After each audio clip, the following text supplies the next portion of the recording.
Okay, so today I randomly watched a clip of Dragon Ball GT and I thought I should just do like a little retrospective on it. So my thoughts are basically that I actually think it was a little bit hated on unfairly. It was a good show. It wasn't great.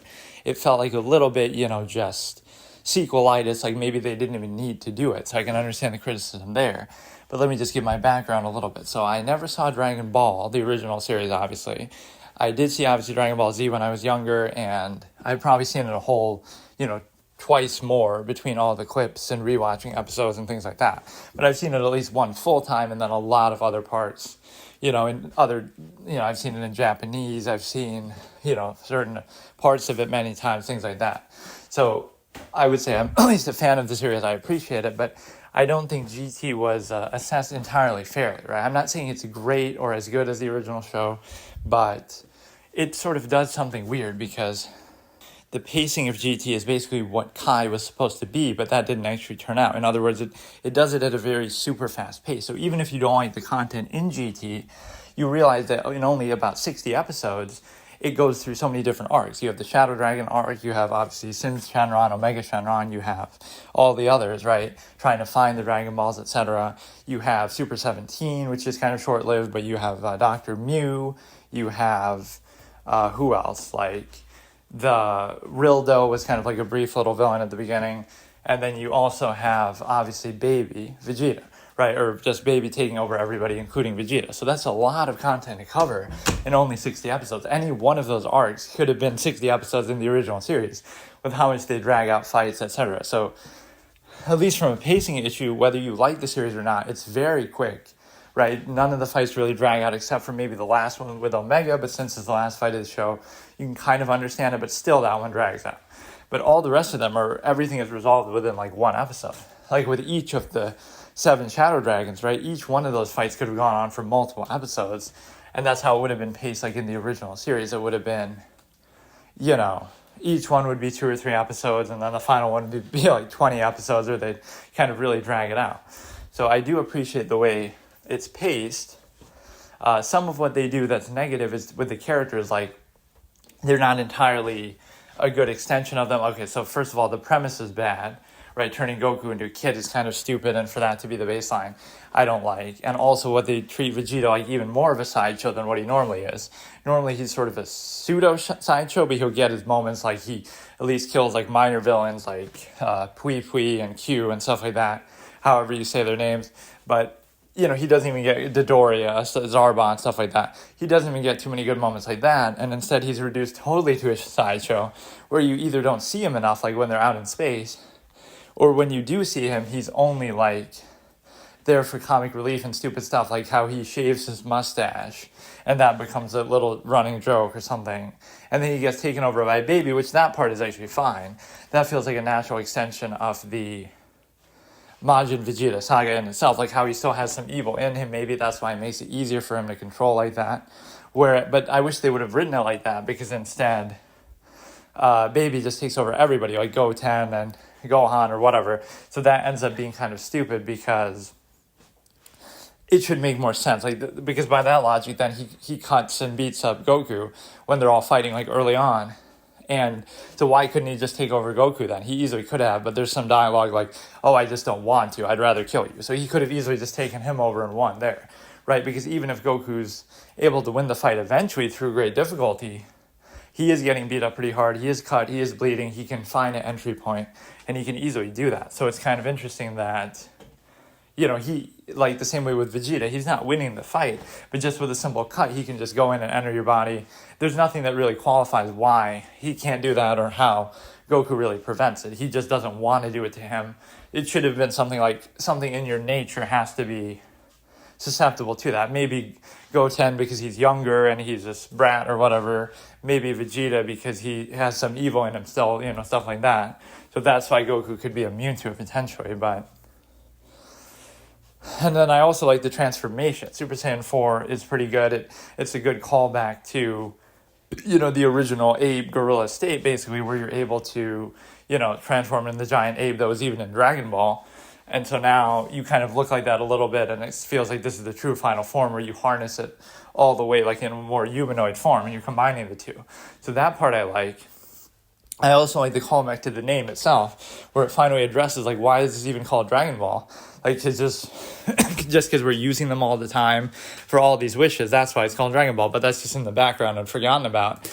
I love the fact that they actually address that directly, like, now there's going to be a bad karma for all the wishes and all the exploiting of the Dragon Balls that you've done for the whole show, sometimes for very petty reasons, right, and just your general overuse of them. Now you have to face some bad karma for it, and you realize, oh, now it's coming back to bite us, and there's a consequence to doing it. It's not just a plot device that whenever someone dies, you can just bring them back with that. There actually is a price to pay. So I love how they characterize it that way. And some of those dragon characters are very interesting, in particular, the whole dynamic with Nova and Ice, how Nova is so, sort of warm and competitive, but in a fair way. And obviously Ice is cold and sort of hardened and just doesn't care, and he's kind of a dick. So he kind of just... It's a good contrast between the two. So yeah, the transformation is good, obviously Super Saiyan 4. But see, that's even another way that they do a disservice to Vegeta, where it's bad in both counts. If you're going to have it happen organically, he should have been Super Saiyan 3 at the beginning, or become that at some course in the series in GT, and then it would make the final transformation to Super Saiyan 4 feel organic. But they do it wrong in both senses. Like, they just cheat it by saying, oh, let's just use the Bless Wave, and he just randomly leapfrog Super Saiyan 3 and becomes 4, right? Like, at least with Goku, it feels like he's already been Super Saiyan 3, so he's on the precipice of that transformation anyway, right? Even without the help, he might have been able to achieve it, whatever, right? Because he's already so strong, and he's Super Saiyan 3 for a while. Vegeta doesn't even reach that form, and so then they just leapfrog and just let it go to him. So either he shouldn't become Super Saiyan 4 at all, and he should just help Goku in the same way that he does, like in against Kid Buu, like where he doesn't become Super Saiyan 3 to fight Kid Buu the way that Goku is. He just does the best he can, and they still win, through hard work. So either it should have been like that, or the transformation should have been more organic, where it's more to his own, that they let him become Super Saiyan 3 against like Super 17 or something, give him a moment there. So yeah, but I like the amount of ground it covers. I like some of the presentation. Again, some of the characters are done a little disservice to them, especially Vegeta, but generally speaking, it's not really that bad. And again, the greatest strength it has is the opposite of what, that's even where the name maybe comes from, Grand Tour, like it's just a tour because it's so quick. It sort of is the antithesis of the original series, or of Z, I mean, where that one just drags everything out so long, where even if you like it, it sort of overstays its welcome at times, whereas here, even if you dislike it, it goes so smoothly and so fast. So this really is the true Kai. For people who maybe were disappointed in what Kai did, it sort of botched some of the line deliveries. It just didn't feel entirely authentic to me, and it still goes on, maybe longer than it should. This is the pacing that Kai should have been, where it's just very fast-paced. He gets through the material quickly. Again, whether you like the material or not, it still has a great pace. So again, I like the transformation. I like the callback. I love the whole Shadow Dragon arc. In fact, just in terms of its rationalization for any of the arcs, that's kind of the best logic behind any of them, that the karma of the balls comes back to bite you, and just that premise was really, really good, and actually addresses the name of the series. It feels like such a storybook, excellent way to end it. So that I actually like. Again, I like the baby arc was good. Super 17 was okay, but that was really short. Dr. Mew and stuff, looking for the Dragon Balls was kind of good. And obviously the Shadow Dragons themselves. I feel like I'm probably forgetting an arc too, but generally most of the arcs are good. Like if I was to rank them, the Shadow Dragon 1, Baby was 2, and 17 was 3. And maybe searching for the Dragon Balls, that sort of the other dragons besides just the final ones, if you want to separate the two. Like with Rildo and kind of the early stuff, that's how they discover, I guess, Baby, is when they're looking for the balls out in space, something like that. And so that one could be kind of around the 17 arc as well. But yeah, it has some dumb lines like that too. I admire your ability to die, like when he's talking to Seven. Not saying that Z didn't have stupid lines like that too. Sad for you, like, androids bring out the dumbest lines and behavior in Vegeta. But yeah, all that, it does a disservice to Vegeta for sure. And it also, I don't know, just trivializes some of the material, but generally speaking, it's not bad. So we get like a middle grade from me. I don't think it was terrible, right? It does certain things well. Those are the two biggest things it does wrong, right? Turning Goku into Kid was sort of unnecessary. Why not just have him be Super Saiyan 3 and then present some of these strong because he ends up becoming Super Saiyan 4 anyway. So, like, why not just not even have the Super Saiyan 4 transformation, even though I like it? Just have him be Super Saiyan 3, but who he's going up against is still, justifies that. Like, the reason why they maybe do it is because, if he's Super Saiyan 3, that's too powerful, right? You need to kind of give Goku a handicap. But you really don't need to, because otherwise everything feels too easy for him, right? But you don't need to do it because as time goes on, right, he sort of is facing villains like Super 17 and Baby, who are apparently, require him to be Super Saiyan 4 anyway. So, but no, it turns into like just the Goku show, like the Goku tour. That's why it's called GT. The G stands for Goku. It's just because it's too much of him. He's being the hero all the time, which you could say that's true in Z anyway, but, they give Gohan the chance to shine. They give Vegeta definitely his strong moments, a lot of minor villains and characters that he takes out, so yeah, it is still good, but flawed in some ways. So I'd give it like a middle grade, like a C, right? Because what's good about it is very good pacing, transformation, some of the arcs, etc. What's bad about it is obviously the disservice to some of the characters. Again, turning Goku into a kid, premise-wise, that's bad. Turning Vegeta into even more of a sideshow than they sometimes treat him as normally. Some of the other characters are not really too interesting. So Pan, in particular, I haven't even mentioned Pan. Some people find annoying. I find it annoying how much of an emphasis they place on her. I don't mind simply her character, period, but they make her sort of the main character and it's told through her eyes and perspective. And the ending's a little weird how they, sort of show Goku and Vegeta, little grandchildren or something fighting. That feels a little contrived. And, even Vegeta's final line is something stupid like, take good care of this, Pan, like his piece of clothing that Goku has. So, again, the writing is sort of middling. They also trivialize some of the older stuff with, like Goku goes in the underworld or whatever and sees Frieza, and they do this a little bit too with like Pikkon or something in the older series, but they sort of trivialize like Frieza and Cell, and he just kind of beats them easily. Like he's sort of trapped in there and then he gets out. So some of that, again, you're sort of trampling on the old material, so that part I don't appreciate as much. But otherwise, it's a perfect example of something that's middling, where it does certain things very well and certain things poorly.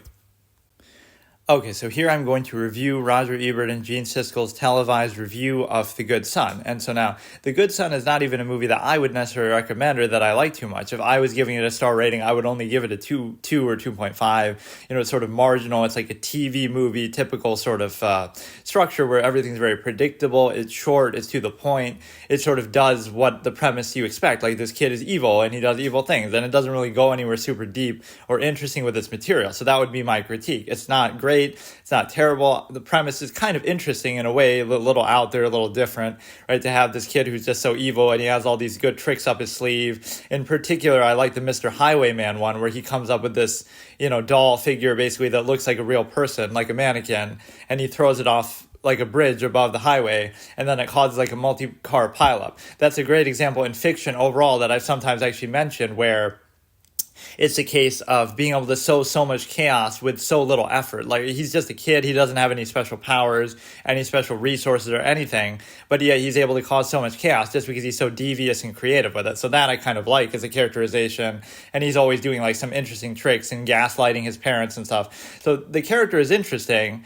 and it's well played. And so the problem with their review here, and I'll actually watch the whole thing and critique that, but just in general, they're moralizing with it too much. See, I just criticized it, but it's not a moral thing. Like, it's okay to have evil kids in a movie, right? They'll say, oh, how could you possibly have a kid in this role? How could you possibly have a kid this evil? Fans of Macaulay Culkin are going to watch it and be corrupted by it, but it's rated R, first of all. So you shouldn't, it's not meant for kids. So that's number one. They'll keep saying stuff to do with kids, but it's not a kid's movie. So you're allowed to have movies in different genres and pictures. Again, you can criticize him for being, maybe it wasn't the best career move for him, but it seemed fine. It's just like, it's an extreme role for a kid. This is all the stuff that they say. So it's rated R, so don't worry about, his fans from Home Alone watching, because they probably shouldn't be watching anyway. And then number two is, it's just wrong to portray an evil kid. What a bad premise. But as even Siskel himself said, any subject can be done well. Or as I always say, like, subject matter doesn't matter. You can make a movie about any subject. There are really evil kids in the world, so it's a legitimate subject, right? There are really just bad people and bad things happen. So the same way, like a slasher movie, why is it suddenly okay, it's okay to have a slasher with Michael Myers or somebody, even that starts off with a kid, he's a kid at the beginning of the movie, but it's okay to have that even as an adult slasher going around. But now all of a sudden you do a kid and it's not okay, even though there are other movies that are praised like that, where it puts a kid in this sort of similar situation. Like The Exorcist, yeah, she's being possessed, whereas this kid is just genuinely evil, but she's going through all these disgusting, terrible things, puking on people, etc., killing somebody even, like the priest and stuff. So the point is, it's okay there, but not here. Even if you want to say, oh, it's because she's possessed, what about like The Omen with Damien or something? So all I'm saying is the subject matter is fine. That doesn't matter, right? You can do any subject that you want. The question would be, is it done well enough? Do they explore the themes deep enough? I think they could have done more intrigue with the mother and the parents, like there was some good dynamic towards the end, like it was mine before it's his, when he's holding the duck or whatever. They could have explored some of those aspects better, but he's just genuinely an evil kid who's sadistic and sick, and so that's a legitimate subject. It's fine, right? Just like you make a slasher about a doll, like in Chucky, or you make it about other, if a slasher is a legitimate subject, that there's countless slasher movies out there, it's a legitimate thing to have an evil kid like The Exorcist or Damien, regardless of the context maybe being a little different. So it's okay, right? The subject matter is not the issue, but that's why it's such a bad review. We agree that I don't think it's a very good movie either. It's kind of bland and just to the point, right? Again, there's certain little things I like about it, but let's go ahead, we'll watch the review. There's one on YouTube of it that you can find as part of a compilation, so they're watching like a scene from it. I'll actually watch the whole thing just to give reference, but his performance is good. The character is actually somewhat intriguing. Again, it's a perfectly legitimate subject. In fact, I'd almost like to see a remake of a movie like this to see it done maybe a little better. A very bad boy. But again, there's nothing wrong with that inherently, right? It could be done really well. It could be done great, right? It's a writing issue, a direction issue, a technique issue, more so than just a subject matter issue. But I'll quote some of what they're saying and show you how bad it is. The good son, it inspires an obvious question: why was this movie made? Well, why are slasher movies made? Why are any other? What possible? See, now you're attacking Macaulay Culkin. He's sadistic, but there are, that's a legitimate subject. But see, it's not entertainment. It's an exercise in irresponsibility. So they're more so criticizing it. They're trying to be his manager. Distasteful. Again, it's just a role. Like, it's just a subject. What's wrong with it? If it was done better, there's so many movies about killers. So your only objection is that, it has to do with a kid. I should almost just have shown the whole video, but I won't. Yeah, there's a lot of booby trap moments. They kill the dog. They're falling off the side of the tree and stuff, and he enjoys this. Do you think you could fly? He has some good lines. And so what you run into, he's full of tricks. And then this is the typical Ebert stuff where they spoil stuff. He says later they'll kill that dog. You don't need to say that. It was trying to kill him. I mean, the highwayman is genius. Yeah, they're showing this. This is so smart, though. And then Siskel criticizes, like, what about the cops don't find him? But everything's happening like the same day. Then he gets, in the fight with his mother. So they would have caught him eventually. His mother figures it out. Yeah, so this is them just watching through clips of the movie first. It was mine before it was his. Like, it's really not that bad. I consider it a TV movie in that sense, because TV movies are like A Few Good Men or something, where like it does all the cliches and typical stuff you would expect from the subject matter, but it doesn't go anywhere else with it. It's just very straightforward. And just having the duck does not a murderer make, right? It doesn't prove that he did it just because of that.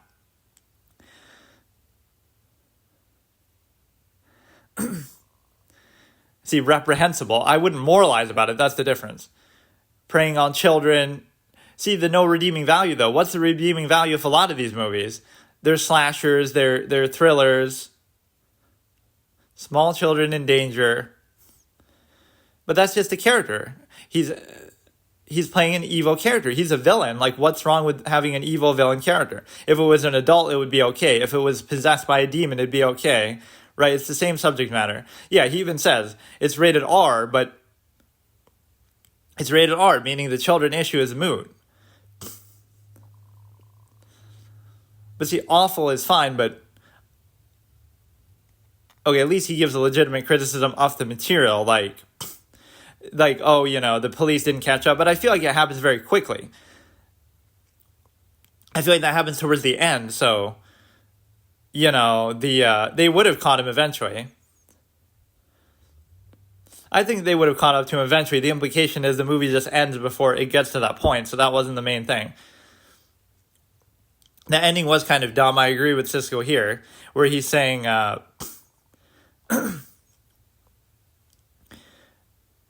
it's just, she saves one of the kids and lets the other kid die, whatever. It wasn't anything profound.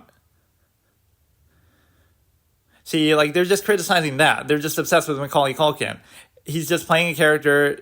It's not meant for kids. It's okay. Yeah, they moralize too much, so let me go through it maybe once more.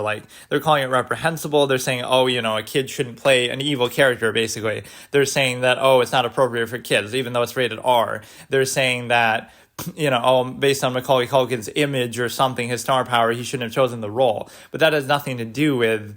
They're even still doing it for the wrong reason. Not because, it's not a good movie in terms of technique and camera angles and dialogue. And they're not really saying that. They're just saying, it's just bad because the subject matter is reprehensible. Again, so many slasher movies, so many thrillers out there, so many things without... really, what's the redeeming quality of Halloween? The fact that, Michael Myers is an adult, that makes it better. He's just going around killing people. That's considered a classic. Even both of them liked it. Technically it's better. Certainly for the time it was better, but all I'm saying is, in terms of that moral aspect, they're getting distracted by that too much. There's nothing, it doesn't need to be moralized, right? This subject matter could have been done really well, with the same actor, with the same premise, right? You could just do it better, have a little more depth to the characters, explore some other angles with it, right? Instead, it just becomes a sideshow where you keep doing the same thing over and over, where he's just causing mischief. But I do find that a little bit annoying. Maybe I should try to put the clip, no, I guess I won't, but let me try to quote one of those things again. Let me say. They're saying it so mockingly, again, small children in danger, there's plenty of movies that do that. Child's Play, I think they criticize it for that too. But, all I'm saying is separate the moralizing. When I'm judging something, I'm not moralizing it. You can be as crazy as you want, Clockwork Orange or, whatever, dystopian, terrible subject matter, evil characters, right? The point is he's a villain, he's a bad person. Just the fact that he happens to be a kid is incidental. It's neither here nor there, right? It's not every movie has to be about that, but it's a legitimate subject, fine, right? And again, technically it could have been better. There are some good moments. So again, it fails just on a presentation level. Again, technically, it could have been a little better writing, etc., other plot lines. But all this stuff that they're saying is completely garbage. Okay, so today I'll just do a random thing of watching random videos or something. But let me start with 3 takes that I sometimes have said in the past. They're completely different and random. Okay, one of them, these are gaming takes. So one of them is to do with Kale from League of Legends, where they took a character, right, that worked one way that was meant to be an early game, aggro, sort of just very aggressive character, and they did a complete 180. So when I came back to playing the game later on, right, many years later, it was completely different. So I was playing it completely the wrong way. And why the hell are you doing this? You're feeding, you're fucking up in the early game. Because I didn't realize, not that they changed the character. It's one thing if you think, okay, a character's really strong and overpowered, so let's nerf them, right? That happens all the time. But when you nerf them, you just make them weaker at what they're good at doing, right? But they're still good at what, the same thing. So a tank is still a tank, they're just a little weaker. Nerf their abilities, etc. What they did with Kale is completely change the character in the opposite direction. So you took an early game aggro type character and turned it into a late game. I forget what they even called him, but now they're really good in the late game, once you get to level 16 or whatever. Right now they're going to carry you there and help you make a comeback. So the question isn't, whether Kale should have been nerfed or not. That's fine. That would still keep them relatively the same way. Or the question isn't to, what exact way I think they should change them. It's more just, why should you take a character and make it do the exact opposite of what it did before? Let's take a tank and make it a healer. Let's take a healer and make them act as a tank or a DPS. Let's make a DPS and make them a healer. That's completely random and has nothing to do with the essence of the character, right? So that I feel is objectively fair to say, because you don't need more characters like that. You already have so many characters, I forget how many characters the game has now, but it has maybe 200 plus. So when you have that many, you can easily just make a new character to fit that role, or you already have enough characters to fit that sort of late game, end game hero role, right? Why take one that worked a completely different way and completely change it to be basically the opposite of what it used to be? It makes no sense at all to do that. I'd love to hear the logic or the fanboy defenses for it, who defend anything the game does, like literally take a support character and make them a damage character, or take a tank and turn it into something else. Why would you just randomly change the essence of what they do that drastically? You know, again, you can make a few little differences, add like a heal that they didn't have before or something, but to do a total 180 like that is nuts. I wonder if maybe they've reverted back on that now. Probably not, right? But that is wild. And then here's another take, like Dark Souls 1, or just Dark Souls in general. Why was the game considered so good with this sort of slow-paced combat, a little more than most games? Or, you know, why is its melee combat in particular better than most games? Like, you know, even great RPGs like Skyrim has a bad melee system, or so many games just have like auto-attacking, basically. So how does Dark Souls do it better, even though it still has like sort of imperfect hitboxes, and even though it has like the targeting system? Although you can use it pretty well even without targeting stuff usually, because your targets are often pretty big. But the whole idea is that the way it does it is in the simple fact of two mechanics, right? One is poise, and number two is the actual sort of weight element, right? So poise is the knockback, and the other element is sort of the weight and the heavy swings and stuff. And so the way that you do it, and also just the animations, there's like three things. Number one, these are all mechanics that most games don't really have, right? Melee, RPG, fantasy settings, whatever it might be.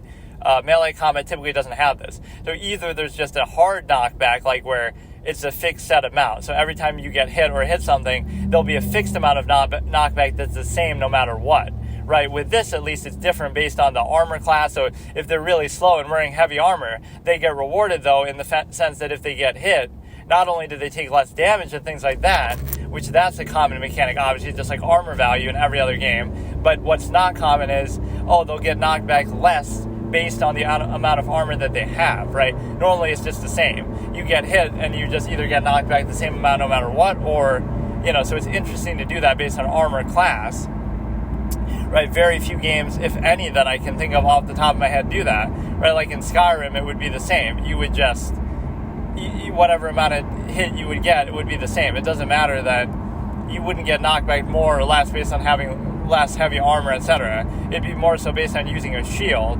But again, in any game, you know, they usually don't distinguish it. So if you're wearing heavy armor, you get knocked back less. If you wear light armor, you'll get knocked back more. So it seems to reward you more so than just, you take less damage, right? But it's more of a mobility thing too. Like, of course, heavy armor, you should take less damage, but that whole dynamic of poise is very unique. So that's number one. Number two is the melee animations, like every weapon in the game. Not every weapon class or type. This kind of blew my mind when I first realized it and played the game. It's like, this is how the halberd swings. So now every weapon of the same class and type is going to be the same, right? Like every sword works basically the same, right? Every mace and every lance works generally the same. But that's not actually how it is. Every single one has unique animations, not just, you know, basic attack, power attack, jumping attack, rolling attack, right? All these different ones are actually different in their animation. So if you look at it, the game has way more attack animations. Like, that's how Skyrim does it with the single, you know, every weapon basically just works pretty much the same, you know, a little different speed and stuff like that based on classes and stuff like that. So the incredible number of unique weapon animations where every single one has a set of unique animations, not within the class type, right, not within the weapon type, but just within the individual weapon itself, right, is completely unique, actually, which is shocking how many unique animations they have. So that's number one. Then again, so poise is a big thing, rewarding armor classes with how much they get knocked back. Number two is the weapon animations, which is a tremendous amount of work that they put in, where every single weapon in the game has unique animations to every single other one, even of the same type, right? Maybe I'm mistaken and a few of them overlap, but it's very, very much like every single one works completely differently. And then number three even with all the, again, running, jumping, animations, etc., that they all have. So that's number one. And then number three is the fact that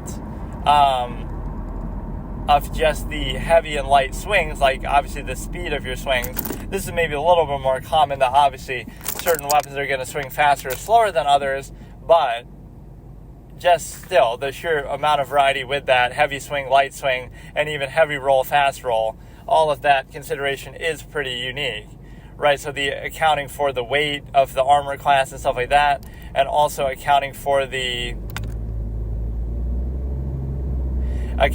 simple ability to basically heavy swing, light swing, etc. So it gives you a bit more identity within that. That's probably the most common one. But poise is very uncommon, especially historically, right? No game would ever work like that. Either there's just no knockback, or the knockback is the same no matter what you're getting hit by or who you're getting hit, right? Who is getting hit, like based on your armor and stuff.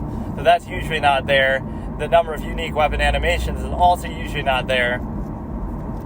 So yeah, those are the reasons why that sort of combat system actually works. When it comes to spells and stuff, even though I love spells, I love playing mages and stuff in games, that part actually can be criticized a little bit, because even though the animation, even that has poise though to it technically, right, how much it knocks you back and stuff, the spells, but the point is that you still kind of have this incentive to auto attack, tab target sort of thing, where you sort of lock on and it does the aiming for you, where it's not really a skill shot, unless you want to RP and use the binoculars, or unless you want to free aim, which is really awkward to do. Right, so that part isn't the greatest, where it's sort of just auto lock on stuff, but still. And then the third take is an abortion take, which is to do with the semantics argument and the dehumanizing argument, where it fails on sort of two levels.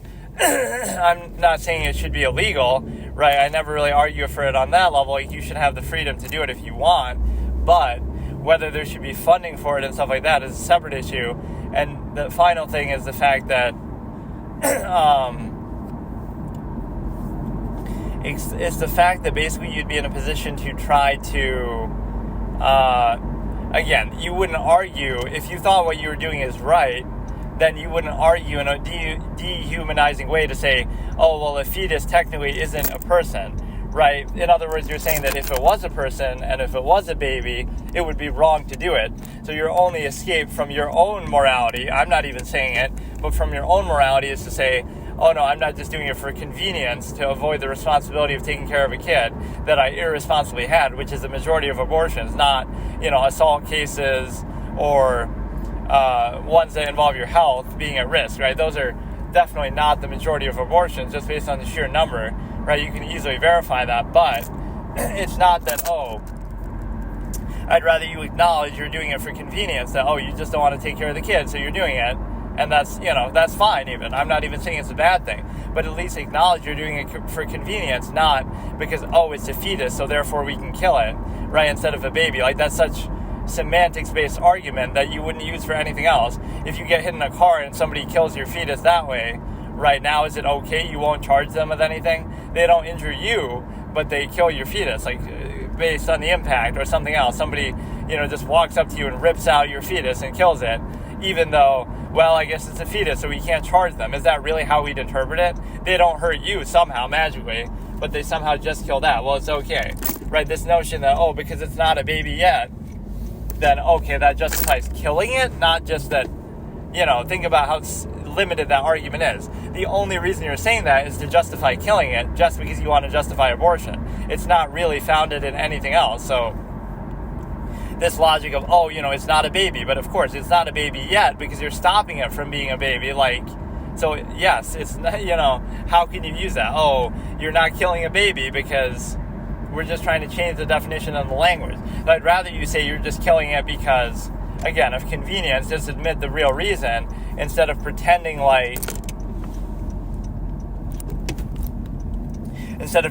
it's about something else just because, it's somehow okay. Let's dehumanize the fetus and say, it's not human yet, therefore it's okay to kill it.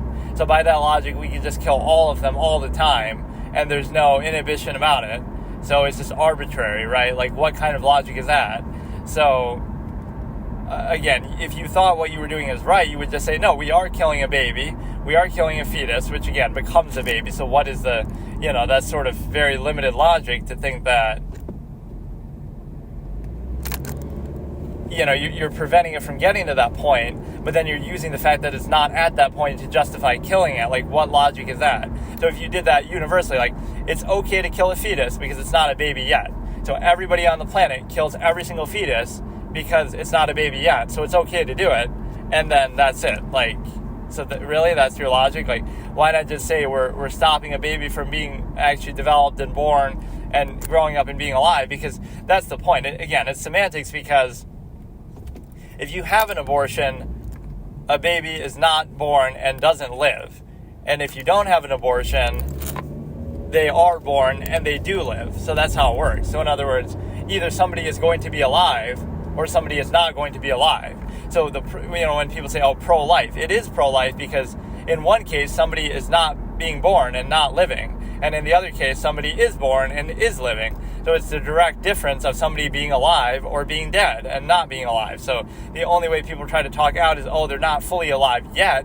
But that's not fair, because then it's like, you could always say that, right? Like, of course they're not alive yet because you're not letting them get to the point where they are alive. So how does that justify doing it? So again, I would rather it be not the convenience argument, and just on a societal level, it shows a lack of value for human life, that you would both not take sex, etc. seriously enough that you would say,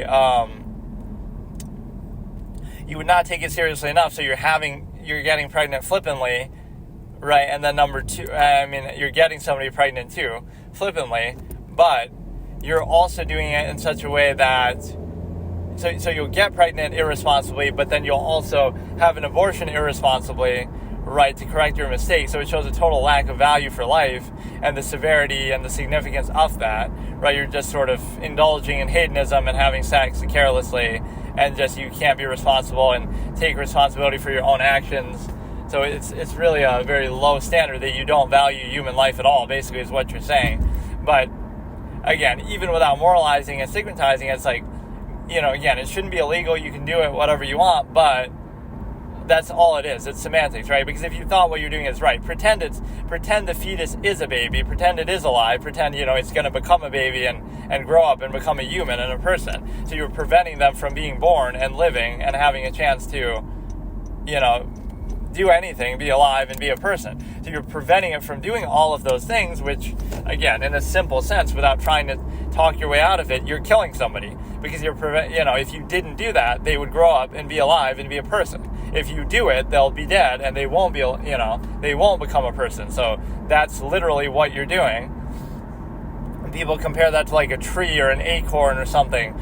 But, again, if you chop down a tree, that's not necessarily a crime either. It might be a crime for certain environmental reasons, like, that you might need approval of the town to chop it down if it's not on your property, or you don't want it falling on somebody's house or something. But in a general sense, people kill things all the time. People kill bugs all the time. So it's not the same standard, right? But there are certain laws that do actually, people made a good argument with this. Like, if you kill like a clam or something, I forget what it is, you can get arrested for it, right? Because, technically it's alive or something like that.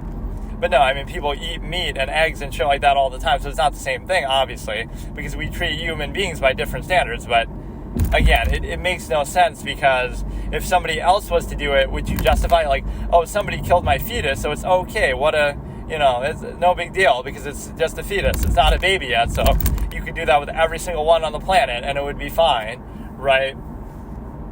And you can say, it's because it's your choice. Even that's a fallacy. Your body, your choice. If it was your body, first of all, you choose whether or not to let your body become pregnant or whatever. That's number one. So it's not your choice. It's not your choice then, and it's not your responsibility then. But even if you want to argue that, right, it's no longer your body that we're talking about. You can do whatever you want with your body, but now it's somebody else's body, right, that is in the making. So you happen to be, and all this sort of rhetoric is used, like, it's like a parasite. But who told you to get in that situation? Again, assault cases notwithstanding, health issues notwithstanding, but those are, again, not the majority of cases that we're talking about. And so now you're in a position to Now you're in a position where that becomes a real issue because it's such a simple thing. Again, I don't care if you do it. I'm not saying it's wrong to do it. Go ahead and admit that you're doing it for convenience purposes. But because people don't do that, now they have to create this mental gymnastics to talk around it from the perspective that, we're going to dehumanize a fetus just to justify killing it. So that's a very incentivized argument. You're not looking at it objectively. You're saying, we want to kill babies. We want to abort. We want to have abortions. So in order to justify it, we have to say a fetus isn't human, right? You're just changing the definition. The reality is, if you have an abortion, somebody dies and isn't born, right, and doesn't live. There's one less human being on the planet if you have an abortion. If you don't have an abortion, there's one more human being on the planet. Like, how can you question that? That's literally how it works, right? So you're not giving them the chance to develop, and then you're using their lack of development to justify killing them. Like, think about it from their perspective. It's like, oh, well, we're only killing you because you're not developed yet, because you're not a baby yet. You're only a fetus. So think of it like if the baby's hearing that, how would they feel, right? Oh, we're only killing you because you're not developed and you're only a fetus and you're not a baby yet. It's like, but it's not my fault that I'm not developed yet.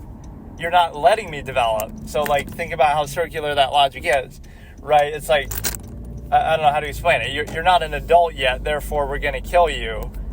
But it's not your fault. You're not letting me get to the point where I am an adult, right, if you were to do it in that sense. So, again, how is it the fetus's fault that it's not a baby yet, that it's not developed yet, when you're not letting it develop? Because then you would feel bad about killing it, but you don't feel bad because you dehumanize the fetus, even though it's the same process. And so, therefore, you put yourself in a position where, again, you're only doing it with this incentive in mind. Pretend it was a baby for a second. Pretend you are stopping a life from happening, from, basically ending a life. Pretend that was the case. And if you do that, then would you feel comfortable? And if you do, that's fine. It's convenience. It's okay. I'm not even condemning it. But don't try to use semantics to justify it. Okay, time for ASMR eating part 1 million. And this is obviously, I like what this represents. This is just in general, this whole experience is like such a lowest common denominator form of content. But somehow, at least some things are very good that come out of it. So it's like that 70% rule that, like, if you record yourself, like a 24/7 streamer, that people actually do this, but like all day, every day, not like I'm doing that. But if you do that, then 70% of what you record will be garbage, right? Just completely mundane, ordinary stuff and nothing special. Then 20% will be something that can be at least turned into something of value, right? Or subjectively have value. And then 10% is going to be just valuable on its own. So that principle is like, if I do this, there will be some good things in there, especially with my whole, film criticism background or all these other things, psychology, debate, whatever. So there are some good things to it. So let's look at maybe something, just like random videos. I kind of wanted to watch like some analog horror type stuff. But the reason why that's hard to do is because,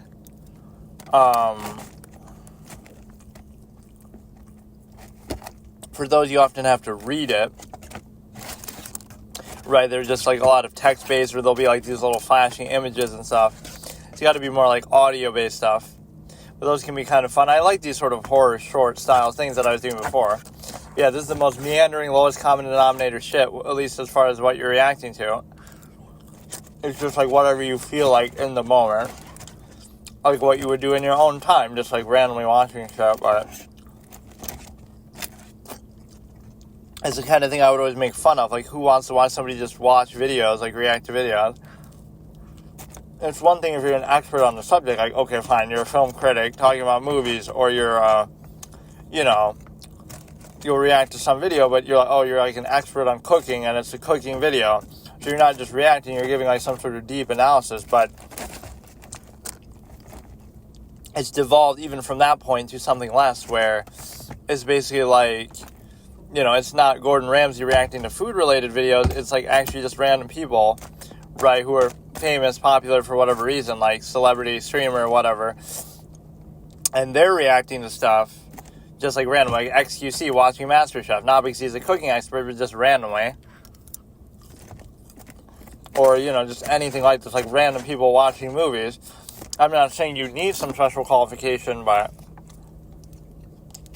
the intent behind it is often pretty low, too. Like, they're not trying to give insightful commentary. They're just like, lowest common denominator. We scream when the scary thing happens, or we, say the obligatory thing. It just becomes very, people trying to live vicariously, like relive their first time watching something. I don't know. It just sets a very low standard that this is the kind of stuff that people actually do right now. And so I'll look for something. I was going to try to finish my companion piece thing with The Fire Within, but maybe not right now. We at least did those two together, which did fit pretty well together. The, whatever it is, Interiors, and also August 31st.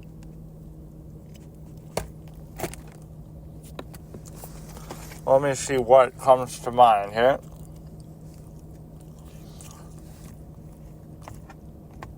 This is where the YouTube suggested thing can be handy, but oftentimes it'll suggest too many things that are too similar to each other. That's the problem. A lot of stuff, J.D. Vance being the presidential whatever, vice president. Those are mountains, those are waves. That's like from Prometheus, I feel like. Like the modern day version of that's not a moon, it's a space station.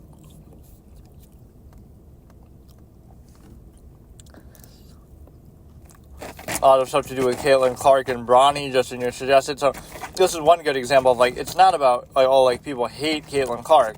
It's more that they maybe hate the amount of media attention she's getting. Maybe it feels unfair. Like, obviously she's good, but it's like when they're shoving something in your face, like with Taylor Swift at the concert, like, you're not looking for Taylor Swift at the football game, Super Bowl, but they just keep talking about her on and on. So it's not that you hate her. It's that you hate the media for just constantly writing on every little thing and, like, overdoing it, and especially where it doesn't belong. You wouldn't go to a Taylor Swift concert and expect, all the talk to be about a football player.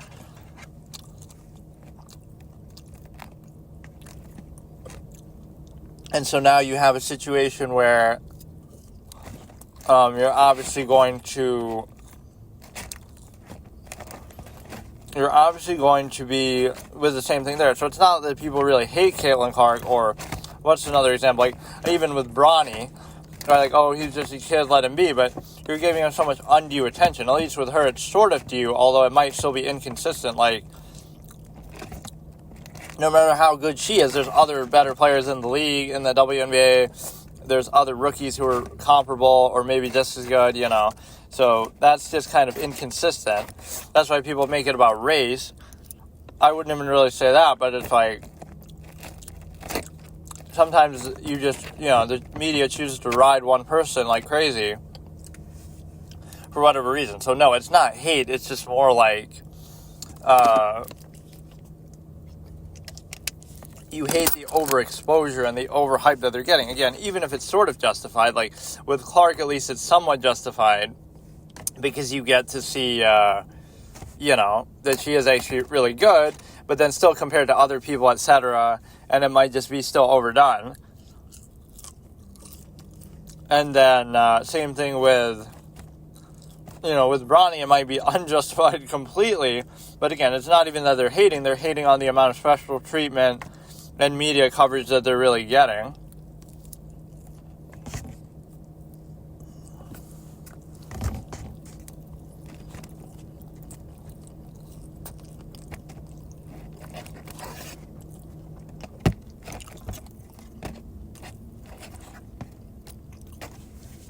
This video is scary, read description.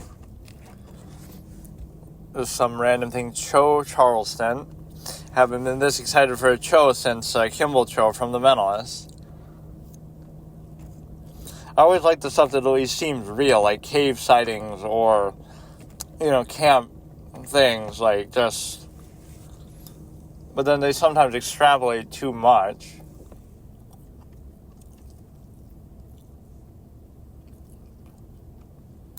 Or now my headphone's not working.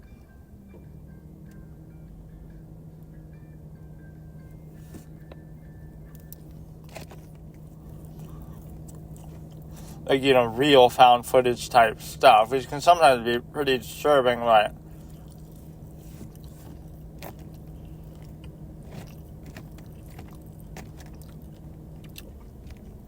So even when I edit these, I don't really do anything. Like, I don't put timestamps, or I don't put, because I'm just verbally trying to do it, and then I don't block out even the pauses and stuff. It's more like there might be a little short pause here and there, but I more so will just end the recording if there's going to be a notable pause.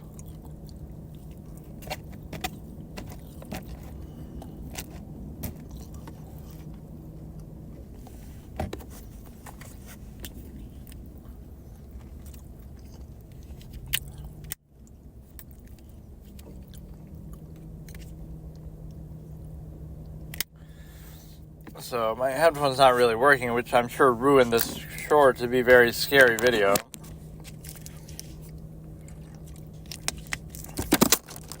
So I barely even was paying attention to it. And I hate the sort of auto-rotate thing that it does, where it's always, I don't know how you actually manually rotate it.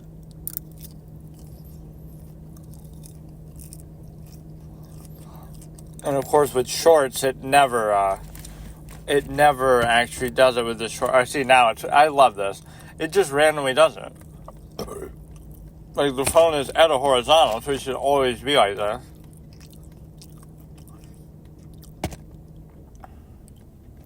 Freddy Fazbear 2. I've never really been into the whole Five Nights at Freddy's stuff. People get so obsessed with it. That's another one of those overhyped things. I don't even dislike it. But, you hear about it way too much.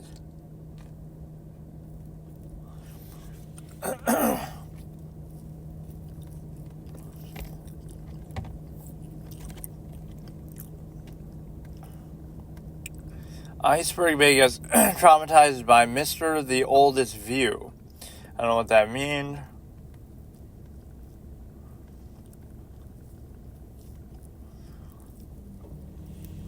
This one I've seen before, apparently, but you can tell with, like, the red line. So it's gonna be,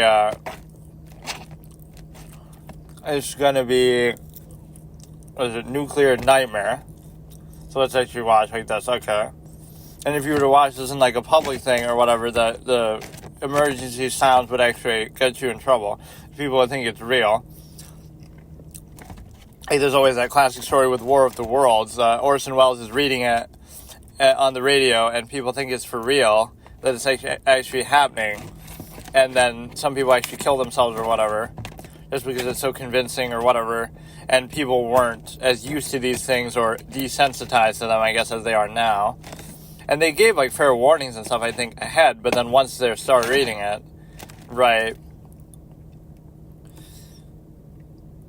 So we're starting in 3, 2, 1, Nuclear Nightmare.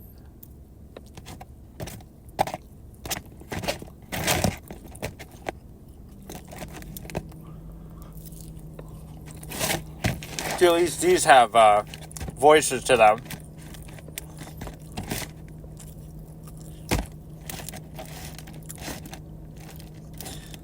When you accidentally eat or consume uranium.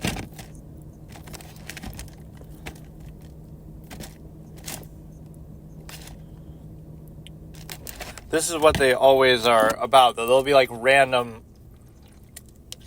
asides where it feels like it's being taken over by something else, or random flashes of something, like the recording getting corrupted itself.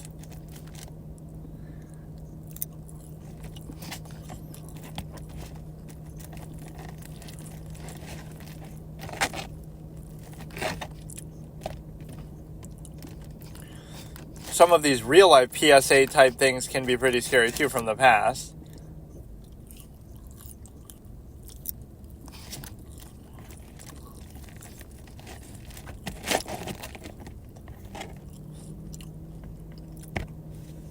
This, like, they hear all of a sudden, though. You wouldn't have already heard this? How could there just be 800,000 without you knowing? It's like when a zombie apocalypse happened, you would see the signs or hear about it ahead of time, even if they try to cover it up.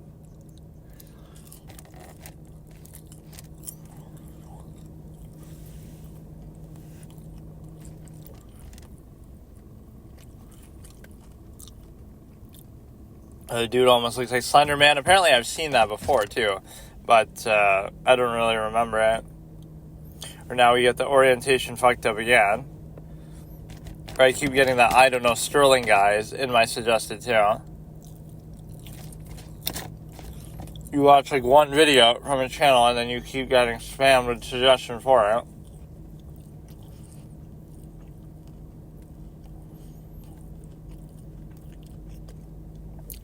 Siskel and Ebert's worst arguments. You could watch something like that. I think I've seen most of them, but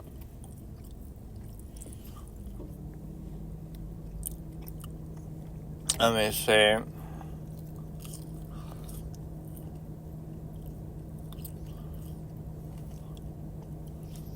Very hard to type at this angle too, which is especially something I shouldn't do when I'm driving.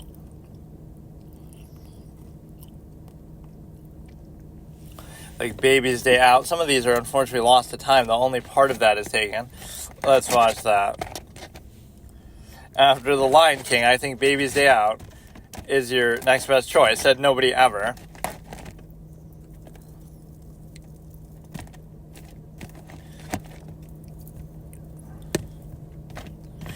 I mean, the point is, it's...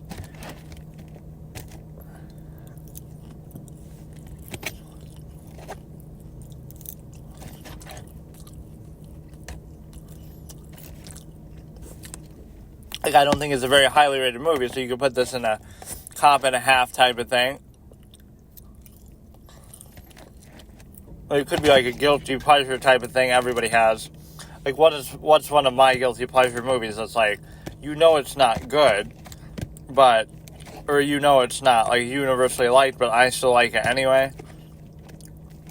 Or something maybe I liked as a kid. I don't know.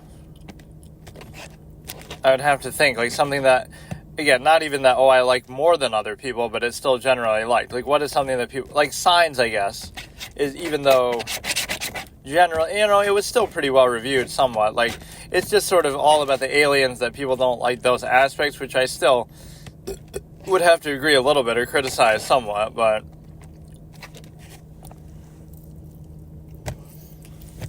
right, that I don't just consider to be good, but to be like a masterpiece.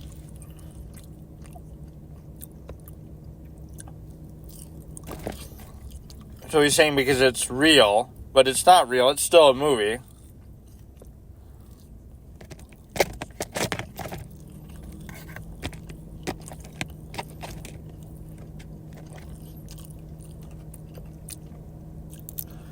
It could be sort of true that they'd be disturbed by it or whatever. I mean, as long as the baby doesn't actually die.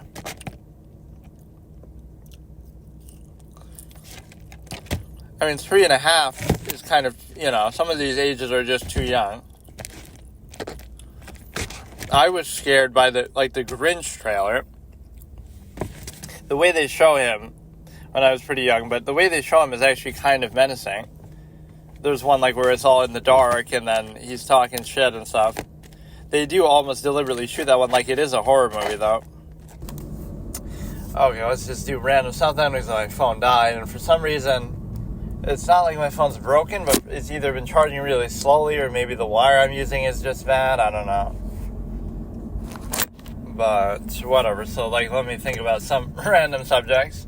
The J.D. Vance guy, that's a good example of it's sort of a low-key pick for Trump where, nobody really knew, even I barely knew who he was. I knew his name, but I didn't know much really about him. And so you're putting yourself in a position where maybe you're doing that to sort of avoid attention, but this is how certain things work in the media, right? Where it's everything is reported or... This is how, sort of a lot of content on YouTube and things like that is, too. Everything is treated like you're hearing about it for the first time in, a marginal way. It's what is this thing? And it's you have no real serious knowledge or interest of it. You're just looking at it at surface level as almost like a gimmick or almost like a, marginal thing. So you're not really looking at it seriously. So some of those are very disingenuous, let's report on this thing that you've never heard about. because whatever, that's fine. I'm not saying you should have heard about everything, but let's report on it, but then we'll do it only on a surface level, like with all these stereotypes and marginal things, whereas somebody who is familiar will be bothered by that, because it's like, it's very, I don't know, it's just very limiting. So it's like you're being marginal about it, again, as if you're hearing about it for the first time, and then you have no real, genuine, serious interest in it. So it's like, let's, I don't know, just sort of meme and reduce it to something sort of, it's already lowest common denominator, but then you attach yourself to more of the lowest common denominator elements. So that's why you can look at certain forms of content, like, what is the lowest form of the lowest common denominator possible? And it would be like something based, like, not only escapism, but escapism in a reactionary way, also using stimuli acne, like sexual stuff, right? So it's just like that's the most popular thing, is like OnlyFans, or if that was the case, like, even in overall media, like movies will do that. They'll exploit a scene with something sexual, and I'm not saying that you're not allowed to do that, but it's just more like, it's more like along the lines of, if you reward those things, like, it's a better example in like content creation, TikTok and YouTubers and stuff, is like this low attention span, lowest common denominator, short form stuff, or it'll be like a short clip, it'll be like some very, basic thing, right? They just say a few words or some little reactionary emphasis placed, and then it'll be like a cute girl or something that gets a lot of clicks or something. So that's all it really takes, and that's all it's really based on. So it's a very, very low standard, and the unfortunate thing with that is it sort of shows you some base psychological tendencies. Like, on one hand, people are unwilling to be puzzled, so they want only things that they're familiar with or are very obvious, or do things like sort of in ridicule by contrast to what is their falsely absolute state of being, or their worldview is complete, etc. Right, so everything is just a way to reinforce their own worldview in a reactionary way. And beyond that, you have the simple fact that you're able to, you reinforce stuff like that, but also, again, you're unwilling to be puzzled, and it's also like a short attention span. So the shorter something is, the more, clicks or likes or whatever it'll get, just because of that, because people are low attention span.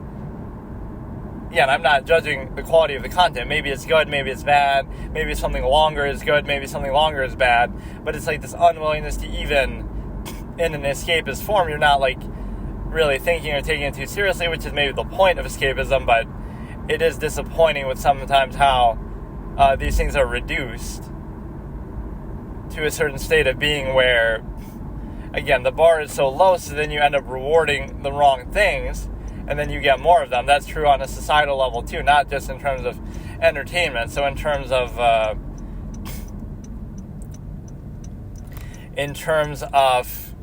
society as a whole, you'll reward kind of appearances and performative aspects and things like that. So then you end up with people who maybe look good and act good on the surface, but they're not actually that good at what they do, or those other elements become too important. Like, you could have somebody good at what they do versus somebody very good, but you'll go with the one that appears better on the surface, like how they present themselves, etc.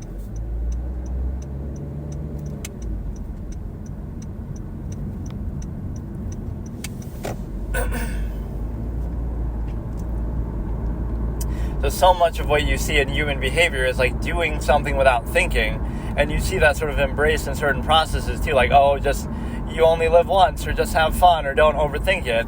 But really all you're saying is you're just sort of randomly indulging in half-mass hedonism, all these processes. So that's why they're both condemned, but that's why they're also taking pleasure in, like, for example, it's projected like that's the only thing that matters, or the only thing that has any value is like something base, inherent, like sexual, etc.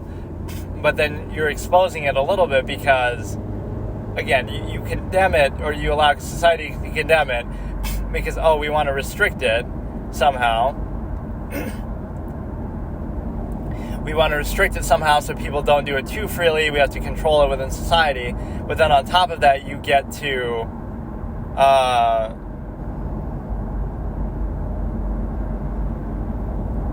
you restrict it within society, so now you get to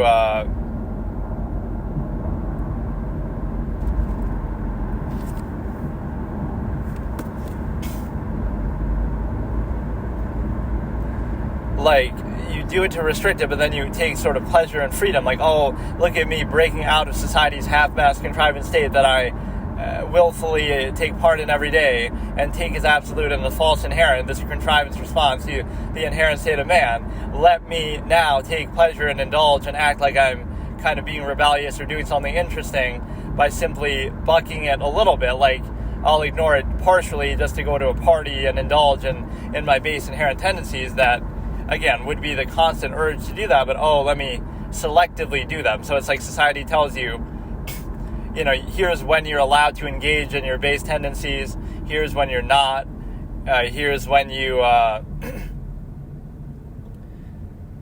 sort of allow yourself to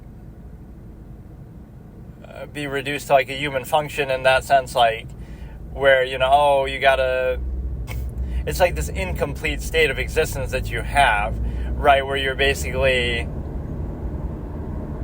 you're never fully thinking or aware or self-aware or in touch with your base inherent self or your inherent tendencies. Everything is reactionary, so you're constant contrivance where you're trying to counteract some of these things, and then only when you are allowed to by society do you temporarily get to indulge in it. That leads to both undue positive and undue negative emphasis, to the extent that the undue positive would be like, oh, it's love and it's meant to be and it's the best thing ever and all this, right, to try to specify and control it that way, and because you're kind of limiting it and inhibiting it, that gives it a different vibe to it that otherwise wouldn't be had, because it would just be a normal, natural part of life, which it is.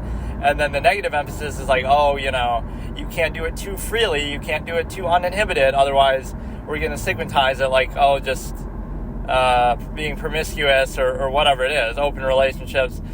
Just remember, those types of things don't come from a moral position or some like higher standard. They come from strictly a functional position. It's easier to control people who are with one person in like a marriage system or whatever for the sake of family system, etc. It's easier for society to control it. That's the only reason why it's glorified. So even if you want to make a functional argument, all this sort of higher standard fallacy and moralizing and things like that do not enter into it because of the simple fact that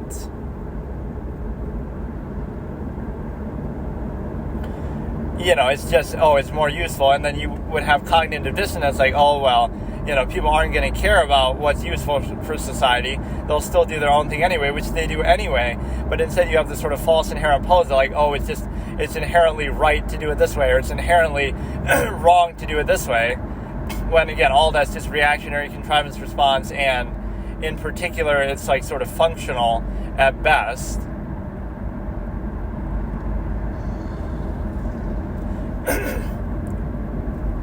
So it leads to a very initial society, which basically says everything is surface level. Only thing that matters is appearance, physical state is all that exists, right? Your brain is not an actual thing. It doesn't actually exist. You can't use it. You can only use it in a reactive sense, so like no stream of consciousness, no actually thinking, except in terms of zero-sum functionalism. Like, it might help you do your job more efficiently, but it won't help you try to figure out why you're doing your job or what, anything about life or your state of being. So there is this great concession that society makes that is objectively adverse contrivance state in many ways. And the reason why that's relevant to consider is because it stigmatizes thought. Like, you're not allowed to think too freely, too openly, or at all, or even in a self-aware sense. So people are trained to sort of embrace this state of being that is like,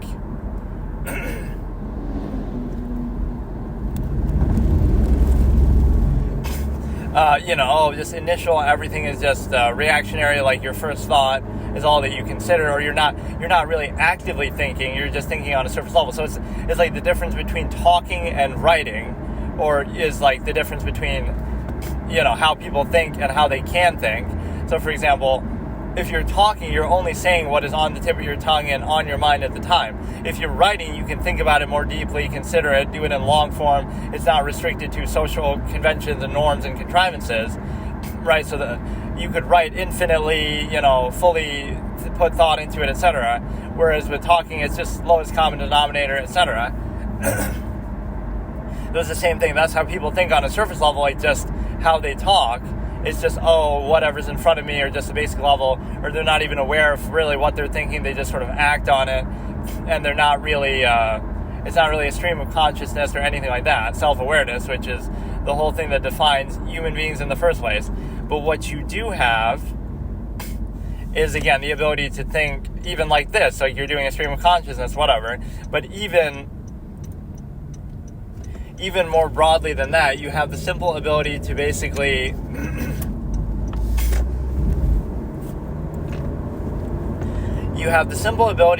do it in such a way that, you know, you can think infinitely objectively about anything, not just reduced to your initial immediate physical environment or physical state, zero-sum functionalism, etc. You can think outside of that, but that's a threat to society because you can easily invalidate its contrived standards. So you have to be indoctrinated at a young age into a way of thinking that is not actually thinking at all, but into a certain mindset, and then you have to never question it, and you have to actively reinforce that state. So that shows you how arbitrary it is.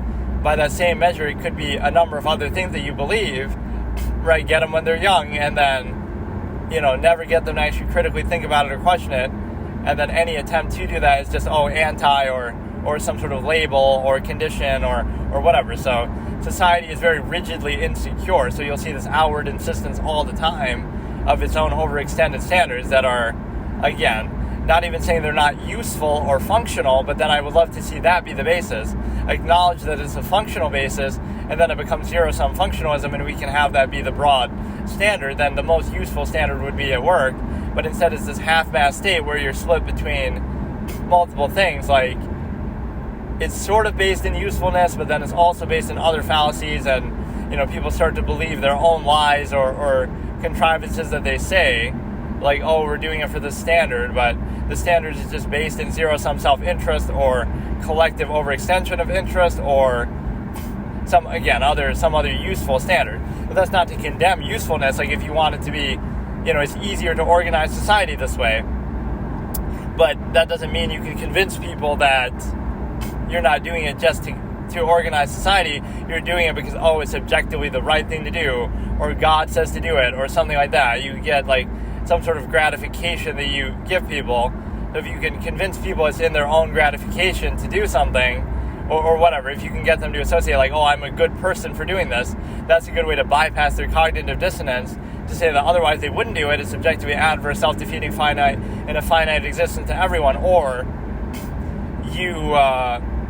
it's just inconvenient, or you'd rather do something else. But that's why you convince people that it's somehow like a higher standard at work or something along those lines.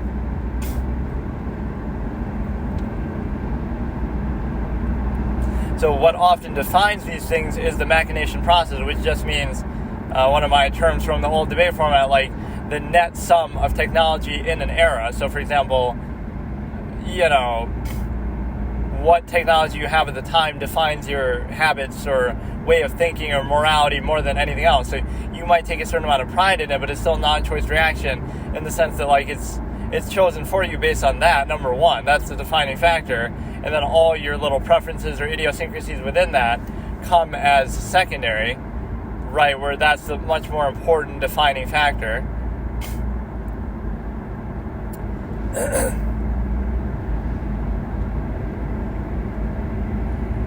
But no, you see this condemnation of just thinking in general, so that shows you something right there.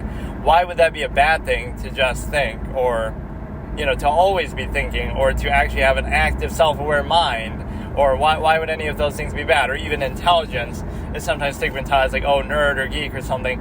There is something disturbing because it sort of shows you thinking is a stigma in a society of zombies or mindless clowns or something, because why else would that be a bad thing?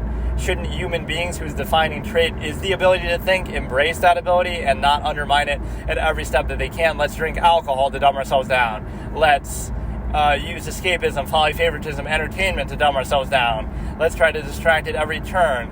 Let's reduce the infinite objective mind to a subjective, physical, reactionary, lowest common denominator, both in terms of thought and functionalism, and in terms of social contrivance, where we value that unduly, right? The whole egotism to do with that. Like, we make it about all these little interchangeable, arbitrary things that aren't really very defining, but we make them defining because, again, it's just the lowest common denominator reactionary thing. So it'll be something weird like that you focus on instead of the infinite objective mind that you all have. So, it's not limited, but we deliberately like it's one or the other. Your body is limited by the physical state in various ways, right? But the mind is not limited in the same way. So that's the discrepancy right there, the cognitive dissonance that it enables, right? So you can think about anything infinitely objectively, so it's one or the other. Do you try to raise your physical state to the infinite objective mind, which is virtually impossible to do, but do you try to do that, or do you try to reduce the infinite objective mind to the physical terms, right? So I would say at least do neither. Keep them separate, where you can think infinitely objectively, but you can also, do what you got to do in the physical state. They don't have to be at odds with each other, but that's where you get all the stigmatizing that people are very strange with how you could do that. Like, human beings are defined by thought. That's what makes them separate from animals. But then we have all these contrivances that result that obscure that basic fact. So we shun and stigmatize thought every step of the way, right, which is a sign of something disingenuously. Again, it's not even to say what you should think. It just means you should think, period. Objectively, outside of just your physical immediate state, outside of, the obvious thing, other perspective, whatever. Even then, it's like the infinite nature of thought is reduced to certain influences, like, this person said this idea, so it's associated with them, and everything to do with it is associated with them. But in the end, none of that matters. Like, you might come to the same idea yourself, or whatever. Like, an idea is an idea, right? So don't reduce it to just the individual, even if they're the first one to come up with it, or they notably come up with it. Right, so then you'll be like, this person is an insert label here because they think this one thing, but there's so many other things you can do with it.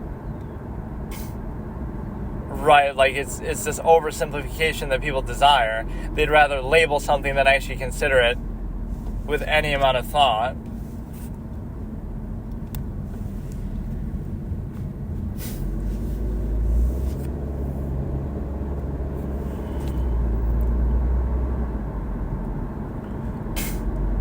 So again, between the short form, lowest common denominator, short attention span, all of that, and between some sort of base reactionary tendency, people almost take comfort or insist upon these things. So that right there would tell you the undue emphasis. And what is a good way to do it is you couldn't even get somebody to define a measure. Like, what is your measure in life? Meaning, how do you define it? Like, what are you trying to do, or what sort of things do you value?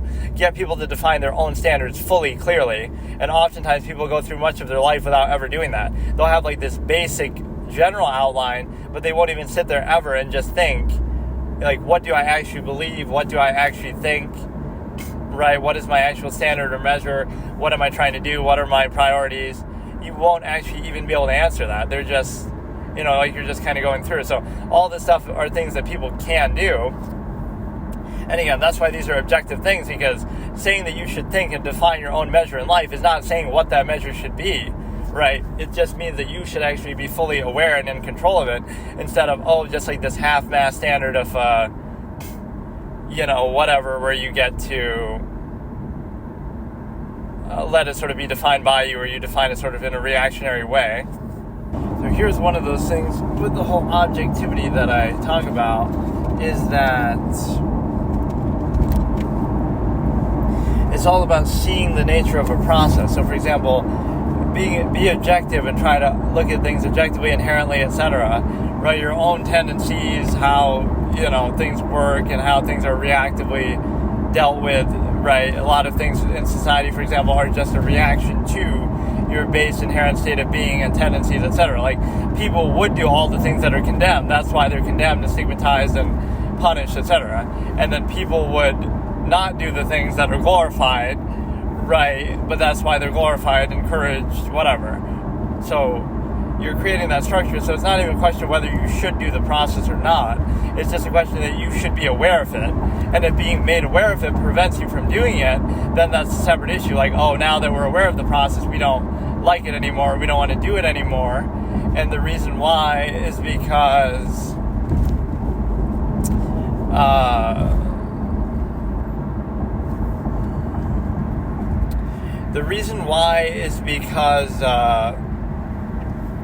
now you're basically like cognitive dissonance is taking hold, etc. But that's still not a fault of your awareness of the process or thinking objectively about it, right? So any process that requires you to not think objectively or to understand its true nature in order to be practiced is itself inherently flawed. But that should not be a basis of the criteria, but that's the whole basis of indoctrination and many aspects of society anyway. But yeah, you should be able to be fully aware of it, think about it as much as you want objectively, inherently, and then it should still hold up, and your cognitive dissonance should not prevent you from being able to practice it if it's sound. But instead what happens is it's stigmatized to even think about or question it, and so you're prevented or encouraged not to do that, and so now it's relying on this half-mast state of being. Because even if it has some, even if there's some pretense of functionalism in there, it's not going to be complete or absolute or consistent, so it's not going to actually still make sense to you. But then instead people focus on these overextended conflicts of contrivance where it's a byproduct of this contrived state, but the contrived state is itself, being ignored and taken as absolute or inherent. So it might be an inherent conflict that you have, but the need to eat or this or that, but then it gets overextended through contrivance to something else. So it's still the inherent tendency, but you're just kind of distorting it or changing it based on that structure. So anything, for example, that is just reliant on your acknowledgement to be real is not real, like social contrivance. What if language didn't exist? Then all those, things don't matter that you would say. What if, what if you stop acknowledging morality? You can just do whatever you want. What if you just stop acknowledging the government? They no longer have any power. Like, it's just that simple. So not saying you should do that, but at least realize none of those things are even real, yet they're insisted upon so much, or rather, that's why they're insisted upon so much, because if they weren't, then they would be exposed as the farce that they are, that they're not real, and so they require your constant acknowledgement. But then when it goes in the opposite direction and it ends up hurting you or being adverse to you, negative, then you have to question, why do people continue to acknowledge it? It's because they're sort of indoctrinated to treat it as though it's absolute or inherent, or it is real when it's clearly not. So the real way to look at it is the functional basis. It may be useful to contrive this state or to pretend something is the case, right? It might be useful, but that does not mean that it's actually true or absolute, or the fact that you have to do that is itself an indication that you get to do that. So okay, so now I'm going to try to do what I was trying to do in the morning, but my phone was dead, so I couldn't even do it. So just to kind of watch random stuff on YouTube that's suggested and maybe sort of react to that. When I do that, I don't even do the timestamps all the time because it's more so about just the general random stuff that I'm talking about. Right, it doesn't mean that it really matters what I'm watching, but it just gives me ideas. But the suggested sometimes isn't that good. It's all just random stuff, but it's kind of limited. It's not random enough almost, where, it's got to be something really out there. I kind of don't like this whole culture of it, though. It's just random stuff that people get. The algorithm has too much power. Videos will get millions of views randomly just because the algorithm suggests them, not because of any real reason. You might say they still have a reason to click on it, but I asked the Chess World Championship the hardest question. This is probably Anna Kramling or fucking Botaz or somebody.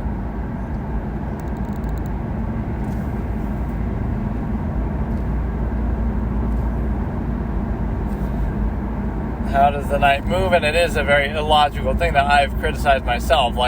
It's just a random L shape, whereas the other pieces at least have a logical consistency to them, where you're moving like a diagonal is a clear shape, a horizontal or a vertical line is a clear shape, like a cross up and down. All those things make sense. A random L shape is totally random. Why doesn't it move one space more then to create a full L, or it moves 3 in one direction and then 1 in the other? Why not, why not something else? Why not move, 4 and 2 or 2 and 4 or something? It's just, even in and of itself, it doesn't have a clear logical reason, The only one I ever came up with is that, it switches colors, right? It goes from one color square to the other, like white to black or black to white, every time it moves, but so what? Like, that's just random. It makes no sense. It jumps over pieces too. It really feels like the fanfic kind of bullshit piece that just, all the other pieces make logical sense, and this one just does whatever the fuck it wants. So it is very unintuitive at the low level, and it's still suboptimal at the high level, where the bishop is always objectively better. And again, when I say always, I mean it's just objectively better, period.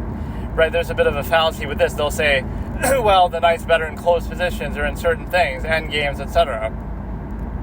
But it doesn't matter, because when you're assessing objective piece value, like, the bishop's worth 3.5 and the horse is worth 3, the knight's worth 3, right? You're not taking into account, you're not basing that value on, closed positions or open positions.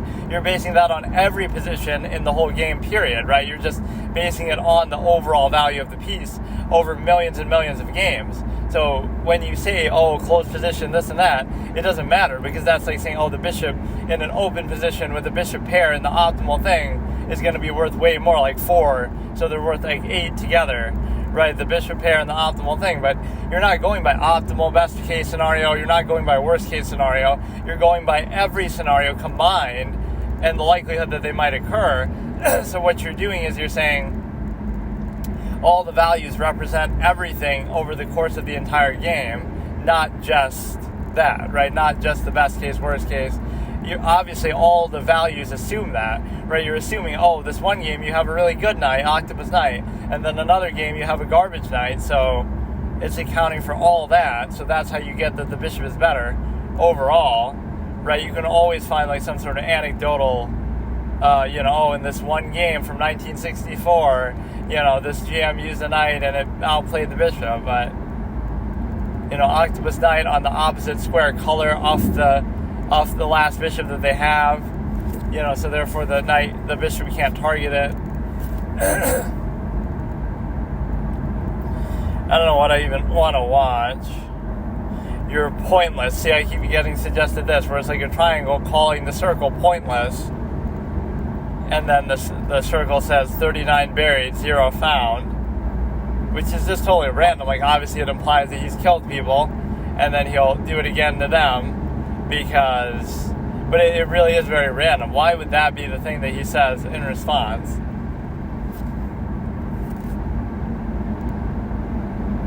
It almost feels like a mashup of two things, but in Dragon Ball Z, Deborah stabs Majin Buu with a spear. I guess I could react to my own stuff and it could give me ideas, cannibalize my own content instead of stealing other people's, but I'm not really stealing it because I'm not really showing it. I'm just kind of, letting ideas float off. This is at least a little better way of doing react content, because you're not really reacting even. You're just kind of letting it give you ideas, and it's a little bit different than just a base, like, I'm going to gasp at this moment, or I'm going to, yell and scream at this moment because it's scary or something. Like, it doesn't have to be quite that simple. Chandler starts smoking again. The characters in Friends are such caricatures that they kind of, like, they're just too on the nose that they fit into certain slots. Joey's supposed to be dumb, or at least as time goes on. Rachel is spoiled and superficial, and Joey is stupid, and Chandler is sarcastic and witty, and Ross is nerdy and geeky, and Phoebe is supposed to be kind of dumb in a literal sense, and Monica's OCD.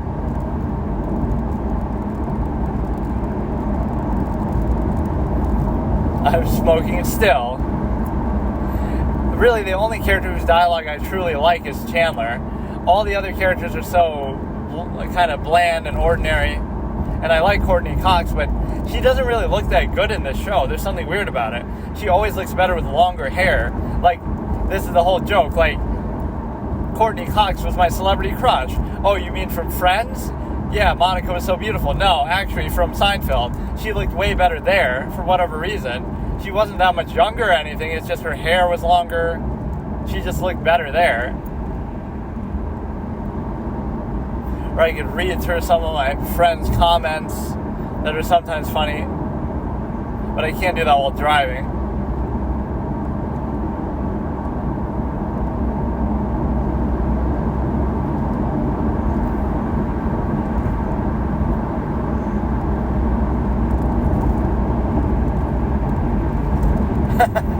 You're not my real mom. Yeah, Chandler is pretty funny, obviously, rest in peace. What was I going to say? Like, I could make a compilation of the comments and read them or something like that. But yeah, where she's the girl who's like Jerry's pretend wife, right? They pretend like they're married to get their dry cleaning done or something, and then Jerry cheats on her somehow.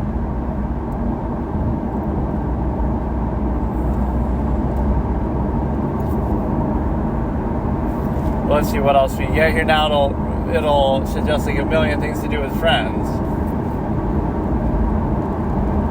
Like, we have this unholy trinity of clown behavior where, like, I'll say something random that's I'll make like a joke about something, then my one friend will often steal it and put it in a YouTube comment, and some of them get a ridiculous amount of upvotes, and then my other friend will take those YouTube comments that he puts, that he stole from me, and steal them himself, and then make them a video that's like, it's hard to explain, really. It's like,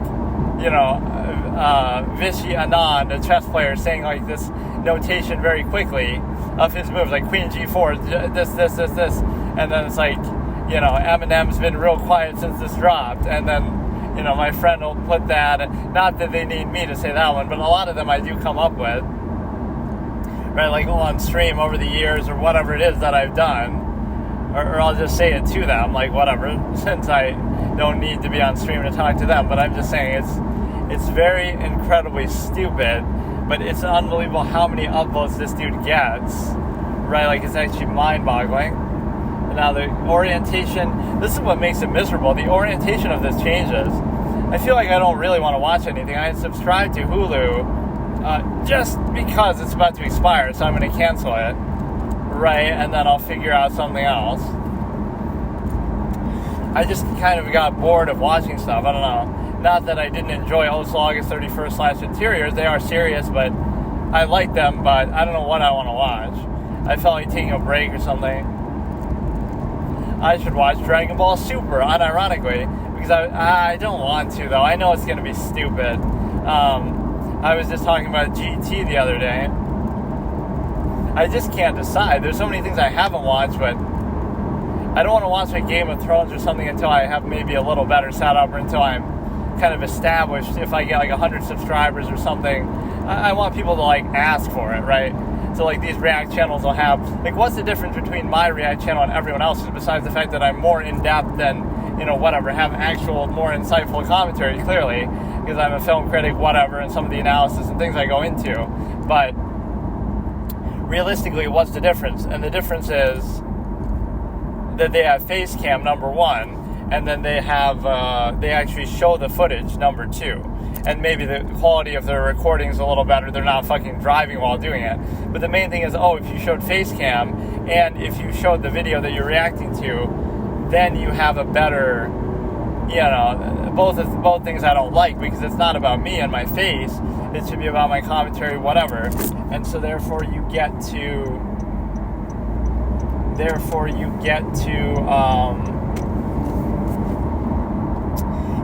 put yourself in a situation where you want to, again, I don't want it to be about me and my stupid face and those kind of reactions, and I also don't want it to be about me stealing the content that I'm looking at, right? So I want it to be about the base commentary. So that's a better standard. Like, whether what I'm saying is insightful or good or not doesn't matter, right? It's that should be the measure.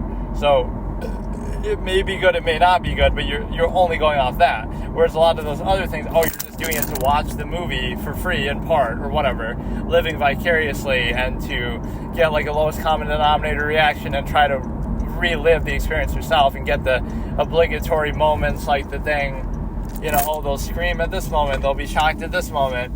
You're not really doing it based on anything else, or the cult of personality basis, like, that you would basically attach your face to the name, maybe a little sprinkling of stimuli, Acme stuff, etc. These terms are going to become, that's the biggest thing with my whole presence, right? These terms from my own debate format, most of which I came up with myself, right, are very valuable because, you would just know that's from me, stimuli, acme, etc. Not that similar concepts haven't been discussed historically, but Freud in particular had some very similar ideas. But just the exact interpretation where it's the highest measure. So, for example, how would I explain the stimuli acme in layman's terms? Like, it means that the highest measure of human value and expression is sexual in nature. And why is it sexual? Because it's hedonism. And why is it hedonism? Because hedonism is pleasure. And why is it pleasure? Because there is no other higher measure that people know than their own stimuli and sensations. And how do we prove this? What is the exhibited tendency that would indicate this in human behavior? So the majority of lyrics and songs have to do with what? Romance, love, / sex, right? One of those things, right? They're all under the same umbrella. So romance, stimuli, sex, etc. is, again, the majority of song lyrics have to do with that. The majority of comedy has to do with that. The majority of, there's some other examples that I would give. But yeah, like most music has to do with that. Most most comedy has to do with that. Most profanity is the big one, has to do with that. That's the best actual indicator, right? Like when something good happens, what do you say? Oh, that's fucked up. When something bad happens, what do you say? Or when something good happens, you say, oh, that's fucking amazing. And when something bad happens, oh, that's fucking terrible, right? Why are you using the word fuck that has to do with sex, or other words like, oh, they're a bitch, or oh, they're a, all these words? Most profanity has to do with sex in some way. Some of it has to do with like excrement, like that's shitty. All right, so that's just undesirable. We get it. But the other side is the highest measure that you can come up with is that, oh, I cannot express my happiness or my anger any better than deferring to sex and saying, oh, that's fucking great, that's fucking terrible. Why are you saying that word that has to do with sex in a situation that has nothing to do with sex? It's because you can think of no higher measure to express what you're saying. And why is that measure the highest? Because it's hedonism. And why is hedonism the highest measure? Because it's pleasure. And why is pleasure the highest measure? Because it's, assuming that's the highest sensation that you have. And so therefore you get the point. Like, it's just, people can think of no other more meaningful way to express themselves. Like, it all comes back to sex. Like, people are obsessed with sex, and there's nothing else that means more to them or has more value. Even if you're mad about something that has nothing to do with sex in any way, you'll still think about it, or you'll still say it like that. And the reason why is because, again, you can't think of any other better way. And so, again, what's telling about it, too, is even as people are saying it, that's not what they're thinking about, right? They're not thinking about sex when they say the word fuck or bitch or whatever usually, right? But they still use it because it's just the best thing they can come up with to express how they're feeling at the highest, exaltation, or the highest, condemnation for something would be exactly that. Even the phallic imagery of flipping somebody off, like, the two nuts and the thing, right, to represent that. Although why it has to be the middle finger, I don't really know. You can do that with any finger. It's just kind of easier to do with that.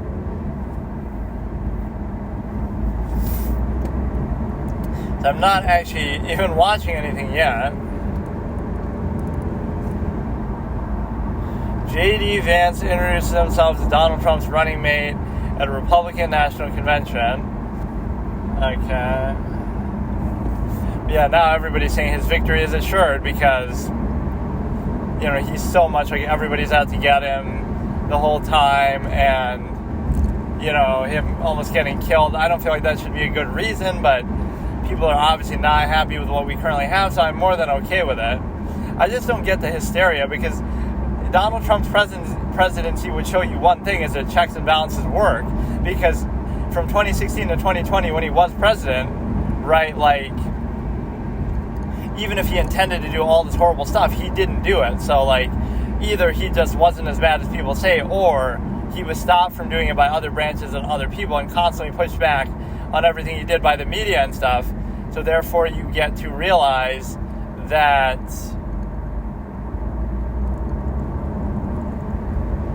it's not a big deal because, it kind of worked. So in other words, he didn't do anything that extreme. He didn't start a nuclear war. He didn't do anything, crazy the way that people are talking. There are all these conspiracies and, Russia and this and that. And again, I'm always open-minded. I'm not saying he didn't do it, but I'm the first person to say, George Bush is a war criminal for Iraq. But nobody tried him, so what can you do?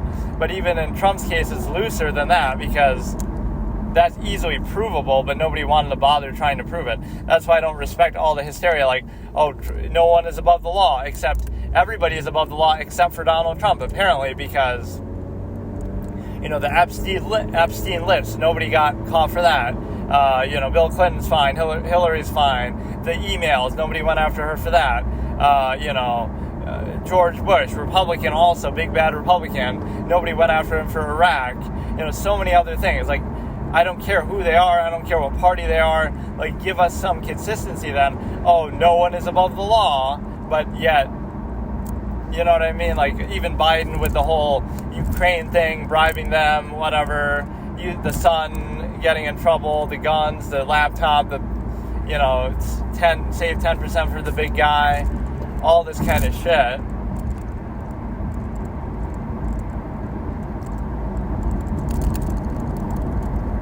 Right, so no one is above the law except for literally everybody fucking else, because that's why they make a spectacle out of it. Oh, big bad Trump commits a crime. Like, you would have to be that naive and that dumb that, oh, no president since Watergate has ever committed a crime.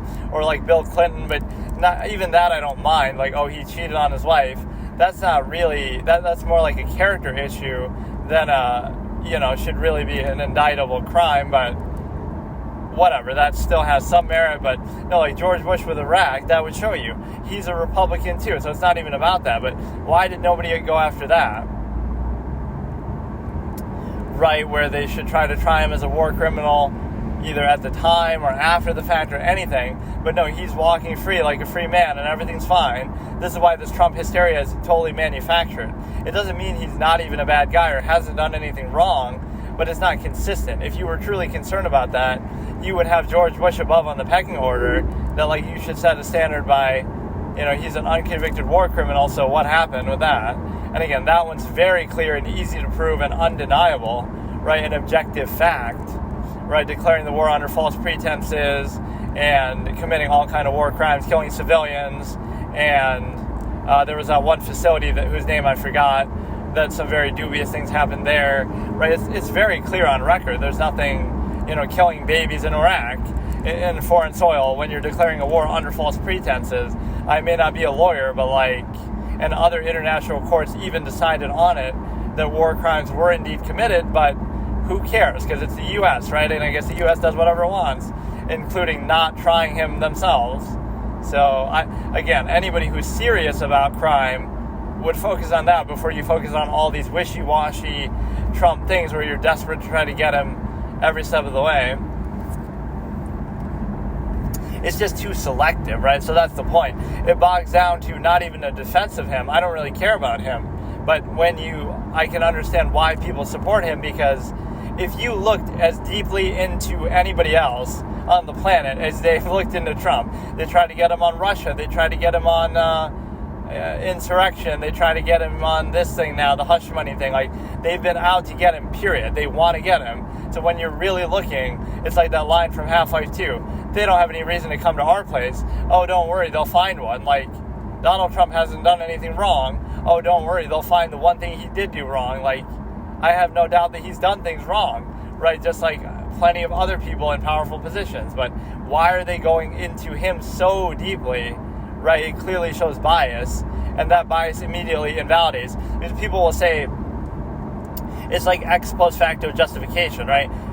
A lot of people in powerful positions don't like Trump, right? So now they'll look into his whole life and then find something, oh, he did this wrong. So that doesn't mean that he didn't do it wrong, and that doesn't mean that he shouldn't be punished for it, but it means that your investigation is tainted because you're going in with a clear bias. You're looking for something. That's not how investigation works. You start off with a good reason, first of all, then you look into that specific reason. You don't just say, let me look at everything this person ever did and just like stalk their whole life, and then you know.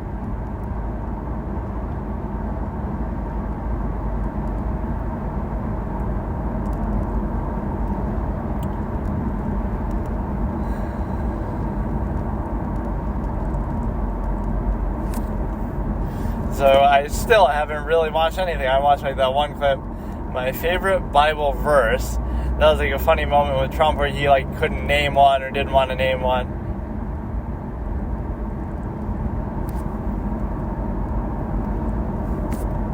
Attempted assassination of DJ Trump. I didn't know he was a DJ. Donald J. Trump. Mapped every minute using Google Earth. And yeah, people were even calling out that there's somebody on the roof, but then they ignored it. So, like, people saw them and knew it was happening. Right, so this stands to strengthen the argument that, oh, it's like a inside job or it's a setup or something.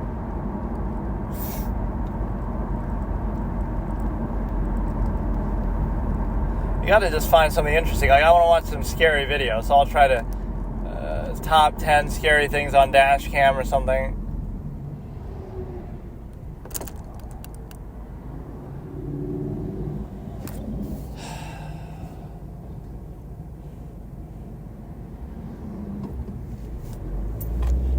Right, like those at least seem somewhat real most of the time, but there's always an incentive behind that too. The need for content outweighs the need for genuine, existence of said content. So it's like these people chilling scares and stuff like that, they have some good channels, but at some point they'll start to reach because, oh, what if there's no more scary videos? They've already showed all of them or they're all fake or whatever. They have no choice but to keep doing it because they have 1 million subscribers and they don't want to let that go to waste when they're clearly monetizing stuff and making money over it. And that's the big evil of it, is that they're just stealing other people's stuff and putting it together and just talking over it. And by talking over it, they can call the content their own and therefore monetize it. So if you ever wonder why there's so many annoying videos on YouTube, wink, wink, like this, but at least I'm not showing anybody else's content. If you ever wondered why, it's because of the simple fact that, if they just showed the compilation of clips with no audio, which might be more enjoyable to watch, now all of a sudden they can't monetize it. But because they have some stupid running commentary, a woman was in the woods and she saw this figure, and then it shows the clip, and then she was very scared. More details on this have not yet been released, and they never will be because it was fucking fake, like every other clip. And then they go to the next one. Like, that's all it is, right? But just because they're doing that,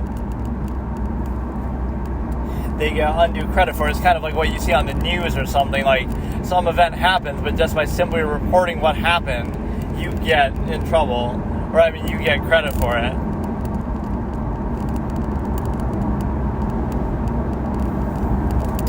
Kramer gives away his TV. The Virgin. The funniest Star Wars thing I've seen all day. Not mine, by the way. Well, just all day. And this has only one view, so why am I even getting suggested it? Game losing plays, but they get increasingly more tragic. Okay, let's watch this. And then I'll watch some scary video.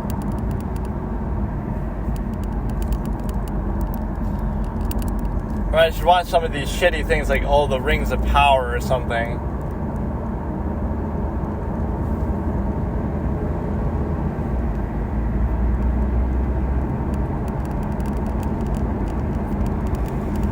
So this is game losing plays, but they get increasingly more tragic, which is sure to have that one that's like he throws the ball up in the air, but then they catch it, and then they actually make it through with it, right? Because he thinks it's over, and there's only 0.5 seconds left or some shit. We're starting in 3, 2, 1, we're starting in 3, 2, 1. Less than a minute to go. Miami versus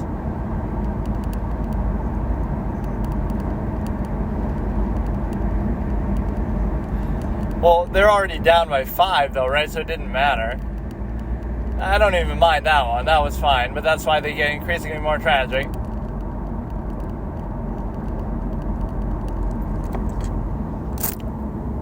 That's like a whole team failure. They're just overplaying. Kobe has a lot of bad highlights from later on in his career when he was always injured or something.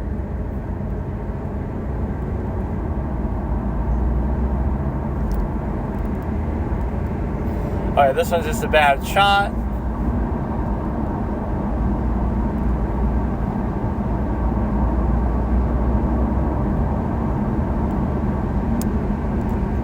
This is just the Raptors trying to get a shot and they can't.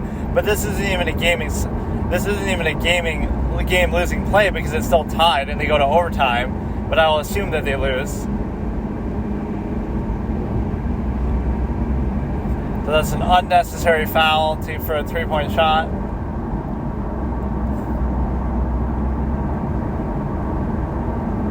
It only makes sense if they end up losing after that, which they don't show.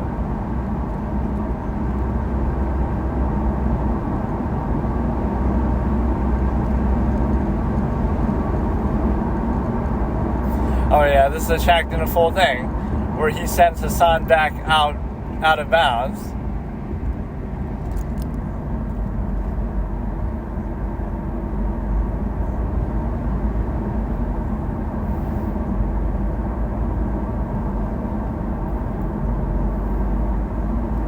That was just a dunk, but you needed a 3. Or this is Draymond taking a dumb... What do you do that for? Draymond shooting a 3, period, let alone that. That one was really dumb. That's got to be the worst one. Draymond shooting a deep 3 with like 5 seconds left when you got fucking Curry on the floor. What are you, fucking stupid, dude?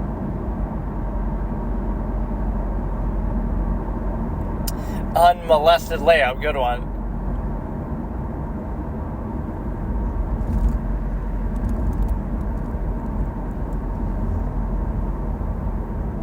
Now he's gonna miss free throws at Boston versus Cavs. I mean, Boston versus Celtics.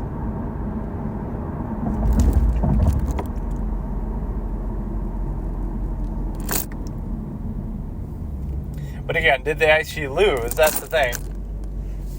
None of these are game-losing plays. These are like game-tying plays.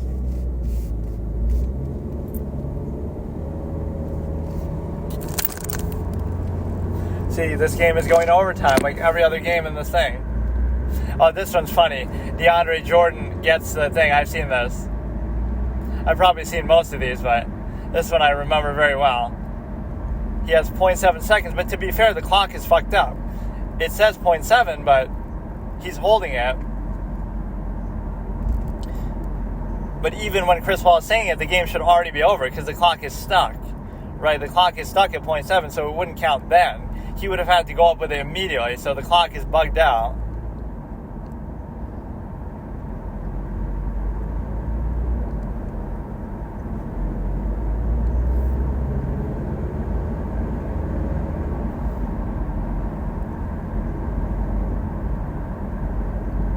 Karolinko misses it after the steal. Some of these aren't too bad, though. That's like him going above and beyond. The worst ones are where you're doing something that you don't even have to do. Like, this is Jordan, obviously, turning the ball over to Nick Anderson the year he came back.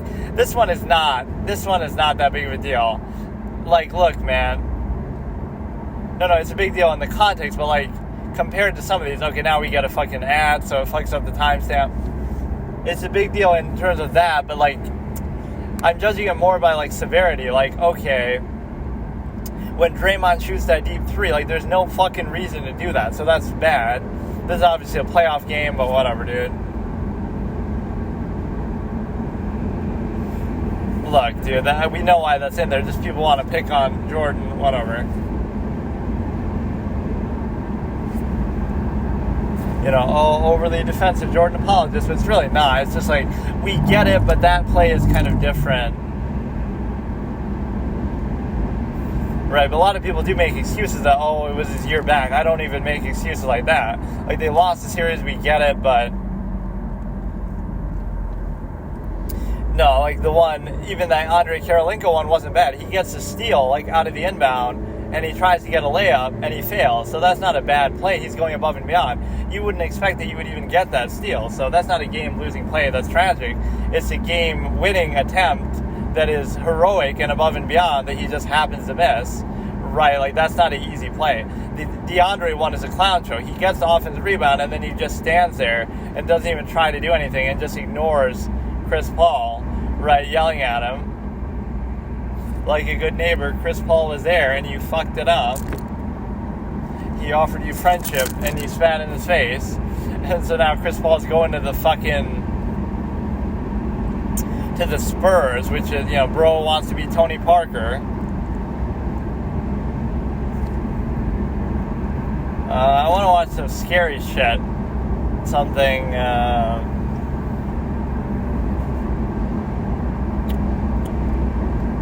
like scary videos caught on dash cam or something, which of course this thing rotates, so that's the only scary thing here.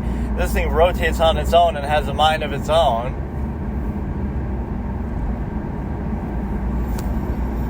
I don't know, I don't feel like watching anything really heavy or extreme. Maybe I overdid it with those two, but they were good. Interiors versus also August 31st. I would say also August 31st is a little better, but Interiors is actually a bit more eloquent than I realized. You know, also August 31st is so quiet that it's very effective for that reason. In fact, I don't like that piano scene at the end. I wish they didn't make that so such a spectacle. And the way he kills himself wasn't like super clear. I would have made it more sudden and just dramatic, because you kind of know where it's going, but like he tries to overdose, but it should be similar to how he does it at the beginning, where he goes in the water, like he jumps off of something, so it's like more clear.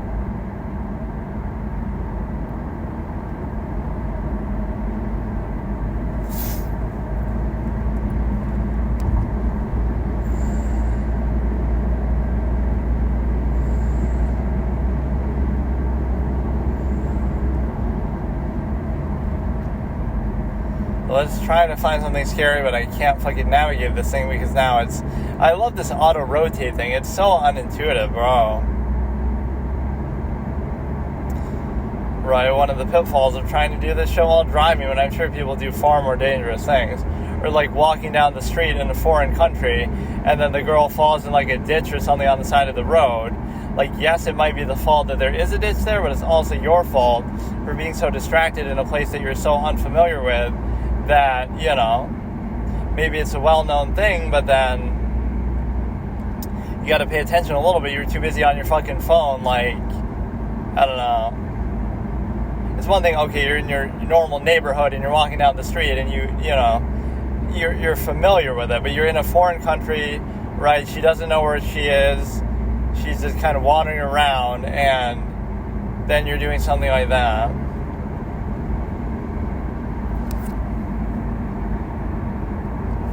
I cannot seem to navigate this, so I guess I just won't watch anything. This is so fucking stupid, man. I'll have to pull over somewhere and figure it out.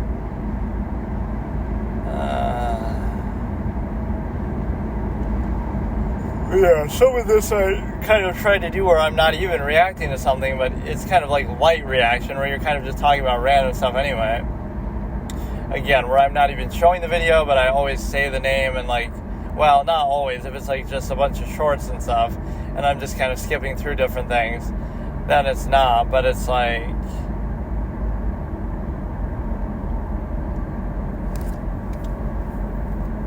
yeah, I normally don't even do this twice in the same day. Not that you would really notice or, you know the difference. But whatever. These couple days I'll have to do it. So I'm trying to figure this shit out, and I just can't. But no, like, that's one channel I've been watching a little bit, Chilling Scares or whatever.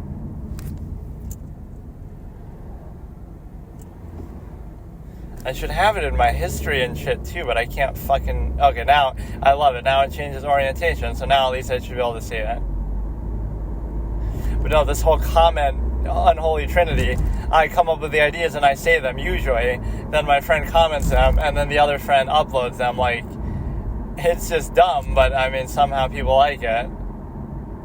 So just some... like that one, Rachel, or whatever.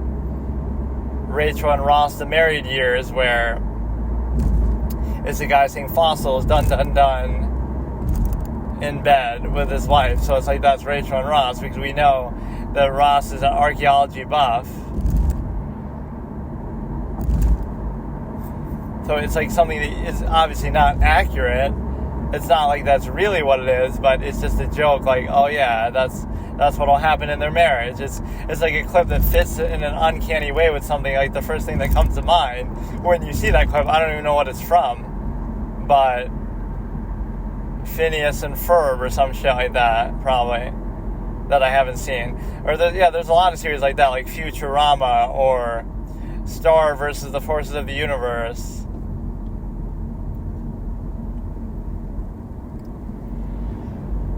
Versus the forces of evil, I mean. if it was her versus the universe, she would be the force of evil, I guess. Okay, let me try to find this shit. We're at a stoplight.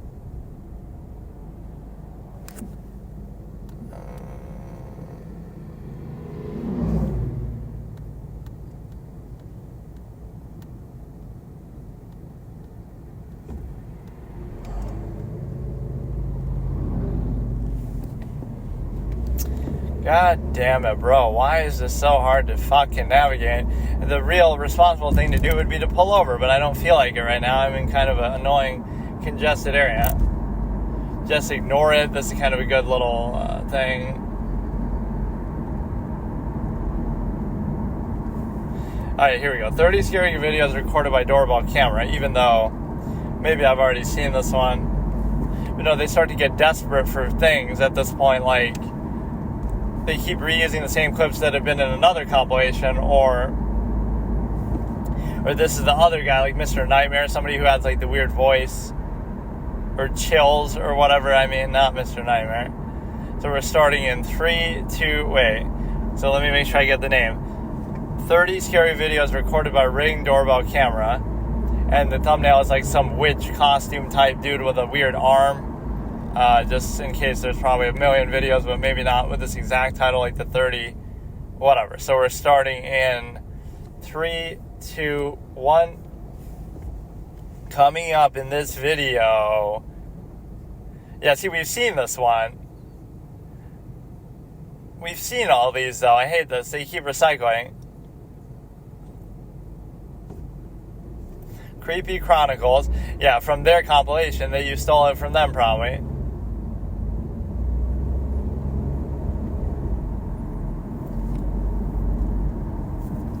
Too many of these videos are filled with bad people.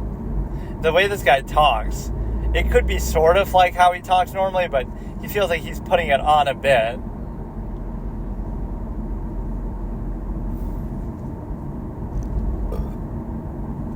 So they pretend to be a good Samaritan once they call them on.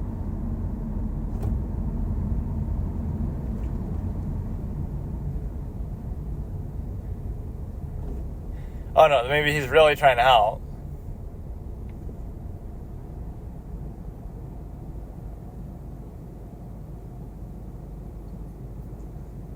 Oh, the homeowner is like not in the house.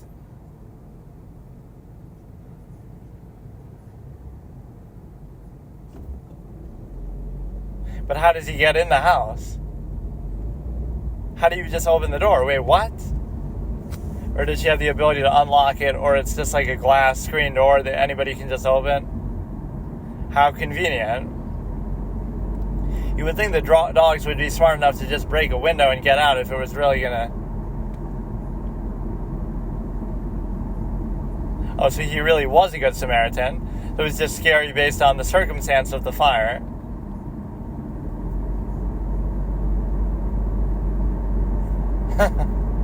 So it was my faith in humanity. So I've seen this, obviously. Somebody screaming, and there was like some police report.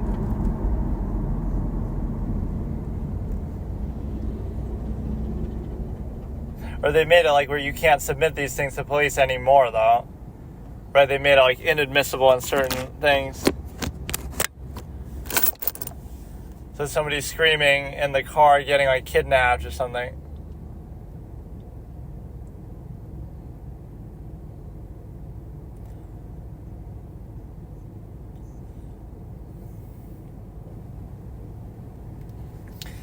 But then the police said, oh, it was just somebody, I think they found out who it was, but it wasn't like that big of a deal.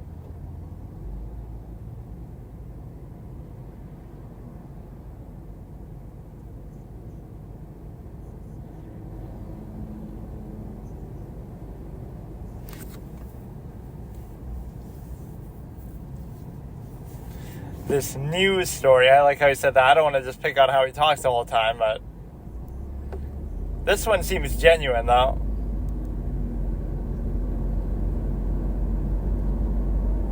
If you're really that worried, though, just jump out. I know he's going fast, but wait till he makes a turn or something.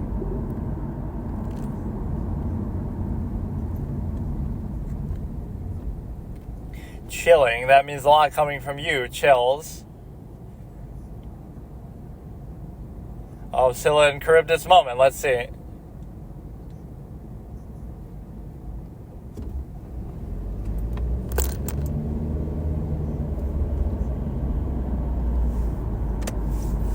So he's getting excited. This doesn't seem that scary, but it might be unnerving.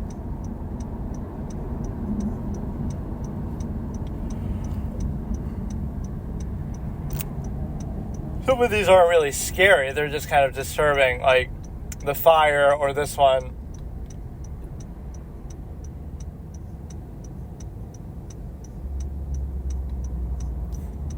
There's the fact that the leash gets stuck in the elevator door, I guess.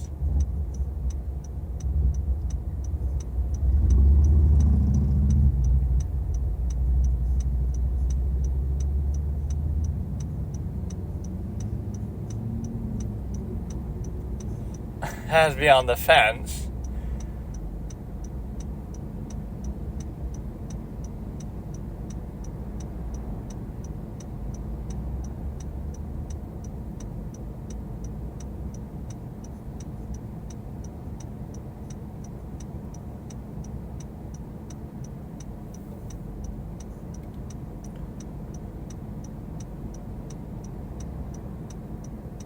This is a fair request, though.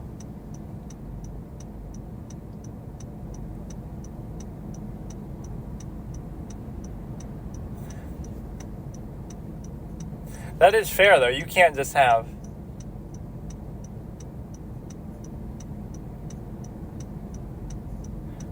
Really? Like, you can point it...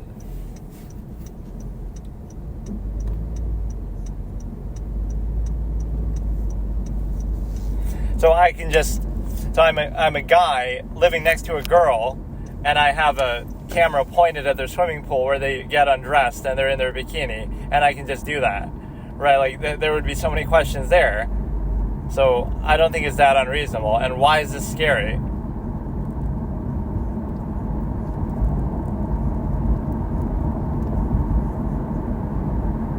But not looking at his property.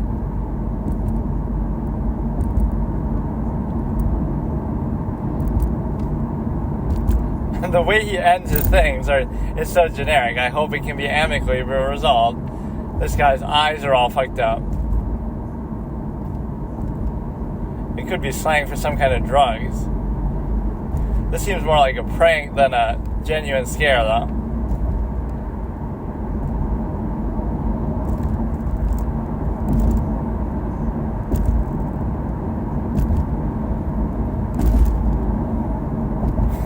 This one's more funny than it is scary. I haven't seen this, though.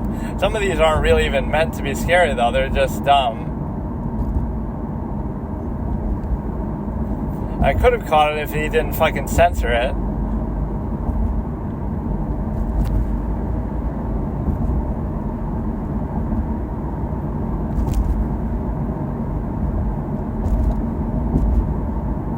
He's obviously just on drugs or something, but...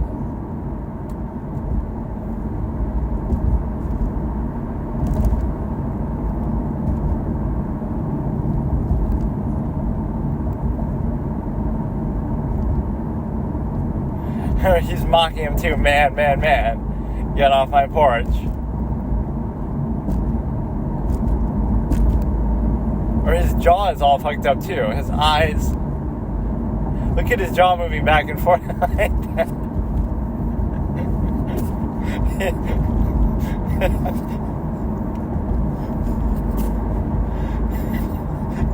The way his jaw and his face were going in opposite directions was pretty funny, actually. Like, how do you even do that?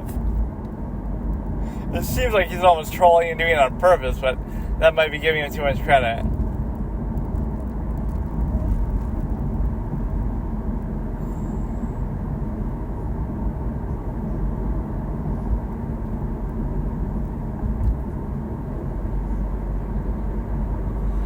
Between this guy's voice and that kind of clip, though, this is more funny than it is scary. Or again, some of these are just like interesting, but they're not really scary. Like the Scream one was genuinely scary. Right, all the rest of them have been sort of weird.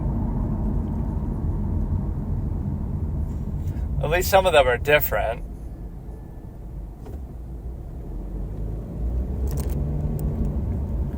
Yeah, all of these are pranks or fake or staged or something.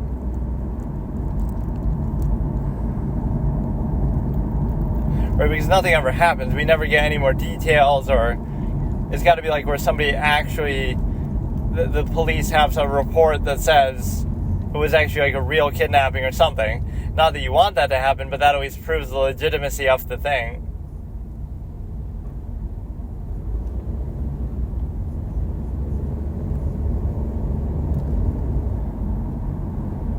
So she walks up and she tries to break the camera. Or yeah, all these kind of work as a sort of advertisement for a ring.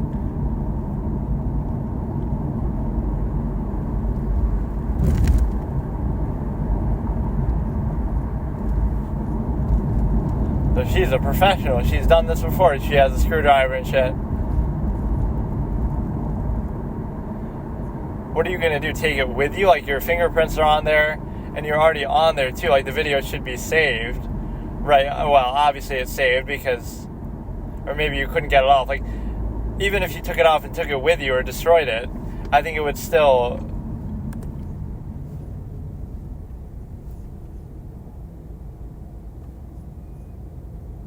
It's obviously just some random petty crook.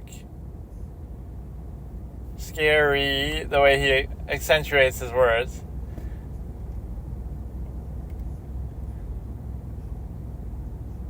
Oh yeah, this is good, at least somebody trying to break in. But he breaks the door open and then just leaves. Somebody comes up and tries to... He's just trolling. He turns in, comes from behind, breaks the door. What the fuck? That's like trolling. He walks it backwards, kicks the door open, and then he just leaves. He said no and left.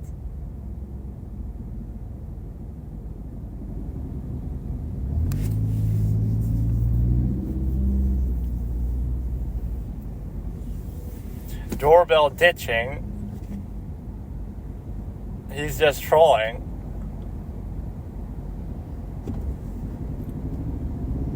Testing the water, he'll be back. That could be true.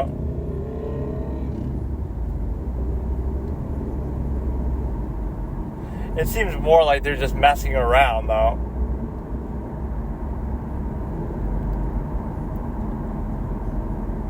Or yeah, these are good. Like somebody's right behind them as soon as they go in. Okay, this at least seems legitimate.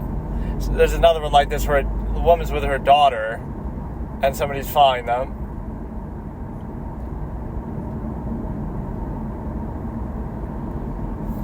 But did she lock it in time anyway? Like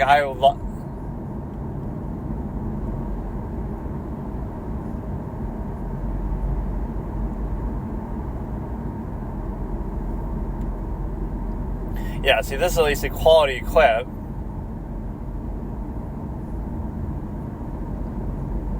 So they actually get inside. Because she doesn't lock her door immediately, which is understandable. I mean, they're right there, but this is kind of scary because you're not really paying attention. It's late at night. You wouldn't expect that.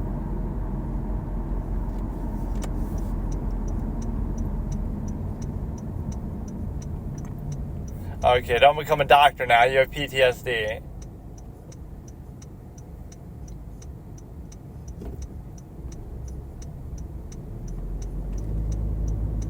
Why would you give him the benefit of the doubt that he's not just crazy? Oh, he has a good reason. He's the guy from episode 9 or whatever of The Mentalist, where the guy is taking revenge for his buddy who got killed and burns everybody.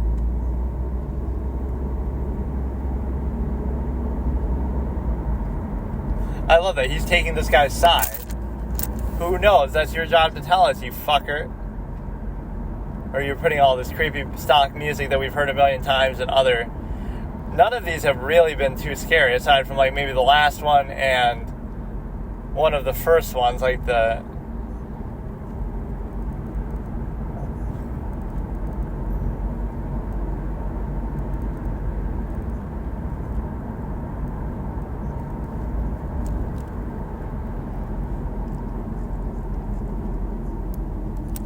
He's caught on camera, so that should be good enough. Imagine not catching somebody when you have that. I gotta become a proper internet detective. Imagine if I actually do that, because I have a penchant for those moments where, like, in games and stuff, or even in general, I'll, like, predict stuff so well. So I'll end up predicting a killer and be, like, an actual internet detective consultant for somebody, where it's like,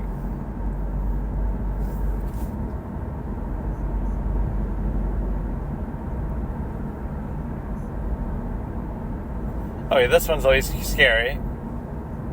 Somebody on the ground with a blade in their mouth, breaking in your house. But is this even Ring, though? This is like an indoor. This is not a Ring camera. This is a bedroom camera. Like, what is that? Now we have an ad for at least, like, 5-second delay, so I count accordingly, 5 seconds off from whatever the timestamp. I hate when that happens. There's nothing I can do, or I don't like having ad blocker or something. Or I can subscribe to YouTube Premium. Hashtag ad for both Ring doorbell and that YouTube subscription, but it's not. Don't subscribe to any of this shit. Just watch these videos for free, because you're poor like me.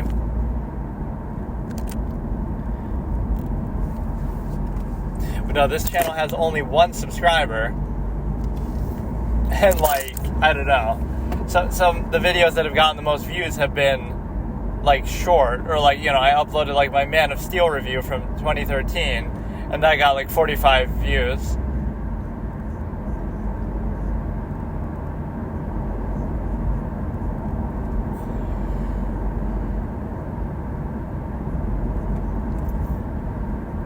Like, I could literally make this video myself. Just fucking...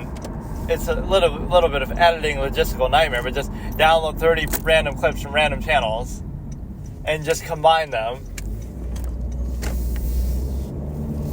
Right, I'm not diminishing it. I'm just saying it's, like, stupid.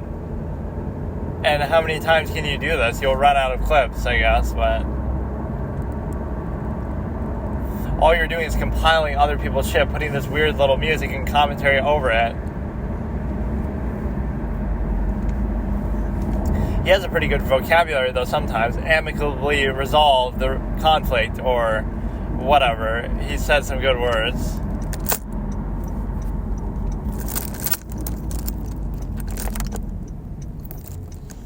But no, imagine making a living for doing what this guy is doing. Like, as if I would make a living from what I'm doing. You need, like, an established cult of personality already. His little piece of advice at the end are funny. Don't let it be you. Which is this? This guy is so stupid. He's worse than me. Like, he's trying too hard to be funny or something.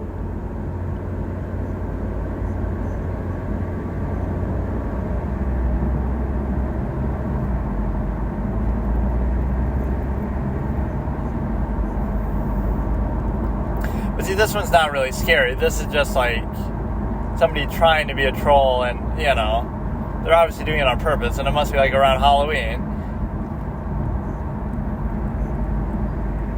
It's obviously just a costume, and they're just fucking around.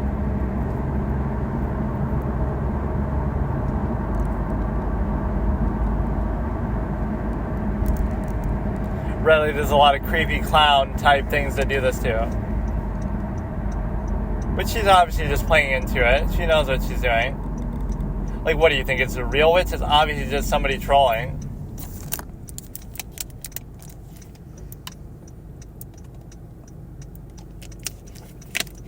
Yeah, almost like it's a costume or a mask. Like, oh wow, she doesn't have a face. And then she walks away. So this is more just like deliberate trolling.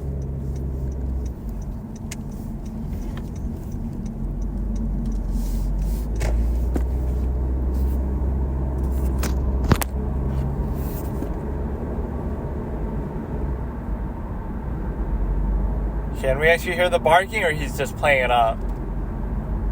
Oh, actually there is. That's actually a good effect, though. Okay. Animals notice things before people do, kind of like in horror movies. It's a random dumb bitch in a fucking costume.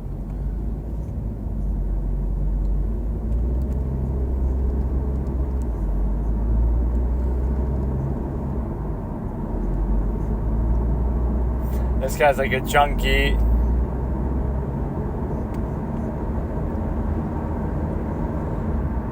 A rando. Yeah, a lot of these could just be drug addicts looking for a fix or something. Or is this like a foreign language, or is it just gibberish? It is clear that he's out of his mind. That was kind of fun. He says stuff like me in sort of a dry, monotone way, but even I'm not that monotone anymore. Or I would be like more whispery in the past. It's like a self-awareness that what you're doing or saying isn't really even worth it, but...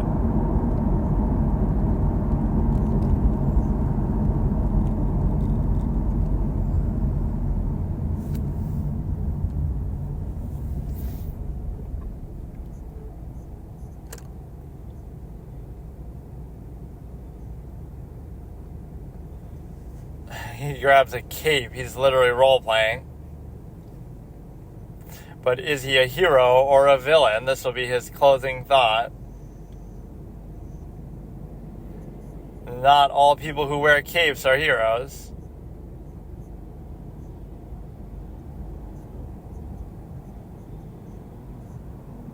Rapping. They're knocking on their own door from the inside. I thought they have a Ring doorbell, so isn't the point that you're supposed to say something through it?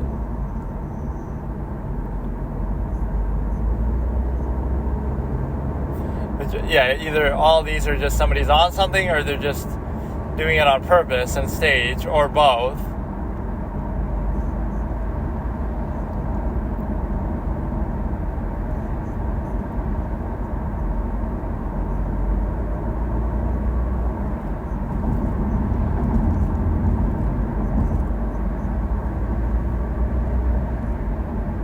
Okay, so this is actually from a news channel. That's cool. That's how you know it's real, because the news is never fake.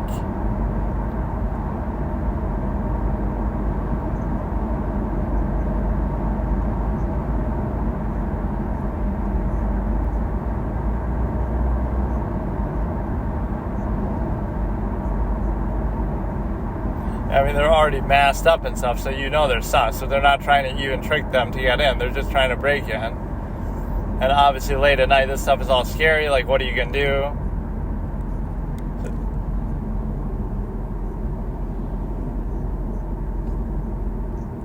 How nice of them. They're fixing the door for them.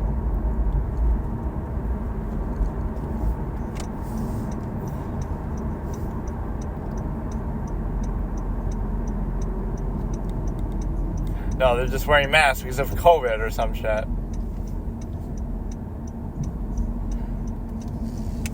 A thief of joy.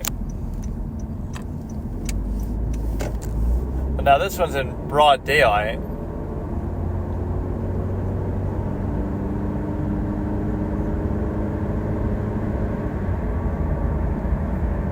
Why is this one even at this high on 15? They're just trying to grab mail. Like, what kind of shit is this?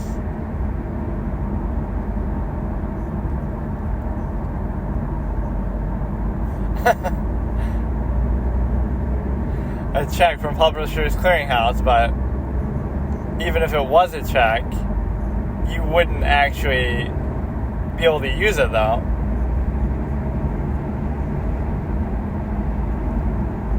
You could try to sign it over to yourself. You're as stupid as Peter Lorre in that episode of Climax, the original Casino Royale. First time ever seen James Bond, where he's trying to steal the check he got from the casino, but you wouldn't be able to use it anyway.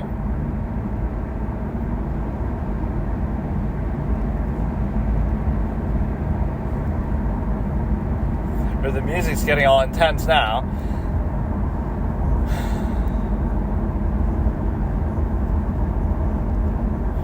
Kid Ghost wants to play with the wagon. His little graphics and stuff are cool, but I mean, you got 1 million subscribers and shit, you can handle it. That's the new self-driving Tesla wagon. Some of this shit is actually pretty funny. Unlucky 13.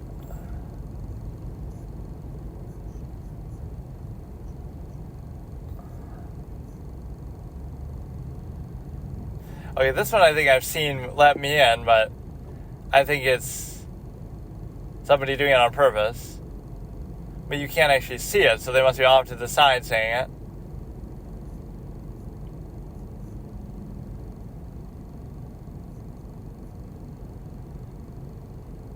Sounds like a little kid almost.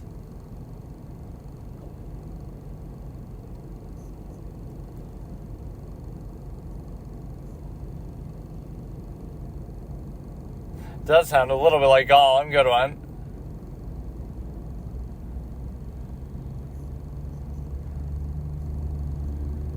Number 12, die? What are you talking about?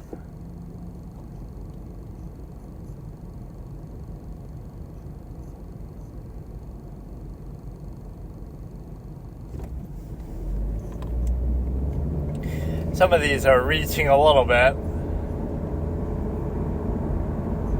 Even that one was sort of incoherent.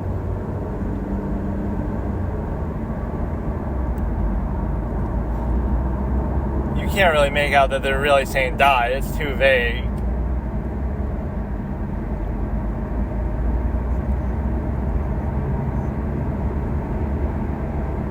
It doesn't really sound like that. It could be anything.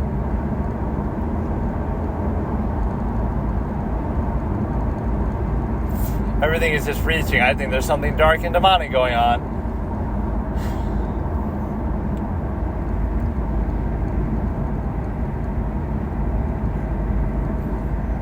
This ranking is arbitrary, though. Like, are they meant to get scarier as they go on? Or it's just 30 random ones in no particular order, half of which aren't even remotely scary.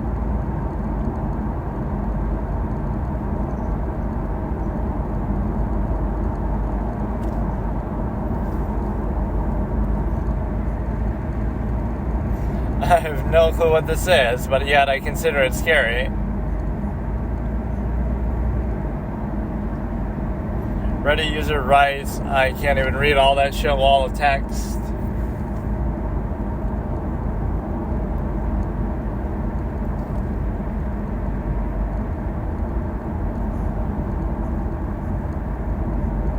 Yeah, here's one psychological technique that I've spoken about, the bookends theory, where it's like when somebody's reading a long passage of text, people typically only skim through, and so they'll only see like the beginning and the end, and so therefore, they'll only really consciously process the beginning and the end, and so the larger body in the middle of the text, they kind of only skim through and absorb subconsciously, so it makes them more ripe for like subliminal suggestions or something that could be fit in there that you might process subconsciously but not really be aware of.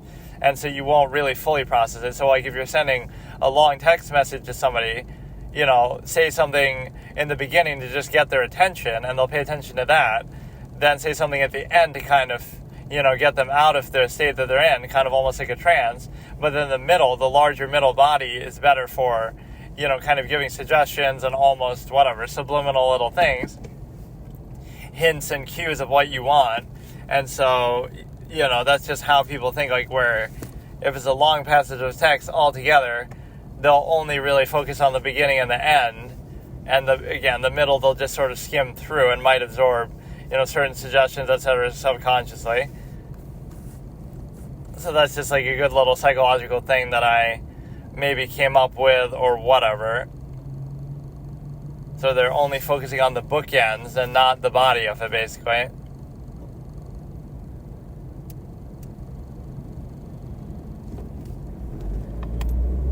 There was a couple other ones like that. All these obviously terms from my format, but that's kind of a little different. Okay, so today I'm going to continue like the random YouTube session because I can't really decide what to watch, and I even unsubscribed from Hulu. My thing's about to expire. Some subscriptions will actually stop letting you use the service as soon as you unsubscribe, even if you had time left, or they'll try to give you a refund or something for the difference, but some of them will let you keep using it, which they should, obviously. But no, I've done that before. Well, I'll unsubscribe like halfway through the month, and then I still can't use it, even though I paid for the whole month. So it wants you to like wait till the last second to unsubscribe to try to bait you. That's like a whole predatory thing. Auto renew subscriptions are like a predatory business practice that is like, you subscribe for the first time, so you want to subscribe for just a month, but then you have to manually go and turn off auto renew later. It forces you to have auto renew on once you subscribe, where you have to go like out of your way and read the fine print, blah blah blah. So the point is, there's a lot of money generated. This is very common through people subscribing and then forgetting about it, and forgetting to cancel it or turn that off later. Right? They'll just subscribe. They're not worried about it now, and then a month later they'll remember, oh shit, I haven't used that in 2 weeks, and I only wanted it for the time, right? For using it just like once maybe. This is especially true with like certain programs, right? Like you get like some special YouTube downloader or some thing like that, and you only want to use it like once for one video, and then you're done, and then you forget about it, you forget to unsubscribe, and now they get another free month out of you or something. Or even if you're a clown like me at times, you'll forget for like a year, or you'll be like, I'm going to use it again, and then like a year later, like, oh shit, I forgot to do it the whole time, so you end up wasting money. So that is a very predatory thing that's actually pretty common. So what else do we have to look at here, though? I want to try to watch stuff, but I don't know what to even watch. That's the thing. I'm just totally at a loss and not even sure, so...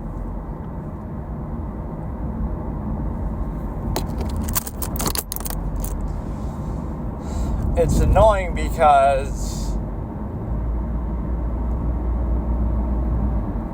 I don't know, like I wanted to watch The Fire Within, but then it's also subtitled, so I don't know. Okay, let me look through here somewhere, like passing out on live TV faint compilation. But no, I like how wild the suggested can be. Like I'll watch one video on something and it'll make it seem like I'm a fan of that because it'll keep suggesting it over and over. I watched that one OnlyFans debate video and now it's showing me only all these OnlyFans girls, wink wink, like whatever, Hannah Uwu. You watch the Uwu clip just because it's, it's like a meme cleanup type of thing. Like I might just go through and watch a bunch of memes, not even because I like them, but just because I'm curious, like what are other people into? But that creates like a self-defeating cycle where, oh no, I'm just watching this meme ironically, I don't really like it, but then everyone else does the same thing too because it has so many views. Because right, like here's a common fallacy, for example, defining value based on popularity or familiarity. Right, the popularity basis is, this video has 1 million views, therefore it must be good. How could 1 million people be wrong? And therefore I'm going to watch it because of that. Right, and this video has 0 views, so therefore it must be bad.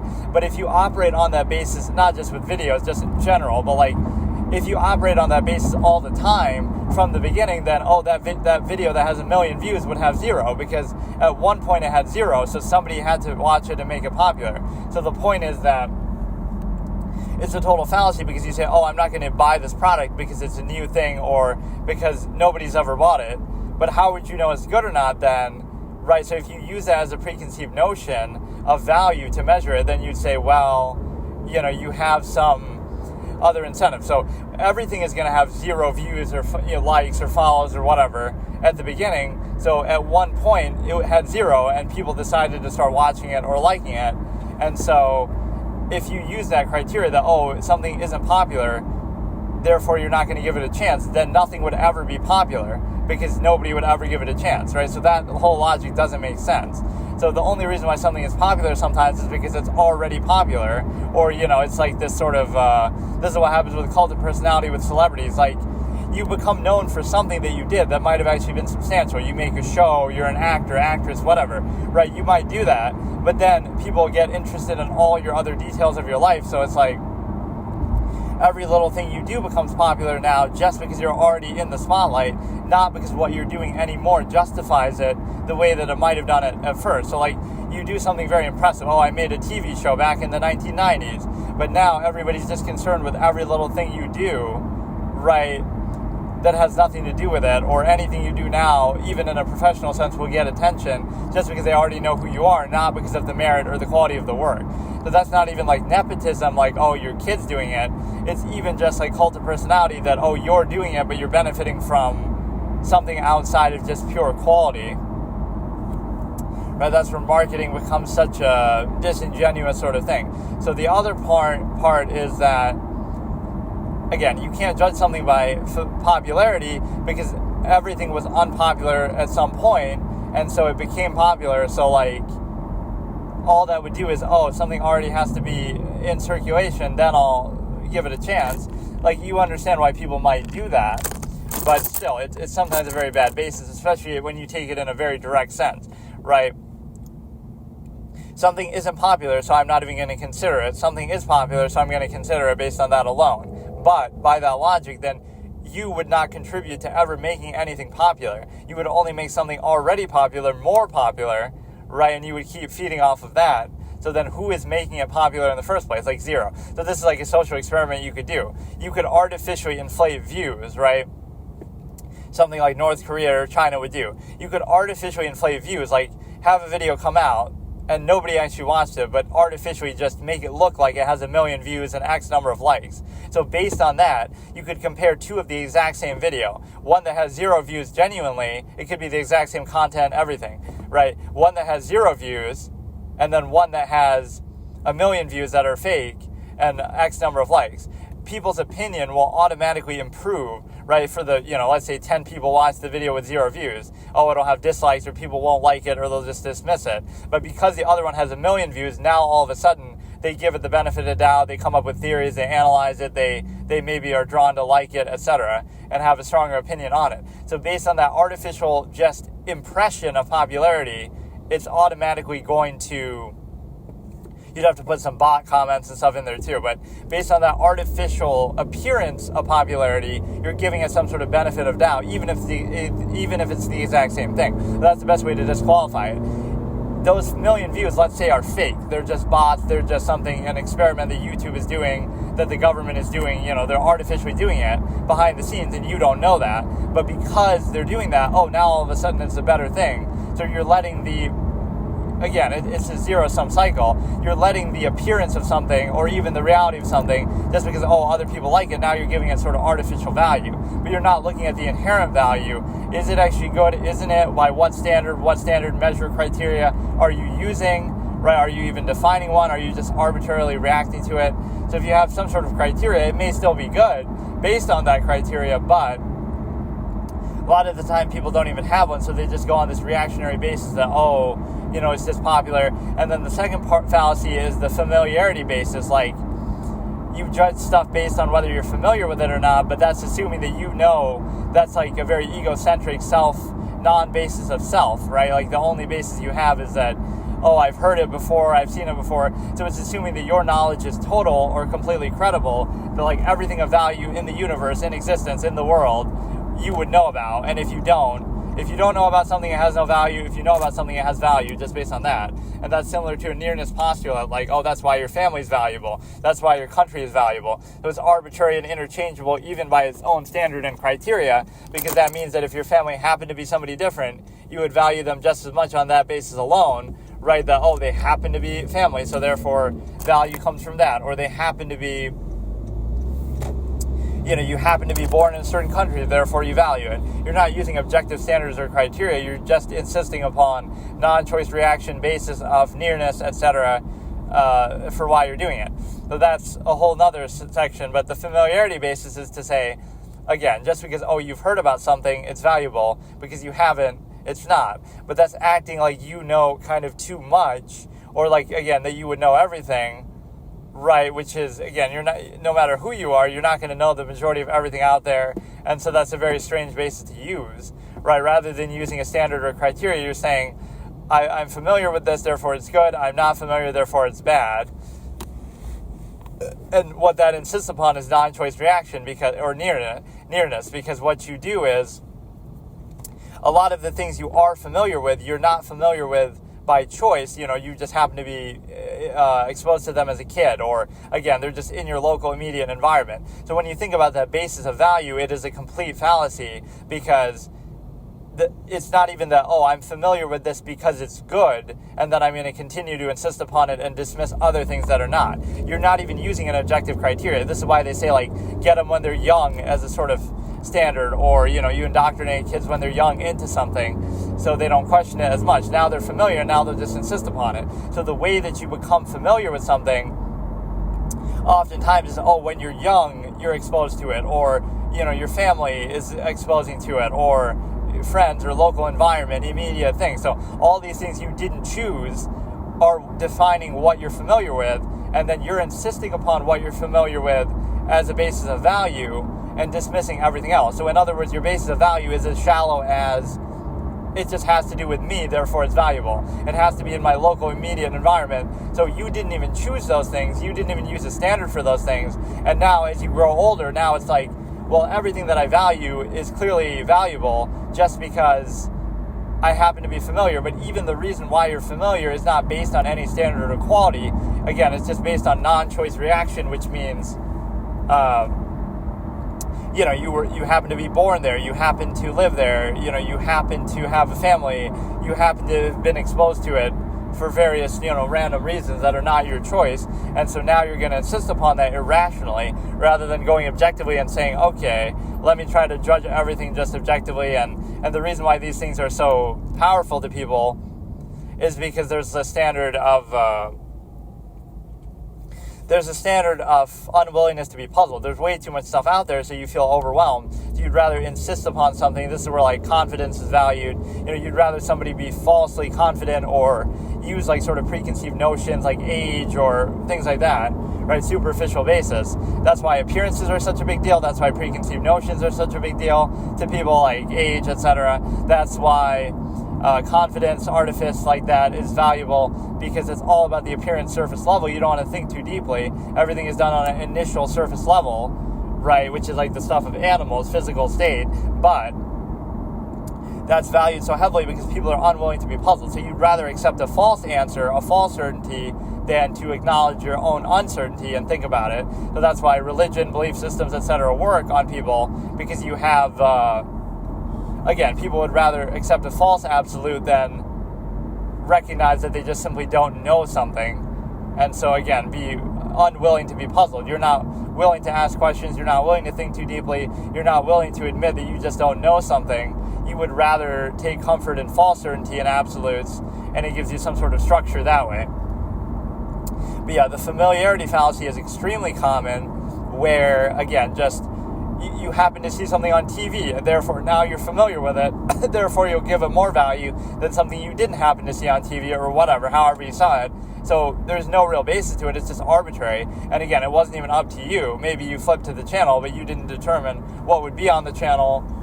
And again, even as you say it, that it's a total farce, but yet people still believe these things because they don't really think about it. Like, I randomly, arbitrarily happen to be familiar with this random thing, right, that if I lived in some other part of the world, I wouldn't be, or if I happen to see something different on a different channel or whatever, right? So just because I've heard about it, that means that it's good, or that means that everything else is not as valuable.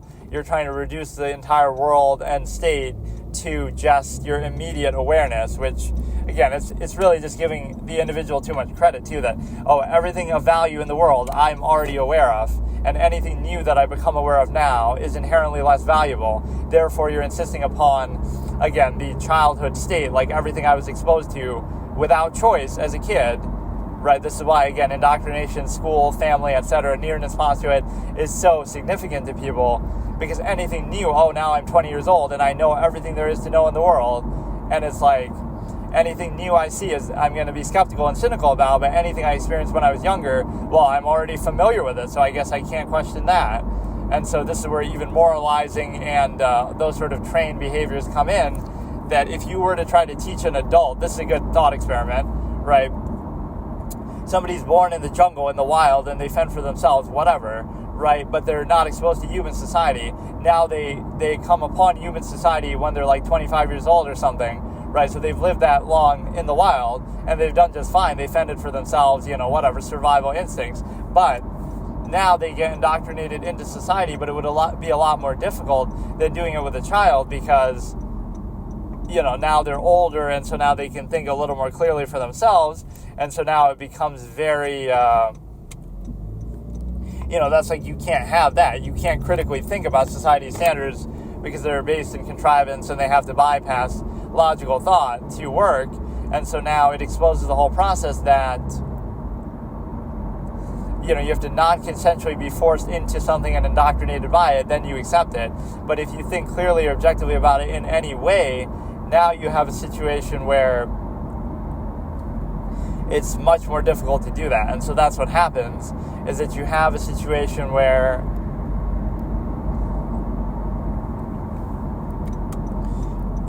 you'd be outside of society, you'd be doing just fine, but now society is very insecure and overextends itself, so now it has to force its standards upon somebody else outside of it, and it wouldn't be as effective on you because now you're not familiar with it and you're not brainwashed, indoctrinated to it when you're younger. And so that's not to question the basis of what those exact standards even are, but it's more so just to question the nature of the process, right? You shouldn't need to do that.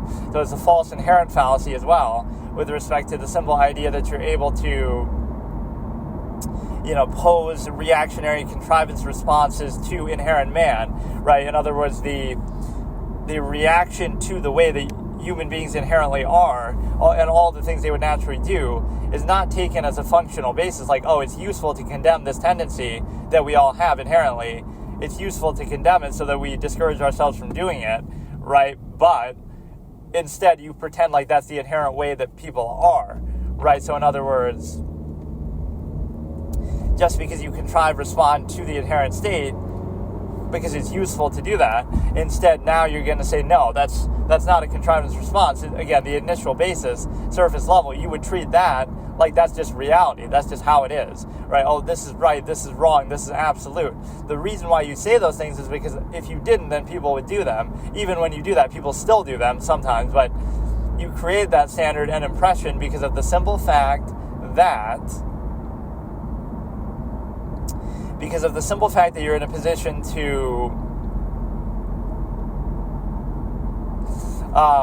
again, react to all these tendencies. Like, people would do all these things, like whatever we consider crimes or immoral behavior. They would do all those things inherently if they weren't condemned or if they weren't punished for them, as we can even look just throughout history. People would do that, or again, even now people still do it even with law enforcement, etc. And then let's look at the whole law enforcement basis for a second. The idea that enforcement appeals to the ego the same way that self-interest does. So for example, the basis of morality is not some higher standard, right? So in other words, a person would commit a crime if it benefits them, if they could feel they could get away with it, etc. They do that on what basis? Oh, self-interest. So how do you stop them from doing it? You appeal to the collective, like, oh, be a good person and this and that, but you still appeal to self-interest. So in other words, to beat to defeat the self-interest that would make someone commit a crime, you have to appeal to the same standard. Right, it's not a different higher measure like, oh, morality and it's meant to be and it's divine and this and that. No, it's actually the same exact standard of self-interest. And the reason why is because you would say, okay, you're going to feel gratified for doing it, right? So it's like some sort of reward conditioning that you would do, like, okay, you feel like a good person and you're glorified by society and you're rewarded either literally or figuratively, so you feel self-gratification. That's the mental indoctrination side of it. So you indoctrinate someone to believe mentally and extract some sort of positive emotion from behaving in a certain way, and then you also stigmatize behaving in an undesirable way, and then you also have the enforcement. Now, all these things appeal to the self-interest, right? You're trying to play on gratification through indoctrination, and you're also trying to play on just direct self-interest through enforcement. So the reason why somebody's not doing something that would be considered negative, like a crime, etc., isn't because, oh, they're a good person, etc., although people would claim that, right? In this, it's hard to judge it objectively because you're already in that position. But the real reason why you're not doing it is because of enforcement, that, oh, you're afraid of getting caught. And again, that's appealing to your self-interest. You're worried about yourself, not anybody else. So, oh, the reason why you're not committing a crime isn't for other people's sake, it's for your own sake, appealing to the same self-interest that would make you do it in the first place. Thus, you're afraid to get caught. So if something benefited you and you felt like you could get away with it very easily or for sure, then people would be very inclined to do it. And so that's a basic thought experiment, like the purge type style thing, right, make laws non-existent for 24 hours or for X amount of time, and all of a sudden all these people that might even pretend like they wouldn't do it, they'll still do it. Or again, the main premise is that you would have to feel like you can get away with it very easily and not face repercussions, whether from the law or even whether from other people, that, oh, I don't want to steal from this person because they'll just shoot me, or like you won't do it then. So just remember, the same basis for why people don't do bad things, let's say, is the same reason why they do bad things in the first place, and it's the non-basis of self or self-interest, right? You're doing it, you would commit a crime because you want to benefit from it, right? Self-interest. And you don't commit a crime because you also don't want to suffer for it in terms of self-interest, as in getting punished for it, going to jail, getting caught. So if you don't appeal to the self, that's where all these fallacies, undue emphasis of a higher standard comes in, because you have a situation to realize that there is no higher standard at work. It's the same standard that you're appealing to, and that standard is, again, just the self-interest. So let me see if I can find something to watch. I don't really feel like, and sometimes the audio maybe doesn't come out the best, but you can always use subtitles, I guess, too. It tends to sort of do them automatically. Like, I don't even add them, but just because the video is all audio, it kind of works out pretty well. Where, like, all I do is put, like, an image over it and combine 10 parts of these, like, for a whole week's worth, and then I just upload it like that. So it ends up being, like, 8 hours long or some crazy shit like that.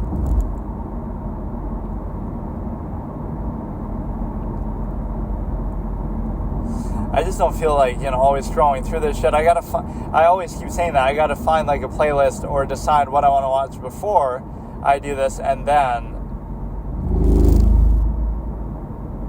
already have it ready, or have some, like, longer 30-minute type videos.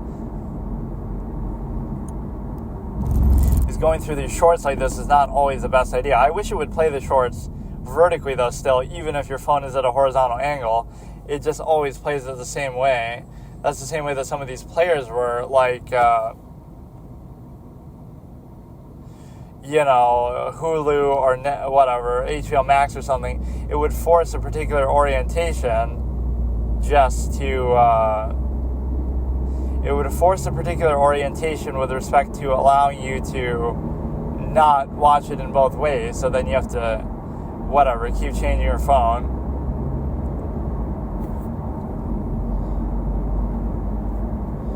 Wait, let me try not to do shorts, and then we would actually... Funniest Obama comebacks to Romney, I don't know. It's not every analog horror would be like, I wanted to watch some actual proper analog horror, but maybe I will, actually. But again, I don't want to have to read it or watch the little subtle things. I want to see...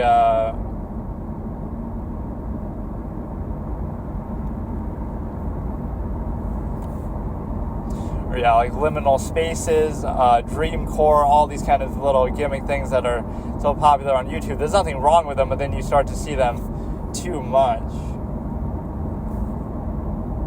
Think about liminal spaces in analog horror nobody is talking about. Investigation tape, the liminal something. Here, I'll just go with a random one. The liminal land anomaly. Wasn't liminal land like some sort of fake thing? It was like a fake amusement park or something. New Mexico State Police Exhibit C301. Okay, so we'll start this in a second here. Investigation tape, the liminal land anomaly.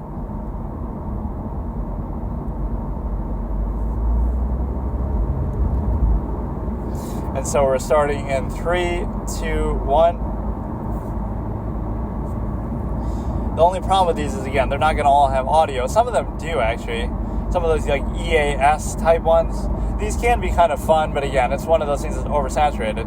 Anomaly within liminal land.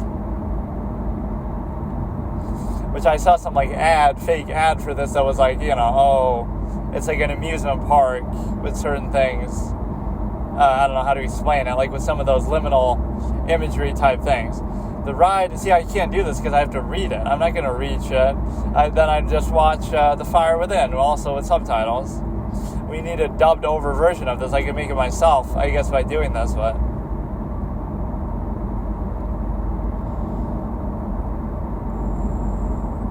like, where are they getting some of this shit from? Like the stock footage, I guess it could be AI generated, like a lot of this shit probably is.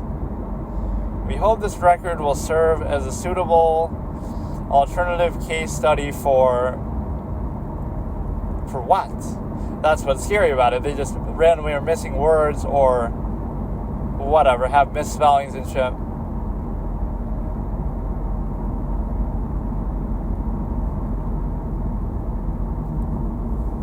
Mild anxiety, in other words, everybody ever. I love all these sort of weaponization of medical conditions in the modern day. Let's turn it into this, because I'm not really even watching this because I can't really read it. But I like the little creepy music.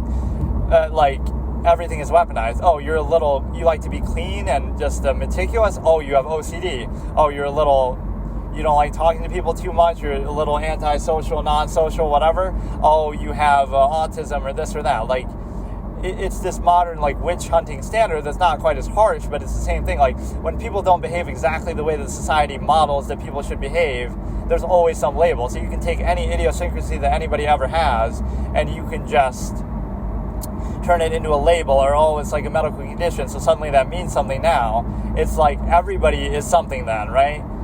It's totally not, oh, you fidget. A lot of people, so therefore you're autistic or whatever, right? ADHD.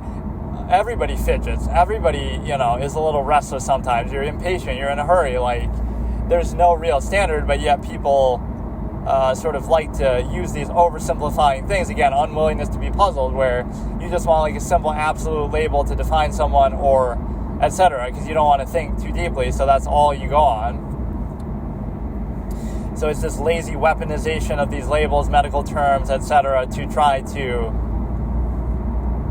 again, brand any idiosyncrasy that various people, everybody's going to have in some form, into a label that defines a person is incredibly, very just disingenuous, which is part of the reason why I don't like psychology in the formalized sense anyway. Or because there's always an incentive behind it. You're not really trying to help people. You're trying to put people in a box. You're trying to label them. You're trying to control them. You're trying to negate them, as the old expression goes. I forget who says that. Like Voltaire, maybe. When you label me, you negate me, because you're trying to say, oh, the only reason why you're saying or doing that thing or everything about you is, oh, you're just this label. So by labeling you, you're reducing that person to that one thing only and ignoring everything else, the infinite objective mind that they have, the human variable, all these other things. Oh no, let's just reduce it to this one oversimplified thing. So it says more about you than them that you would seek such an oversimplified explanation, but this is how society operates in a realistic day-to-day sense, because there's no sense of thinking is hard and it's a bad thing and you shouldn't do it, is basically kind of the vibe that you get from society. And so the whole point with that is obviously, or, sometimes you see that as a stereotype, like, oh, somebody keeps a journal, or somebody, talks to themselves. You should try it sometime. It's called thinking, right? My little line from a short story. The point is that, like I'm talking to myself kind of right now, but oh no, I'm just a live streamer. If I was doing it live, that suddenly makes it okay, but if you're recording it, it's not. But no, like, you keep a journal or this or that. Some of these things are sort of interpreted, oh, this person's crazy, or they'll do something bad, right? But they could also just be a very inquisitive, thoughtful person. So, like, it's this association that you do see a lot in fiction. If you think too much and you're too, like, oh, you're alone and you get to think, therefore that's a bad thing. Why would that be a bad thing, right? All you're doing is thinking. Thinking is like a reflection of reality, or a mirror to the, to the self, however you want to describe it. So you could think about something as much as you want, fully, objectively, uninhibited, alone, etc. That would all work just fine. Right? So in other words, if you simply thinking about something leads to you doing something crazy, that's not necessarily a fault of thinking. It's either a fault of yourself, or it's a fault of a process. Like, oh, if you think too deeply about society, then you'll realize all its holes and contradictions and artifice and this and that. And so you might want to tear it down or have some objection to it, right? So, oh, that must mean you're crazy. So in other words, all it takes to brand somebody crazy is just let them actually think honestly, objectively, openly, fully about something without all the intervention and influence of society.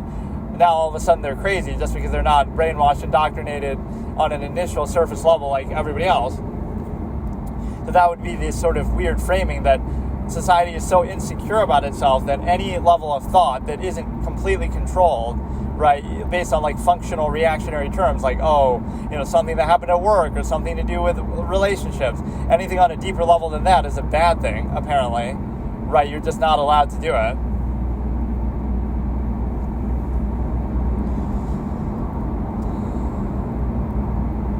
Maria's deformity. This one is way too fucking long too. I'm not even looking at it, but let's just let it play, autoplay kind of the next video and see what happens. It's not even a playlist, but it might be something similar. I just need one that has audio in it or that has like a voice in it. The investigation is ongoing.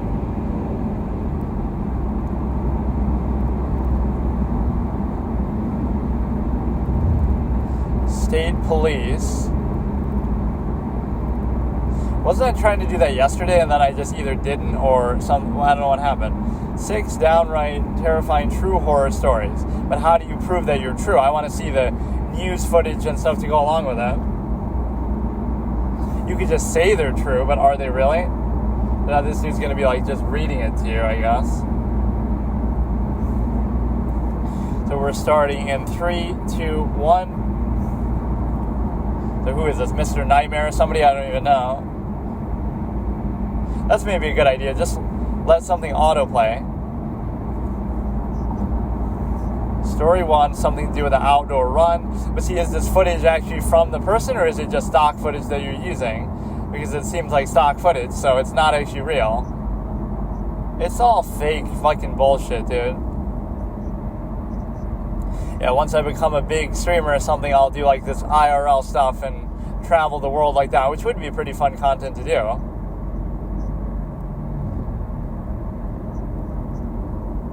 Right, like have somebody with me so I can pretend like I'm talking to them, but really I'm talking to the camera. Yeah, I don't like this whole stock footage thing. But yeah, how do you really know it's true unless you have like a police report or something to go along with it? Or I love this sort of entitlement of content creators from the perspective that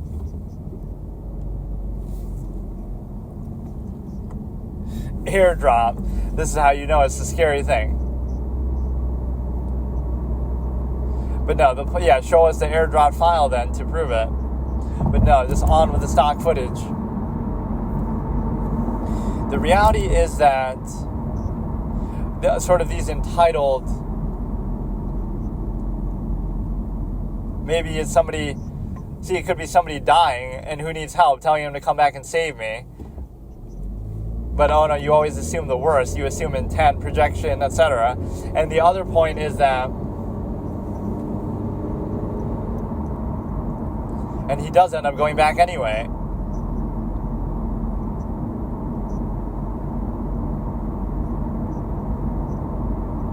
Or that's the principle, like, don't rush because then you'll make a mistake and then it'll end up taking you longer.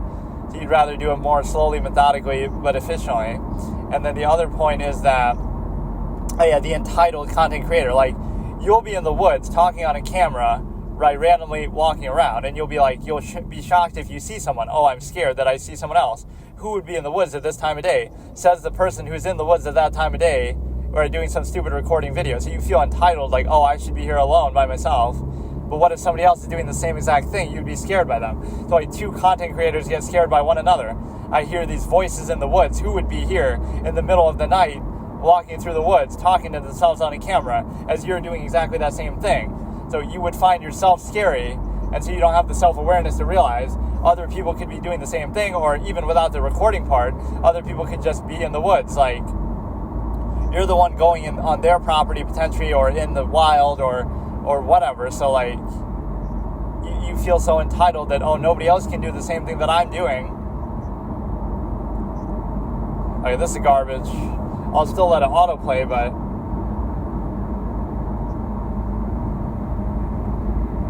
the way these kind of work is it's like a pseudo-suggested thing. It'll go on autoplay with like similar clips, but like the first one that's suggested or something like that.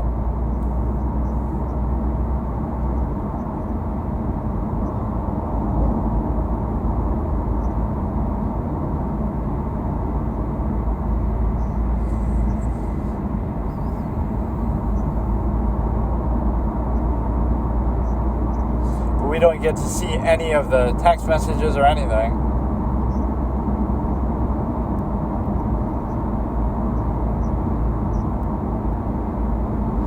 Yeah, don't leave your doors unlocked anytime ever anyway. So many people do that though, like they just don't give a shit. They're so spoiled, like, oh, nothing bad could ever happen here, but all it takes is like one time. Now, please don't play another video from that same guy, right? Not that I even mind him, but like, just give me some variety. 3 downright terrifying. I don't want to see stories, I want to see videos.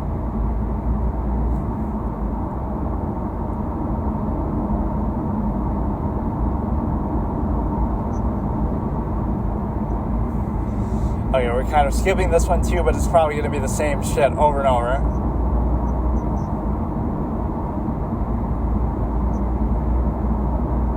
I just kind of skipped to the end of the video, so...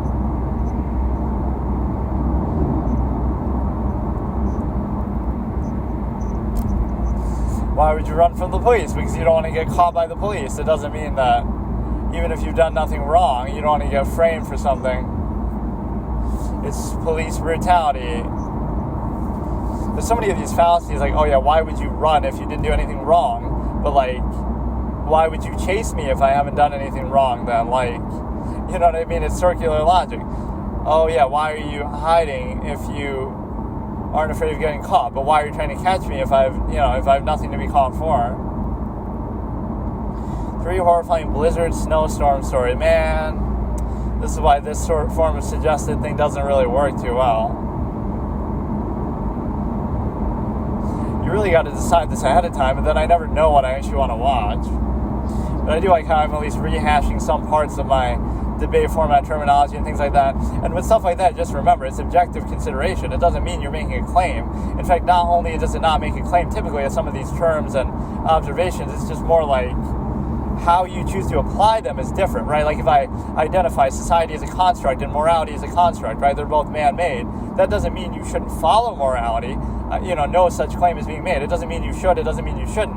It just means let's actually look at the objective inherent reality of how it works, and then we can make a decision from there, and it can best inform why certain problems exist. Because you treat it like it's an absolute, then you're surprised whenever the absolute isn't practiced, right? When somebody does something bad, oh, how could they possibly? But it's not hard to understand how they could possibly do it, because again, it's just a construct, so anybody can do anything they want whenever they want. So maybe just their indoctrination by society into this contrivance response standard was not adequate, not that, oh, it's absolute and now my illusion of it being absolute is broken, right? That's not the issue. So even to assume and achieve your self-interest, half-mass state, the best way to achieve it might be, right, the best way to achieve your subjective interest is to still look at something objectively and then understand how to best achieve it within that context, rather than, oh no, I'm just going to pretend things already are inherently the way I want them to be just because I want them to be that way. That's the delusional side. Like, oh no, it's just meant to be and it's God's will and this and that, instead of, no, it's not God's will. It's up to human beings to enforce their own subjective standards. And so now we can figure out the best way to do it if we acknowledge that they're not absolute. Whereas when you pretend they're absolute, you're kind of ceding control and forsaking the infinite human potential that you have and all the capabilities that you have. You're saying, oh no, I'm just powerless. And so now I'm going to, oh, it's just God's will, or it's not up to me, and I'm just going to give up even trying, which is incredibly stupid, because you could, you should maximize your impact, right? Do the most you possibly can, instead of saying, oh, I can't do anything, and then it's not even in my hands, and it's up to God, and it's absolute, and it's this and that. The more logical thing is, no, let's realize everything is in our control fully to the extent that it's relevant, right? Like morality and things like that. And so let's do the most we possibly can, because we realize there is no absolute, or there is no other power. So you realize the opposite, right? All these belief systems and standards strip away power from people and say, oh, let's just become mindless sheep and have peace of mind that, oh, God is looking out for us, and just let's be lamb to the slaughter and mindless and just not do anything, right? So it makes you kind of docile and subservient, like, oh, it's up to God, it's up to the government, it's up to this, it's up to that. So let's forsake our own human potential and just let everything resolve itself and do nothing, instead of the opposite, which is, let's realize none of those things are really absolute or even real or even exist in part, right? So therefore, everything is up to you, and you should maximize the influence and input and control that you actually have, right, and do the most that you can, because you realize there is nobody out there, there is no God, there is nothing looking out for you. So that's the positive way to look at it, whereas people always look at it in a negative way. Oh, atheism is bad, or this or that. It's giving you more control, and you realize, no, don't work like a peasant. This is an expression that I would use, like a peasant working for heaven, right? Don't be a content peasant working for the promises of heaven, and, so letting your life be this sort of half-assed, undesirable state, because, if we're good, then we get to go to heaven. No, whatever you want to do, realize there is no heaven, there is no afterlife, so now live your life in accordance with that. You only live once, so now you would hold life to a higher standard, whereas if you accept, there's a heaven, then it's okay to live life in some sort of a suboptimal way that you don't really want to, but you're willing to grin and bear it because, you're a peasant working for the promise of heaven, right? Rather than, no, let's treat existence like the finite zero-sum state it is, and then you can make a decision. But now you also see in this a society's incentive to brainwash people into stuff like that, whether it be the afterlife or other things, because if you had people thinking like that, then they might do extreme things because they don't care about the consequence, because they know they're going to die anyway, especially at old age. That's part of what being senile is realizing the zero-sum mortality of their own existence, right? Whereas society exists in a half-mast, again, zero-sum reinforcing state that, you expect, somebody who's about to die should still be perfectly content within society's incredibly restrictive and artificial structures, right? And all of them start to collapse around them because they realize they were never real in the first place, despite the extreme indoctrination. You will realize just before you die that all of that stuff is objectively adverse, self-defeating, and finite to everyone, but you have to ward that off as long as possible, or the other people subject to the same process will reveal its artifice too. So you realize that's part of what it is, right? Part of it is, yes, when you get older, you just start to lose some of your mental faculties, etc. But part of it is also, like babies and old people can kind of think alike in that way, where babies are not, young children, are not yet indoctrinated to society, so they can see through its artifice, and they have to be broken down, beaten down, trained like animals. And then older people also, now it starts to be less useful to you to contrive all these half-assed artificial standards, and so now you see through them as well, because you realize you're going to die, so it doesn't matter. There's no incentive as much for you to practice these artificial things. And so, what was the other point I was saying? It's like,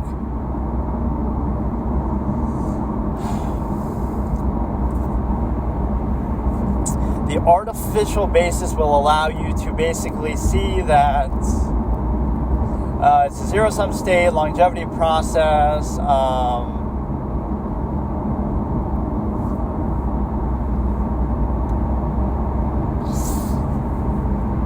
Like when people would say, not believing in something, it will actually empower you, because you realize that how much power you have, that you're not ceding it to, it's a God, it's a superstition, it's a belief, it's this, it's that. You're focusing on how much power you do have and realizing that's the only impact that you have, right, and that there is, right? It's all up to you, so do what you can instead of believing in the human ability and the human potential and all that, rather than believing in the actual ability to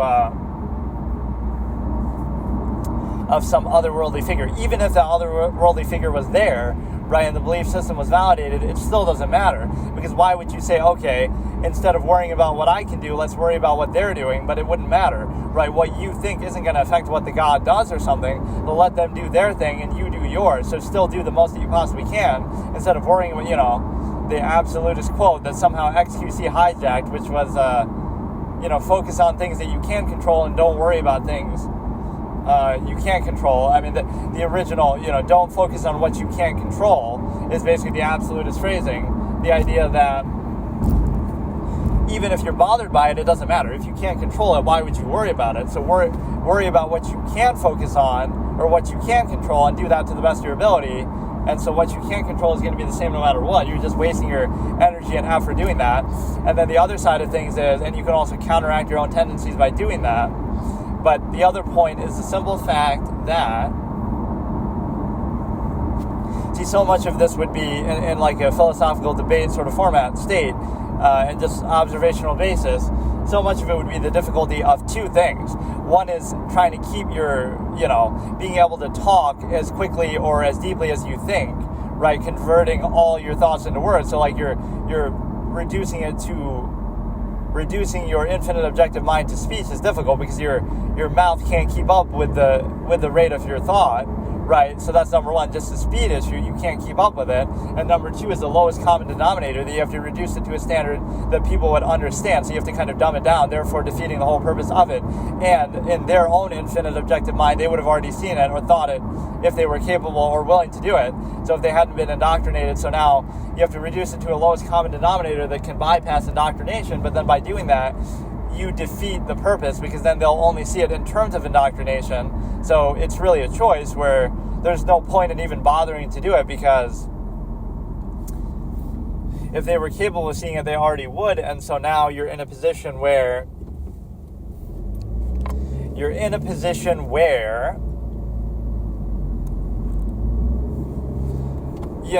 dumbing it down, but then by dumbing it down, you're defeating the purpose, and so now you may as well not even bother doing it at all, right? And so that's what will be met with resistance, is objective observation, like simply the standard of non. You're not even making a claim. You can just objectively observe the nature of a process, and especially a contrived state, just recognize, the artificial nature of something, not even with the intention to tear it down or stop doing it, but just with the awareness that, okay, let's look at it objectively. But even that you cannot do, because it's such a pro-non-anti-fallacy state, like I've explained before. So here's one of the other things to focus on, is the fact that, again, it would be met with a contrivance response indoctrination state, that people will only see things through that sort of thing. So it's one way to look at it is like a functional basis. So for example,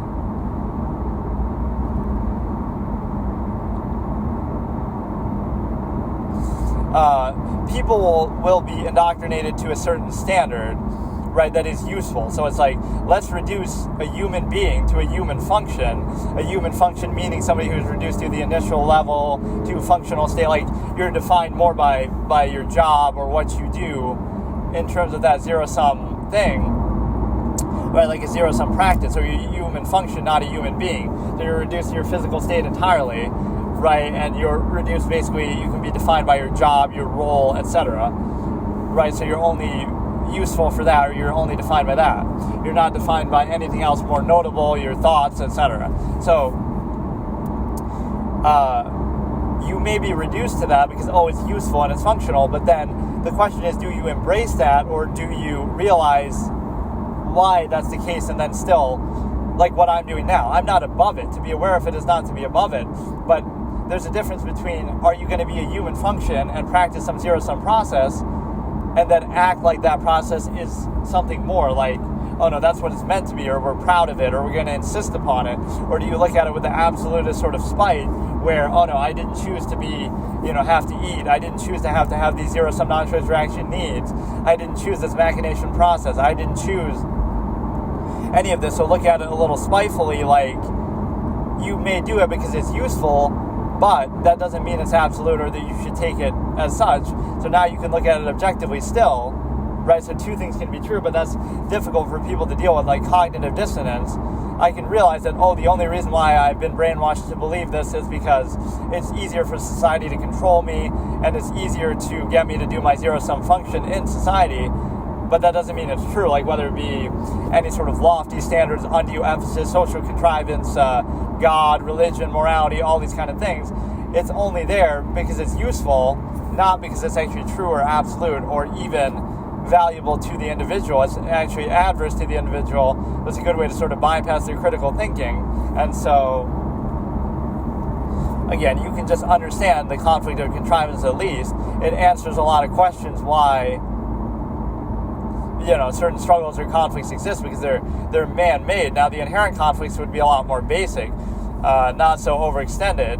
So, for example, an inherent conflict would be the need to eat, the need to drink, the need to have shelter, right? The fact that an animal is going to come to try to kill you, something like that. But then the other side of it is the fact that the simple fact that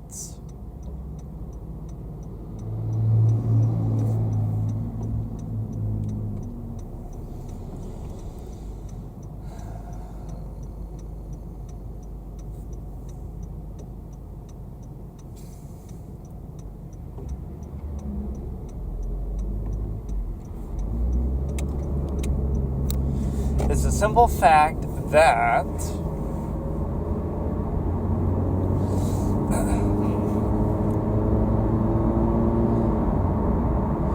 you can recognize it's useful, but right, that doesn't make it true or objective. So those are the two things. You can either take contrivance response as inherent, or you can realize it's just useful, or you can spite against it, etc., and things like that. So there's a few layers to it. And then beyond that, you have the simple realization that you're able to... there's something I was going to say also, like, it may be useful or functional, but it's only having to bypass your reason to do it, right? If you thought about it critically, objectively, you wouldn't do it because, again, the inherent tendency would tell you that you're not doing it for your own interest, and that's the non-basis of self. So you have to overextend to a collective through self-gratification and through enforcement, indoctrination, etc., to bypass your critical mind. But the way that it would actually work is you would realize, it's only being done because of some sort of overextension, right? That it's useful or something. You have an incentive collectively, and so again, the more logical way to look at it is, okay, you could say for yourself, I'm willing to sacrifice this because it's useful for society. But that's often not what people say. They would instead say, oh no, I'm doing it because it's God's will or because it's the right thing to do. But that's the difference between a functional basis and indoctrinated basis that you would have. One of them realizes, okay, it's a zero-sum process, so it may be useful to do this and you're willing to do it. But the other one will pretend like it's something else, something more, to try to make it more effective or, stop people from questioning it.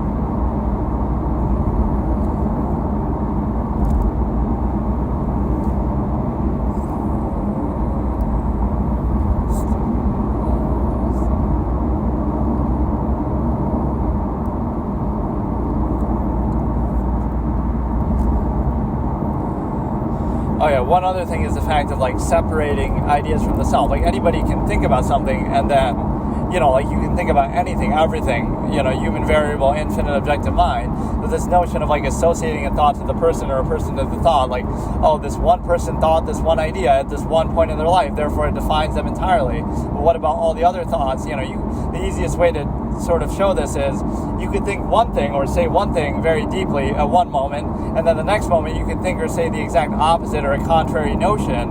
And so now what? You're defined by two opposite notions back to back.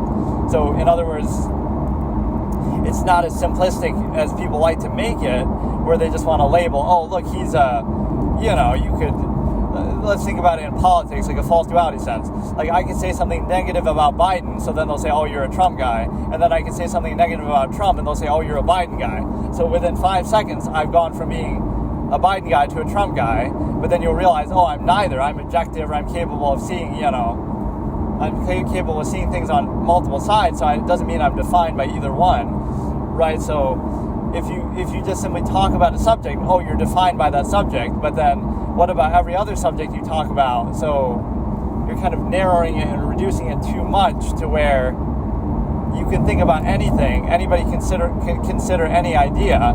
It doesn't mean you even agree with it. It's like when you study history. You studied Hitler. That must mean you're a Nazi, right? You studied Genghis Khan. That must mean you're a Mongol, whatever. So, but that's the objective way to look at it. You can study everything, and it doesn't mean you're defined by it or that you agree with it or that you like it. You're just considering it, right? So to consider an idea doesn't mean you agree with it, and to even agree with an idea doesn't mean you're defined by it fully, or to even, be associated with it. And so you can consider everything. But this kind of concept is difficult for people to understand because it doesn't work on the linear initial basis, right? How could a human being have multiple different ideas in their head? right, that conflict with each other, because that would be cognitive dissonance. But the way to do it is to realize that none of those ideas are absolute, right? And so they're all equally arbitrary or equally subjective or incomplete. And so you can consider them differently to varying degrees, and therefore, people seek comfort in that sort of initial basis and oversimplification. Okay, so I'll continue here doing another like little YouTube session. So let me see what we want to see. Oftentimes it turns into something else altogether, but that's fine. It's meant more just to give you ideas of stuff to talk about than it is actually to. But then I end up just not even watching anything. So let's see. I just feel like the suggested aren't really good enough. They're not really giving me the ideas that I really want.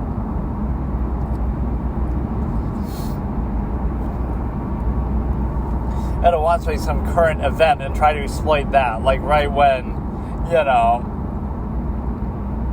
if you start talking about JFK and stuff like assassination, right when Trump almost got assassinated, you'll get a lot of views for that, right? Like I'm just more somebody who does random stuff, whatever I feel like talking about, whatever, right?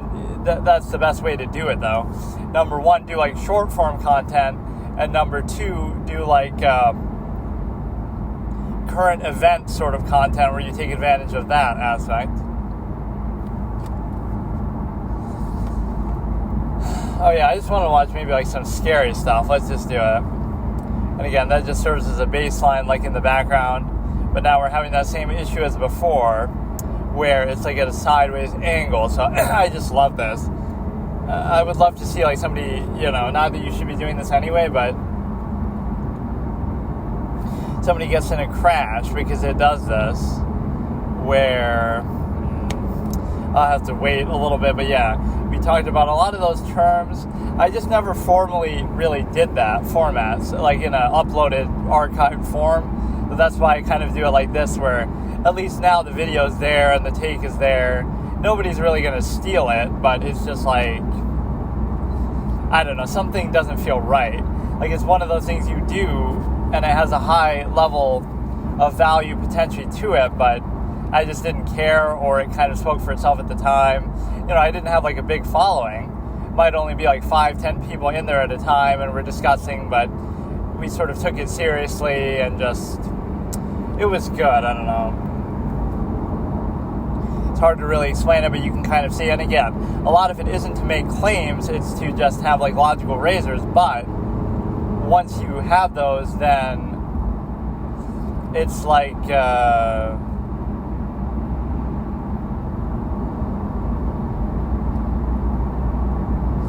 once you have those logical razors, then you can use it to sort of inform or try to make arguments within them. So it's like a court format, like where, instead of using legal statutes, right, that's why it's, instead of using legal statutes, you would use logical razors, and a lot of which are from here itself. So the point is that you would strike down an argument, like there'd be a judge, I'd often be the moderator, you would strike down a claim like, oh, that's ad hominem, so it won't be admissible. You have to make an actual logical argument, and then people could vote on the better one, or based on some of the criteria, you could judge that. But the point is that, again, the judge is there just to steer it so that you're actually making arguments. So not to necessarily say which argument is better or who wins, but that's the same way in a court. Like the judge doesn't necessarily determine the outcome. They just determine what the jury is allowed to hear, right? What should be admissible, what shouldn't, and things like that. So they kind of steer it in a certain direction, which certainly can dictate the outcome, but it would only be based on like, okay, we don't want them to do ad hominem all the time, or you can do it, but we just put it in context, like we acknowledge that it's just a short form, that you can go ahead and do like a 30-minute ad hominem spiel, but we get the point.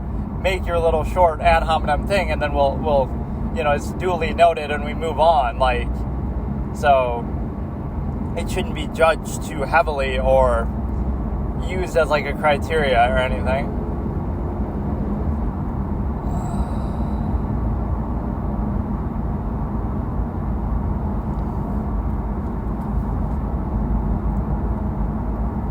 yeah, maybe I'll end up doing more of these because now I'm driving kind of more, but I don't really like that idea. But no, once I actually can pull over, I will change the orientation of the screen and actually look up a scary video. And the reason why I can't do that is because for some reason, when the phone's at a horizontal angle, it just doesn't rotate, which is fucking amazing. I complain about this probably every time, but it boggles my mind. Like, what does it think I'm trying to do right now in this position? Why would it possibly be vertical when the phone is horizontal, clearly horizontal? Like, it's not even a question. What possible logic could it be using right now to do this? I'm like the exorcist effect. Like, my head must be tilted or turned or backwards or some shit.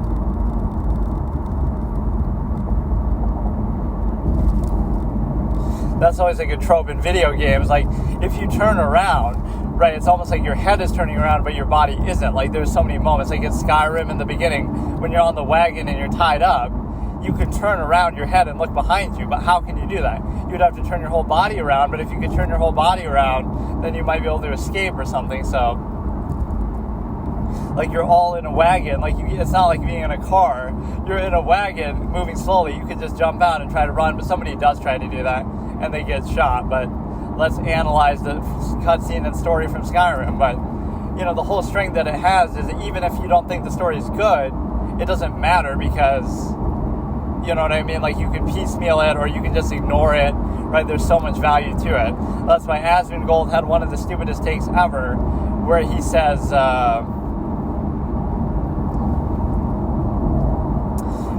like, oh, I got bored during the opening cutscene. Even if you want to say Skyrim isn't a good game, that's not a very good way to come to that conclusion. I could make all kinds of critiques like, oh, it has a bad melee system or, you know, whatever. It doesn't have enough boss fights or identifiable enemies. Like, it's just all, a lot of them feel similar. Like, they're just attacking you kind of in melee range in sort of a mindless way. There's not enough identity to either the melee combat or like basically boss type enemies and things like that. But the way he says it is, oh, I get bored on the way to get my head cut off.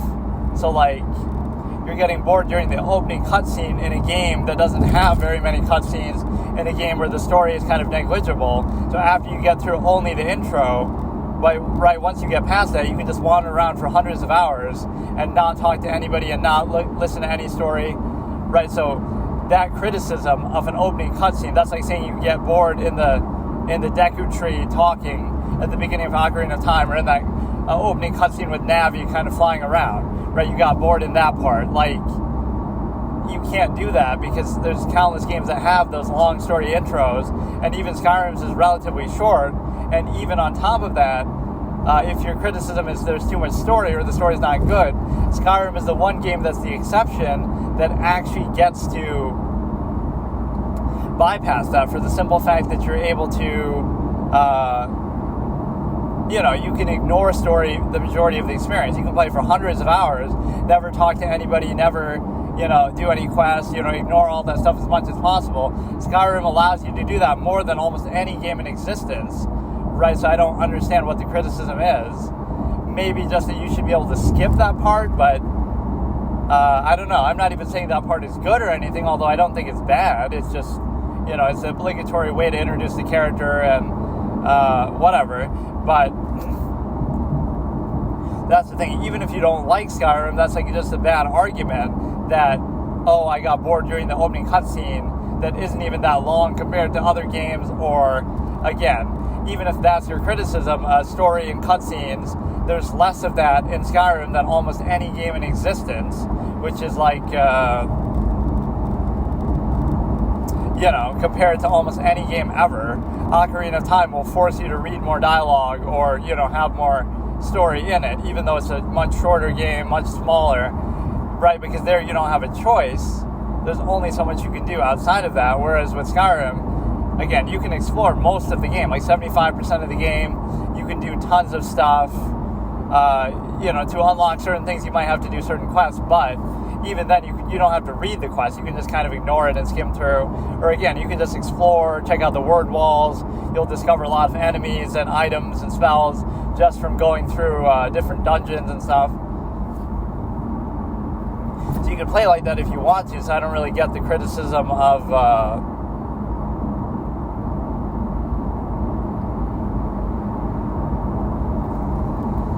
so that's just a bad thing. Again, I'm not going to bash Asmongold too much because of that, but it is one of those really stupid takes. More not for the conclusion, but more so for the reason behind it, right? Like, you have to have a good basis. My best argument would just be the speech system is too simple. They kind of took a step backwards. The melee system isn't very good. There were a certain amount of bugs, obviously. So things like that could at least be used to denigrate it, but I wouldn't, whatever. I don't think the story would be the first thing on my mind, but even then, the way they present the story, I think, is even praiseworthy, right? Because even if you don't like it, you can just ignore it, which most games don't allow you to do that. You can just not even do it at all. Like, I played the game over 1,000 hours, and I never, I hardly got anywhere in the story because I didn't even bother to. There's so many other things you can do.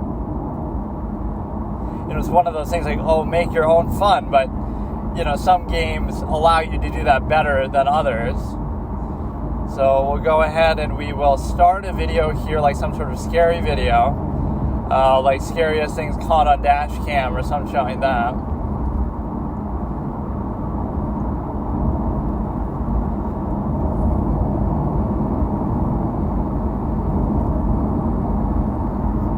Yeah, there are just times where I don't know really what to even watch with this. I don't always want to watch the series. I watched episode 1 of American Horror Story. It was kind of interesting till the end. Then they had that stupid scene of like all these random things flashing, right, where they're trying to scare the one girl, where it just felt like totally random and like a gimmick. Like they were trying to scare her, they scare her, but then, you scared her too much. Like, whatever, it's one of those fake outs. Like, he wasn't trying to do what happened, but what happened was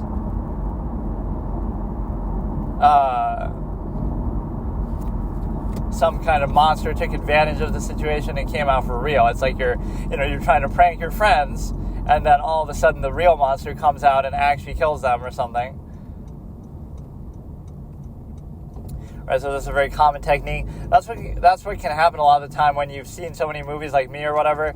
Everything, you become either desensitized, but I never really buy that as an argument. And the reason why is because you put yourself in a position where that just means you know what you're talking about or your experience with it. So that doesn't mean you're desensitized. That's actually being knowledgeable. It's the same thing like with real life. Just because you understand how certain things work doesn't mean you can't appreciate them, but it holds them to a higher standard, or you're at least aware of the nature of the process. And so, that shouldn't be, if simply being aware of how something works invalidates it, then probably it's a problem with the process, not with your awareness, right?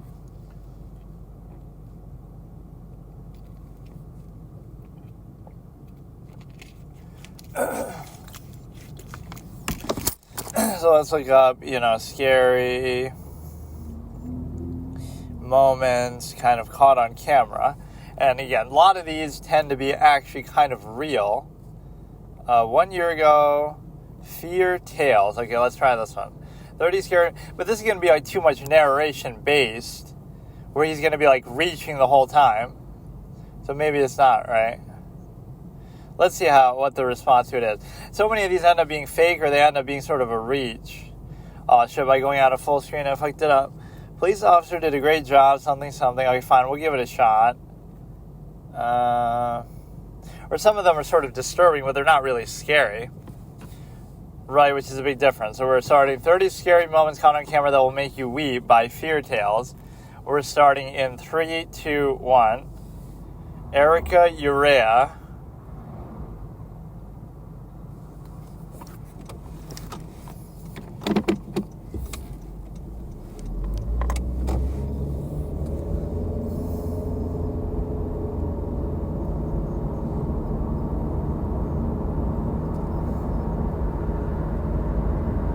So he was either trying to kill himself or... See, this is scary for a different reason, but I can accept it. The guy either fell asleep or he's trying to kill himself on purpose.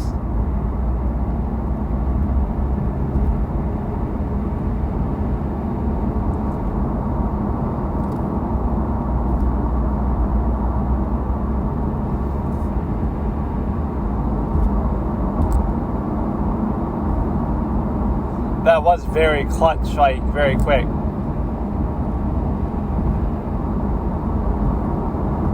I'd love to hear like what exactly was he doing.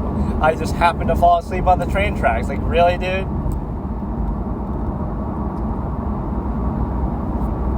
Oh, you don't even elaborate and you just go to 29. At least that's good, but you could, that's the one thing I would want you to hear. Or I've seen this, like a lightning strike right on the road.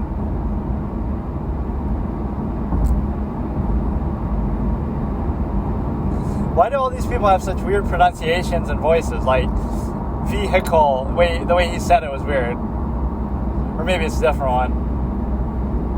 There's like a lightning, okay, this is like an avalanche, mudslide.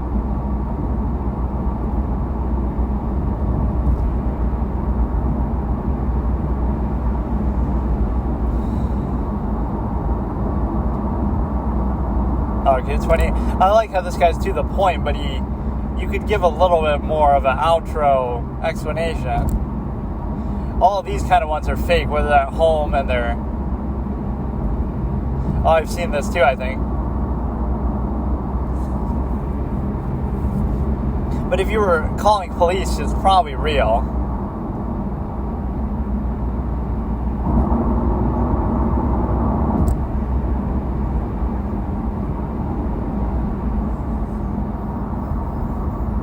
It could be a prank, but it could be, why would you call the cops? Or you could just be pretending it's the police.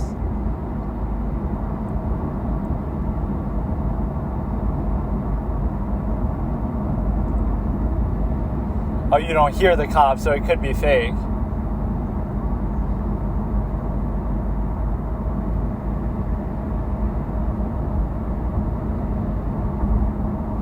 It could be fake because he might not actually be on the camera or on the phone.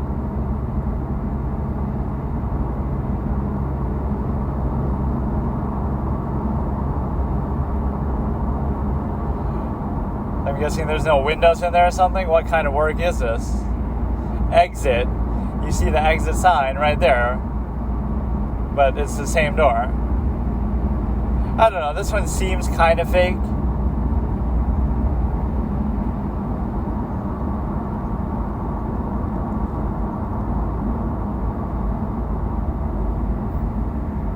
Like when you're trying to chase clout on TikTok, chances are it's not real.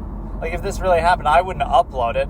I might have video just for security or insurance purposes, but why would you upload it to TikTok?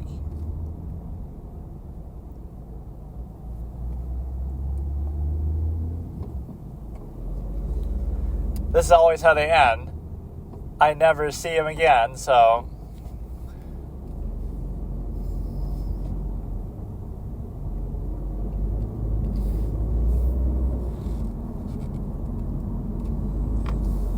Or I would fire you from your job for making a TikTok out of it. Like, you don't have to make a big spectacle out of it, right? Like, it's one thing you deal with the cops, but that's different. I think I've probably seen this exact video before too, the whole thing, but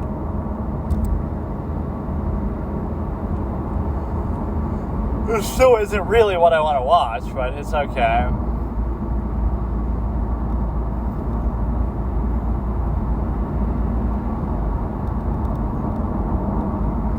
Wouldn't that still hurt them badly? Like, why the fuck? You were expecting that could happen, but why were you expecting that could happen? Like, why? What are they doing?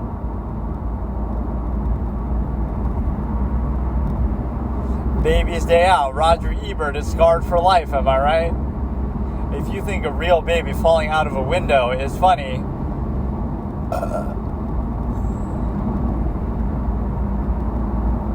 Okay, you get a little hero shot here. So they were apparently okay, which is surprising. I mean, landing on your hands from that height and that speed is still, Oh, there's telling what would happen. She would have fucking died. There's no question about it. But, why did that happen? I don't get it. Why did she fall out of a window?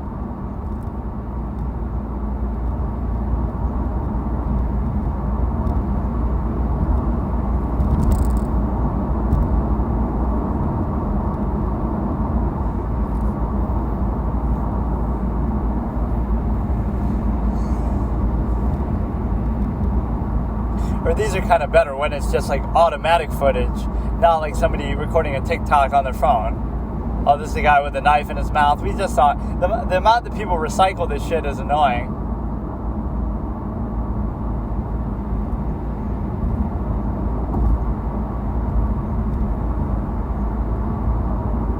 See, couldn't it just be his friend doing it?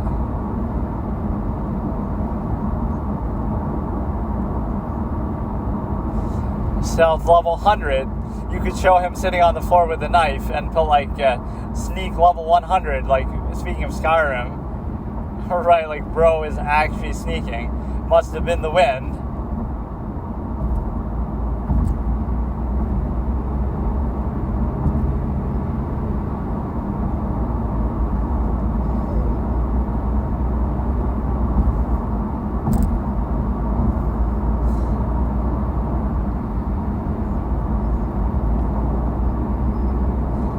This one's more funny than it is.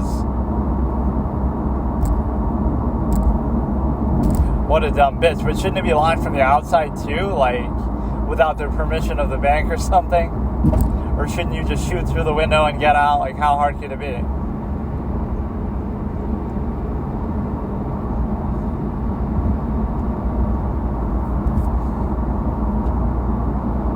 Is this the one where he kills himself and the guy says, get off it, get off it? Probably not.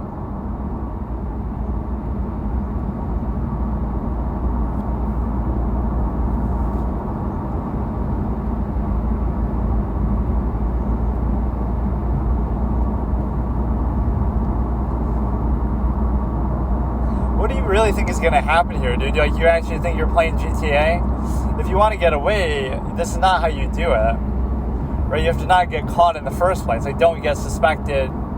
You got to be gone before they even know you're there. Which I'm not encouraging it, but like, why would you do all this?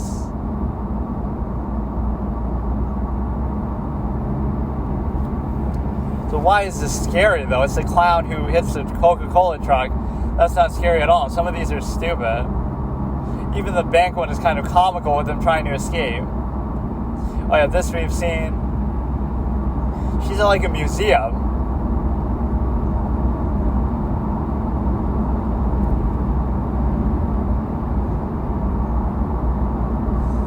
And there's this guy.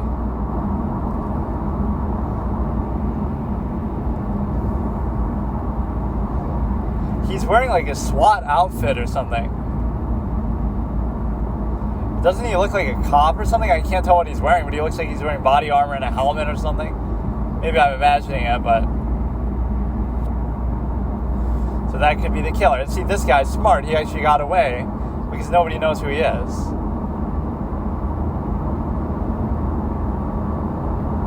It could just be like a security guard, but...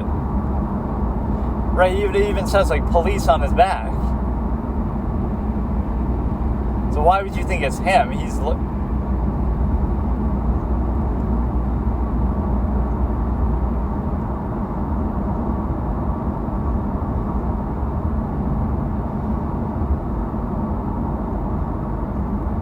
Yeah, see, this is at least a high caliber. Again, I'm not glorifying it, but that's at least a high caliber thing. If you're going to try to do some shit, that's like Red John type shit, dude. You do it and they know you did it, but they don't know who you are, and they'll never find you.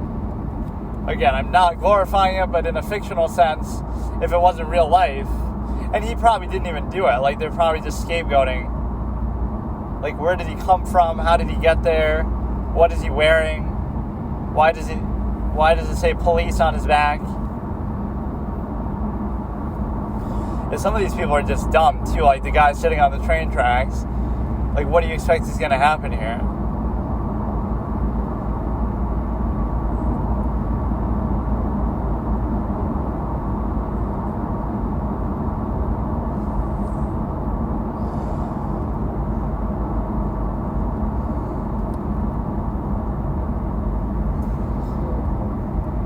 This guy's commentary is at least better. It's kind of shorter, but it's also kind of lower effort, or not giving the best outro explanations.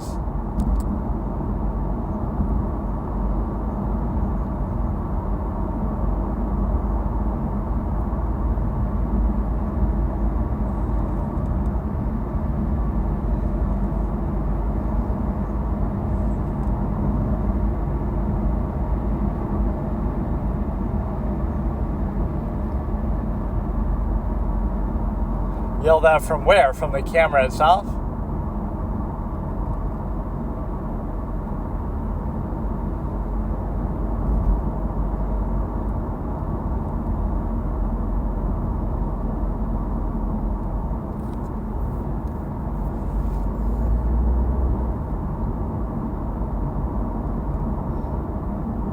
What excuse can you really have? Like, what were you doing?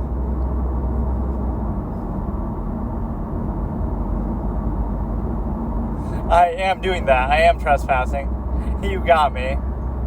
Regular Phoenix right over here, the guy.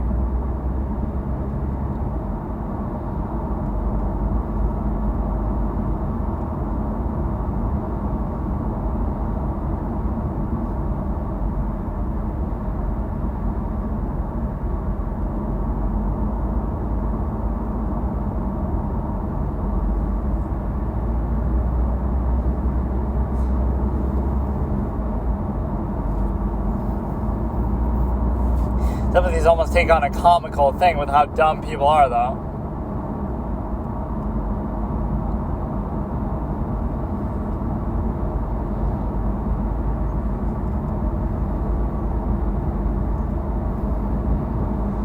Okay, number 19. I almost want to change this now, but...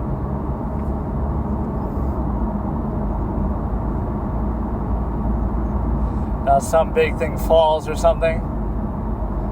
There's this one funny thing where a forklift, I'm sure it's not out of nowhere, it's probably negligence.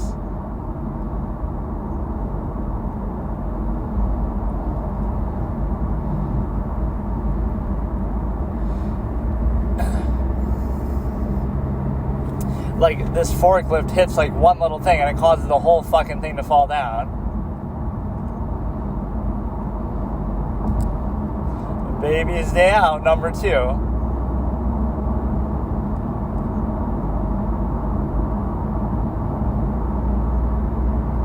Maybe it's aware it's just such a badass baby that you it doesn't give a shit. Play that song, Hello My Baby, Hello My whatever it is from whatever. Oh shit.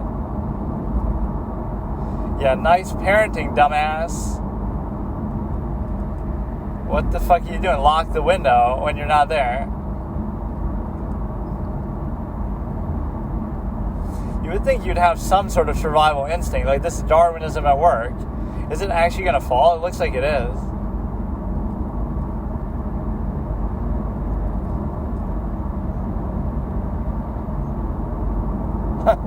The way they pulled him in was kind of comical, too. Yeah, that's just bad parenting and stupid behavior generally. Okay, these can be kind of fun, like animal ones. Why would you drive towards it? Oh, he could... it could just turn your shit over. It could roll your car over. Oh, shit. You could just drive really fast. Like, well...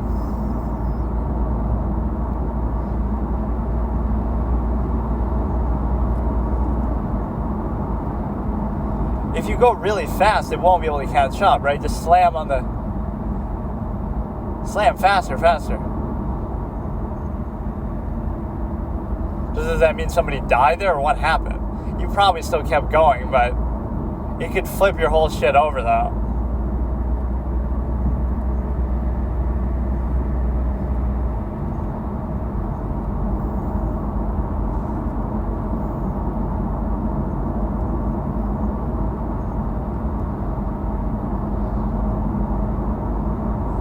I wouldn't say it's harmless looking, even if it didn't blow up. Like, that's still bad, but... why are you just sitting there filming it, though? I question, you know, trying to chase clout. It's all fun and games until it fucking explodes right in your face. Some of these are genuinely funny, just how stupid, like, what do you expect is gonna happen? Like, oh yeah, let's just watch... call an ambulance, but not for me.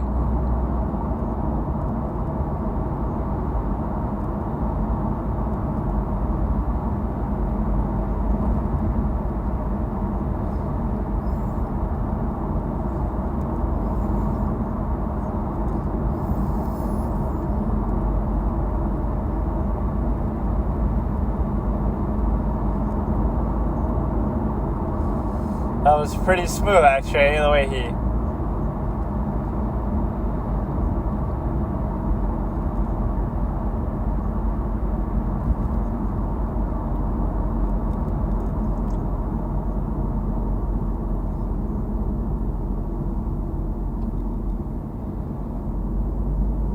That was actually kind of good. But see, that's still like an uplifting, positive thing. It's not really...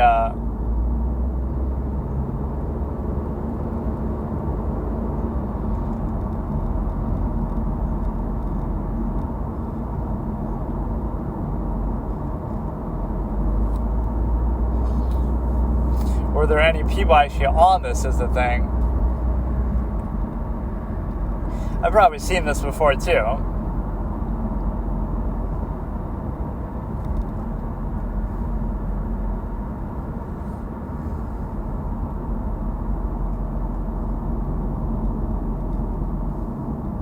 Oh, wow, that explosion looks really like something out of a movie, like over the top. Is that actually real footage?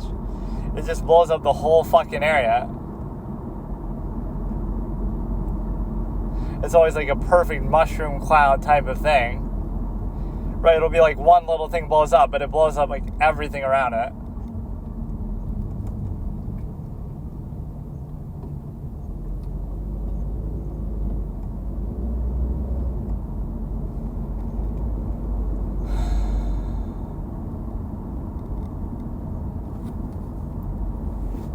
A lot of these are like natural disaster type things.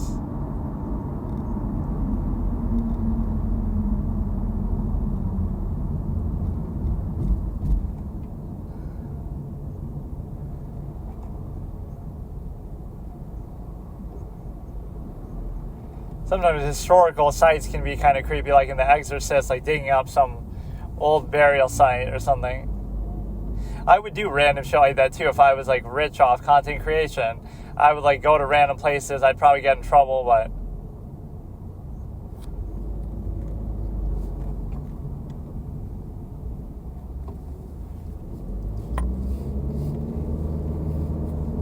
yeah, some of which was even captured on surveillance. Yeah, otherwise we wouldn't have it here, obviously. Some of it was even uploaded to YouTube and monetized by a clown like this guy, among many others, because everyone recycles the same shit.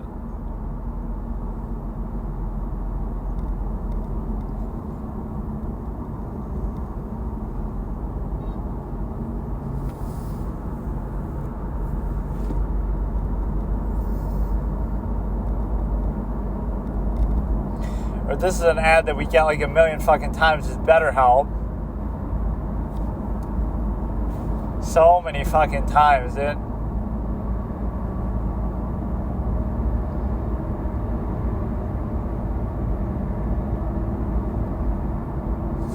Giza, that's not Chinese, it's Egyptian. The Pyramid of Giza, number 2. Those are two things that you see in Joe Rogan all the time, like these little shorts and clips. How did they build the pyramids? It must have been aliens. Human beings couldn't have done that so long ago. And then the number 2 is just bears. Joe Rogan being obsessed with bears. That's his fantasy. His wife dresses up like a bear and fucking beats the shit out of him.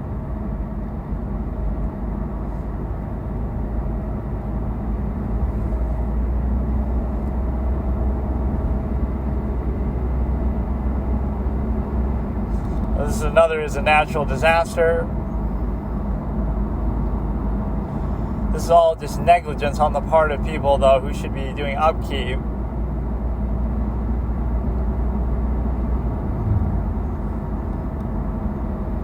This will be like a scene from The Shining.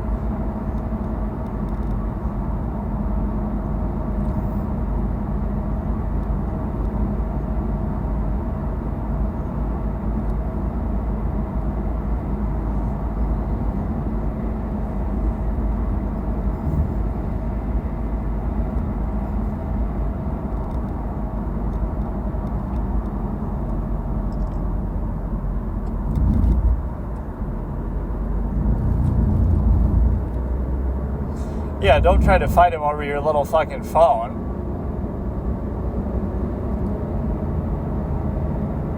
I thought it was going to be something out of The Shining, dude. Just that classic bar scene with Jack Nicholson.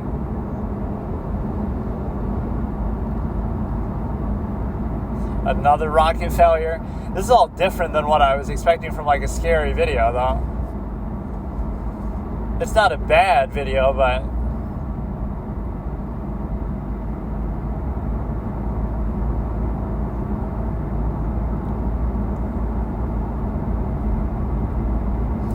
I haven't been this scared for a centaur since Tibia, the old school MMO.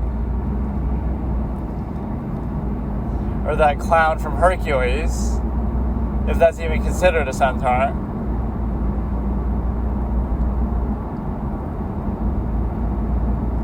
Look at these explosions. They seem like almost fake with just how extreme they are. And then the commentator doesn't say anything after that. Not even of the video, but of the radio that's playing at the time.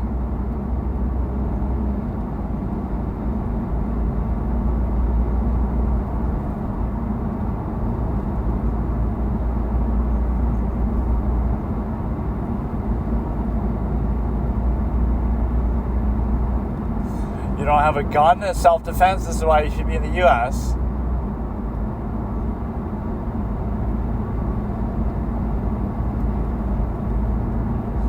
Nobody has a gun or anything. Just wait to call the cops and they'll have a gun. Like, I love that that's their response. Like, people who don't like guns, what would they say? Ordinary people shouldn't have guns. Oh, so what do you do if something bad happens? Oh, wait for the police to arrive with their guns and deal with it. Like, it's the same process.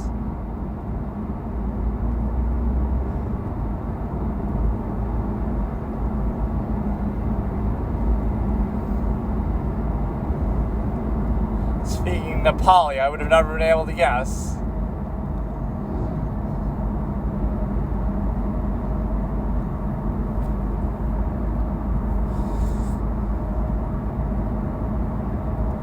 Did he just touch the leopard? Or like they knocked it out somehow?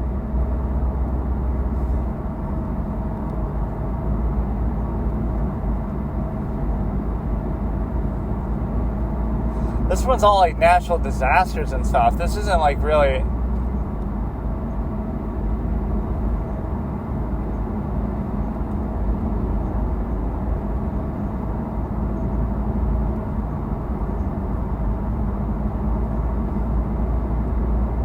Must be a drug house or something. That's the only reason why that would happen.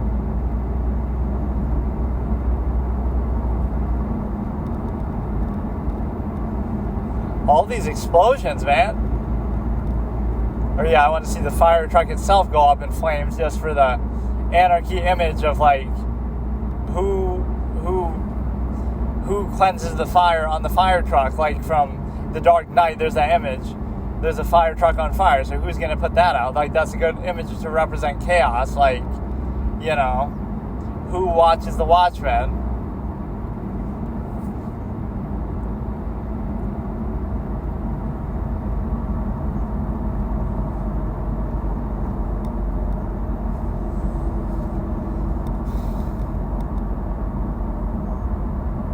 Holy shit, that's actually a pretty high quality thing. That's very clear, good footage. Like that looks like it's genuine. That doesn't look like it could be fake. But why was he recording in the first place?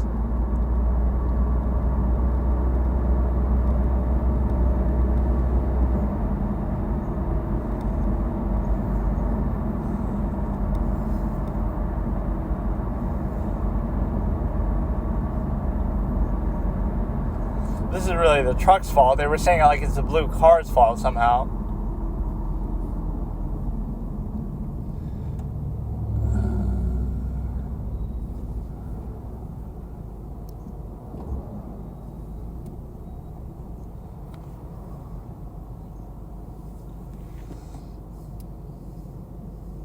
This was kind of too dark, so we suffer from like the glare issue.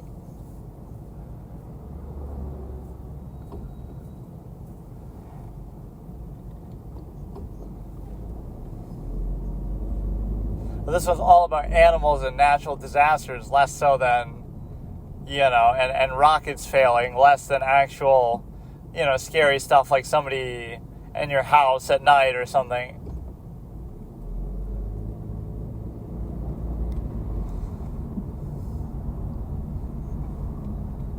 Yeah, that's always how they portray dinosaurs and T-Rexes and stuff in stories and movies, is like, it'll be like a lion roar, but in real life it would be more bird-like.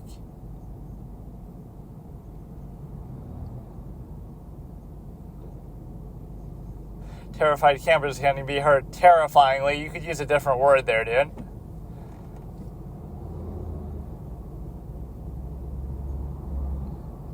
This one wasn't bad, but it was kind of like, I don't know, just not really what you'd be expecting from this kind of thing.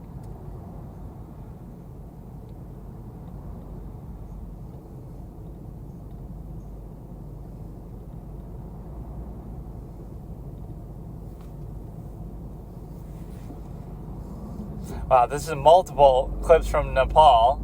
Like even that leopard one was like that.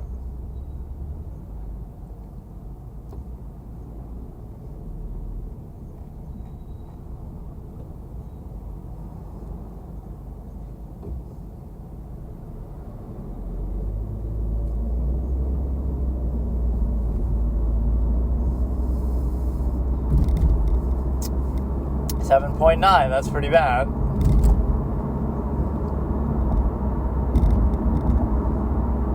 I'm sure you could find like a better... Oh, that's the most enthusiasm he's shown so far. That will shock you.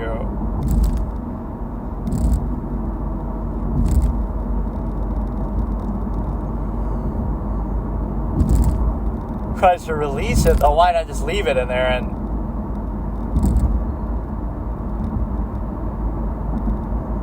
How did it get in the van in the first place? How the fuck did that happen? You don't get to just say that. You release a bear from your car, you don't elaborate, and you just leave. Like, how the fuck did the bear get in the car in the first place? How did you get out of the car with the bear in the car? Like, that is not a normal thing that just happens.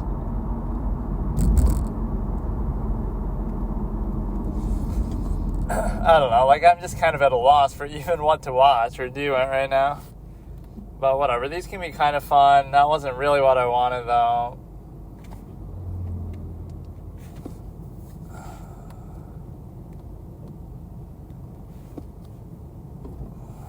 You gotta go with like another creepy type thing caught on video. Most of which I've probably seen already, but...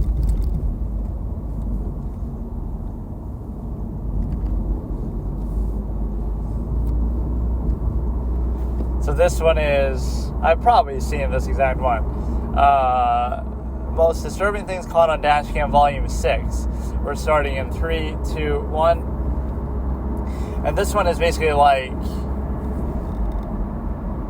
there'll be a lot of like roadblocks by would-be burglars and stuff.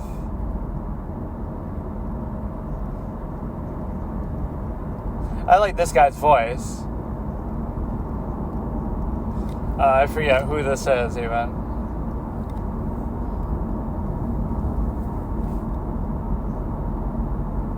Oh, so you already know that the store is meant to be unsafe.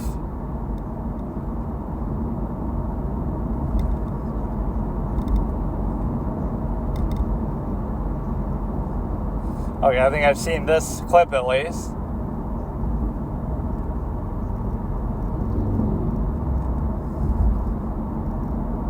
Yeah, don't worry about following the law in situations like this when when they're clearly not following it, if they're just cutting in front and fucking around. You have the advantage of being in a car though still, so...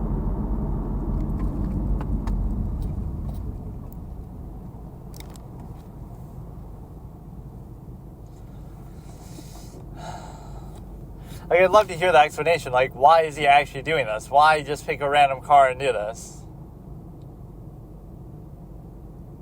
What's he gonna do? He's gonna try to steal your car or what?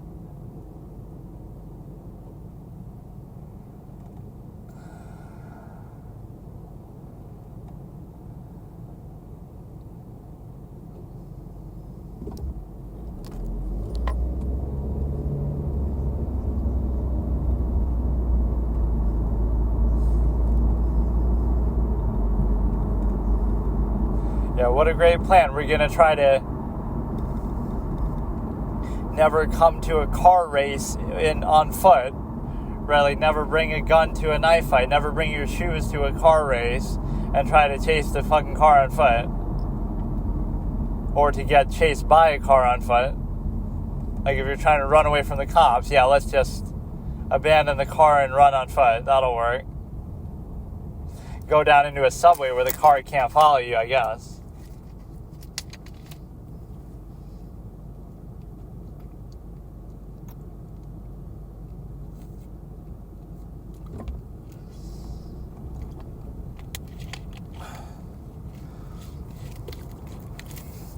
This one's less scary than it is just mischievous. Like, it's kind of just annoying how they're being... These ones kind of go on for so long. He's really milking this one.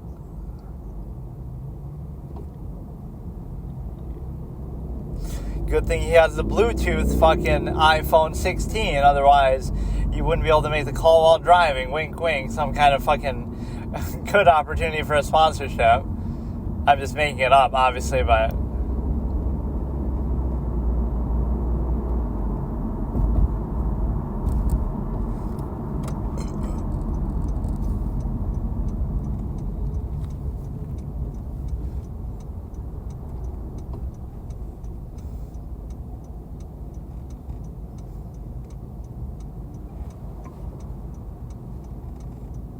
This guy says man a lot. What are you, Nicolas Cage?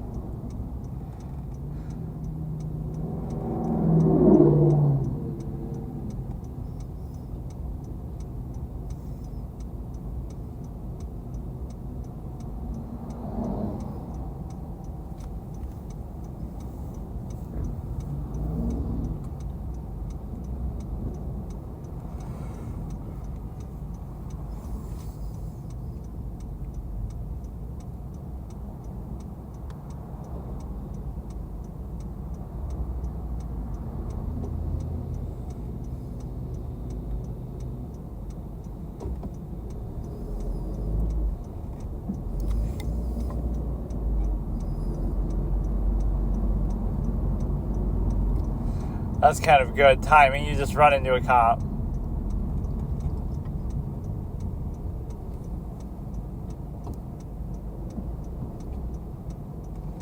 Yeah, if 911 can't do it for you and the cops come to you, you come to them.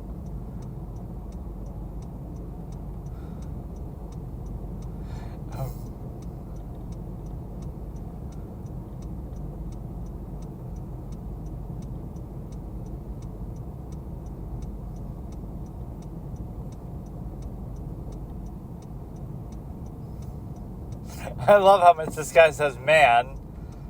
That's his endearing character trait.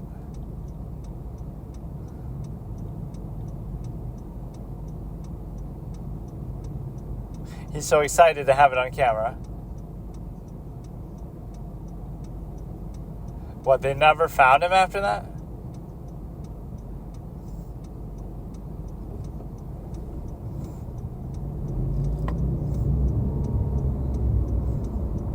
You wouldn't have had to stop, though. Just go. But I get it. It's dangerous. Just drive in circles or something reverse.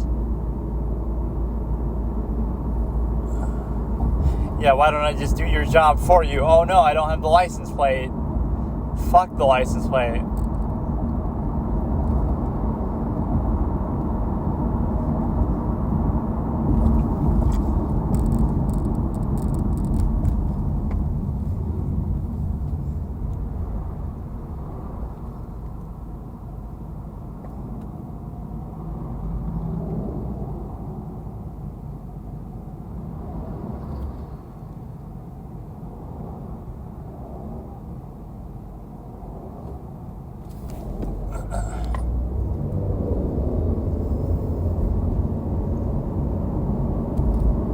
Some of these just end up being so dark that I can't even see shit, but...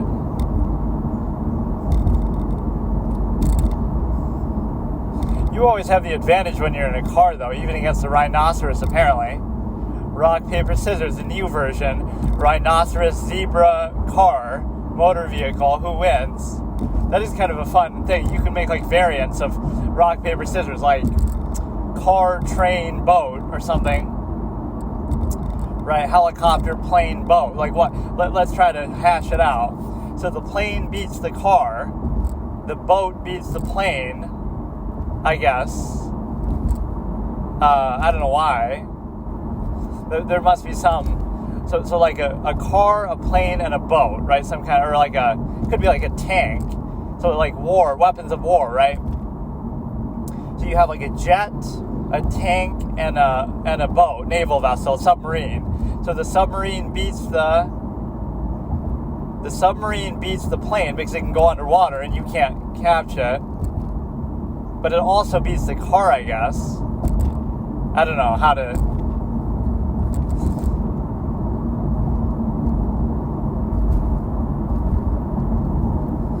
So the plane beats the car because it can just hit it from overhead and you can't escape. The car beats the submarine because the submarine can't come to shore, but then I don't see how whatever. Like, this car is kind of a struggle to figure out.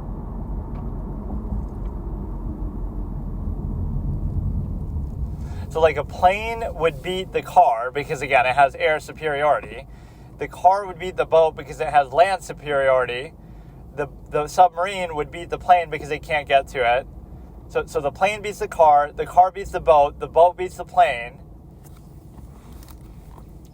Right, that kind of makes sense because, okay, the plane's about to attack the sub, but then it goes underwater and now you can't find it. So it's more like a defensive victory than it doesn't mean it'll take down the plane. It means it can survive the plane until the plane goes out of fuel and then it crashes and then it kills it. It's a much more extrapolated thing, but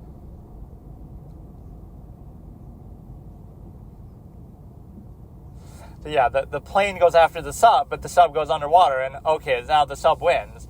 Or the sub goes after the car, but it's on land, so it wins. Or the car goes after the plane, but it's on land, so it loses.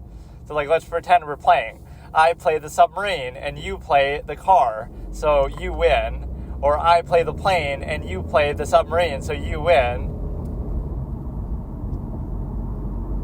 The most exciting rock, paper, scissors match since Thomas McAllister versus Jane.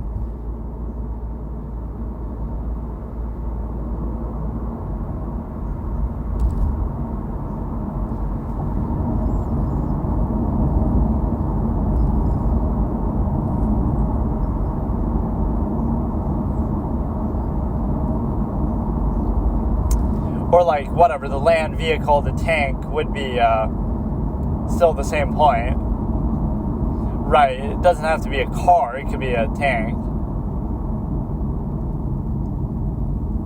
You have the high ground because you're on land and they're in the water, whereas the plane is too high up, so you can't do anything. Like, look at it in terms of Pokemon types. Flying types have the advantage on water types, technically. But does that apply to deep water types? Because you have to go underwater. So now you're in their element. So you just dive to avoid them.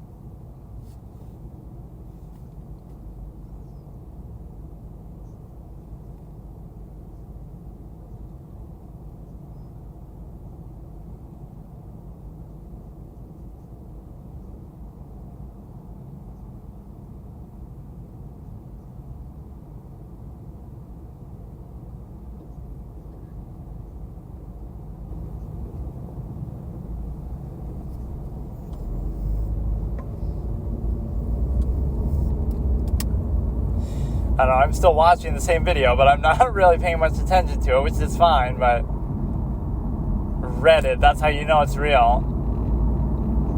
Reddit is basically the most authentic, credible site in the history of the fucking planet Earth. It's like watching news on CNN in 2024. How would I know, though? Because I don't watch CNN, or nobody does.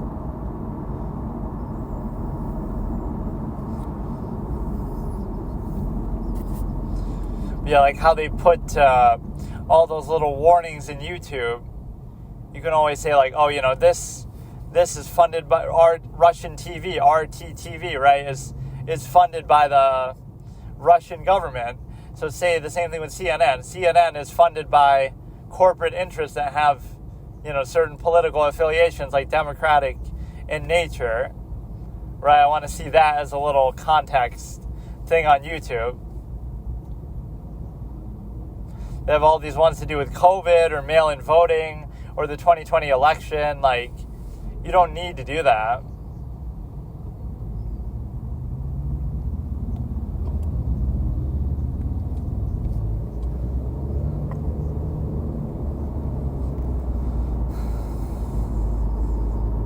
There is so much incentive to fake these type of things because there's to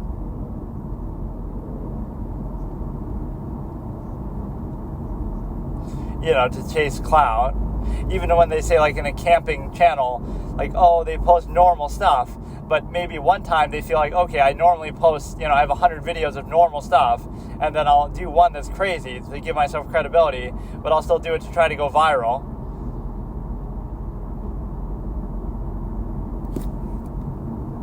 So now we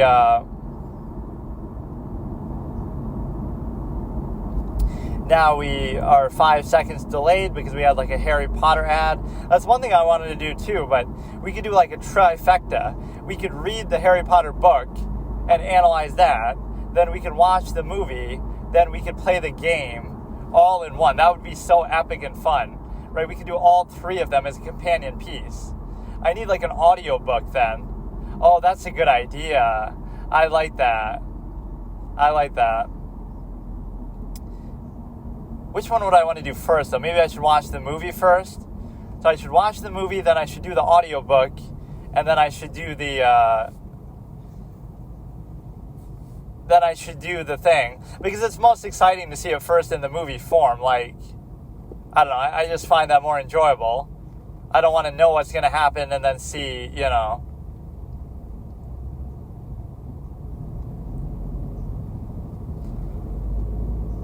That's actually a good idea. See, this is a good content.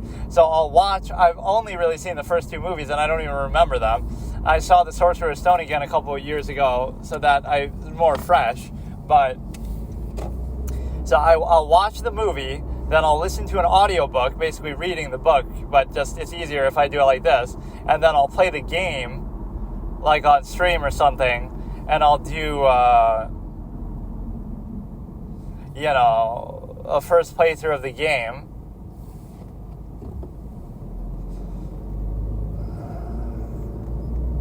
So we could do it as a companion piece. So we do the Sorcerer's Stone times 3, then we do the next game times 3.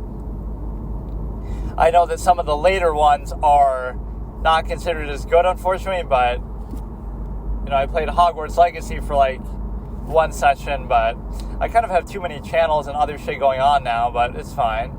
Like this one I don't even care about, but it's surprising that, see, the videos that get the most number of views are going to be the ones that are like short, so I can just re-upload my reviews. Like the Man of Steel one got like 45 views, which isn't much, but it's more than anything else on the channel, so like, just because it's short, not even because it's good or anything.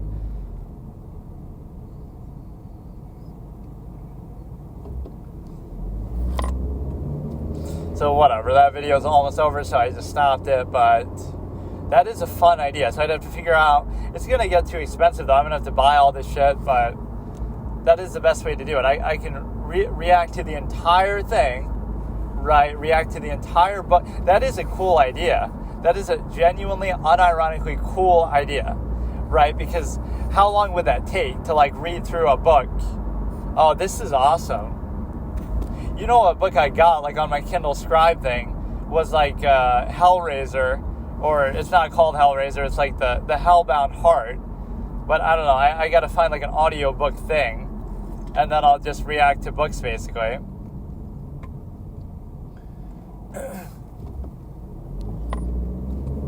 I get bored of watching movies or shows, so now I'm going to fucking do a book. I think for all intents and purposes, it could be fun. It may take longer than what I expect. Like, how long does it really take to do that?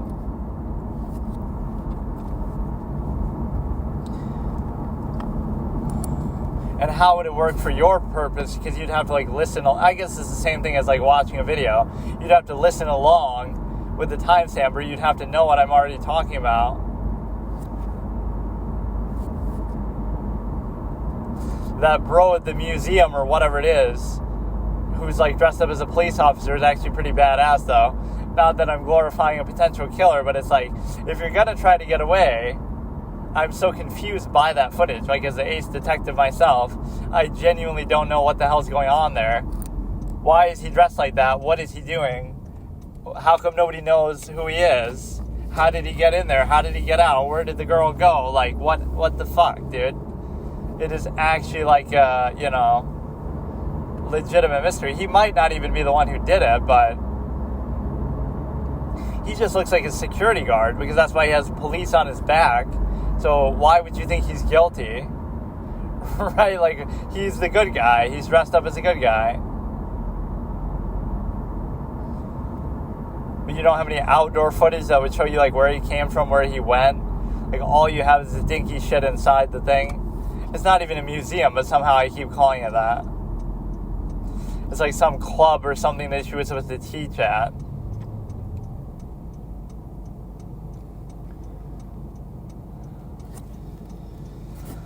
So yeah, we could do some sort of audiobook type thing. So I don't think I've read any of the books really, or I read part of the first one in terms of Harry Potter. But that's a fun way to do it. It's like really get invested and embrace it, right? So I'd watch the movie, because whatever, that's a good first experience. Then I could listen to the audiobook, whatever, see what the differences are, see what I like better, worse, and then play the game. And if I play the game, whatever, that's like a bonus afterwards. That seems fair. You might say read the book first, but I like the excitement. Like, I want to see the shocking turn of events on screen before I know what's going to happen in the book, right? Like, yes, I get it. The book came out first, and that's the way it's meant to be, and it might be better in some ways, but I do prefer that if I have a choice. Like with anime, I always like watching the anime before I read the manga. Not that the manga isn't good or can sometimes be better, but it's more exciting to see. Like, wow, we get to see Vegeta save Gohan against Cell with the music and the excitement and the animation. That's more exciting to see that for the first time, and then we can always read it again in the manga later. So I do have that bias. It makes sense. You're seeing it in the most exciting form first.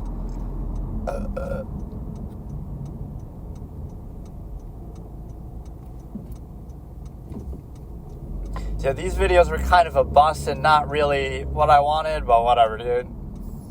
I'm so bored, I'm coming up with my own version of rock, paper, scissors.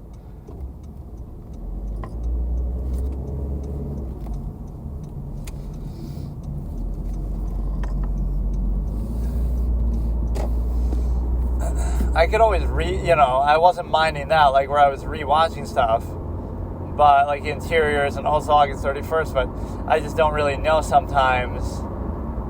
I don't know, I just have to go on a whim, I guess, but sometimes I have to force myself to really do something specific, otherwise I end up just doing random stuff like this, which I wouldn't mind, but I gotta really decide what I want to do before I start, because then it becomes very hard to do it later. Right, like it's hard to find it as you're doing it here. And I don't mind watching like new videos, but it's got to be, up my alley, something good. Something to do with the election, Trump shit. There's like a TikTok short.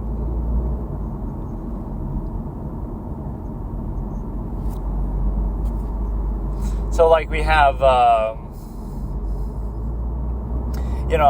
my friend was going to make this clip like showing Biden with Obama saying that, we are against gay marriage. And then we compare that to Trump saying like, that's why they have menus at restaurants. So Trump was more tolerant of gay people than Biden or Obama at that time. But now the script flipped, like, he's a bigot and they're also accepting. The only reason why they seem accepting is because they're doing it for expedient political gain, right? They'll change their perspective to whatever gets the most power, whereas he was always kind of the same way. I totally disavow the Ku Klux Klan.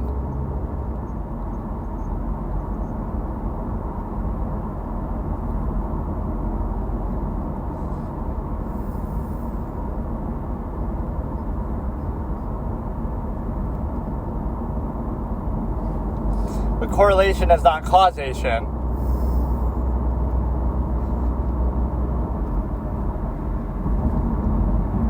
Where like, oh, if you vote for, they're saying to vote for Biden.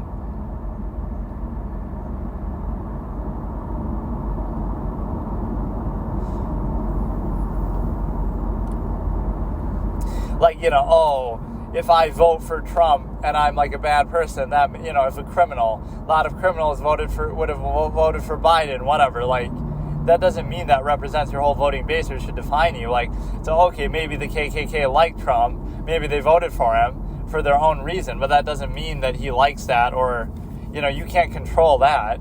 So you can reduce anybody down to their lowest common denominator, so that's not fair. Like, out of the 81 million people who voted for Biden, supposedly, you could find, there's some really bad people in there, I bet, out of 81 million, but so what?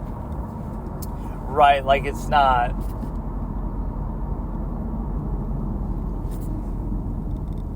Yeah, there's so many lies, like, oh, there's some nice people on both sides, but then he goes on to say, except for whoever, which I condemn totally, but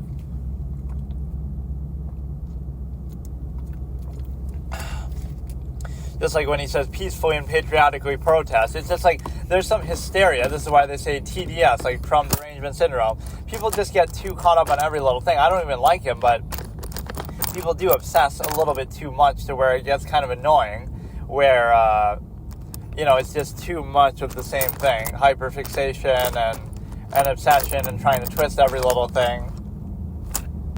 Okay, so today, in keeping with me not really feeling like watching anything for now, I might still watch just some random clips of stuff, but I saw this random clip this morning that was like, okay, fat shaming to do with that, so let's discuss that as a subject, right? So on one hand, it doesn't really matter to anyone, so like there's no reason to, who cares? If somebody's fat, it doesn't matter because, it's not your problem, etc. But it's more so the societal perception that people try to create, like, oh, if we don't stigmatize it, or if we don't, or if we look at it in a positive way, right, then more people will be that way, and then it's bad for the health. So, in that sense, yes, you can worry about it.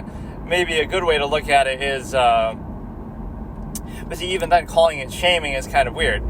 It depends how you go about it, obviously, but if somebody's a smoker and they get lung cancer, right, it's less about the end result than it is about the process. So if you stigmatize or have all these negative ads about cigarettes, that's not shaming people who smoke or who have lung cancer. It's just showing, oh, it's a bad thing and it's bad for your health, and you should know that and be aware of it and be discouraged from doing it. So, like, for example, me, I eat a lot of fast food. Sometimes I make fun of it, so that's my choice. And, I haven't had any health problems. I'm not really that. I'm a little bit overweight, maybe, but not really overweight, just like borderline. But the point is, that's my choice and I can live with the results. So I'm not going to pretend like, oh, I'm proud of it, or no, I'm just lazy. I don't cook food and I don't have the best eating habits, right? I'm even going to get some fast food now. Even on these recordings, sometimes I'm eating fast food, right? So that's my choice, and so I don't care, right? It's one of these things about being offended that I talked about. Like, if somebody states something that's true, I wouldn't be, you shouldn't be offended by it because you already know it. So it's just redundant rather than actually bothering you, right? So they're just stating the obvious that you already know if it's something true. If it's something false, then it has no merit anyway, so why would you even be bothered by it? You don't care. It's like saying, oh, you have, you have hooks for hands, but you don't. You have fingers, you have hands. So, like, if they say something that just has no basis in reality, so either it's true, in which case you already know, or it's false, in which case it doesn't deserve any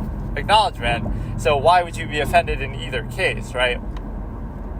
So that's my whole thing on being offended that I've spoken about. I had another better way of putting it, but I forgot. And then, so again, the whole shaming aspect. Again, are you shaming smokers by saying it's bad to smoke cigarettes? So it's the same way. Like, you could shame people for eating fast food, like myself, as a poster example. The point being that it is bad for you. You shouldn't eat too much of it. It will have negative consequences on your health. So don't shame the result, I guess, is the better way of doing it, but you should criticize the process. Like, don't eat unhealthy, don't eat fast food, don't smoke cigarettes, because if you do, it'll have negative consequences on your health. So again, once you get to the end result, oh, now you're shaming somebody for being fat. Again, most of the time it is a result of your own choices, health habits. I don't work out. I eat fast food, etc. Those would be the reasons why, rather than something else. Like, those would be the reasons why, based on the simple process that you're able to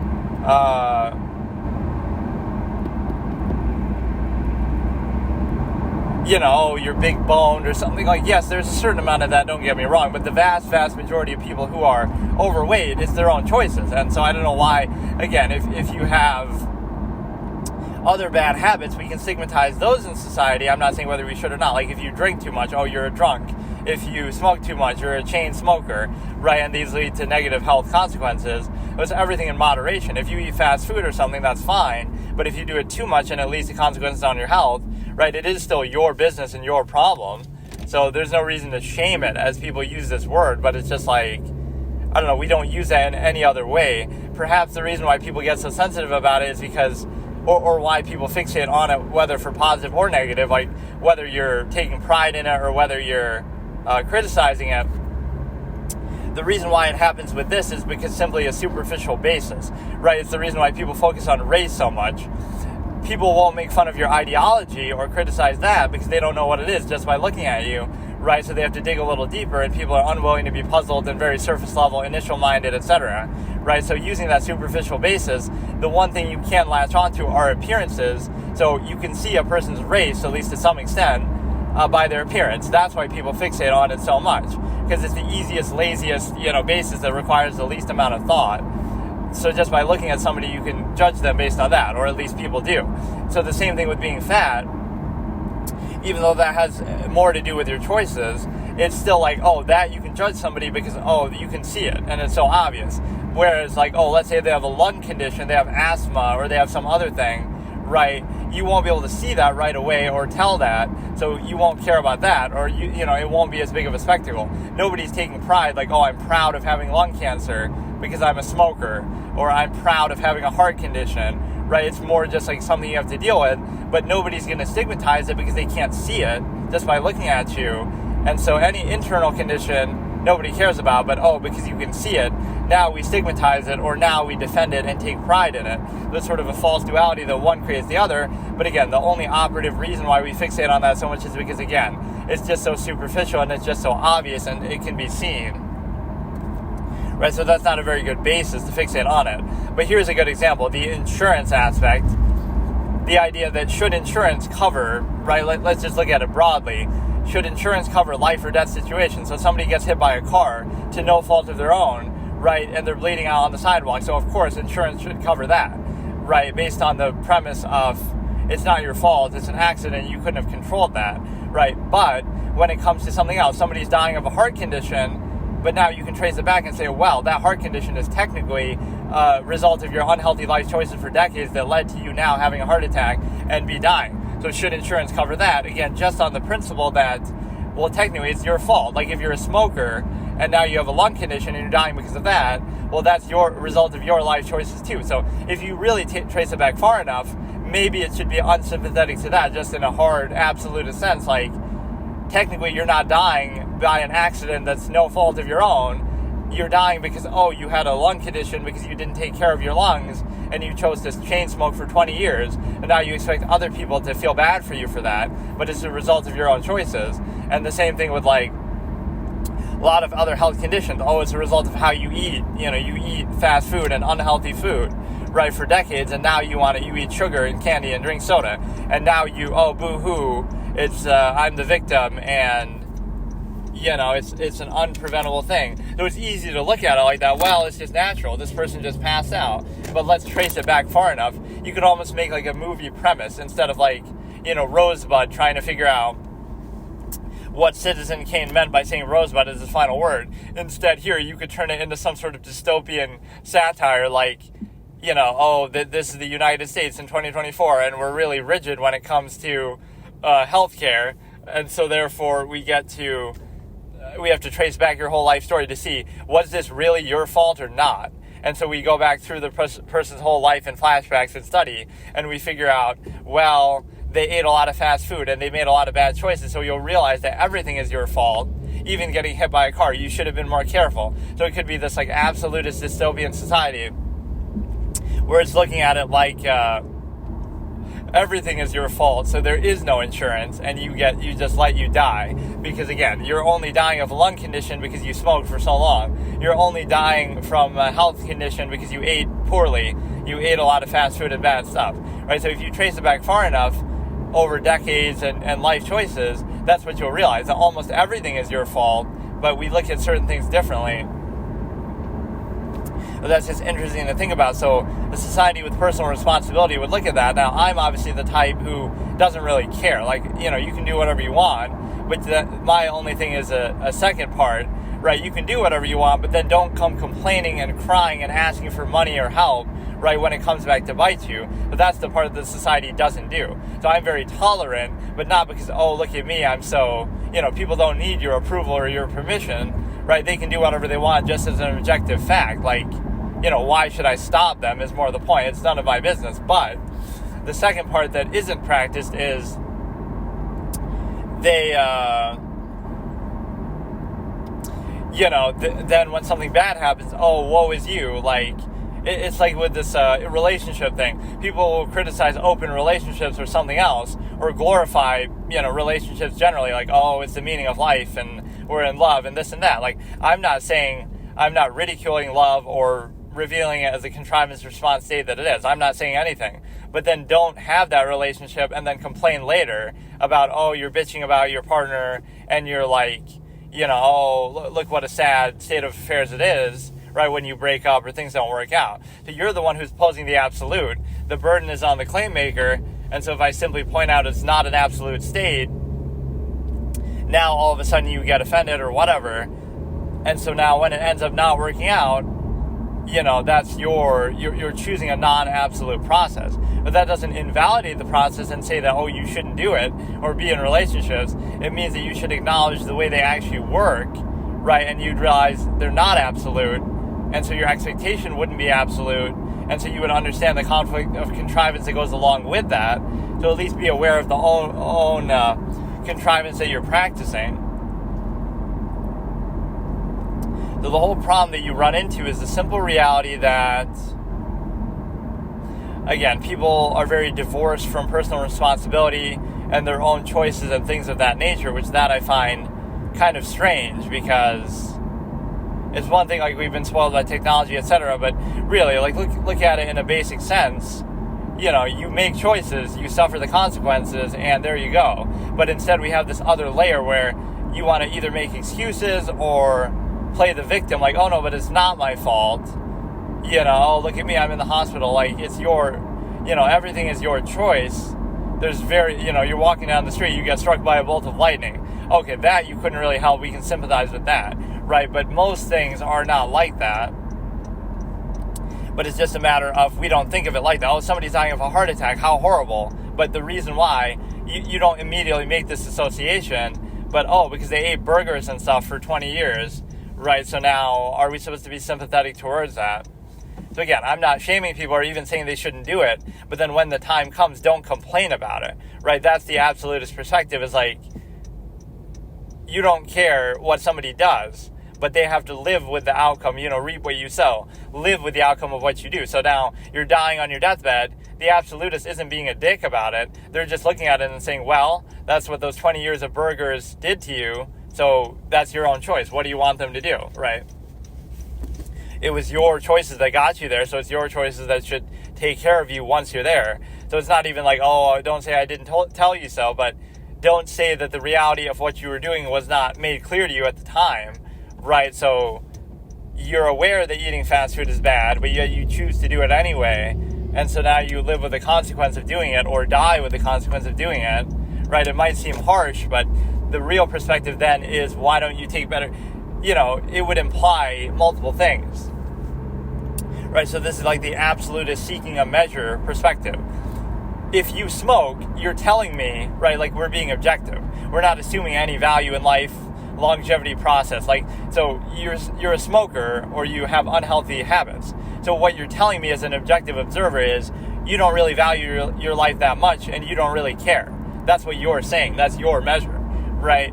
Based on smoking, drinking, having unhealthy habits, right? So you value hedonism, half-mast hedonism, at the expense of longevity. So as you're doing it, you should be aware, right? This is how you would look at it. So it's not a question of whether you should do it or not. It's a question of clearly defining your measure as you do something. So for example, when you drink a soda, you'll be like, okay, this might take a few seconds off of my lifespan. And when you're drinking a beer, you're drinking alcohol, you're smoking, this might take a few seconds off my lifespan every time I do it. So over the course of a long period of doing it, you're well aware. And so if you were asked about it,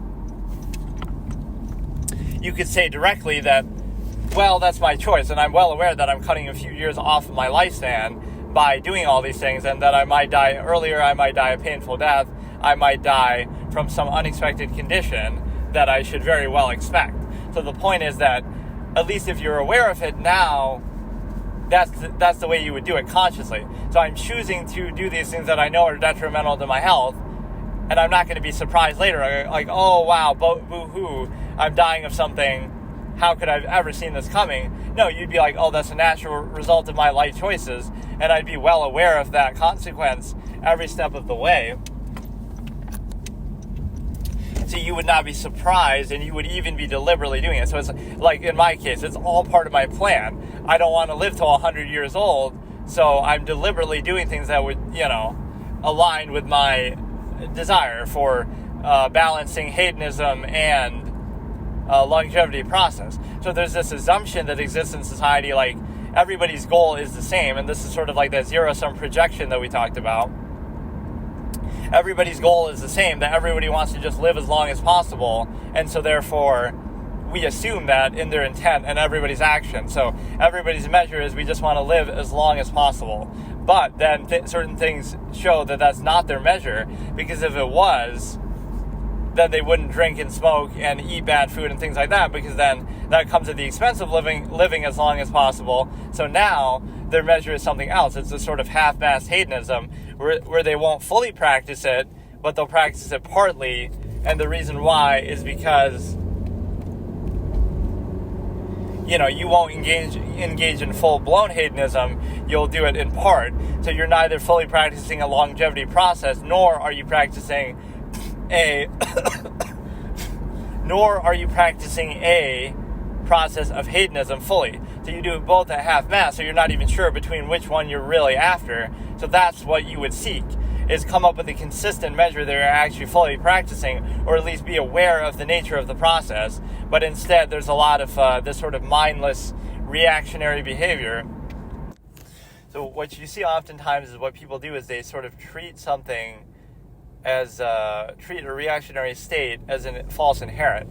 So this happens a lot in society in general, where you realize that,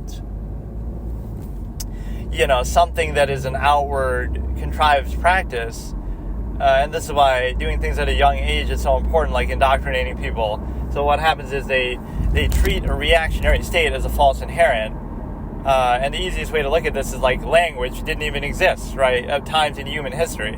So now all of a sudden we perceive it differently. But now, because it does, we take it as for granted that, not only the ability to speak, but also the specific way and the specific, social contrivances, like, this is nice to do, this is rude to do, you should do this. It goes without saying. It's not a question of whether you should do it or not. It's a question of realizing it's an active outward process, as most of what you do in human society is, right? Something that wouldn't be like that is an inherent need, like, okay, you need to eat, but even that gets extrapolated, like, you don't need to eat exactly what you do, or as much as you do, or, in the ways that you do, things like that. So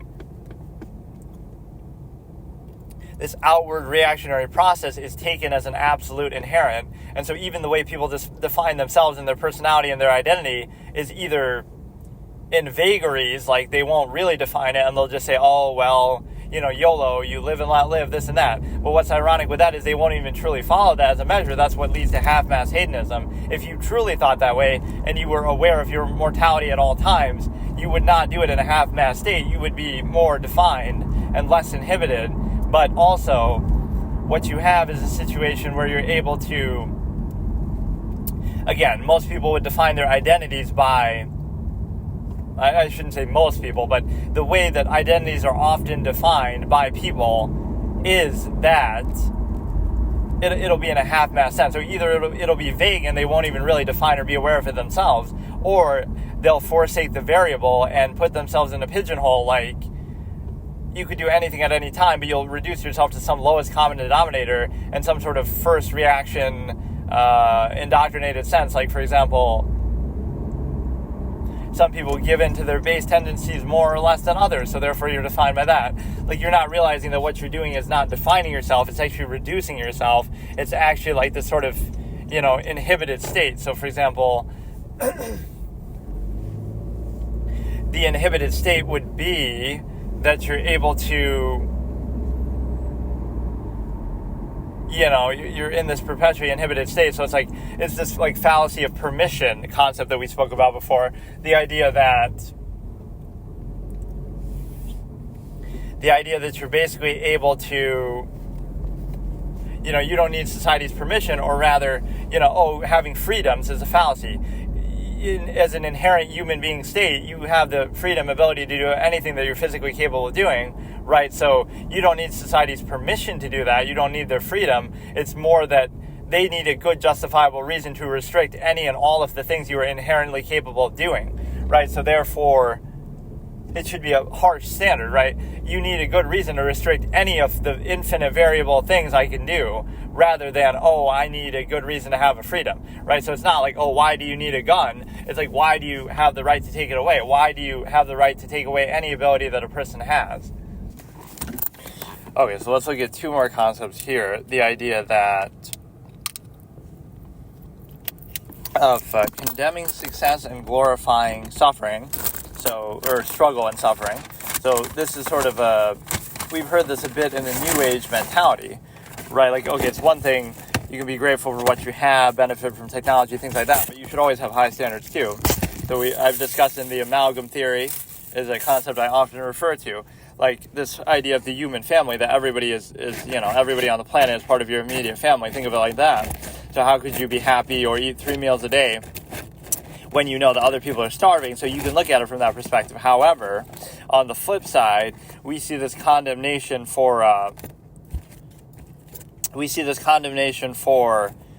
success in this sense, like, privilege, like the fact that, your parents were successful is somehow a bad thing, but it's not. Like, the whole reason why they became successful wasn't just for their own zero-sum self-interest and their own finite life, it was also possibly for the benefit of their kids. So it's only natural, and that's a good thing. So the only privilege you have is having good parents, successful parents. So therefore, that's not a bad thing, it's a good thing, right? So that, never let people get in the point where they condemn that, just because it's like a defeatist mentality. Because not everybody's parents are successful, now you want to, instead of saying that, we should work towards the point where they are, right, and strive for something better, instead people will say something like, no, let's tear everything down and make sure everyone's unsuccessful together, just because they're bitter. No, it's like, let's try to raise the standard. It's unfortunate if you didn't have successful parents, whatever, but the standard should be that let's try to make more of that instead of let's try to make less of it and punish people and stigmatize them or shame them if they did have that. Like, that's not good. And you see that with like a generational thing too, like, back in our day we had it tougher, but back in your parents' day they had it tougher too. So that's a good thing. That's the whole part of you see, it's like spite. The reason why you work so hard isn't so that your parents would have it easier or so your kids would have it easier. It's so that you could gloat and brag about it and hold it over them, right? So that shows you're not really part of the machination process that progressed. You were just there, you're just spiteful and salty. You did it for your own zero-sum self-interest, but not actually to get to a state where it's better for people later on, it's better for your kids, right? So that kind of exposes something right there. But also the point of it is that it's like a zero, this happens too, like when people complain, their job is so hard, they're so stressed. But if you use that as an excuse for something, or like even having kids, if you use your responsibilities, whether it be having kids or work, etc., as an excuse for being a bitchy person or whatever, right, and you're trying to hide behind it, and you use it as an excuse for like being mean or harsh or you're so stressed out and it's so hard for you, realize that your job is zero-sum self-interest. You're doing it for your own benefit and, taking care of your kids as a result of your own life choices. So if you couldn't handle it, then maybe you shouldn't have done it. And then the other side is the simple fact that, right, like if something you do is used as an excuse for doing something bad or behaving in a bad, negative way or some, other overextended, stressed out, in a rush, etc., then maybe you shouldn't do it. You should do something where you're at balance and you can handle it. And again, all you're doing, you can glorify, oh, look at me, I'm a doctor, whatever. But you're glorifying it, but you're doing it for your own zero-sum self-interest. Or if you're not happy with the amount of money, etc., you're making, then maybe you shouldn't even bother doing it in the first place, right? Do something where you are content and you're not using it as an excuse and you're not always stressed out and in an imbalanced state. And then the other point is where struggle is glorified. And the way it's glorified is by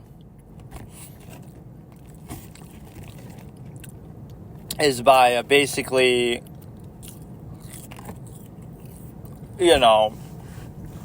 we see this sometimes with antiquated standards, like, if you could do something with less effort, then you would do it, right? But instead, what we have is, like, historically, oh, well, we didn't have this technology available, and now we're going to condemn the existence of it, or something like that. The reason why you glorified it originally wasn't because of the inherent value of, let's say, hard work or something like that. You did it just because you had to do it, because it was useful to do it. But now if you have other options, what's the problem? So it becomes, you were doing it for zero-sum self-interest. So if you can achieve that same zero-sum self-interest with less effort, people are, of course, going to do it. So it's to at least recognize the nature of the process, that it's still the same functional zero-sum basis, rather than glorifying the process by saying, well,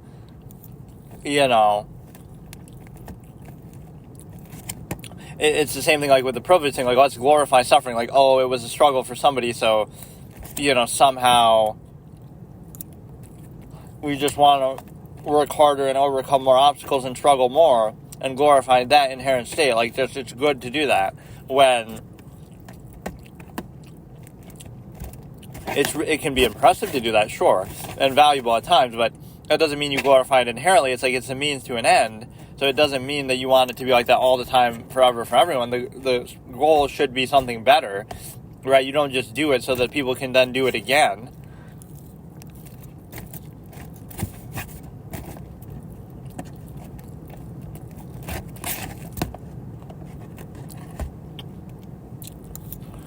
So you see that a lot with antiquated notions, like,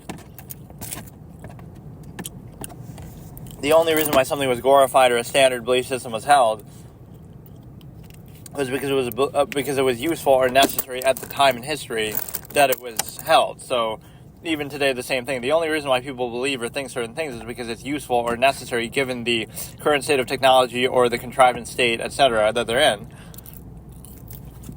Not because it's true or absolute or inherently valuable even.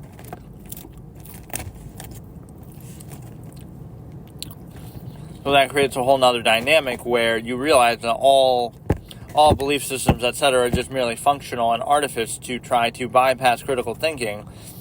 So, it's easier to control or convince people of something when they bypass that, and you can't say, oh, it's my subjective word against yours, that you should do this, etc., but rather erect a functional basis, like, you're doing this because it's the most efficient way to do it, at least that we know of, or you can try to prove and test that, hold it accountable. But those functional standards are at least held more accountable than a belief system that would bypass accountability and make absolute claims. Like, it makes absolute claims, but it's not held absolutely accountable, right, in any way. Or rather, if it was absolute, then there'd be no need to make the claim at a human level or try to enforce it at a human level, right? It would already be the absolute nature of the world. Like, oh, God says killing a person is wrong, but then why would they allow you to do it in the first place? Or why would they let their divine decree be subject to your awareness or acknowledgement of them or your practice of it? So all it takes to undo God's design or intention would be to simply disobey what he does. Why would he leave it to subjective human hands to, make a mockery of a divine standard by simply not obeying it?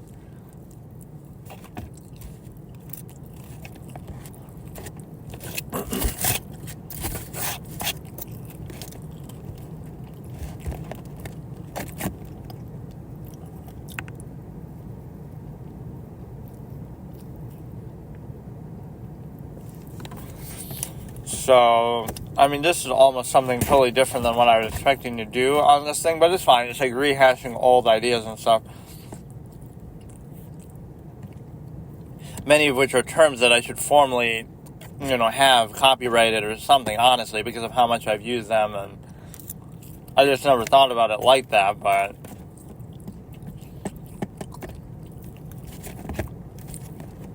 or somebody will steal these, which again, I never really cared. Clearly, it's been like 10 years, over 10 years since I was doing this originally, but it just seems like the sort of thing I probably should have at least made a record of in some way.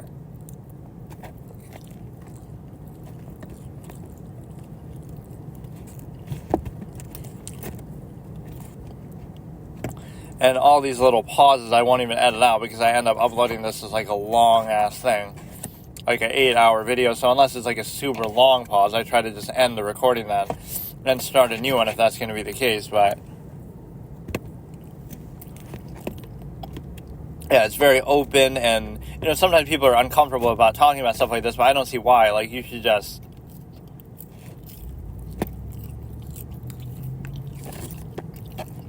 somehow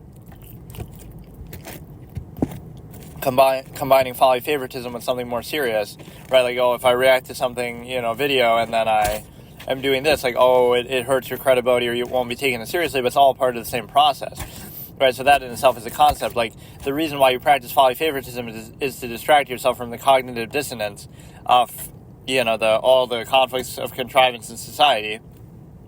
So you are distracting yourself from thinking, and so we're thinking, and then we're distracting ourselves, and then we're thinking again. Like, it's part of the same process, like as far as the back and forth. So the two don't need to be at odds with each other. They're actually part of the same sort of imbalance overcompensation process, which that is simply a way to explain,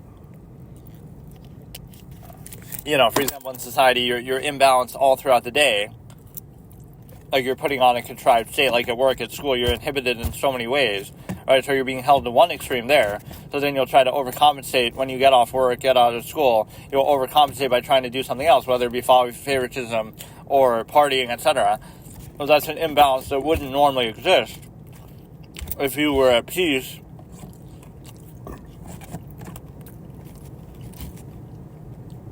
So if you weren't restricting yourself in the first place, then in an uninhibited state, you would feel less of a need to overcompensate and do those sort of extreme things. So somebody at balance would be, you would never be restricting yourself in the functional half-mast way, like in those places, work environment, school environment, and then you wouldn't feel the need to act out and do overcompensative extreme things, right, in the other way to try to make up for the imbalanced state that you were in all day, right? There's like a good fetish stereotype with this, like, like the big-time CEO who wants to come home and get whipped or whatever, right, by their partner. Now you have, a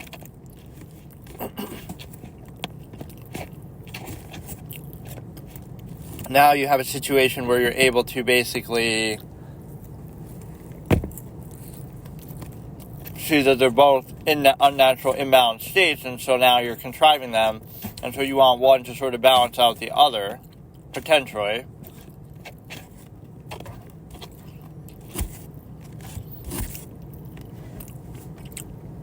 And sort of like why are power dynamics sexually stimulating in the first place? And the reason why is because you're sort of giving in to that thing that you normally inhibit all day, every day. So the stimuli acme, like,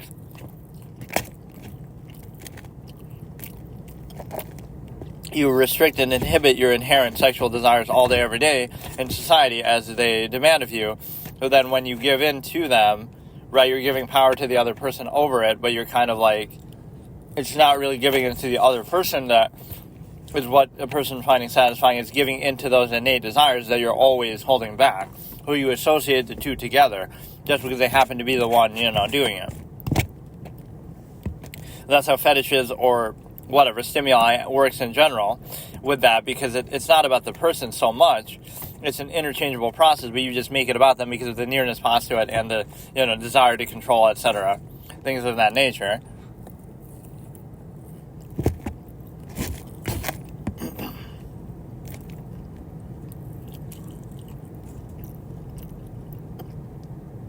But no, it's like the zero-sum functionalism reduces all thought to its state, potentially.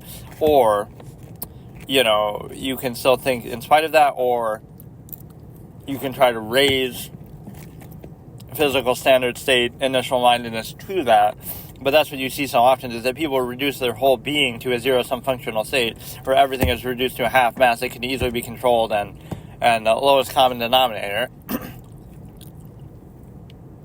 So just because it may be useful to do that at times for some zero-sum overextended process, but see, it doesn't mean you always have to do it. But then again, if you had that mindset, you wouldn't have let it get to that point in the first place where you would overextend yourself so much, and it shows a lack of value for life, for example, in general, by procreating in this sort of half-mass state, or doing it in such excess overextension where, again, going against the village of 100 concept, where there wouldn't be that many people in the first place if you truly valued life and the process, etc., how it came about, etc.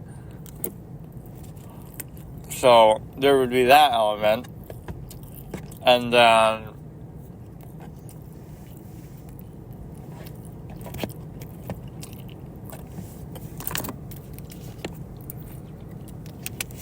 a lot of this is, you're not making a claim, but you're observing a process and holding it accountable to its own practice. So, for example, if you just observe a process objectively, right, you can observe what its standard is and measure by its own practice, and therefore hold it consistently accountable to that.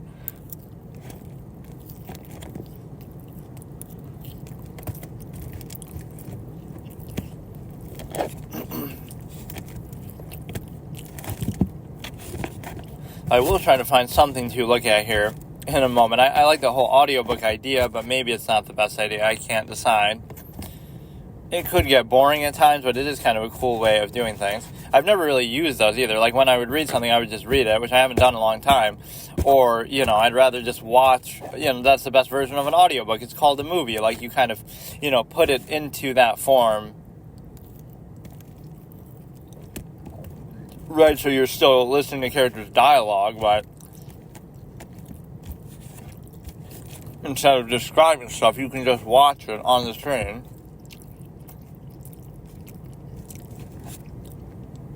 But then I hate how unfaithful some adaptations are, where, like even Lord of the Rings, that is so lauded, and they are good movies, they do a great disservice. So many insane amount of things are changed, some of which for no reason, really. Like the way that Saruman dies or whatever. They don't show him burning the Shire at the end like how he does in the books. Like, come on. It's one thing if it's a minor difference, like you change a little line of dialogue, but that's wildly different how they change some of those things.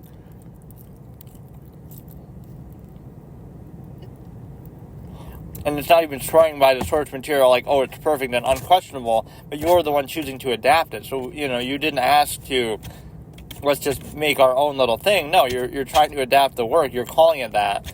It's like with Amadeus, the movie from 1984, that I consider one of my 3 favorite movies ever. The one legitimate criticism is, you might say, oh, well, it's fictional, it's not meant to be the true story of him, so therefore it can be historically inaccurate, which it is wildly historically inaccurate. However, you are profiteering off of his namesake, right? You're not calling it something else, and call it something else, and then, say it's based on that loosely, or just make up your own fictional story. No, you're trying to have it both ways.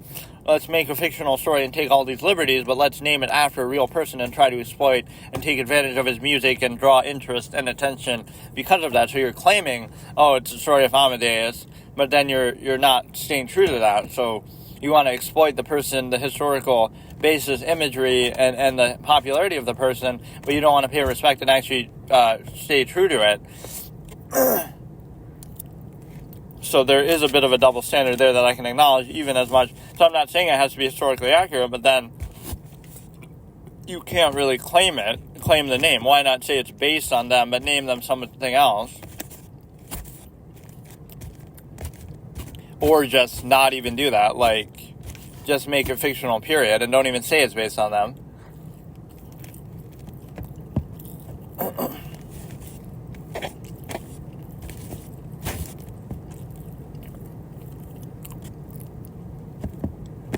like Lawrence of Arabia it's not as inaccurate actually as Amadeus, but they take certain liberties.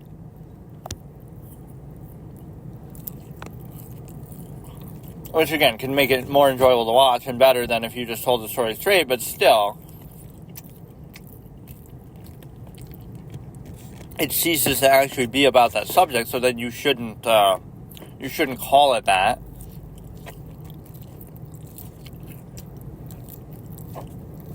Or present it in that way, like you're,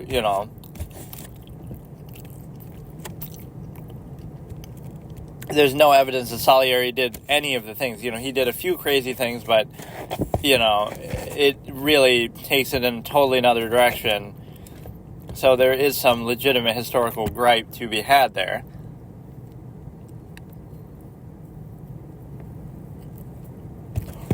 It's like the whole argument of realism. Like, should you,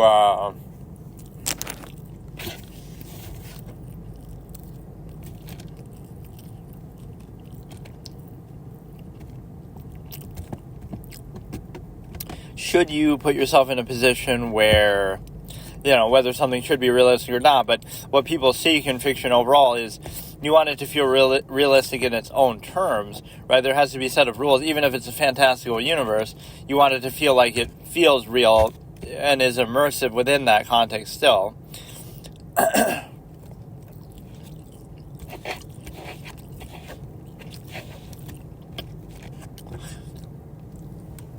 That's where game theory and so forth comes into play. Like, things don't just arbitrarily, randomly happen like Deus Ex Machina. It's more like there's a consistent, like, rhyme and reason. Like, if something happens, there has to be a good reason or a cause for it.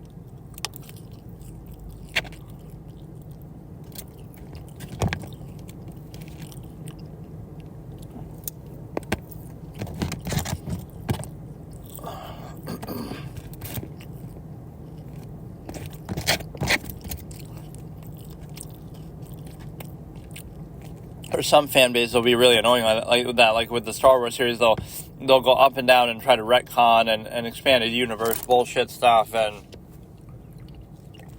sort of do mental gymnastics to try to explain things or make connections. Like, that's cool and all, but why can't it just be they didn't intend that, they didn't think of that? It's actually funny to read in comments. Like, they'll come up with these crazy extrapolated theories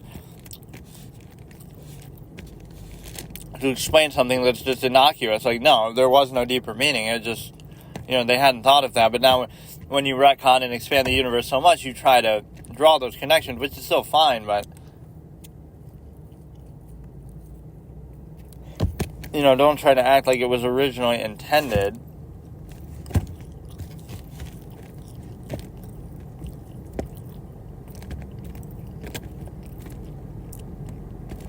Yeah, there's like a million inconsistencies you can find in a series like that. But then people will say, like, somehow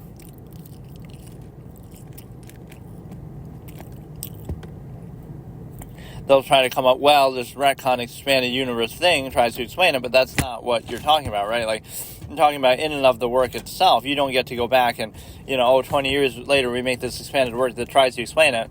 But it's not sufficient in the original work. So, like, even the prequels may be a benefit from that. Like, they're just badly written, period. Like, the dialogue, etc., a lot of things about them, at least, are badly written.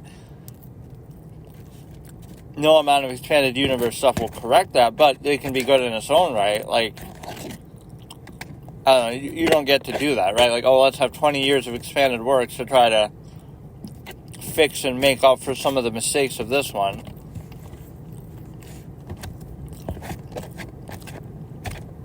Or, like, even needing to know source material. Like, the only reason why you didn't like the movie is because you didn't read the book or something.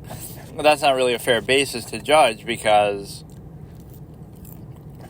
it should stand on its own. You shouldn't need to see it, and if you have seen, or you shouldn't need to read it, it should be a good thing on its own right.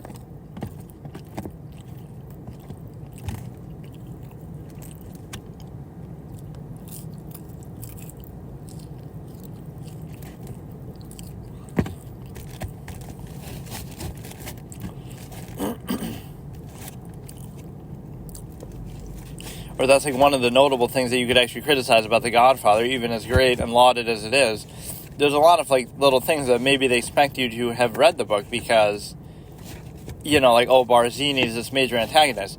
You only see him like twice in the whole movie. You see him once at the party at the beginning, and then there's supposed to be this big twist towards the end. Oh, you know, they have the meeting of the 5 families, only your second time seeing the guy, and then you'll see the Don being so shocked, like, oh, I never knew until this very day that it was Barzini all along. It's like, cool, but honestly,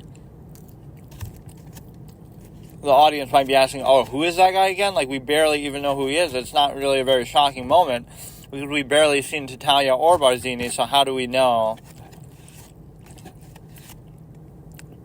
You know, we barely know who they are, honestly. Or they mention, like, all these characters that we never see.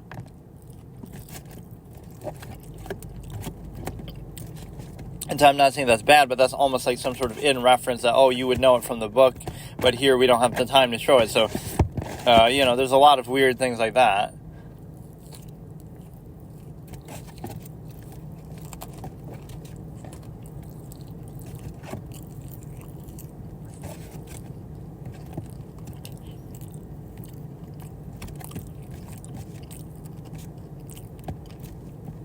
And of course, in watching The Sopranos, I found out that the guy who plays Johnny Ola plays Uncle Junior, so he gets upgraded from the right hand of Hyman Roth to basically Hyman Roth, which in many ways he's very similar. It's the way he looks and talks and goes to goes to Miami or whatever. They both like those kind of similar vacation spots. Okay, so today is like my last day too on the subscription of Hulu, so I figure I may as well, or maybe today or tomorrow. So I canceled it, but I may as well just watch something else on here. So I decided randomly just The Cable Guy, which I have seen before, but I haven't seen in a long time, and it's sort of like a dark comedy satire type thing, which is maybe all the more relevant now with like, you know, obsession with TV and stuff and how it affects people and whatever. But this guy's like awkward, nerdy, whatever, the cable guy, and then he tries to find a friend. So I don't remember too much. I have seen it, but I'll just watch it again. Why not? And of course, I always avoided Jim Carrey movies and Adam Sandler movies and things like that because I always thought they were dumb. But you know, he did come in some very good ones, like The Majestic was okay. At least he tried some different subject matters. And obviously, The Truman Show I consider like the best movie of all time. Right? I was just talking about Amadeus. So that Truman Show, Amadeus, and Sleuth with Laurence Olivier and Michael Caine. So those are like my big 3. So it's a shock, but again, I don't hold it against him, but I avoided watching that movie too because I didn't know. I assume it's going to be some dumb comedy, but it's not. And then obviously Eternal Sunshine of the Spotless Mind is a very good one too. So the whole idea is that, you know, you're only as good as your roles. So his performance in The Truman Show was good too, but I won't even say it's the standout. Like, it's good, but it's also just the writing is at another level and everything, you know, about it is at another level. So I have to praise him for his role selection at least. So for some reason, I'm going to watch this. So we're starting in 3, 2, 1. Or I never really trust it. We're starting in 3, 2, 1.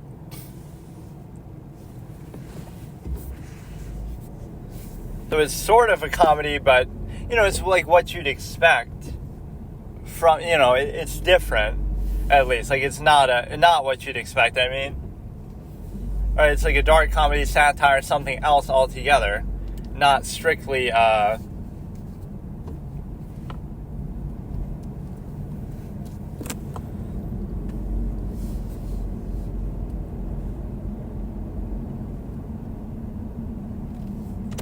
all this sort of gossip and things that we, you know,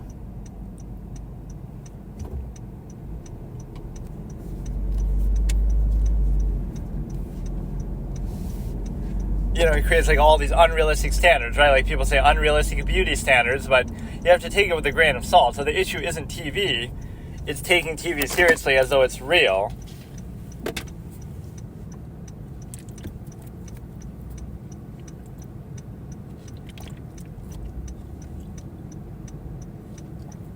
I mean, that's the one thing it has in common with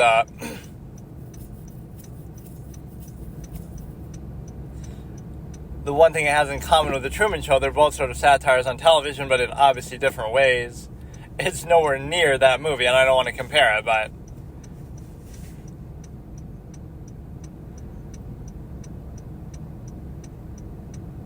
this is like a montage, I guess. I don't remember anything about it, but this is like a montage maybe of, things that he's watching like in his spare time or whatever. Or it could be the guy's TV not working. That's why he calls the cable guy. Oh, no, yeah, it's that. So this starts the beginning of a horrible thing. This is the beginning of a beautiful friendship. Your TV stops working and the cable guy comes to, fix it. And then he gets obsessed or whatever.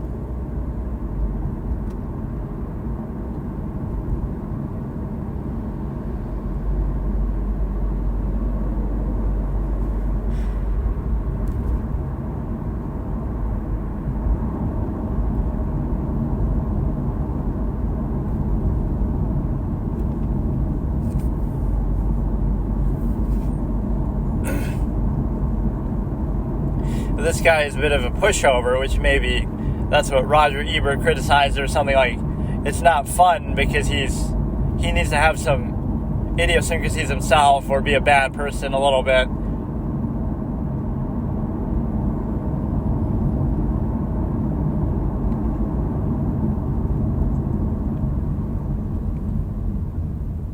He's going to be your best buddy, or this is going to be a different cable guy.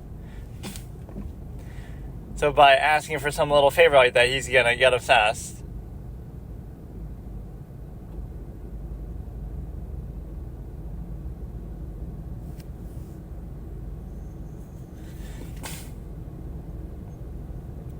We're getting kind of a bad glare thing here, too.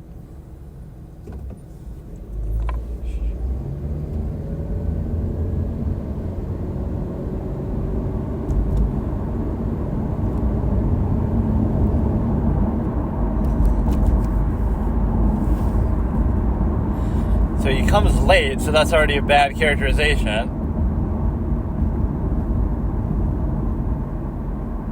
Oh, look what a way to start, though. The guy...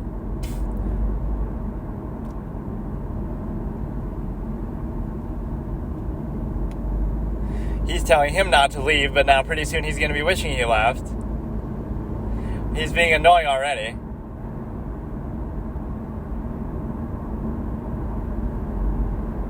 He wants the attention already.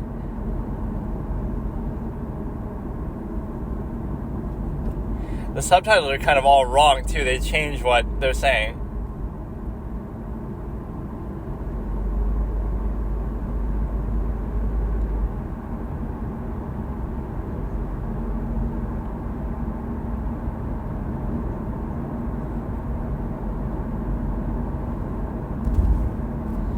But see, he's already showing some of his instability.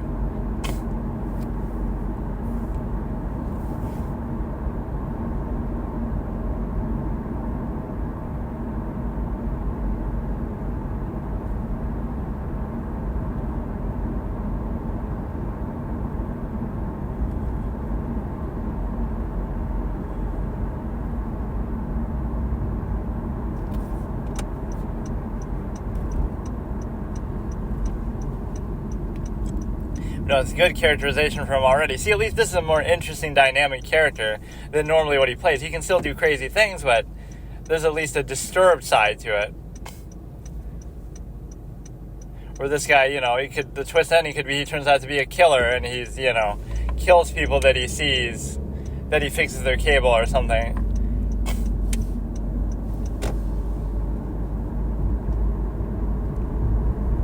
They're kind of overdoing it, though, a little bit. Like, he's trying too hard. So nobody would put up with this kind of thing.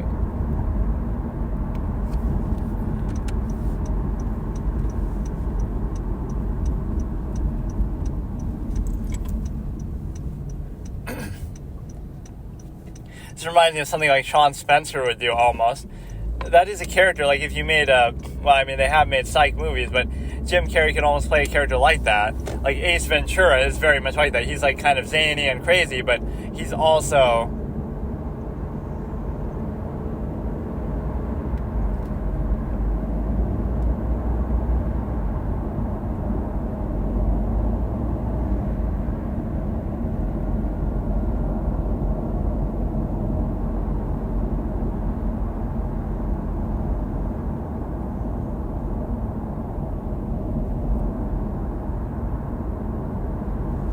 yeah, that's none of your business.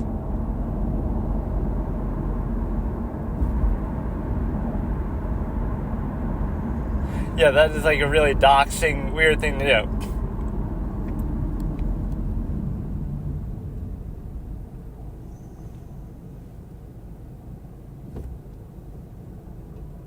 He doesn't think anything of it yet, still.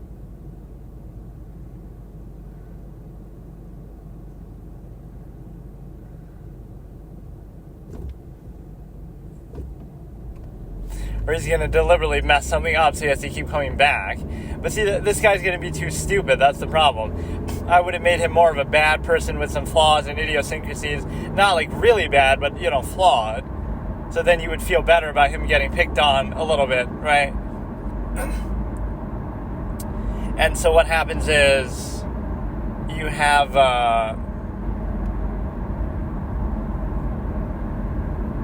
Yeah, there's some things wrong a cable guy could potentially do, though. They could steal stuff from you. They could kill you in your house. They could, stalk you after.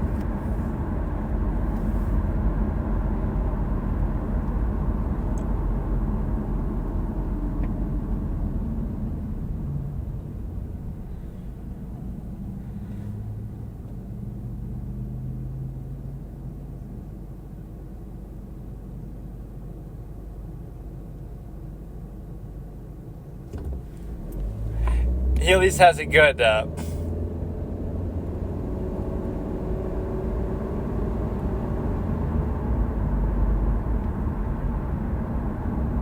it's like he'll use his as an excuse every step of the way. The fact that, I had to move it because of reception, when he's really just being a dick.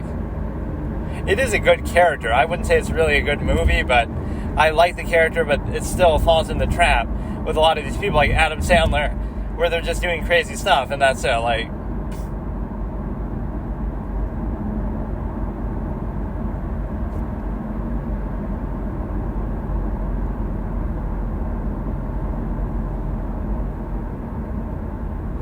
you haven't had the best relationship with this guy so far, so you shouldn't do that.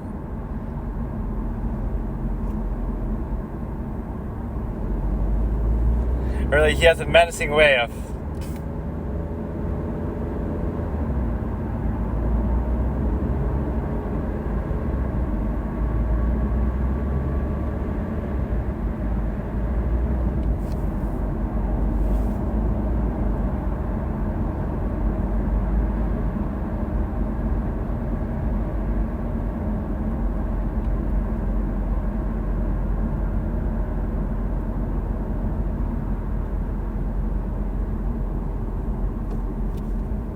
Now he will do it for him, and then that'll be...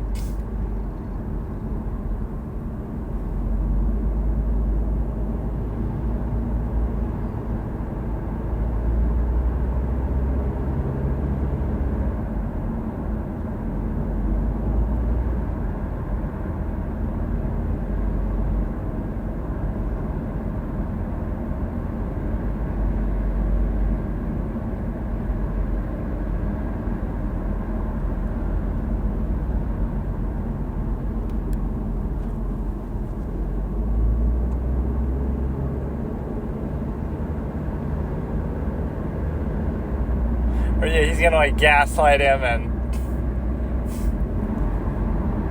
maybe he has to work.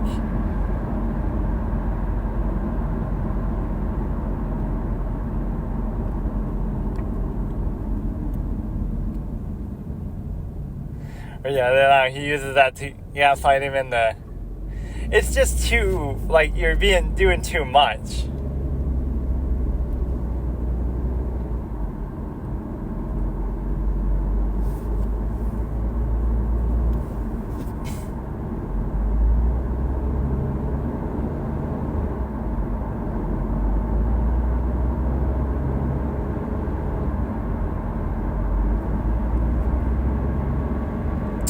what does he do exactly? He's like a real estate investor or something?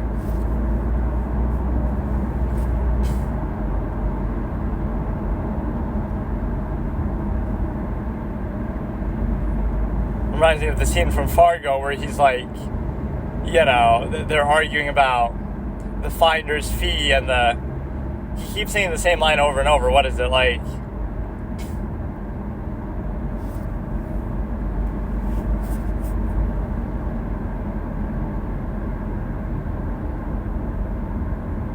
So he's kind of fallen off because of his relationship or something?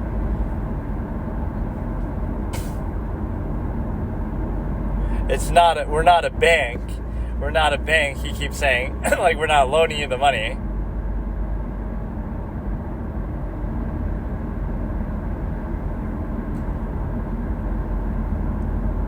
So we keep fucking with this cable.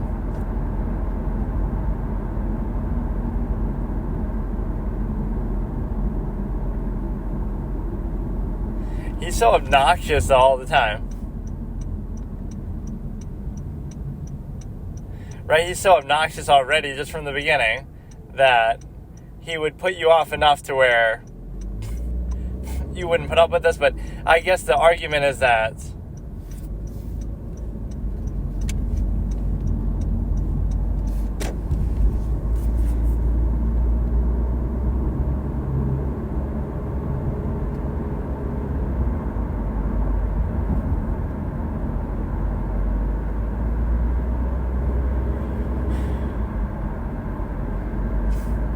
he's always messing around, like, you know, saying he's drunk driving.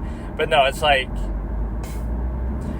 maybe Steven is vulnerable too because he just broke up, so he kind of wants a friend too, but, you know, he's more normal like the straight man. But no, that's the main change I would have made. I would have made him have some bad habits too, like he's a drunk or he's got issues too, so then they balance each other out. He's still a good guy, and this guy's still going so far. How did it get so dark all of a sudden? How fucking far did they go? Now he's gonna be unimpressed. Like, so what? It's just a fucking satellite.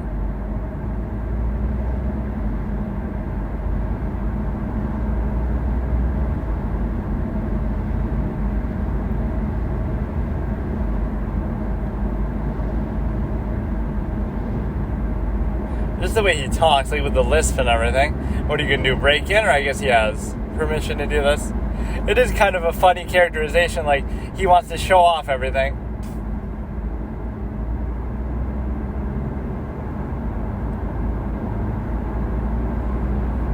Yeah, how much did people even have computers back then? 1995? Like,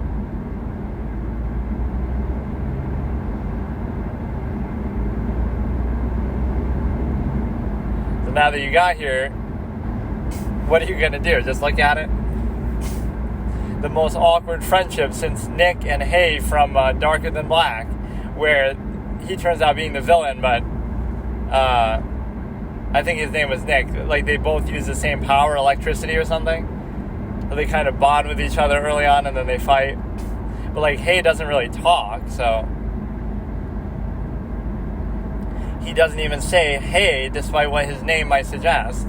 It's like HEI, Chinese Electric Batman, is his nickname. But why is it Chinese? It's a Japanese anime, so I don't get why they... Is the character supposed to be Chinese? I don't really know. Yeah, why the hell did they say that? Chinese Electric Batman is basically what he is.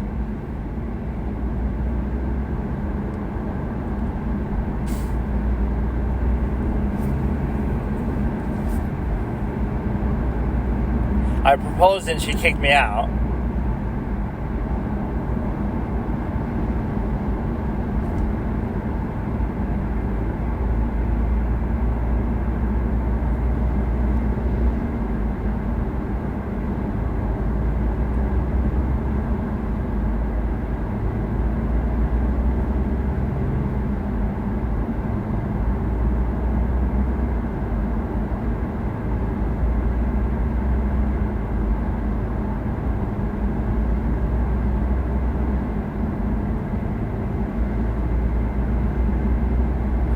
this guy's too much of a pushover, stupid.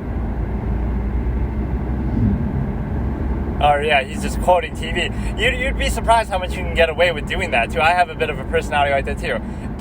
You'll quote things, or you'll steal information from what you see on the internet or on TV, so you seem like a genius, but just because you're selecting out, right, you can seem like a psychic or a genius just based on your Google searches, where you find out all this random information and then you pull it out at the right time, right?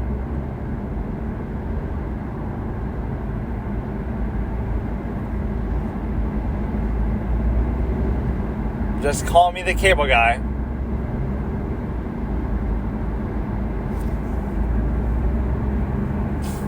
Wouldn't it have been on the paperwork or something?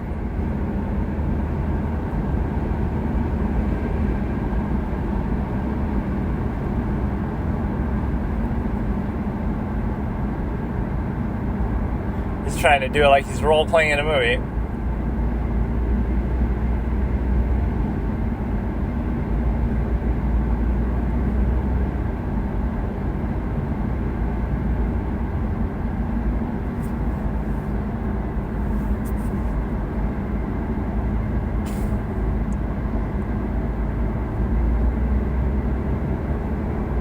Or is this actually going to work, so then he's going to be friends?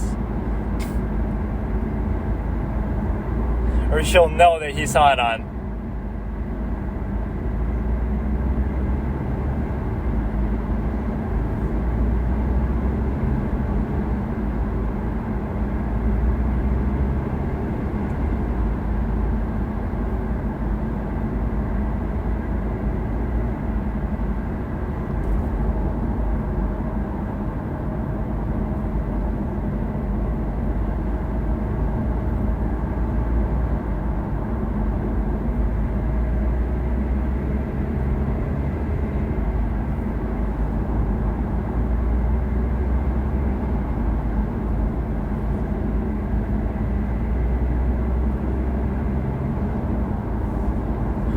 Trying to play all hard to get, kind of.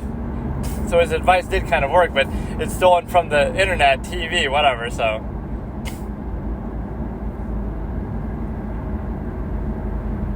But you know what would really take this to the next level?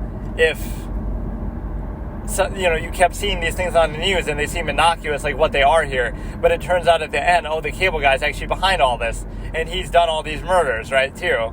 That'd be like a sick twist. So, like, you're seeing all this stuff just randomly, like, why are they showing me this? Just because, it's about TV and cable, but it'll be some deeper meaning. Or some of them will actually tie into the plot. Not everything they show you, but you wouldn't think anything of it at the time. But no, this guy's too obviously fucked up, the cable guy, but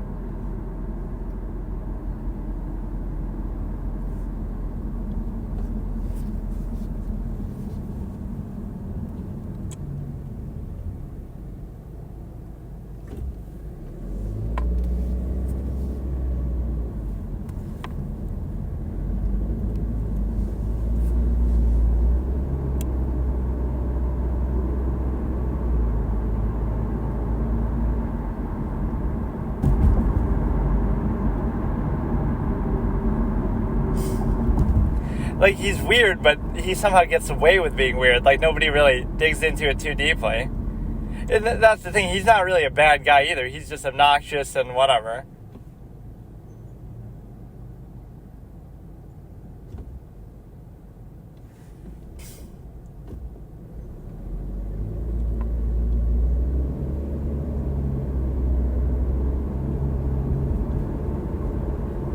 He's a more active lifestyle than me.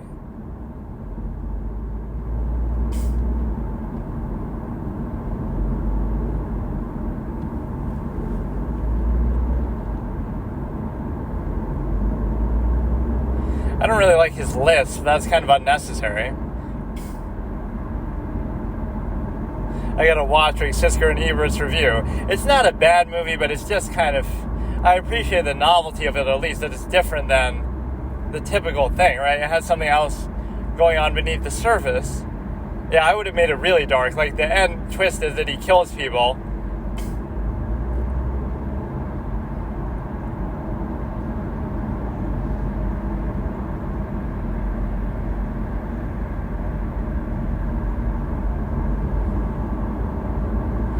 not noticing like how weird this guy is though?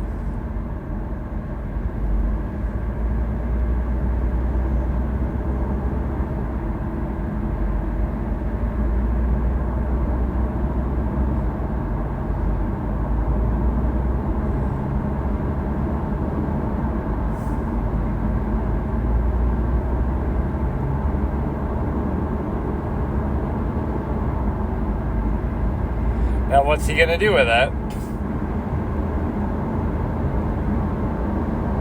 He's going to try to imitate some NBA player.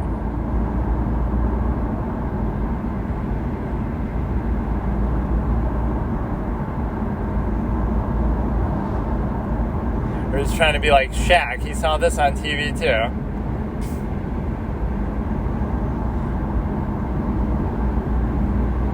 I mean, that's impressive, like how you would even be able to do that.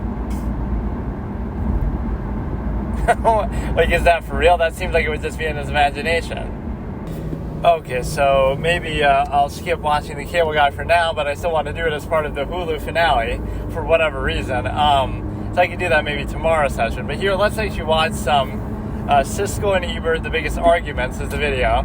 And I will... because, like, it just made me think of that. The Cable Guy, right, that was one of their disagreements. Ebert didn't like it. Siskel liked it a little bit. So, I've seen a lot of their disagreements. And sometimes Ebert's mistake is he becomes too emotional about it. Like, Blue Velvet. I don't even think Blue Velvet is as great as people make it out to be. But the way that Siskel does it is like... or the way that Ebert does it is basically like... He'll say, oh, the fact that Isabella Rossellini is getting humiliated and that's painful to me, like, that has nothing to do with anything. Or, like, one of his worst reviews is that one, the, what's it called? The one about the musician. I can't remember the name of it. It's probably just the name of the band. The Doors, right? He says, oh, the Doors is too painful of an experience, so therefore it's bad. But the fact that it's so painful is good because, well, even within the context of the story they're telling, like, the guy died at a pretty young age, so it's a pretty sad story. He got messed up on drugs, etc. So it's not meant to be a feel-good story. So not only is that not a bad thing, that's actually a good thing. The fact that, oh, it's so hurtful, it's supposed to be hurtful. That's effective, right? Like, I understand if it's, like, exploitative, but that's where Ebert just seems like a clown. Like, oh, it's too painful. But, like, you know, I guess there's some argument. Like, if you're just sort of wallowing in the fact that it's sad, but I mean, you know, you're just expecting something that the movie isn't trying to be, like, you know, you're expecting it to be like a feel-good musical, which is just not what that movie is supposed to be. I can't even remember seeing that movie. Maybe I haven't even seen it, but just, I know his review is really stupid because, you know, you're saying, oh, his performance is too intense, or like, you know, I could be misquoting, but, oh, the movie is too painful, but it's meant to be painful, right? That's a good thing. It's like when, like, The Thing, John Carpenter's The Thing, where, you know, the creature is too disgusting, but isn't it, like, what do you think they're doing? You think when John Carpenter's sitting there with his effects people, he's saying, oh, we want to make this thing look nice and cute, we want to make it look pretty and beautiful, and so now you criticize it because, oh, it's disgusting instead. No, it's like, he wants it to look disgusting. He wants it to look grotesque and threatening. And so when you say, oh, it's disgusting, one of the most disgusting things I've ever seen, right, Ebert says, what you're actually saying is, that's good. That's a great special effects achievement. In fact, at that time, it wasn't even special effects. It was practical effects, and they really hold up very well. So even though I'm not the biggest fan of that movie, with a lot of plot holes and stupid stuff, with how the thing works in contrived ways, like, oh, it wants to bury itself under the ice, they say. But it could have done that at any fucking point then. Why was it running around, you know? If all it had to do was bury itself under the ice, then it would have never needed to run around as a dog, right? Or sit there. There's a million things it could do, right? They make the thing basically too powerful. It needed more rules, like more limits. Like, the thing is actually going to die if it doesn't find a proper host or something within X amount of time. And it needs that host to stay alive too, like the human, and it needs, like, you know, qualified in some different way. So the reason why it can't just hide underground is because that's dumb. They even say that. Like, that's a terrible line of dialogue. Oh, it wants to bury itself beneath the ice and freeze, and then be found by somebody else later and take them over. So then it can never lose, so then the movie's just pointless, right? That should not be something it's able to do. It landed here by accident. I guess the same thing sort of happened, but I don't know, that's the last resort, but there should be more a clear set of rules. I like the scenario behind it, but the rules should be like, it becomes a human, and that's like the primary host. Now, if that one dies, it's actually gone for good. So, like, something like that, where, it can't let the human die, otherwise it dies, even if it's in multiple places at once. Or, like, there's some weird thing, like, oh, the corrupted thing guy who's a thing doesn't know they're a thing. But how could that be? They behave sometimes in duplicitous ways, or that doesn't make any sense at all either. I remember reading that somewhere or something, right? The person who's corrupted by the thing doesn't actually know they're corrupted by the thing. They just act like normal. But there's so many times where they do things that are not like that, right? So how could you not know? Right? They're obviously being controlled by it, like the guy builds a spaceship. There are a lot of interesting things about it. The one thing I'll say is John Carpenter is no ordinary horror filmmaker. He always tried to push the boundaries with interesting subject matters. He turns that into what they call like an allegory to McCarthyism. That's what Ebert and Siskel says. And even They Live is a very interesting premise with the glasses and stuff. So yeah, we're going to watch Siskel and Ebert, The Biggest Arguments. And we're starting in 3, 2, 1. Or, no, I guess not.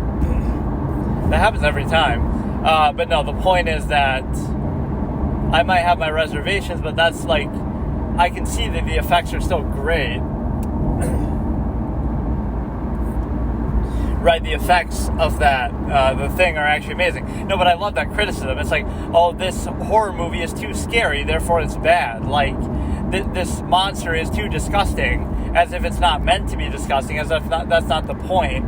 So because they make it so disgusting, right, like, oh, now I'm grossed out. But it's supposed to be like that. It's supposed to be a grotesque, it is a fascinating creature, but it's almost too powerful, so it trivializes the whole narrative, right? It's meant to be more grounded, like, there's a real this is what I was seeking when I watched it, right?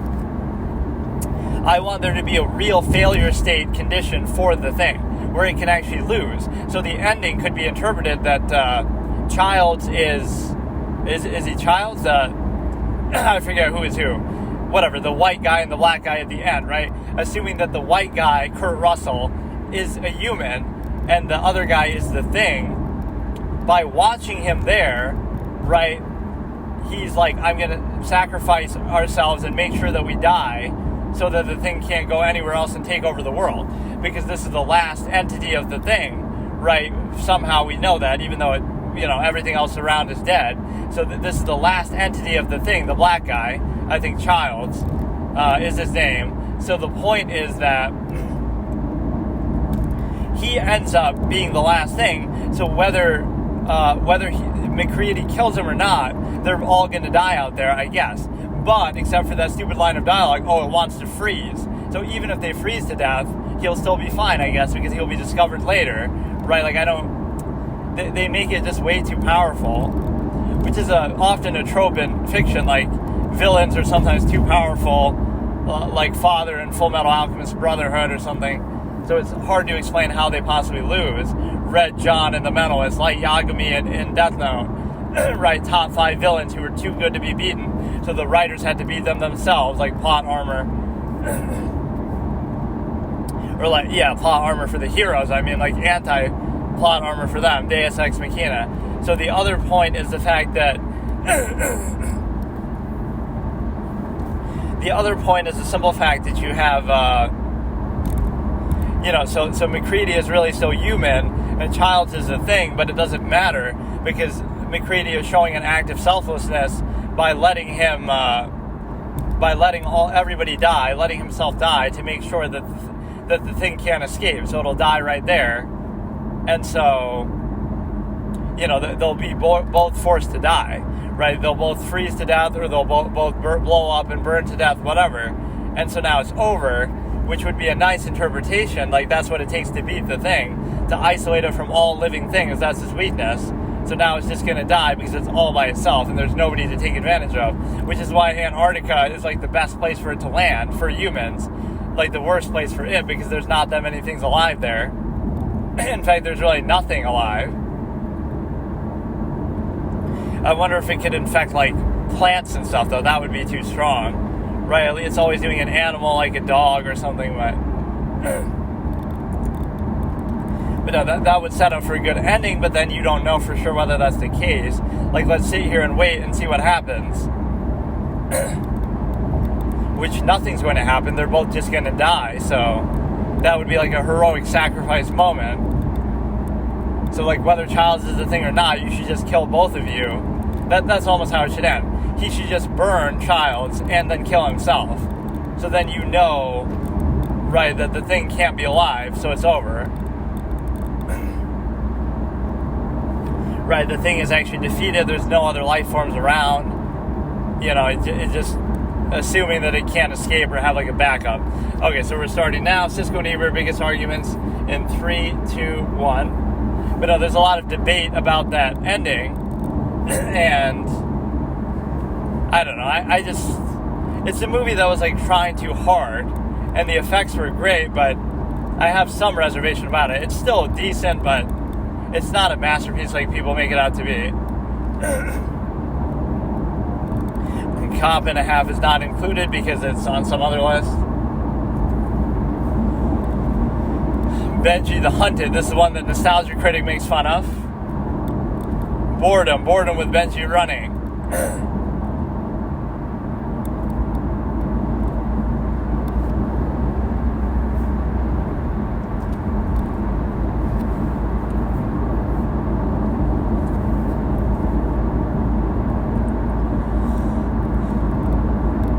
But they get so personal and serious too.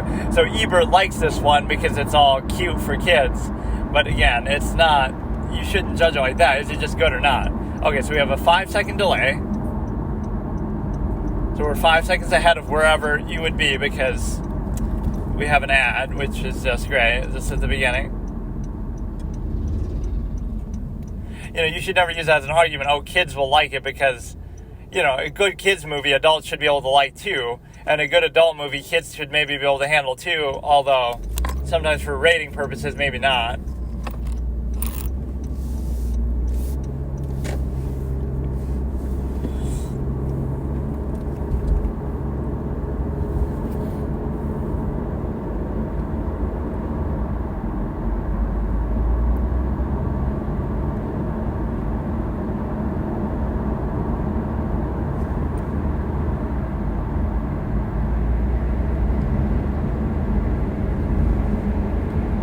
So Siskel doesn't like it, it's too much, it's overkill. And even Ebert makes fun of it. Yeah, the cougar's gonna grow up and kill it.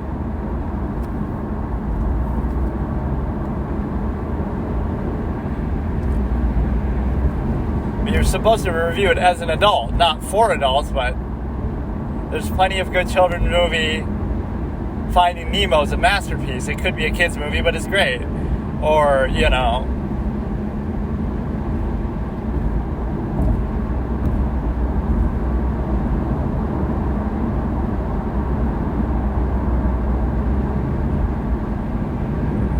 it's like a nature photography documentary style thing based on what they're saying. I've never seen it. Look at the language. You're wrapping yourself in the flag of children.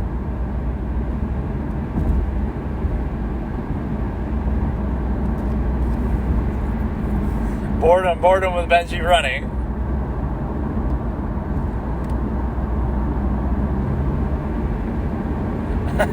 Just how snarky he gets with it.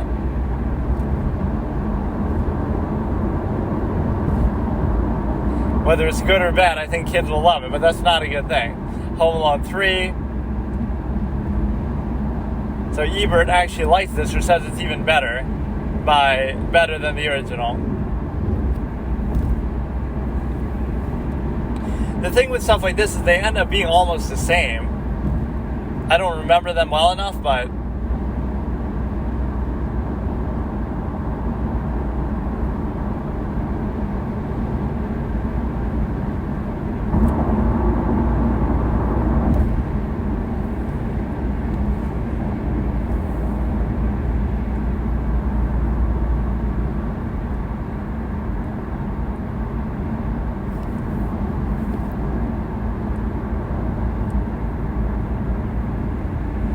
Like, it's the same gags and the same stuff over and over, but it's like, you know, they're all kind of the same, so it's hard to judge. Sometimes you hold it against a movie just that it's a sequel. I feel like that happens with Halloween. Like, the original was good, but the other ones are so similar, it's like, oh, you're just giving the original credit for being the original, but they might not be as different as you think. Yeah, that's how one of these movies should end. They just murder. The kid murders the adults and becomes a good son, Macaulay Culkin.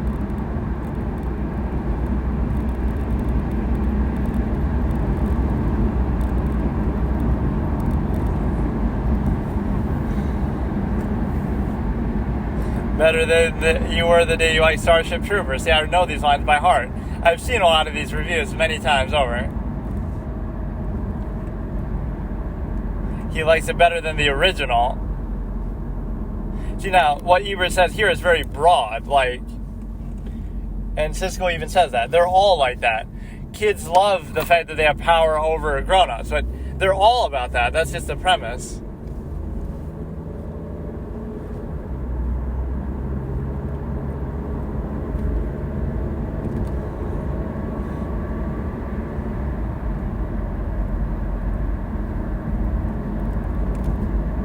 It's the same empowering thing. That's the secret. See, Ebert's being stupid.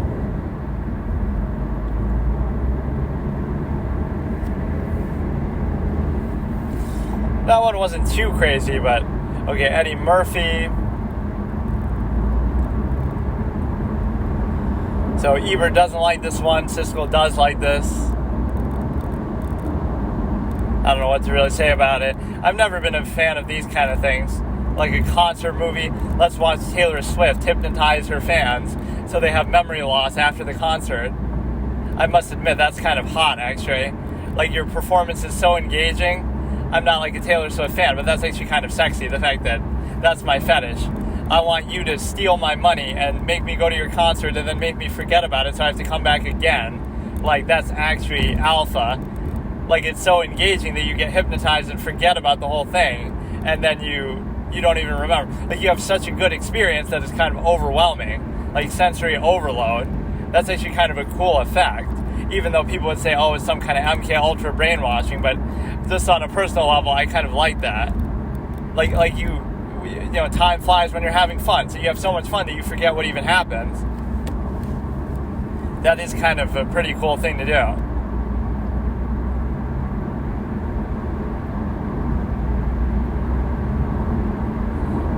That is somebody's fetish. They want to be mental. They want their memory to be wiped by Taylor Swift's concert. Yeah, this one's kind of boring. Eddie Murphy. Let me actually watch a news report on that and see what they say. But no, that is basically like hypnosis. Like, how does that happen? You're just so engaged and entranced by everything that's happening that you actually forget everything. Or whatever, I'll keep watching this, but...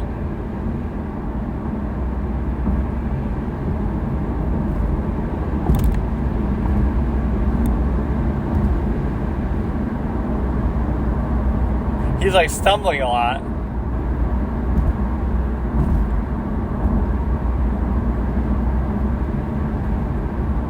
Get that bag, queen. Get that bag, queen.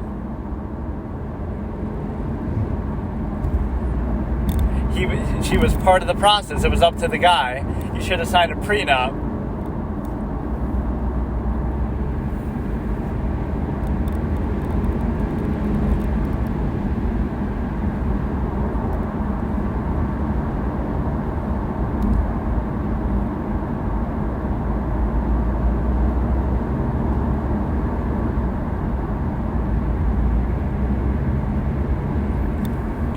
I don't know these comedians super well. Let's get some Lenny Bruce over here, the original GOAT comedian. Just his style was so revolutionary. George Carlin. So he says Richard Pryor is elegant, whereas he's like more vulgar. Eddie Murphy.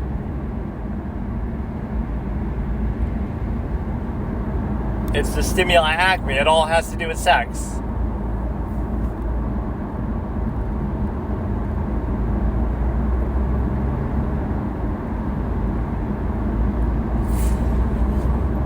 You can't talk about black people or women the way you talk about men or white people, right? You always get away with that. That's black privilege. Black comedians had black privilege all these years to talk shit about white people as much as they wanted and get away with it, right?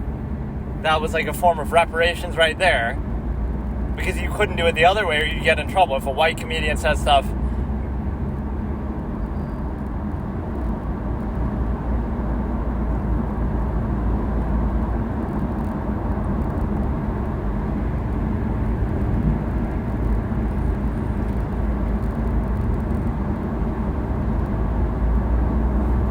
bathroom humor.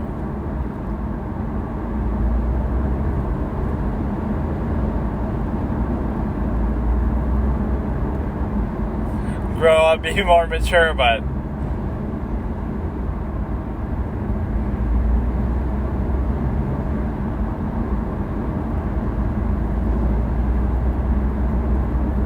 this is a good line. Richard Pryor uses it as poetry, Eddie Murphy uses it as a bludgeon. But now, how about George Carlin? Give me George Carlin and Lenny Bruce.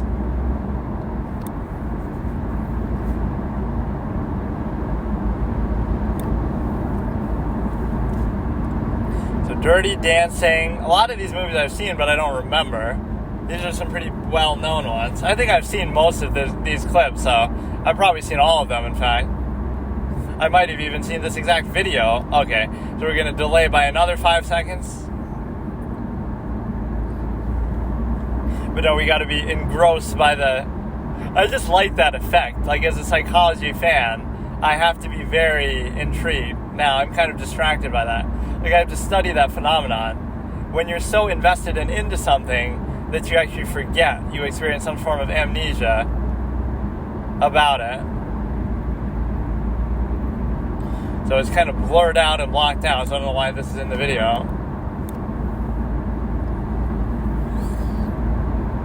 It's like whatever clip they're watching as they're talking, but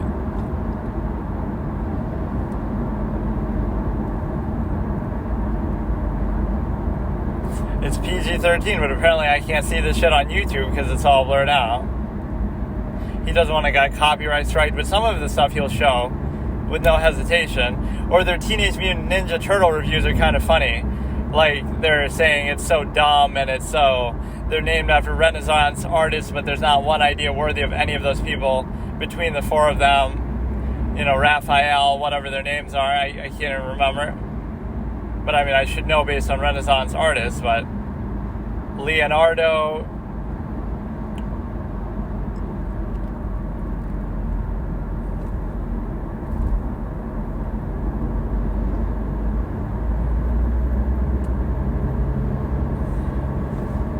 So Siskel likes it a little bit. Ebert probably doesn't like it at all.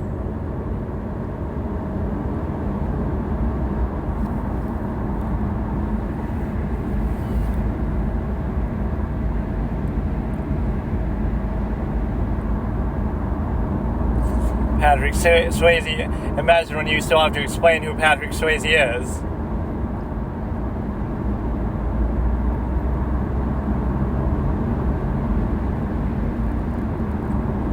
Abortion. Now, this would be a controversial topic back in the day, whereas it's not now. Roe v. Wade still in effect.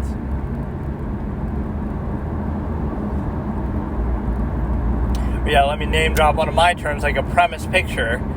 So what that means is a movie that has a cool idea behind it, but then it doesn't go anywhere with it. So it's like one of those movies that gets greenlit just based on the premise. Like, that was a cool idea. Wouldn't it be cool if we made a horror movie where you could see the monster follow them in the background, even when the characters are talking and unaware of it? Like, It Follows. But then I thought that's so overrated. Like, it has that gimmick, but so what? There was nothing else to it.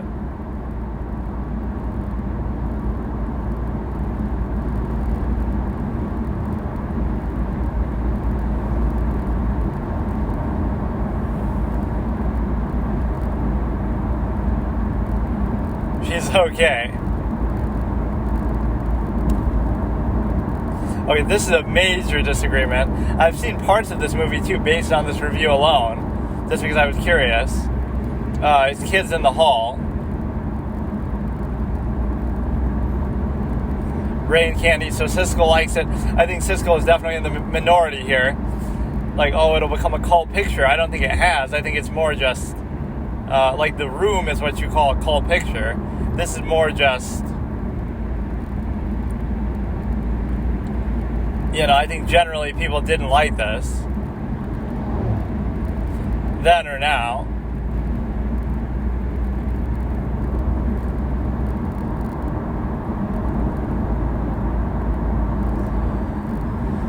Some of these clips are actually decent, though. Like, oh, I feel like I'm a worm who pokes their head out and doesn't see a bird, like, who's about to kill me.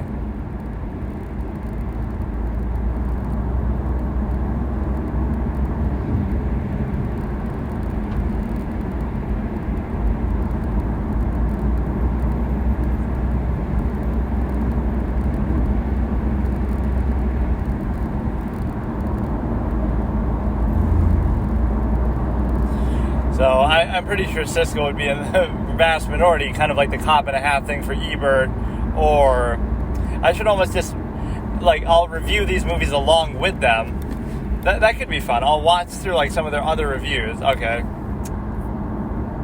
I'm done with this video. There's too many ads.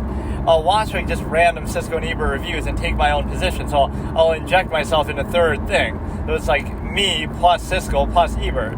So I'll inject and argue against them and, like, come up with my own stuff, right? What my position is. But unfortunately, as many movies that I've seen, some of these I haven't seen in so long that I've forgotten things. But like Blue Velvet, for example, I would disagree with Ebert and say what he's saying isn't fair. Now, I don't think it's that good of a movie, right? To me, it's like marginal. I'd say I'd give it like on a scale of 1 to 5, right? Ebert would always do like 4 stars, but I would give it, like, on a scale of 1 to 5, like, maybe 3. And even that, I'm kind of questioning. Like, I try not to do the 0.5, so it would be more like 2.5. It was just, like, borderline. But 3 would be, like, whether you should watch it or not. So I'd be almost on the fence. There are some good things about it. But it's just kind of awkwardly written at times. And it's kind of like,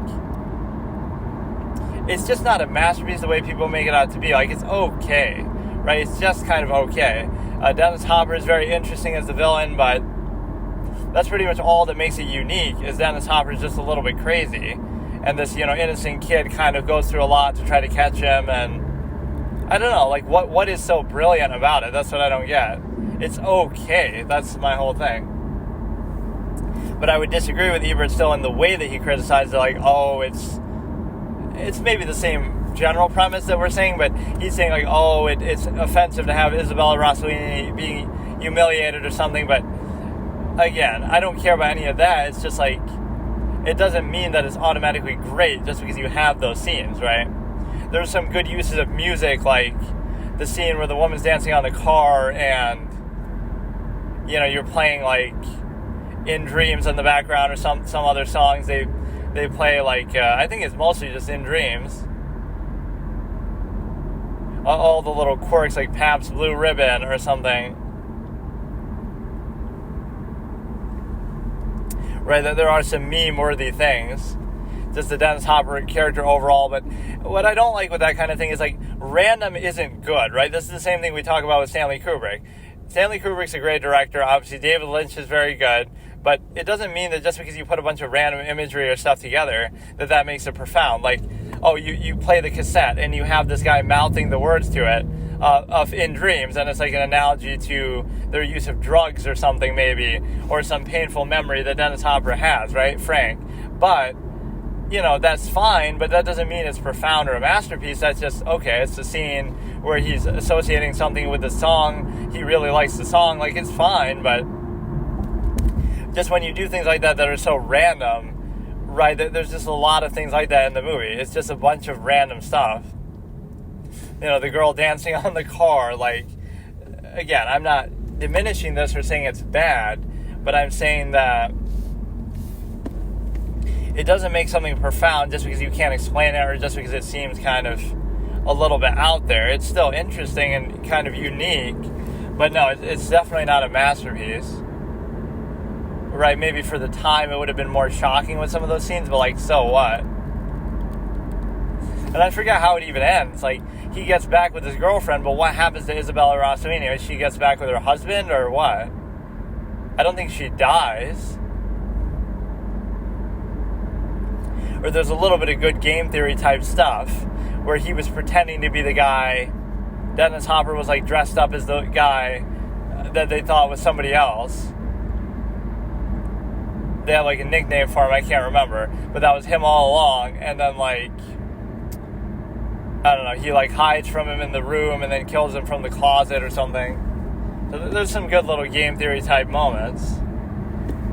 Even though Dennis Hopper's always fucked up on drugs, he's actually pretty smart because he's like wearing a mask and a disguise, so you can never figure out, you know, it's him, or they thought that was just like some other person.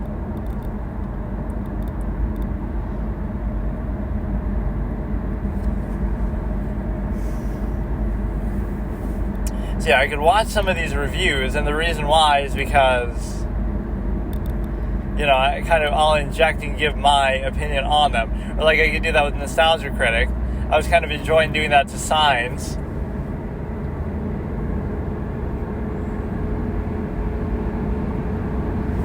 With, okay, here we go. So this is a playlist of 22 videos, like their disagreements, which I'm sure I've seen this before.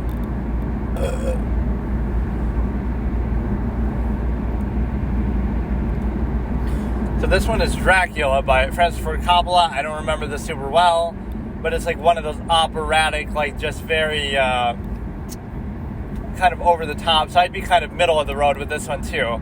I wouldn't be super enthusiastic. There were still some good things in it, but I'd be on the fence, right? So I wouldn't be super enthusiastic. Let's see what they say. It has to be something I've seen more recently.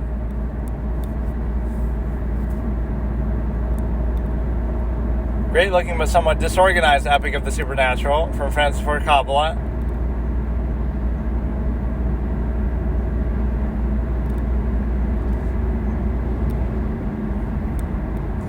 Got a pretty good all-star cast. Anthony Hopkins.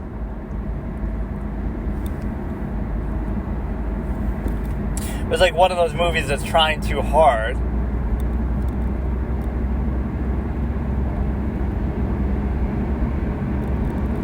There's another one they talk about like this.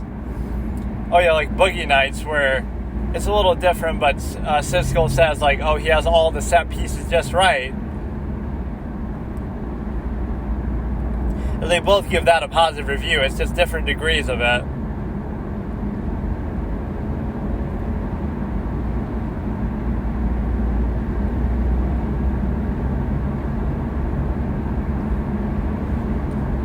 Gary Oldman seems, you know, you could almost find some of this delivery funny. Not even that he's doing a bad job, but I love his performance as that guy with no face. And the guy in Hannibal, I forget the guy's name. I bet you're wishing now you fed the rest of me to the dogs. No, I much prefer you the way you are. Yeah, see, it feels more like an opera. This is like Magnolia, so you should consider it the best movie ever. Like, it's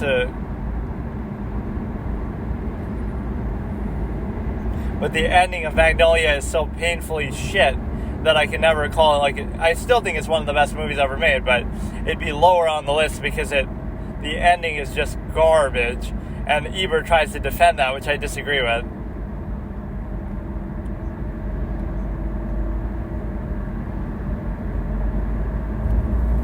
So he recommends it kind of marginally.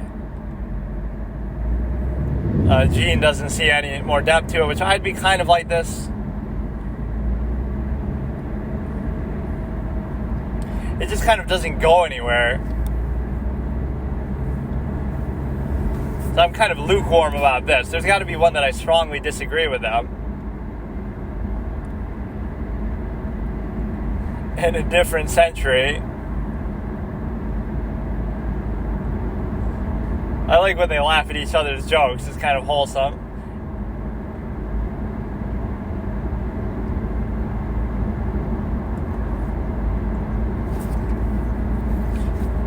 You have to have a storyline that's clear enough so that people know every moment what's happening.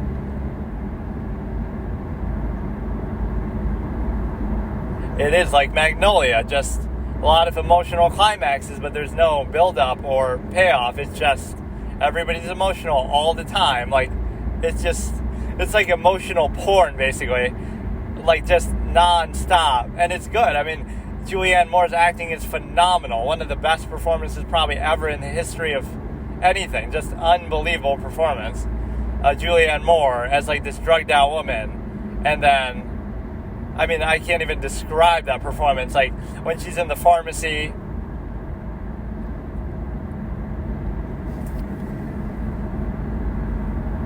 snarky little thing at the end there. Let's see what the next one is. So many ads, bro.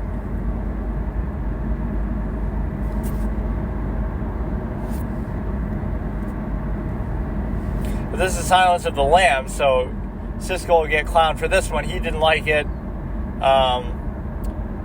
I mean, that's hard for me to say. It's a good movie. It's a thriller. Maybe I don't think it's as great as people make it out to be, but it certainly wouldn't be depressingly brutal. It's just a standard thriller. Like, what's the redemptive quality of Psycho, right? The original Psycho. What's the redemptive quality of Halloween, where he just goes around killing people? Like, as long as you catch the bad guy in the end, so what? And the whole dynamic between Jodie Foster and that is iconic, right? Hannibal and Jodie Foster, like, he's trying to corrupt her or seduce her kind of in a, not really in a sexual way, but like in a psychological way. So that dynamic is fascinating. And you know what's funny? He criticizes like his voice or whatever, and even in the second movie he toned it down. He didn't talk quite like this, right? If you look at the next movie, he does actually tone down his performance and his voice a little bit, where he's sort of overdoing it here, like he's trying too hard, even though he did win an Oscar for it. See, there's a sporting quality, but that's good. That's the game theory sort of, I like that part. That's the whole good part, that they have this dynamic. But no, I feel like his voice is overdone. And Anthony Hopkins even agreed, because he, like I said, he toned it down for the next movie. And speaking of Julianne Moore, isn't she the one who plays Foster in the other one? Or not Foster, she plays Clarice in the next one.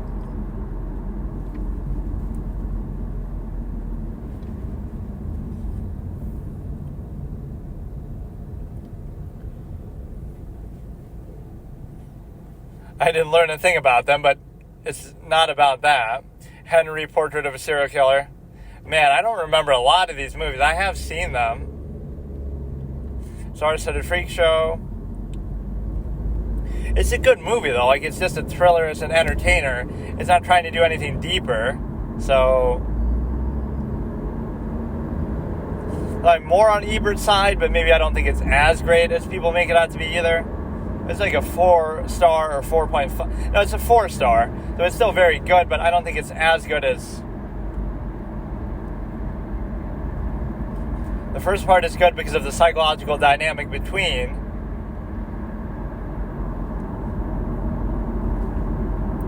That's the whole point, basically. That, like, everything about the movie, you know, comes down to that. The way that Clarice and, obviously, Hannibal are talking to each other. Through the prison gates, you know, through the cell.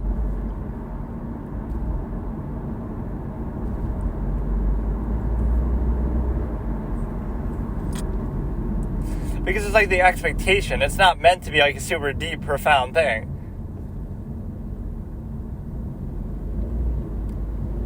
Now he says, oh, there's too much music and organ playing, but, you know, I think his voice is just overdone. That's what I don't like.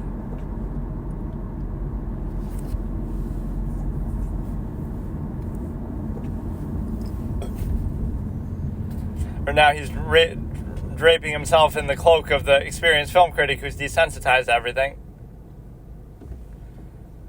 You tell that to Ganondorf. As you're walking up through his whole castle, you get the organ playing, and he's playing it himself. See, now he comes up with some crackpot theory that has nothing to do with it. He does the same thing in Wall Street, like, oh, these people are different than what they portray as, like Michael Douglas or something. You could put those two clips together. Yeah, her accent, I have a problem with both of their performances, actually. The accent that Jodie Foster does is very fake and very forced, and I don't like it. And the voice that Anthony Hopkins does is over the top a little bit, too. So actually, I dislike both of those aspects, even though their performances are still good outside of that, and the movie is still very good. So I disagree with Siskel there. But no, he's coming up with theories that, oh, these people tend to be pretty dull. But what logic is that? Like, there's plenty of villains and movie killers who are not dull. You can say that about any killer ever, so, Siskel is kind of interjecting something random there. And then also, he says the same thing in Wall Street, like, oh, these people are killers, and these people are, this and that, like the Wall Street people. But then Ebert has a great response to it. Because you see him backstage, you see him behind closed doors. Or no, Siskel says, like, he'd be more pragmatic, basically. But he's talking too cynically. But he's talking cynically mostly to Charlie Sheen. I was going to say Charlie Harper. And he's doing that behind closed doors because you have, you have the dynamic that, of course, now you're not in front. So, like, he gives the speech, greed is good. And then that's to the public, which still seems kind of like an evil thing to say, but he dresses it up pretty well. But then when he's behind closed doors, he'll be more blunt about it. So that's really a great character. I can't take anything away. Gordon Gekko's an amazing character. It's an amazing performance. So the point being that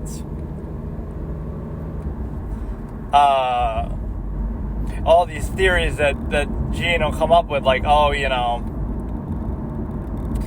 get to basically say, oh, Wall Street people would be more pragmatic than that. But again, you see him backstage, you see him behind closed doors, is what Ebert says, which is a great line. See how vividly I remember some of this, but I can't even remember some of the movies that they're talking about. I mean, obviously, Silence of the Lambs, I know. I don't really agree with what Siskel is saying. Like, I get it to an extent. Like, it's not as great as people make it out to be now in hindsight, right? Like, I would say it's very good, but not great. But that's a very high standard. Like, it's still technically very good. Performances are good. All the direction, presentation is good.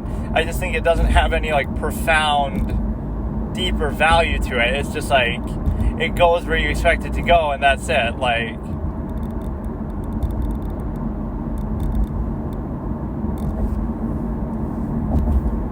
no, like a movie like Psycho, what redeeming quality does that have? Like, the guy is a psycho. He kills some people, and then he gets caught. Like, what is the thing? Or even, like,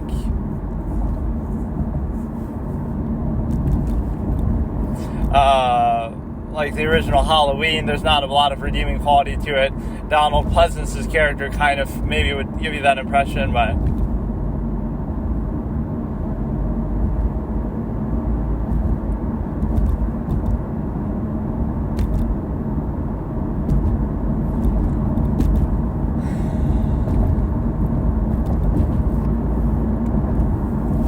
yeah, this could be a fun thing to sort of judge and assess those things. Some of these other reviews, but I just wish I remembered some of these things a little better.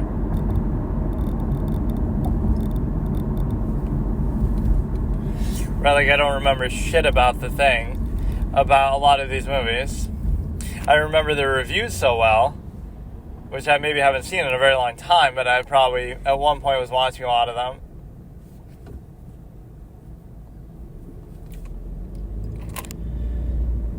This is just me at a loss for even what to watch. I was going through some of my debate terms and formats and things like that, which have a certain value, but it's like at some point I'm never going to bother to even do them properly. So that's why I figure, like, you want to be a perfectionist and do it just right, but I don't care. Like, now I'm just getting it on record, so at least it's there. Nobody's ever going to watch all this shit, or they'll be very confused if they do watch it, because, like, sir, the stimuli acme is preserved in this era is, objectively adverse and finite to everyone. Sir, this is a movie channel, right? Like, this is supposed to be a movie YouTube fucking station where you're able to review movies and stuff, but no, the stimuli acme, right? Like, whatever that meme is that people use. I did that when playing a game sometime, like I'm doing some repetitive task and then I end up talking about the stimuli acme or something. That one is just a very intrinsic term, though, that you should be aware of. And the reason why is because it dictates so much of what people do in life and sort of distorts and warps their perception. It's even true, like in fiction and movies, like how much that is exploited, the physical appearance and sexual element. Right, like I look at sex the same way I look at violence. There's nothing wrong with it, and you can do it as much as you want in a fictional context, but only one of those you can do as much as you want in a real world context, of course. But what it means is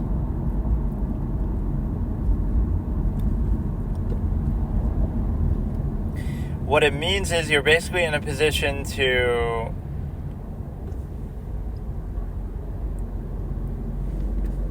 you can do it as much as you want, but it often doesn't serve a purpose if you do it, you're just doing it for the sake of it, exhibitionism sort of stuff, right? You're showing a sex scene in full, in great detail, just because, or you're showing a violent action scene in great detail just because, right? Not because it actually serves anything for the plot. So you can always look at it that way, where the essence of the scene we understand maybe very quickly, like, okay, they're romantically involved, so that's good enough. But to show the whole thing is not necessary. Or like, again, with an action scene, we see this a lot, where so much of it is just reduced to what I call like the lowest conflict possible, right? Whether in fiction or in real life, it's just physical conflict. That's too easy. Like, oh, one person is trying to kill another, and the other's trying not to die or to kill them back. Like, that's the lowest possible form of conflict there is. Like, you're just trying to kill or you're trying to stay alive and not die, right? The physical state. But like, so look at my 3 favorite movies ever, and you'll see that the conflicts are about something else. In The Truman Show, it's not about life or death or physical confrontation. It's about this existential quest of the human spirit, where Truman is trying to escape from he's having a midlife crisis, and he's trying to escape from this life that feels like on rails, which is an analogy to society. Like, you go to school, you graduate, you get a job, you get your wife, you have a white picket fence, and you just kind of live in a way that feels sort of on rails, where everything is sort of predetermined for you. So he's not even trying to break out of Sea Haven, the reality TV show, because he doesn't even know it's there, but he's having a midlife crisis, so it shows you that that's about something else. He's breaking out of the trappings of society that you would normally experience anyway in the real world, but that manifests in also revealing the TV show at the same time, right? So it's not actually that, but whatever. Like, the conflict is very different. It's not simply, oh, Ed Harris is trying to kill Truman, and Truman's trying to escape from getting killed. That's not what it is at all. He's trying to escape from getting captured, like, later, towards the end, once he's really wise to what's happening, but that is a much deeper conflict. It's a quest of the human spirit that he doesn't even know what he wants. Like, he likes that one girl whose name I forget. That's actually kind of sad. It's like Sylvia or something. Starts with an S, I think. How could I not know that when this is my favorite movie of all time and I've seen it like 7 times? And she probably uses a fake name like on this show anyway, but I actually can't remember. But the point is that Truman is a situation of, again, he's having this existential thing, like where he says, his wife says,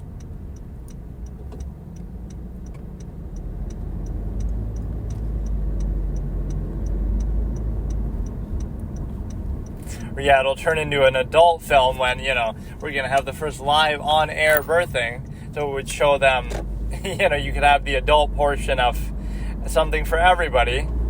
He'll play video games, and that'll be like he's a streamer on Twitch, right? Like the XQC effect. And then late at night with his wife, you'll show that too, and you'll show them having sex. And, oh, this is the OnlyFans amaranth side of things. Like, all these things in some form in a normal human life, like Truman, you would see, he'd give you a little variety of everything. And so the point here is that you're basically in a position to, what was I saying? The whole value for basically being able to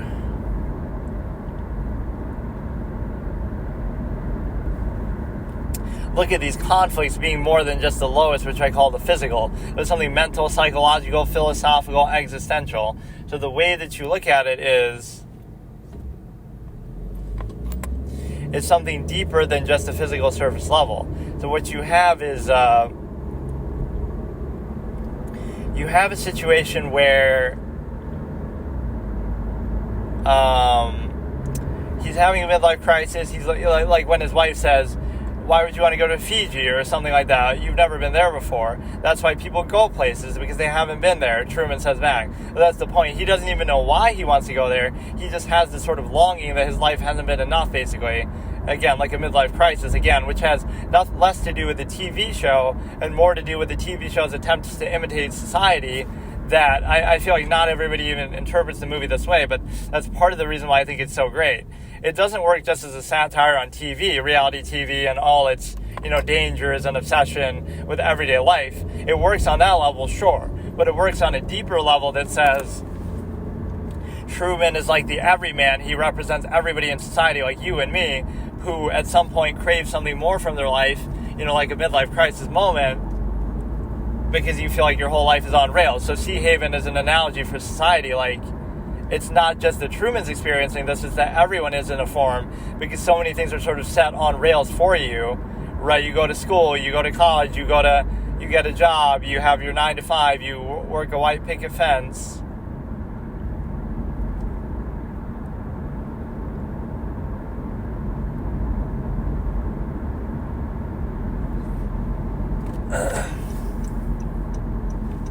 So yeah, that whole existential conflict, so we'll basically boil it down to it's a midlife crisis, which happens to expose something deeper at work. And then number 2 is like Sleuth, let's say. These are my 3 favorite movies. So this one is like more of a game theory, prideful sort of thing. It's like a class warfare thing. One guy's rich, one guy's poor. There's all these other dynamics. He's cheating on him. With the wife, is eloping with Milo Tyndall, and so Andrew Wyke is trying to get back at him and humiliate him and stuff like that. So it's not a physical conflict as simple as just trying to kill somebody, although it gives you that impression. It's this very elaborate way of trying to get back at each other and have all this sort of undertone and just have sort of this game theory back and forth of intelligence, with also the underlying subtext that they don't like each other because of their social classes, etc.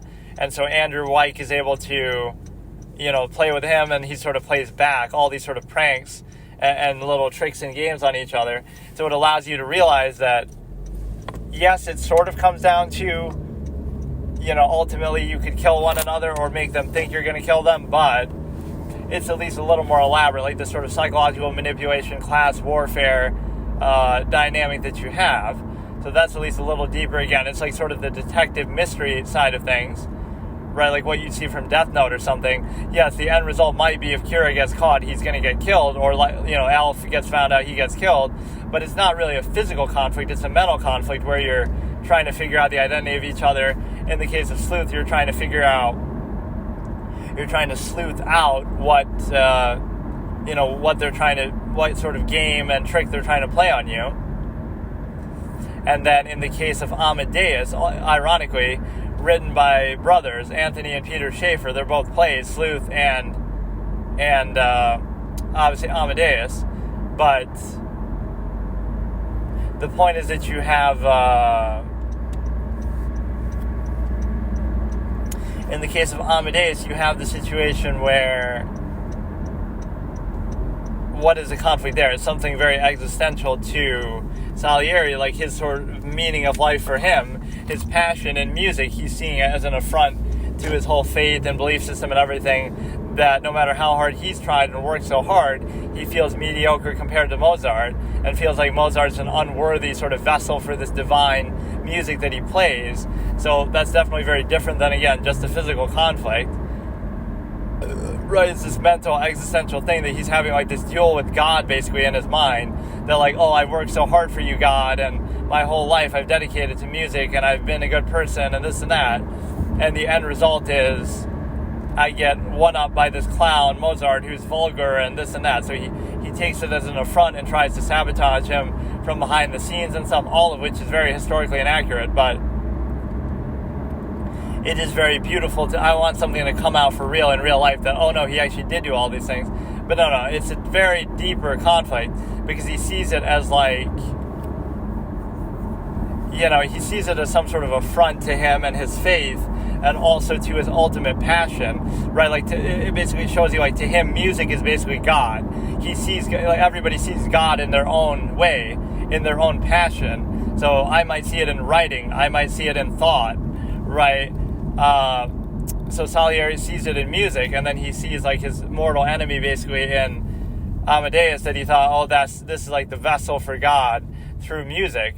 So, like, how could I work so hard for this? And yet he gets it seemingly so easily without really caring, so he toys around with that. But it's really an existential conflict for him. It's not even really a conflict between him and Mozart, because Mozart is pretty nice to him, or they're kind of like friends, but, well, he makes fun of him at one point, but generally speaking, they're kind of friends.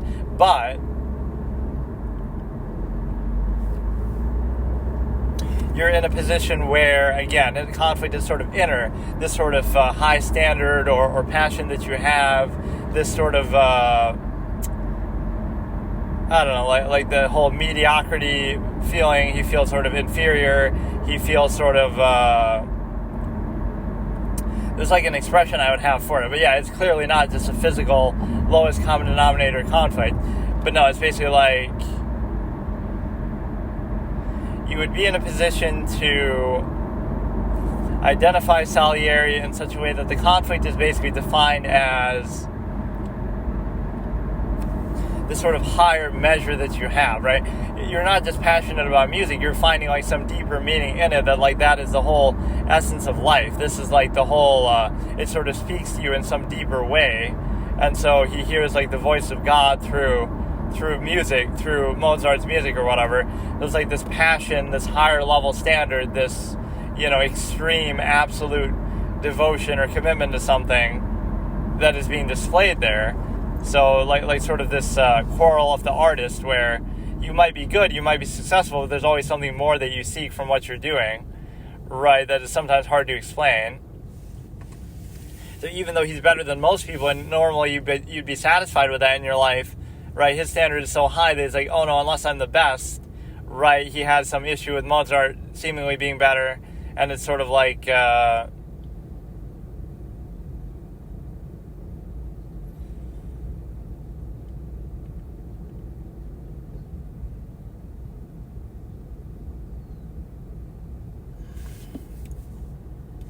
he has some issue with that, because there's some better way to explain it that I would have had. But again, all three of those conflicts, again, the Truman Show is sort of like a midlife crisis, existential conflict. You want something more. You're trying to break out of society's preconceived structure. Sleuth, you're trying to have this mental battle of wits to figure out, what's going on. And then this one, you're having this this sort of existential, spiritual conflict where what you consider to basically be the meaning of life and the most valuable thing in life is sort of being upstaged in front of you, and you're kind of looking at everything through that context. So, like the plight of the artist, that it's not about the money or something, it's about this passion, it's about this higher standard that you have, right? A passion isn't something, this is one of my quotes, a passion isn't something you make time for, it's something you take time away from for everything else. But yeah, like he's so obsessed with that, and so that's even how it ends. I absolve you all, mediocrities. I am their champion, I am their patron saint. So he's battling with something else the whole movie. It's about some higher standard. Even if he seems crazy, even if he loses all his money, even if he, ends up in an insane asylum, it doesn't matter, because he's after something kind of bigger and deeper than anybody would really understand. That's the thing. Okay, so today I won't even bother finishing the cable guy thing, because I don't even feel like it, whatever, but no, that character is at least a little bit interesting, and I do appreciate Jim Carrey, despite, again, a lot of my negative preconceived notions about him all the time. I do appreciate that he took some very different roles, like even that one's a little different, and, the Truman Show is completely different, Eternal Sunshine, like they're not even really playing to his, whatever, his comic talents as much. Right, that's a much more serious role. There are maybe a few moments like that, but it's not what you think of, and it's almost surprising that they chose him. But that was him sort of trying to break out of his little stereotype, which I can respect. Even the majestic and things like that. So here, let's do this is like a character archetype that I had written before, or something associated with a character. So without even going into that too much, let's just look at, these are like sort of the anti-virtues, sort of showing that every virtue is actually a bad thing in some sort of overcompensating way. So for example, if you do it too fully, or the whole basis of them is sort of moot, that is just trying to trick you to do something that you wouldn't do normally. So patience is a sin. Patience is an anti-virtue. Why? Because if you let people convince you to wait, then you'll be waiting forever. And it's like, you'll end up just waiting for nothing in a finite zero-sum existence that you're going to grow old and die. The more people make you wait, the more they're stealing your life. The more that they are... if you're willing to wait, like wait for what? And wait for how long? So if we glorify waiting, it's like taking everything to an absolute, as an absolutist would do. If something's worth doing, then it's worth doing all the way. So you'll glorify patience. Oh, it's a good thing. Patience and temperance and restraint. Okay, so let's do it all the way. Let's wait forever. Let's wait as long as possible. And the longer you wait, the better you are practicing that virtue. But then you realize, it serves no purpose. It's just a zero-sum process that people glorify because otherwise... it's harder to hold them in check and keep them in line. So you're glorifying something that serves no purpose, that is a zero-sum process, that is mere overextension, that is, if you practice it fully, it's a bad thing. Oh, you wait too long, then what's the point? So it's just a way to sort of brainwash you into thinking that, it's somehow a good thing because it's a virtue, because you wouldn't want to do it otherwise, right? Why wouldn't you just want to do something and not... it's not serving a purpose. So it's some sort of collective overextension concession that wouldn't be necessary in the village of 100 example, for example, with just less people overall. But you're doing it objectively adverse to yourself just to appease a contrived structure, or it's a way to sort of bypass your cognitive dissonance and give you a false sense of gratification in that way.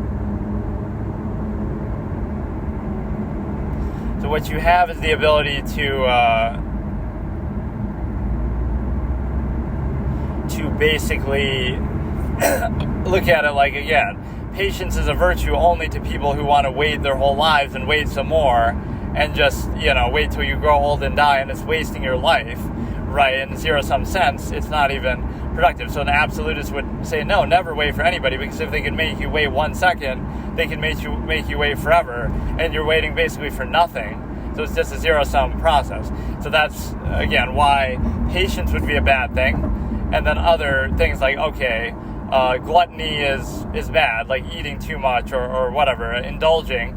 But then the very same people who are telling you, this is like the same thing with greed and gluttony, right? Oh, you want to be rich, but that's a bad thing. This contempt for money is just a trick of the rich to keep the poor without it. A deleted scene from Godfather 2. So the whole idea is that the same people telling you, greed is bad and wealth is bad, are the same ones who are wealthy in the first place. So it doesn't mean they didn't earn it, but it means like why would you glorify being poor and why would you condemn being rich? It's only so that you can keep people in that state and be satisfied, right? Like everybody would want more zero-sum means, even if you don't use them or need them, right? So it's a hard thing to argue against. So it's like the very same people condemning it would be the ones who are wealthy themselves.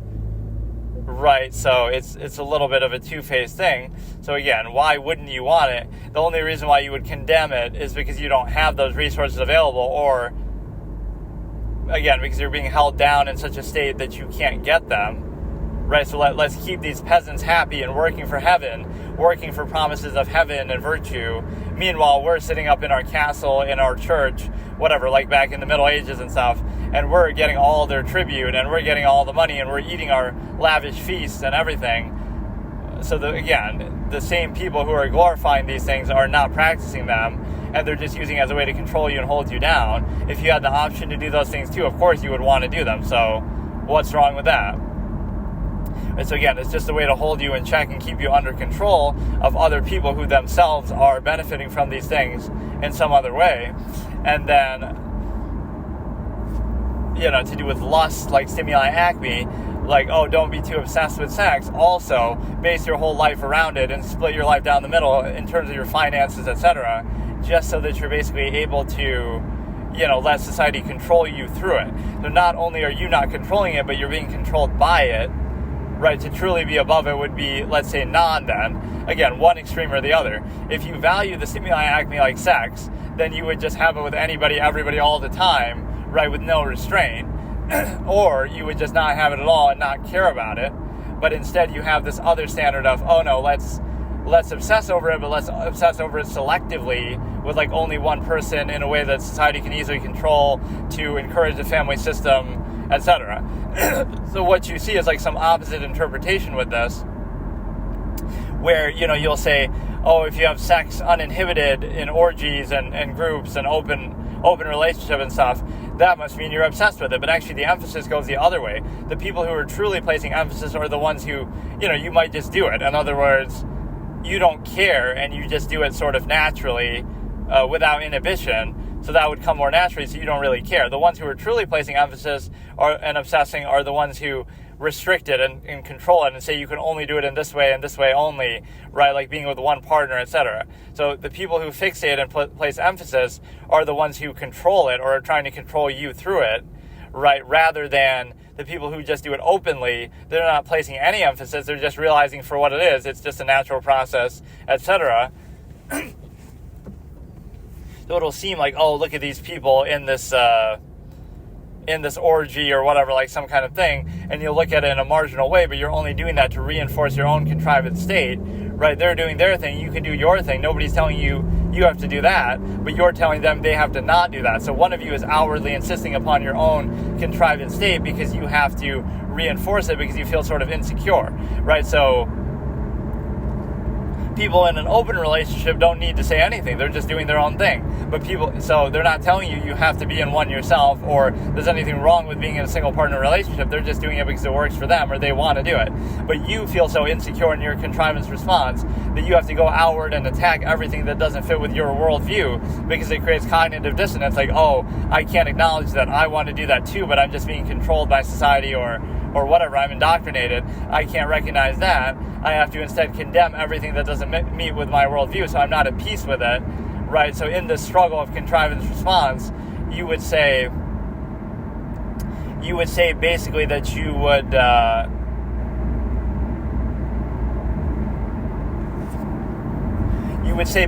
you'd be in a position to again, reinforce it through externality, that you'll condemn everything, oh, open relationships don't work, etc., right? So you have to outwardly insist upon yours, whereas everybody else is just doing their own thing. They don't require that same thing. They don't have to tell you what to do, but you're telling them what not to do.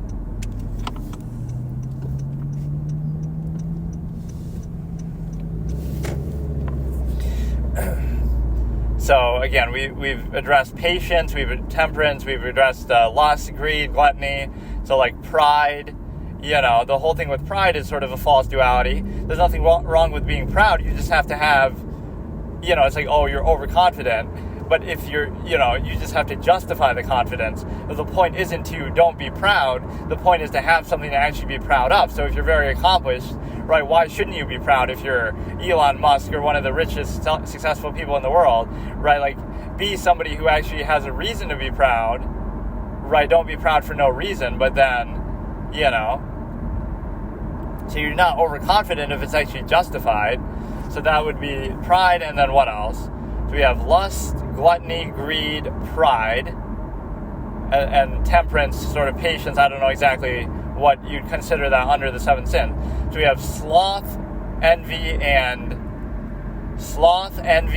you know what I picture as the characters from Full Metal Alchemist when I'm doing this, but the best way to remember it. Gluttony, sloth, envy, and what? Wrath. Sloth, envy, and wrath. So when you look at sloth, again, like, don't be lazy, but if you had the choice, and you could be, that's up to you. But it's, again, why are they condemning that? They're just doing it to try to get you to work for them, for their collective interest. If you can get away with being lazy, then so be it. Like with modern technology, or even in the past, again, Village of 100, you wouldn't have to work so hard. There's plenty of just go out, pick some berries. Not saying that's easy, but I'm just saying all the dangers to go along with it. But like, there's plenty out there for everyone. So the only reason why you glorify this is because, again, you are kind of reduced to a physical state, a human function, rather than somebody who's thinking more, right? So that's all that sort of technology and human progress has ever done is it enables you to do the same non-choice reactions in a zero-sum sense easier. Like, oh, I didn't choose to have to eat, I didn't choose to have to drink, but now we're just going to try to make those easier and remove the need. So you're kind of finding false meaning in means.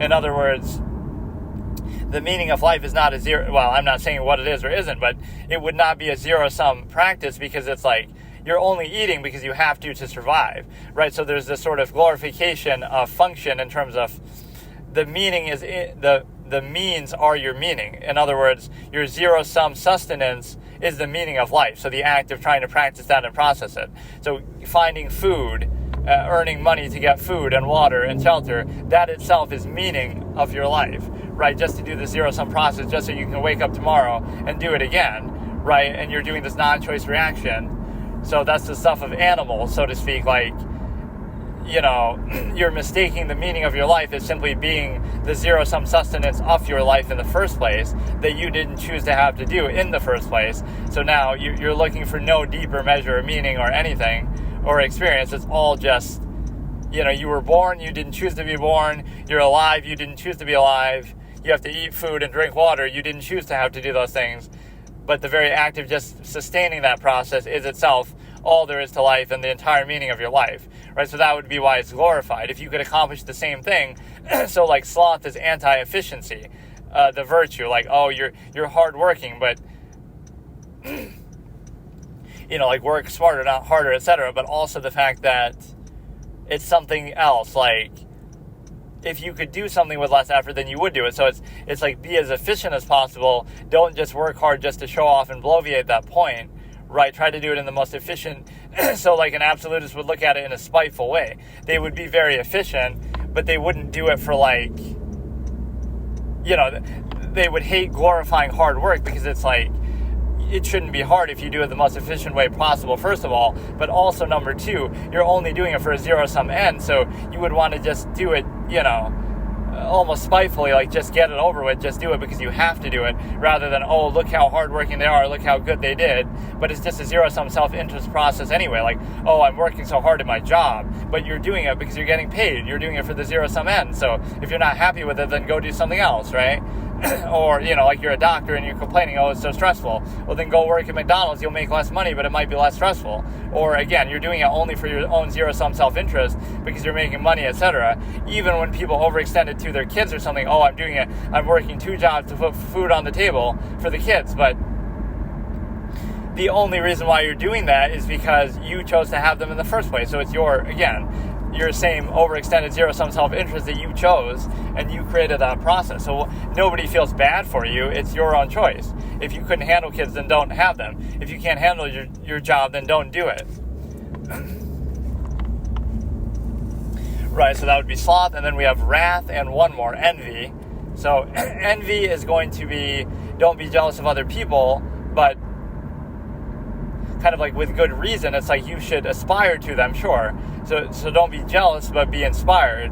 And so sort of, you know, you should try to be successful, sure. You should try to be, want more and want to be, you know, again, not be like others, but be better than others. Or, you know, when you see the success or things that other people have, you know, you can be inspired by them. So what's wrong with that? Rather than just being content with what you have. So in a way, these standards could be used to protect those in power. Like, oh, don't look at how much money they have. Just be content in your little hut, you peasant, and just be happy with that. You will be poor and you will like it, right? You will eat bugs and you will like it. There's some modern meme type expression like that, right? You will be homeless and poor. You will own nothing and you will like it, kind of a thing. Why not want more? Why not, you know, aspire to something better that other people who are telling you not to, or not to be greedy, are themselves in that position? And what else could you look at with envy? Like, of course you would want other things, so you don't have to personalize it and specify. Don't specify the conflict to somebody else. But it's not that you're jealous of the other person or the specific thing. You're just maybe seeking it yourself. Like, why wouldn't I want something too? Especially when it's, you know, overextended in a collective way, that it's like you would have it, you know, at their expense. Like, oh, you work so hard and you give back to the community and you sacrifice, like this way. You sacrifice everything, and then society wants to act like, oh, don't be too greedy, right? You like the fallacy of permission, that you need their permission. You sacrifice all your freedoms except for a few, and then society wants you to be grateful for them. So, for example, inherently as a human being, you could do anything that you're physically capable of, but now all of a sudden, let's strip away a lot of those things. Society says the social contract that you didn't agree, it was forced upon you when you're born and you're indoctrinated so heavily into it. Now, you're supposed to be grateful for the few freedoms that you have left, not that you should be, you're supposed to be grateful for the few freedoms that it gives you, not spiteful or questioning for all the ones that are taken away. So it's sort of the inverse, right? So you need a good reason to restrict you, not that you need a reason to do something in the first place. And then finally, wrath is to do with, anger. This can tend to not be really too productive, of course, but the whole other perspective of it is maybe it's like a passion, that maybe there's a reason why you should be angry. So again, it's like this sort of contrivance response state, like, oh, mental health. You shouldn't need to overcompensate, or, oh, it's your mental health that's the issue. It's like shooting the messenger. It's your anger that's the issue, not the fact that there's a reason to be angry in the first place. Like, oh, we're getting screwed over by the government. We're getting screwed by one another. So, oh no, it's your anger that's the issue, not the fact that I screwed you over and did something bad and objectively adverse. So you should just be more calm about it. And of course you should be, because it's still more productive to achieve the same end, but you should at least look at the reasoning behind it, like, oh no, you have to be, it's not the anger that's the issue, there's a reason why you're angry, and you should kind of fix that. So it's like this overcompensation imbalance, right? Oh, you shouldn't be upset or sad or something. You should instead distract yourself or overcompensate, do all these things like, oh, meditate or something else to make yourself feel better. Well, why should you have to do that? Why not remove the need, the absolutist tendency, remove the need for overcompensating like that? In other words, create a balanced state where you're at peace with your life, where you don't need to get angry or calm yourself down or whatever, right? You shouldn't need to worry about that, because you already have a situation where, your life is at peace and balance, so you don't need to, again, you're angry about some unfair contrivance response process, some imbalance, like, oh, at work you have to behave a certain way, or you're reduced to some sort of structure or human function. So it's an imbalanced, unnatural state, but rather than addressing the imbalanced, unnatural state that you're in, you accept it, and you're made to blindly just, ignore it, and then overcompensate in some other way. So let's go partying and clubbing to try to overcompensate and make up for the imbalance process that we have all the rest of the day, right? So you're doing two extremes, one to balance out the other, when instead you would be seeking to be at a peace, sort of inherent balanced state, where you don't have to overcompensate, do one extreme one way, so that you have to do one the other way. You could instead just, be more level and in line, which is difficult to do in an overextended collective contrivance state, which again, a lot of it has to do with how many people there are. So if you were to review, you would go through each one and say, okay, again, well, it's too much to review, forget it, but I'm going to be slothful and lazy myself about it. But again, this would be the absolutist interpretation. So in other words, what it's showing is that things that are glorified are only done so to keep you in line and to try to control you, right? Like if you were, no individual would actually want to do those things. Like, let me restrict myself in some way that doesn't benefit me in any way, just because society says it's good to do it, just because it's easier to control you, and because you wouldn't do it otherwise, right? So sacrifice your self-interest for collective interest, just, in the zero-sum way. And then some of the things that are condemned are done for the same reason too, like, you would do it otherwise, right, in your own self-interest. So the only way to convince people not to do it is by stigmatizing it. Okay, now for this session, let me just watch some random videos on YouTube. So let's watch this. Big Green messed with the Speedy Dub, or maybe it's not I've seen these before, but they are pretty funny. I'll watch each of these videos till I laugh once. Like the Speedy Dub, like Malaysian Dub, Big Green Dub, all these kind of really shitty ones for DBZ. Although one thing that's kind of ironic to think about, people will make fun of some of the terms that they use. Like instead of Saiyans, they call them Saya people, or they call them space warriors or legendary warrior of space and stuff like this, right? Super space warrior. The whole thing is, yes, you can make fun of those, but it's almost equally arbitrary. Like, Saiyan is just a made-up word. So you're only okay with that because you're used to it, right? Now here they're saying, like, super warrior. That's kind of still more proper English. Saiyan is just a made-up word. So, in other words, if that had been the one that they choose, right, even something as ridiculous as, oh, Super Saiyan God, Super Saiyan, that sounds kind of stupid, doesn't it? Or, like, whatever, a lot of these other things.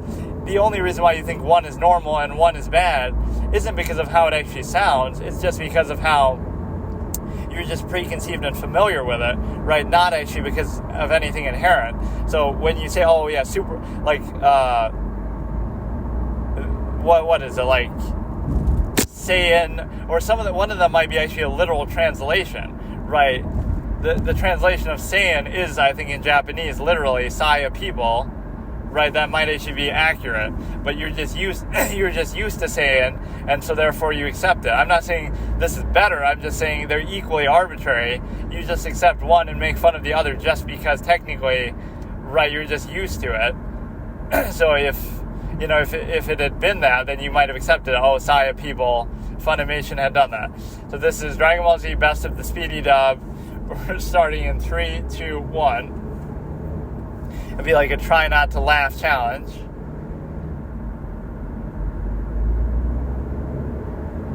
We see like the cosmos being destroyed by Broly, I guess.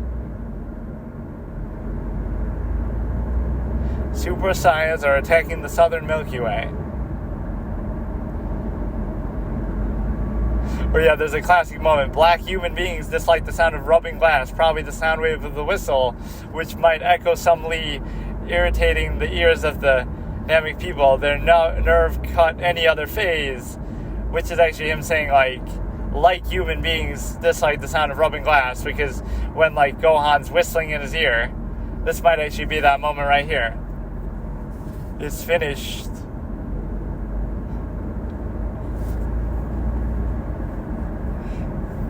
Okay, I already kind of laughed, but I'll still watch. And I mean, some of the grunting in the ordinary series is pretty bad anyway, or like pretty funny, right? It sounds like they're taking a super shit. A Super Saiyan taking a super shit when they power up and everything. So some of this is just the same grunting that you would have anyway. Some of it you just sounds better or worse than the other, but...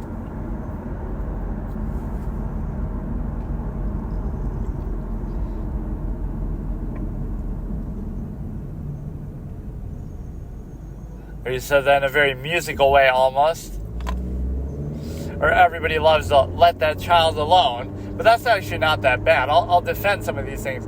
Let that child alone could be something said in like, I don't know, like British English or something. It's not actually that bad or improper.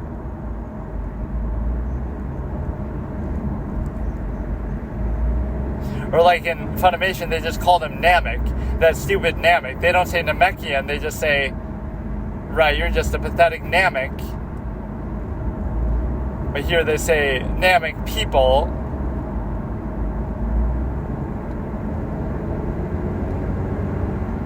So they say Namek people, Earth people, and Saya people. But by that logic, Saya would be the name of the planet, right? What was the name of the Saiyan planet? Planet Vegeta. So they should be called Vegeta people or Vegeta people. Or is that the other dub where they call it, say, a Vegeta?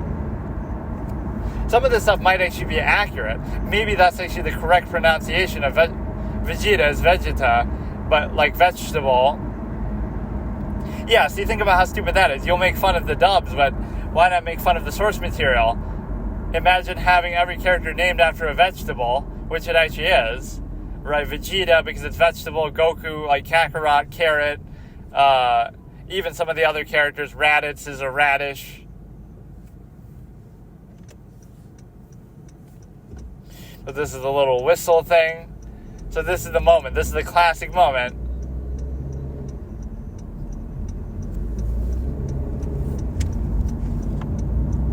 Like human beings dislike the sound of, probably the sound wave of the whistle, which a human being blows might echo somely Irritating the ears of the Namek people, their nerve cut any other phase. The nerve can't handle the pain, I guess is what he's saying.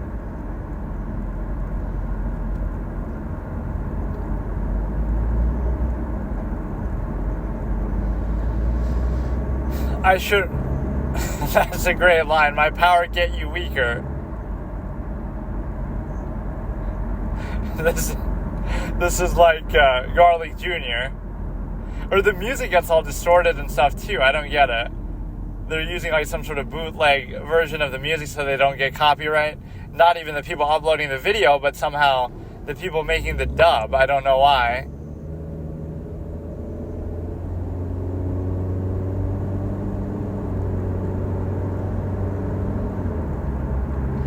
Has got a one flash.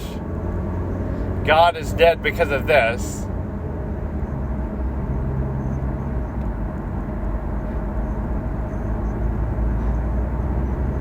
So Kami thinks that Goku killed... I'll translate it for you. Kami thinks that Goku killed Piccolo, but it wasn't him, obviously. It was Garlic Jr. Or what is that, like when Garlic Jr. talks so fast? But that's a different dub, isn't it? This is the speedy dub, but it's like... I expected you were behind this. When was it that we last met? 300 years ago. I expected that you were a spitting image of your father, something like that. The Kami says. You think so?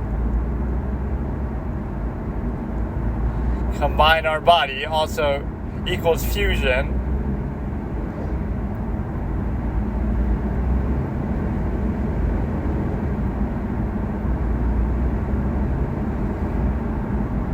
It shows you how much it depends on the presentation. Some of the material in the Dragon Ball series is actually dumb in and of itself, but just because you present it better, whether it be because of the music or whether it be because of the voice acting.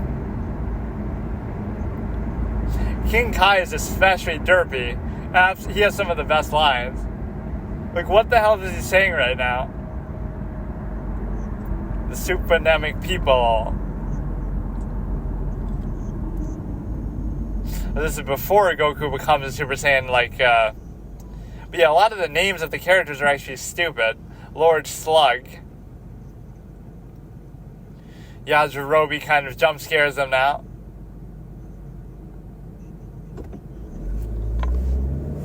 Oh yeah, instead of Senzu, they call it Sentu. Which again, some of this stuff might actually be accurate. Like, what does Senzu mean? It's just a random word, so you accept it. So what if it had been called... So it's just it shows you that most humor and comedy is just sort of, expectation versus reality. So if somebody says something different than what you expect, right, it's just your preconceived notion. So it's like error. Your preconceived notion versus your expectation versus reality, if it's different.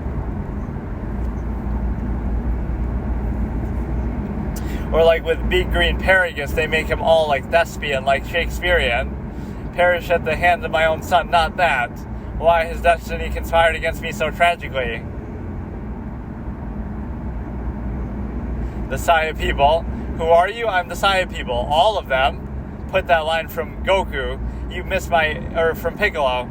You missed my internal organs. All of them. So I'm the Saya people. All of them. I'm Tourette's. Another classic thing that makes me laugh. The Tourette's guy. Try not to laugh challenge. Those are two things that genuinely made me laugh, like in ways that even if I try not to. The Tourette's guy and the... Yeah, he's a master of description. That's a video, like... Malaysian Turles is a master of description. See, Son Goku is... Nothing's even wrong with that. That's actually what his name is.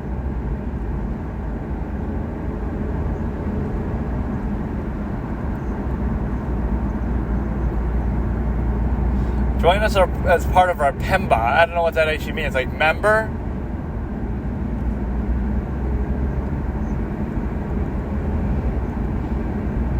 Powerly power.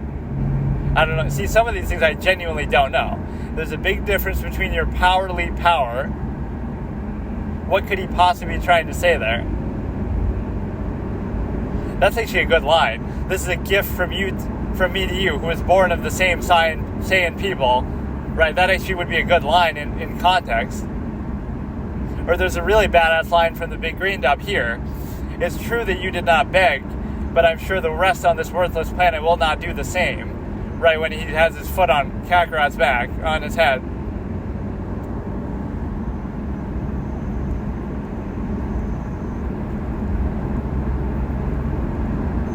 Now I'm gonna make the whole Now I'm gonna make the whole universe cry. That is actually great.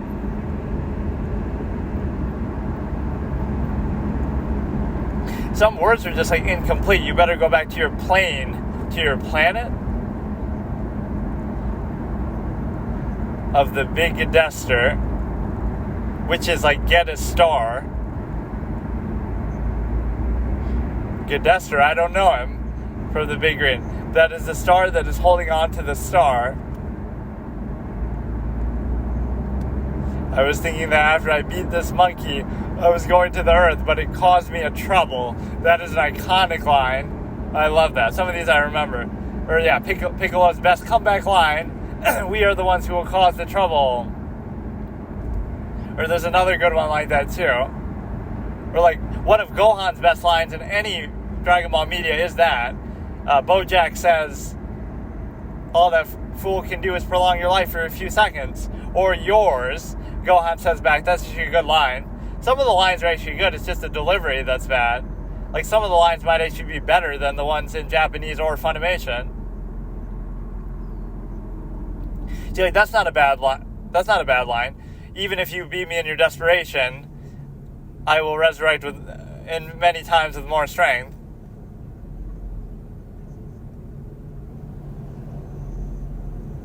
Or sometimes it feels like they're just having a pleasant conversation.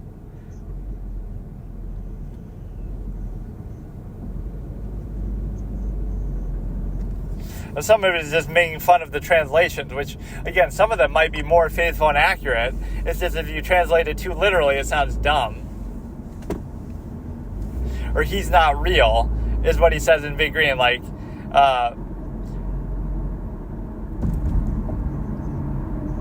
Super Saiyan Vegeta isn't real. He can't hurt you. Also, he appears and then he says he's not real.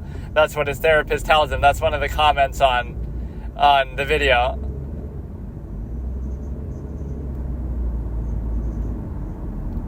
I won't allow you to do the bad things anymore. Basically, Goku in a nutshell, right? Goody two-shoes. If I don't eat rice, the power won't come. These are all just lines that I remember off the top of my head. Some of them are really quite good. I mean, so bad that they're good, or some genuinely good. Or Hercules.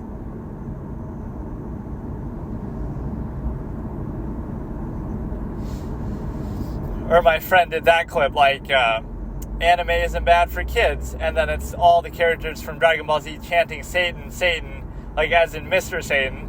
So it makes it seem like, oh, we're showing devil worship to kids, with everybody holding their hands to the sky and offering their life force to Satan. Just another normal occurrence in a kid's cartoon. Right, that sums up my friend's like clip template completely. A lot of the ideas which I say in passing as a joke, but then he makes a video out of it, or my friend makes a comment out of it. It's like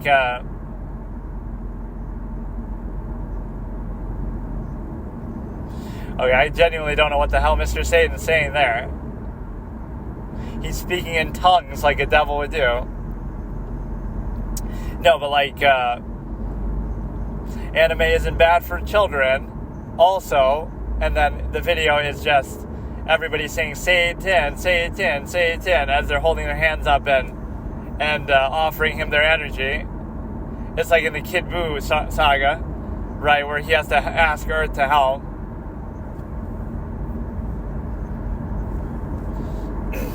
Or this one changes their names randomly too. Duragasu.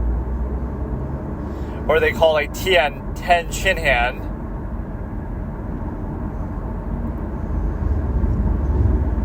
So I did laugh at least probably twice. Even though I already know what's coming when you hear it. Yeah, King Kai is fucked up in all these, dude. Or there's like this Goku expert philosopher where he's like, they may be alike physically, but when it comes to right and wrong, they're opposites. So, but why is Goku talking about himself in third person, like him and Turles? But you know what I will say is, the Big Green, I think it's the Big Green one, is actually pretty good in terms of Goku's voice actor, because he sounds a lot like Sean Schimmel, or however you say his name. The guy who obviously voices Goku in Funimation or whatever, English. As if this isn't English too. Let me play with you. Bojack actually has some pretty badass lines, or some interaction. I have come because now the combat has become interesting. Uncle Moton. See, why is he called that? And then this is classic. I don't know why. This is the official release version, where he's just speaking in gibberish and the music is too loud to hear him. It's just like static.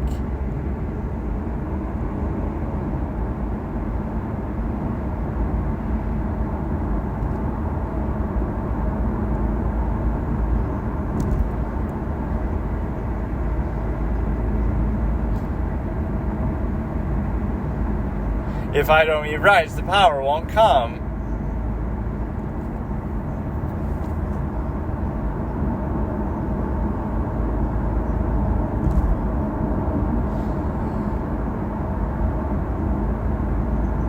How could it be a star either?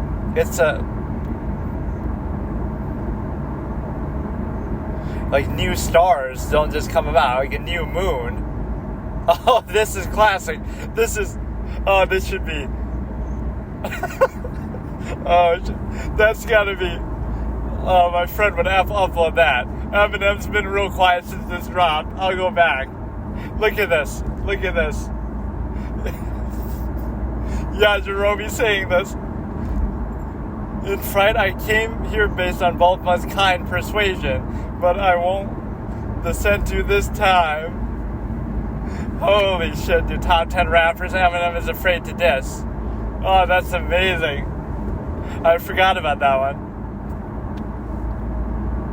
Piccolo doesn't eat food because he doesn't have to eat, because he's a green alien monster from Namek people. But it shows you the power. Not yet. It shows you the power of preconceived expectation.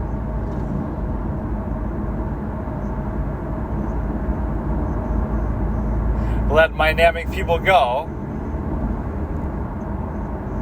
I want you to release all the Namek people. Yeah, this moment. This could be a clip of his too. I'll tell him to do this. The most uplifting speech since Moses, saying, let my people go.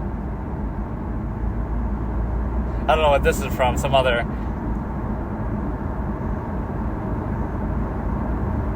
This is like a YouTube poop section.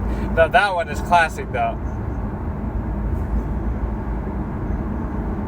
Yajirobe is the best rapper since fucking Eminem.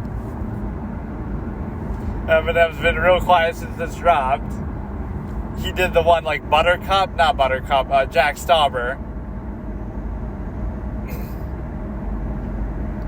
Big Green, you come. I've come because now the combat has become interesting.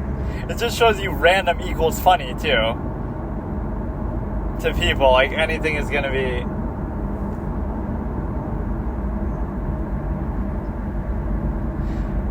In front, I came because of Bulma's kind persuasion, but I won't use the sent to this time. He actually miswrote the subtitle, not that I can blame him. I won't need to use the sent to this time, not I will, but like the point of what he's saying is, I only came because Bulma persuaded me with the food, I guess. Her kind persuasion, right? But I won't need to use the sensu bean this time because it won't be any combat. Because they all think it's going to be easy, but then it turns into, obviously Cooler comes in and they have to fight him, Kurara. But, yeah, some of it is just lost in translation stuff where it's like a literal translation of something. But that one was fucking amazing, the little rap. And then some of his videos actually get a lot of views. It's actually kind of impressive. It's kind of sad because it's stupid, but right, that's what kind of sells. People are stupid, so stupid stuff does well. Top 10 rappers ever in history.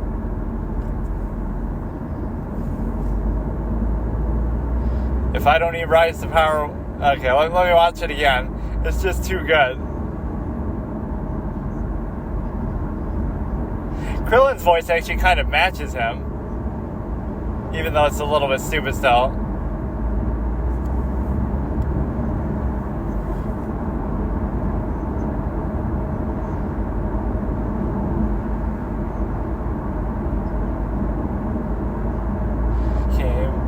Almost kind persuasion. It really rhymes in a rhythmic way too.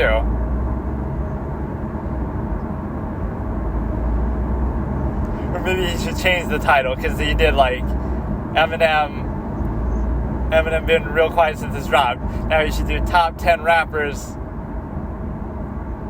that Eminem is afraid to diss. Or you could just do the same one again. That is fucking classic, bro. Let me see what the next auto thing is. Big green now. Serious movie critic talks, by the way, talking about existential themes. And then I go into this. Folly, favoritism, balance out. So this one is Dragon Ball Z Big Green Edition. So we're starting in 3, 2, 1.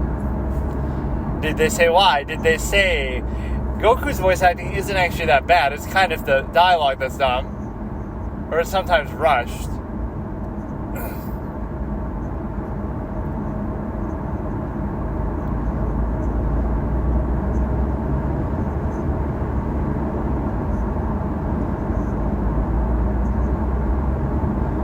Oh yeah, here's the God. Good Lord, it's God. Oxymoron or redundant. Good God, it's Lord. Or yeah, what does Garlic Jr. say? You will die, but I won't die forever. But is that from this one, or that's something else? That sounds like from something else.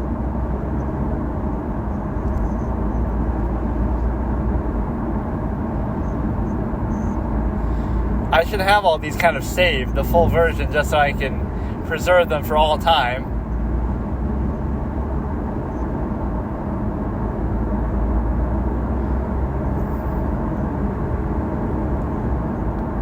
That's actually kind of a funny scene, though. The turtle and the robots take us to your leader, take us to your master. I like that.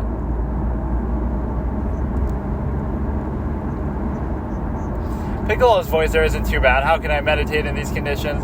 Or he keeps whistling, and this is to foreshadow the Lord Slug thing. Yeah, that wasn't a bad line. Stop that whistling. Some of the noises in between aren't that good, though. Oh, this is good. Yeah! Everybody yelling together in unison, and the world tree thing, the great tree. The tree of might.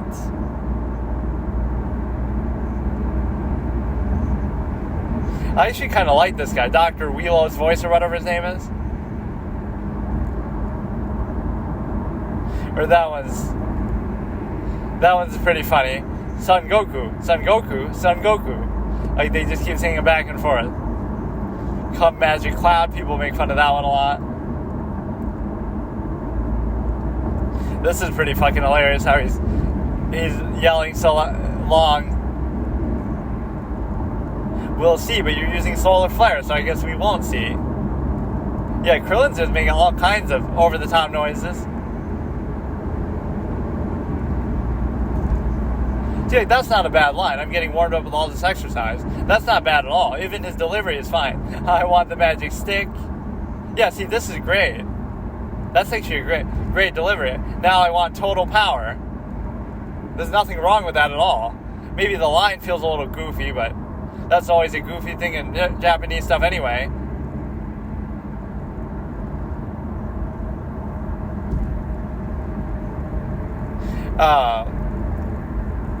Let that child alone. Like, what was I saying? That, like, the Sean Schimmel sound-alike aspect of it. But no, like, in Japanese, top 10 lessons you learn from Japanese anime. Say the name of your attack before you do it. Like, that's always awkward anyway. It's a ball of fire instead of a moon.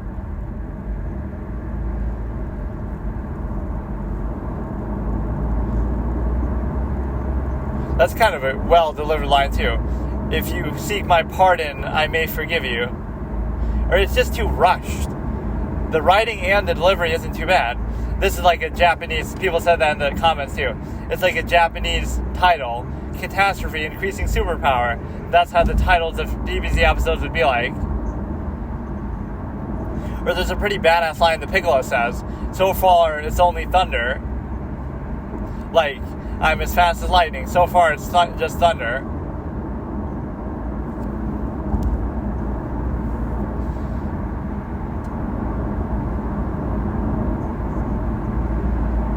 I came to save you thanks to a magic bean. I rode the giant beanstalk to get to you.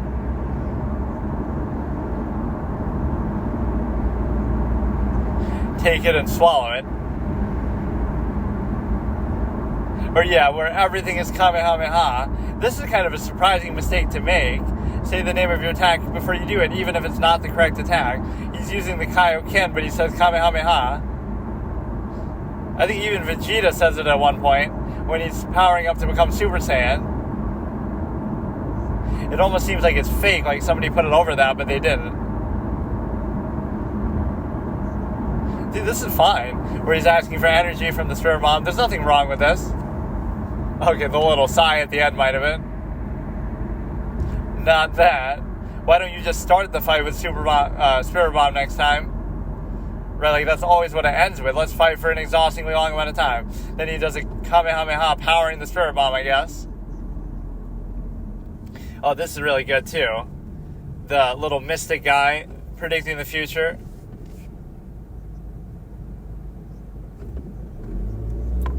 This guy's delivery is funny as hell. You will be haunted by the visions of the something. There's nothing you can do. Haunted by the visions of that inevitable tragedy. Now this guy is meant to be crazy, so you can always excuse it a little bit. Still not as bad as saying that Bardock is a, or I love that, a little bit later if you don't mind.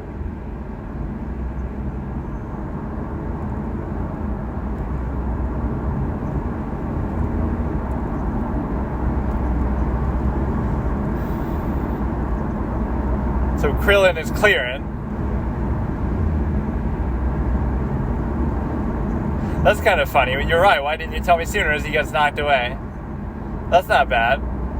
That's funny in a good, intentional way. I kind of like Dodoria's voice, too.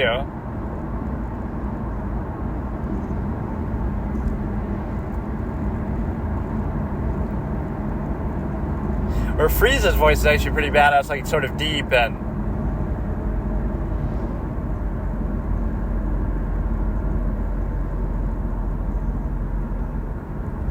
What, I wonder what Dodoria says there really. Like they kind of keep the camera on him for too long, so he must be saying something. He's even more of an evildoer than Big Green. Yeah, like why do they call him Big Green? I wonder. Piccolo is a fucking instrument, so like what does that have to do with it? And I guess in the context of Lord Slug, he's the small green, Big Green, but we're talking about the smaller guy. I want to be, let's have it, good one.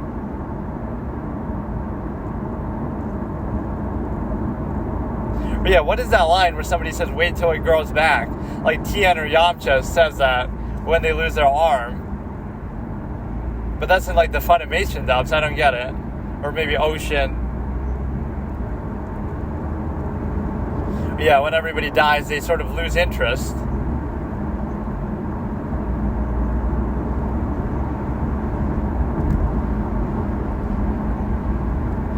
Chi-Chi is actually good.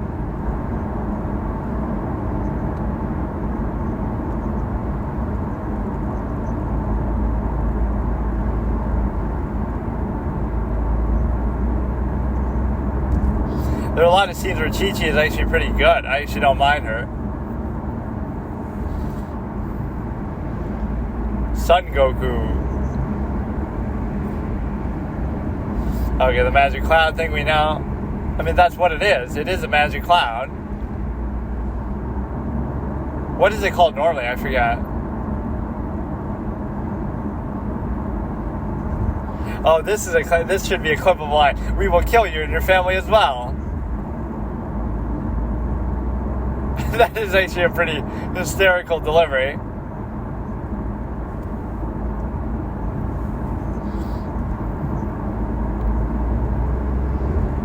You mean submit to your authority? That sounds kind of kinky.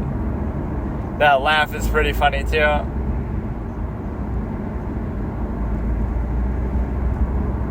Yeah, that's actually not a bad line. I'll give you the honor of observing my metamorphosis.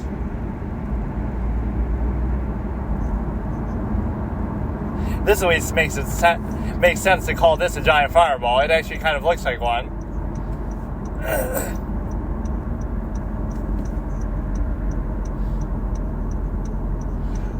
Some of it is just over-the-top delivery, but some of the lines aren't actually that bad.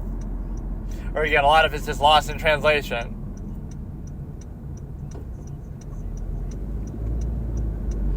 But yeah, Dende sounds really messed up.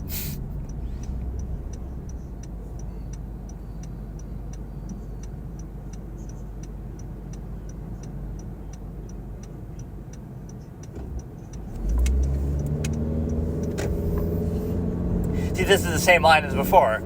This mission will be a piece of cake. Nobody needs any magic beans. But this is at least much better than the other one, but we lose out on the rap.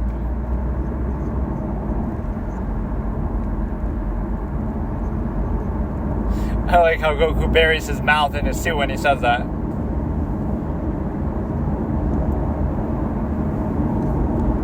Dester, I don't know him. The Namex planet, says Piccolo.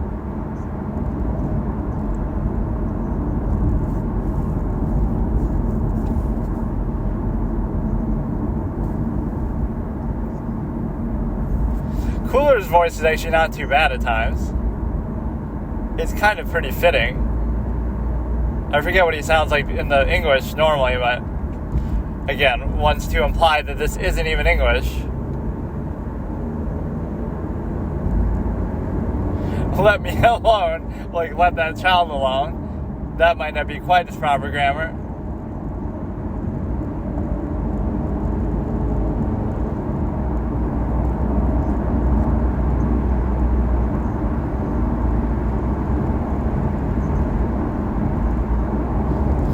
Big Green and Gohan still wholesome even in another language. Get him, Vegeta.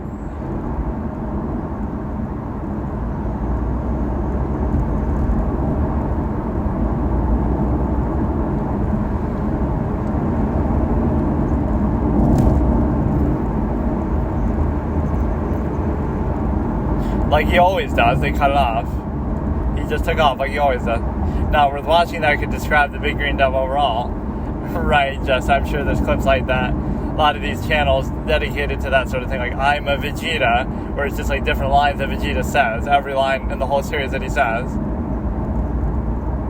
There was some really good Chi-Chi delivery, though, actually, that I liked.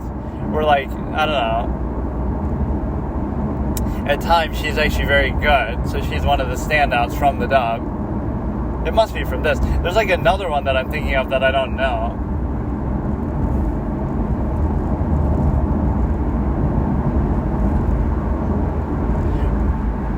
Or this is a classic moment. Big Green had perished. Vegeta, Yamcha, Tenshin, and Clearin, they had survived. As you see them dying. And Trunks sounds like he's high on drugs or something. That's almost what I imagine Matt on guard to sound like from Phoenix Wright. Let them have a good time.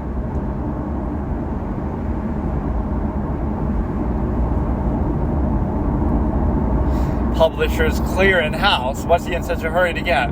His check from the publisher's clear in house.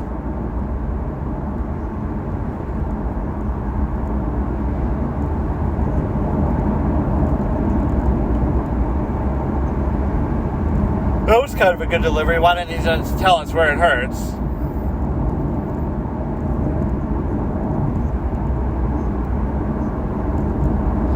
That was kind of a nice interaction. Spending money is self-expression. This is pretty funny. Unless he is here now. That line is fucking incredible. He is gone. He's disintegrated completely. Unless he is here now. He's gone. He must have disintegrated. Unless he is here now.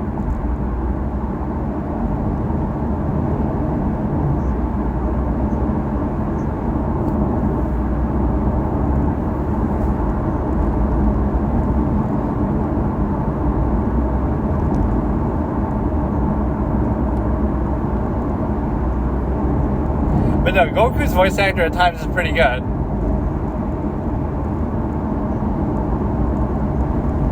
Yeah, I don't think Chi-Chi is actually bad. I'll defend. I'm simping for Chi-Chi in this dub. I think she's actually consistently very good.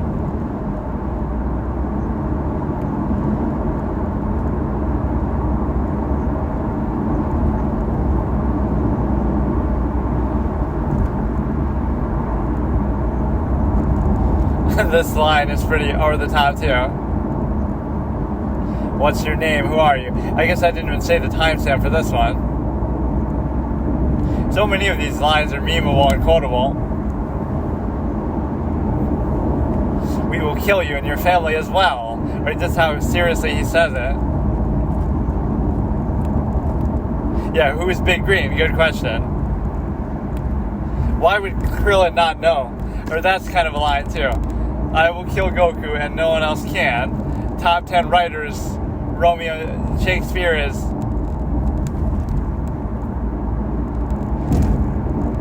Top 10 poets that Shakespeare was afraid to cross. You cannot produce the supreme force when you're a super warrior. Yeah, where does he get this line? A heart harboring evil forces, but who says that being a Super Saiyan is the evil heart? Although I guess that is consistent. I don't know if that's actually what he says. Like, by being Super Saiyan, you can't make a Spirit Bomb, because he isn't Super Saiyan when he does it as in GT. He isn't a Super Saiyan when he does it against Kid Buu. He isn't a Super Saiyan when he does it against Frieza. So he's never a Super Saiyan when he does the Spirit Bomb. But I guess, oh, there you are, the legendary dub of Dragon Ball Z. Bojack, you had one job. Majin Buu fuses with Bojack to become Bojack. That's actually.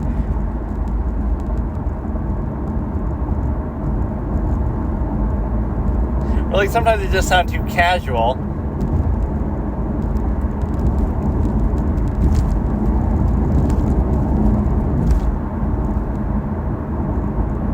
Broly's voice is very over the top.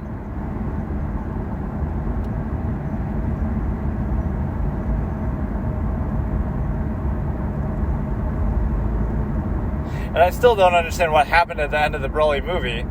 Like, I don't know. Like, Goku just randomly wins just because. The logical way to explain it would just be Goku instant transmissions, everybody's off the planet, and then he dies to the comet. Right, somehow. Because even as strong as Broly is, maybe he can't escape. And he's too animalistic to find some shelter. He's too animalistic to really care or know about that.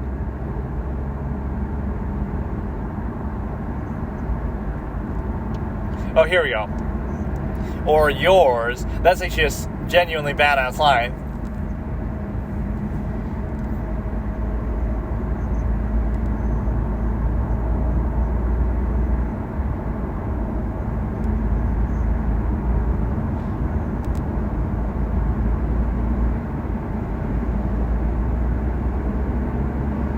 Perish in the hands of my own son, not that.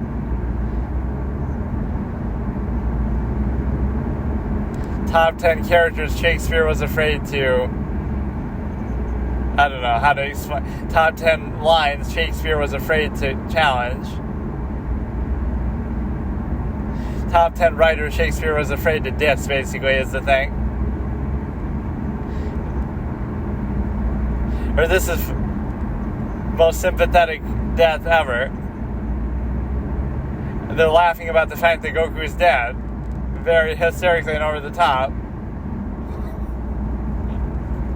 That was actually great. I wish it went on longer because the laughing still kept going. Those are actually incredible. But it shows you kind of what humor is you take some preconceived expectation and then you play around with it, sort of in error, and therefore you have, just a comedy of errors or a difference of expectation. So you expect one thing, which is arbitrary and made up anyway, like a word, right? A word is just something man-made anyway. It's not real, but you're used to hearing it one way, so because you hear it another way, that's considered humor. So it's not an inherent thing, right? It's just a difference between expectation and reality, basically. Preconception and reality. Okay, so today Joe Biden dropped out of the presidential race, so what better topic to talk about than that? This is the kind of, random subject thing that people do, really. They just take advantage of current events and get interest because of that.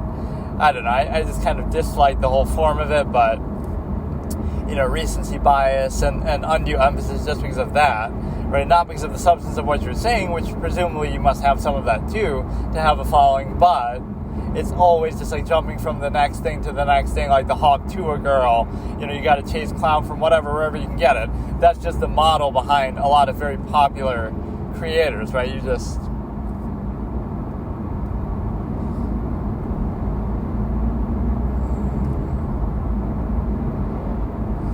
So the point is that we get to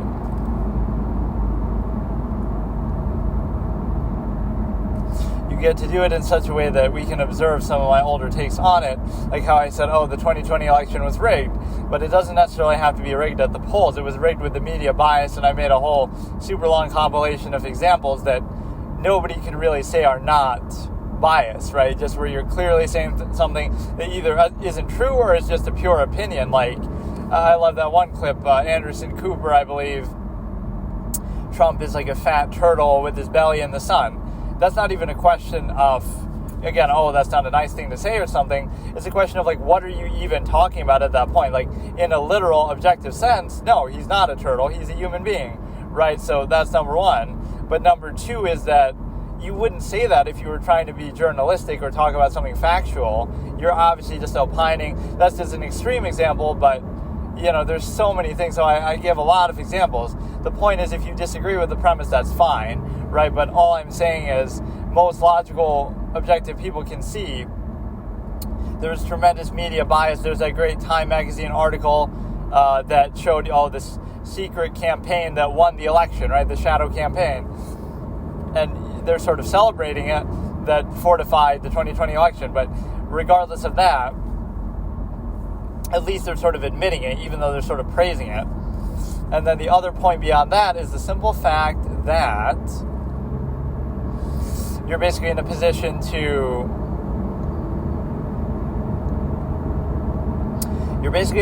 realize that it's like one of those things. Pretend hypothetically you had a case of where the corporate-owned media and the power structures that it represents, right? There's always other power structures at work. Even like in Russia, right? If Putin does too many of the wrong things, yes, he's very powerful, right? And it's maybe not the best example, but still, there's certain interests that he had to align with, especially early on and even currently. If he pisses too many other powerful, wealthy, etc. people off, right, that could still be to his detriment, and then he might be pushed out of power. So in the end, you're still always a figurehead, or you're beholden to other people. In his case, it's a little different because, he controls the media too, basically, but there are other interests and incentives always. So in the United States, it's corporate-owned rather than state-controlled as far as the media. But basically, think about who the corporate-owned media really speaks for. Does it really speak for you and your interest, or does it speak for, corporate interests, etc.? So when I heard in 2016, Trump has no chance of winning, and then he wins anyway, what you're really seeing is that it's not about whether he had any chance of winning, it's whether they wanted him to win or not, right? The corporate-owned media power structure that it represents wanted Hillary Clinton to win, like another establishment Democrat, another establishment politician, Mitt Romney and Obama basically the same, right? All these people basically the same. And so when Trump comes along, that's the whole irony of it. It doesn't mean that Trump is a good guy or a hero. Trump might be in it for his own interest, whereas they're in it for the corporate-owned media interest, like, Hillary is aligned with that sort of structure, so her interests align with theirs. Donald Trump's interests might not align with theirs because he might be after his own interest. So he's doing it for selfish reasons, self-interest, rather than, the typical corporate bureaucratic line. And so the point is, you might discover something by sheer accident. It doesn't mean he's a good guy or he's out for your interest. It means that he's out for something different than what they are, so it just exposes the structure. So even if he's bad in a different way, and he's still a step in the right direction because at least it exposes that. So that's the whole irony of it. You wouldn't even have to say that he's good, but he's still better than, that's why, he won and has such support. And he clearly had more genuine public support than Hillary or Biden, from the sense that the media was really helping them, championing them, right? And it sort of exposes something that way. Like, that's why the 2020 election was so unnatural. You get a record number of voters, 81 million. So that means, this guy should blow it out of the park next time. He should be the favorite. It should be a landslide. Wow, he must be the best president ever. But no, he doesn't even run for a second term, right? And he drops out. So that shows you right there how unnatural it was. And what's funny is it's unnatural in both ways. The fact that the media coverage was so pro-Biden and anti-Trump worked in two senses. A lot of people were brainwashed into voting against, quote-unquote, Trump, even though there's no such thing, because, you can either vote for him or don't vote for him, or vote for somebody else, but there's no such thing as voting for somebody else. So voting against him. Because by that logic, you could just vote for anybody. There you go. You voted against Trump. So that's not really logical. And I always wished and encouraged that people would have voted for an independent in the process, right? It's the same thing. You're voting against Trump or for somebody else, and Trump will lose if 81 million people voted for Joe Jorgensen. But that would have still been a more independent-minded sort of thing. No pun intended as an independent, but would have been the perfect opportunity to do that, but instead you vote for the other major political party, etc. But the whole point being that you see how unnatural that 81 million is. Joe Biden had run for president twice before, and he wasn't even his party's nominee. His own party didn't like him. He got ousted for plagiarism charges the first time. He didn't get much done the second time, right, in 2016. So he wasn't even his party's nominee, but then he goes from not only not being the candidate, but then he wins, and he wins with a record number, 81 million votes. So how do you explain that? Where did that suddenly come from? And it's because the corporate-owned media brainwashed people and pushed so much propaganda that it had two effects. One is a lot of people were brainwashed into voting against Trump, quote-unquote, but happened to vote for the other major political party and happened to vote for Joe Biden specifically. That's where it kind of is curious that, you're not really voting against anymore, right? Because, again, by that logic, it could be anybody. So how about you decide you don't like Trump, and you decide even that you want to vote, quote-unquote, against him, but then at least use your brain a little bit and then decide somebody you actually have conviction in, right, with ideas of their own or whatever, right? Vote for somebody you actually have conviction in. So now the whole delusional propaganda is so obvious, because as if it wasn't obvious the whole time, but that 81 million figure was obviously inflated by all that propaganda. That, again, it's not just that, Trump's a bad president. Fine, we hear that all the time. George Bush was a bad president. We hear it all the time with various presidents. But it was something more. It's like extreme hyperbole propaganda, just all day, every day. Trump bad, Trump this, Trump that, right? Where it went over the top, where they obviously inserted themselves in, and were editorializing and too much opinionating in that. And so the point being that, 81 million, you think, he's going to knock it out of the park this time. He must be the best president ever, etc. But then he doesn't even run, which shows you how unnatural and contrived and forced it was, that you can't use the same trick twice by brainwashing people that much, because that's still the only argument. Trump bad, Trump bad, Trump bad. But you don't get to say Trump's bad when he's not even president. Like, why are things so bad then if he's, they're still blaming him? He's to blame for the Ukraine invasion because he's Putin's puppet. Also, it only started once he was no longer president. Like, just on a basic rational level, you can't even make some of these claims. But he paved the way. Like, the mental gymnastics is like on the level of Star Wars fans, where they try to justify, Mace Windu's lightsaber is purple because he split between the light side and the dark side, even though it was just purple because Samuel Jackson wanted a purple lightsaber. Like, you're just in denial so openly about what's happening. So the whole point is that it also had a second effect, all the corporate media propaganda. And what that did was, even though they were largely taking the side, basically every major network except for Fox took the side of Democrats and against Trump, the difference is that still helped Trump in a manner of speaking. Because yes, Biden got an unnaturally high number of votes, the record number ever, 81 million, and again, more than he ever dreamed of getting in the previous runs. But that's clearly all corporate media influence. He didn't just suddenly magically change or improve, right? Nobody would argue that. Arguably, he's getting older and worse, but he did way better than he did in the past. Why is that? And the only argument is the fact that you can't even say, oh, it's because of the competition was different, because the competition was in his own party. Like, it's not that, oh, he beat the guy on the other side, a Republican, right? He had run twice before and he didn't even beat his own constituents, many of whom were the same, like in 2016. So, like, how do you explain it that way, right? And the answer is that the reason why Trump got more votes too, 74 million, that's also an anomaly. Like,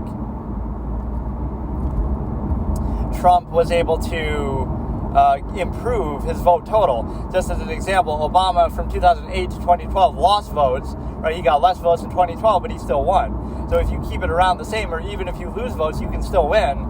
But Donald Trump increased his votes, and he still lost, which has almost never happened probably, right? Where he got like over 60 million the first time, then he got like 74 million the second time. So you would think, oh, he for sure would have won, but he didn't. But why did he get more votes too? Either people liked him as a president, thought he was good, or even people who didn't vote for him the first time, or it's the fact that people are trying to spite the corporate-owned media and its propaganda, which I'm identifying here. They feel like, oh, they dislike him so much, we're going to vote for him just to spite that.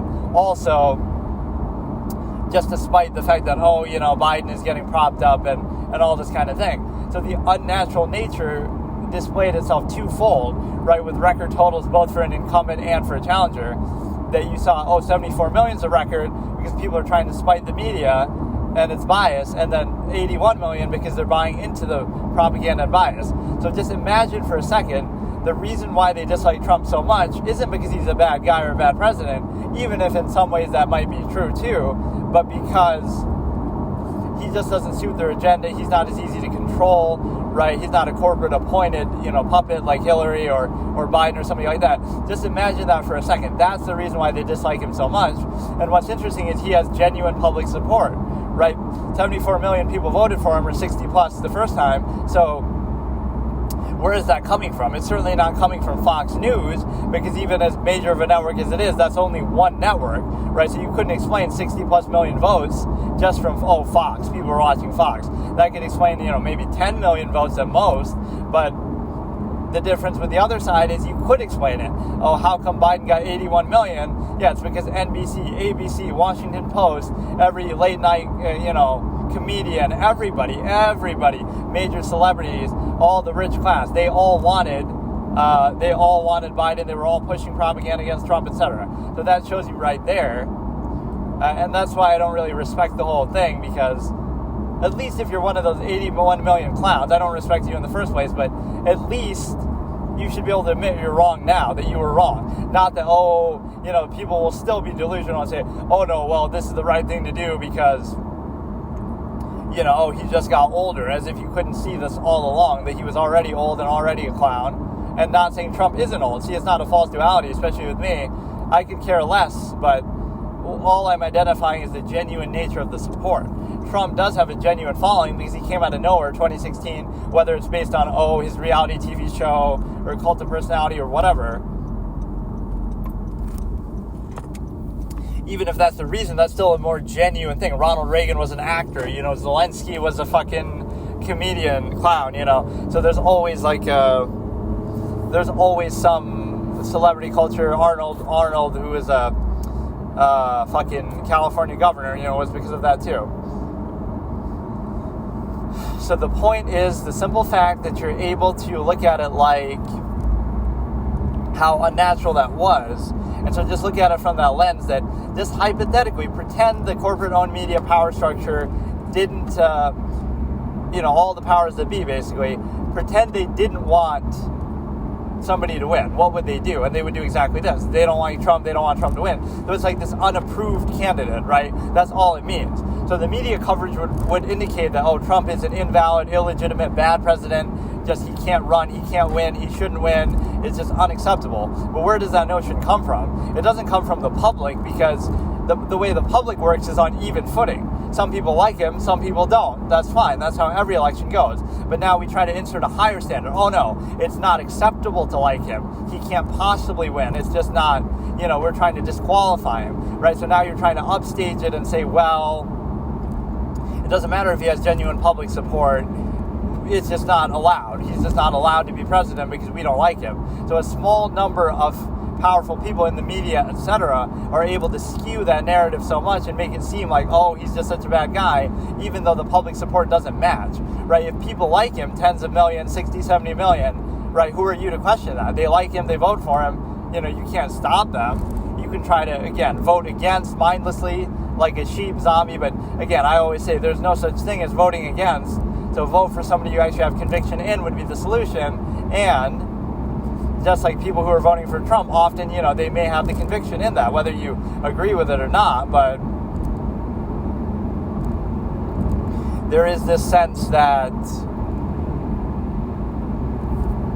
again, that's the only thing. You're being treated like, oh, it's somehow an invalid decision, but yet that's just the media saying it, right? On an individual level, right? Somebody can say, oh, I like him, I don't like him, I want to vote for him, I want to vote for somebody else, I don't want to vote for him, right? All those things are valid things in public discourse.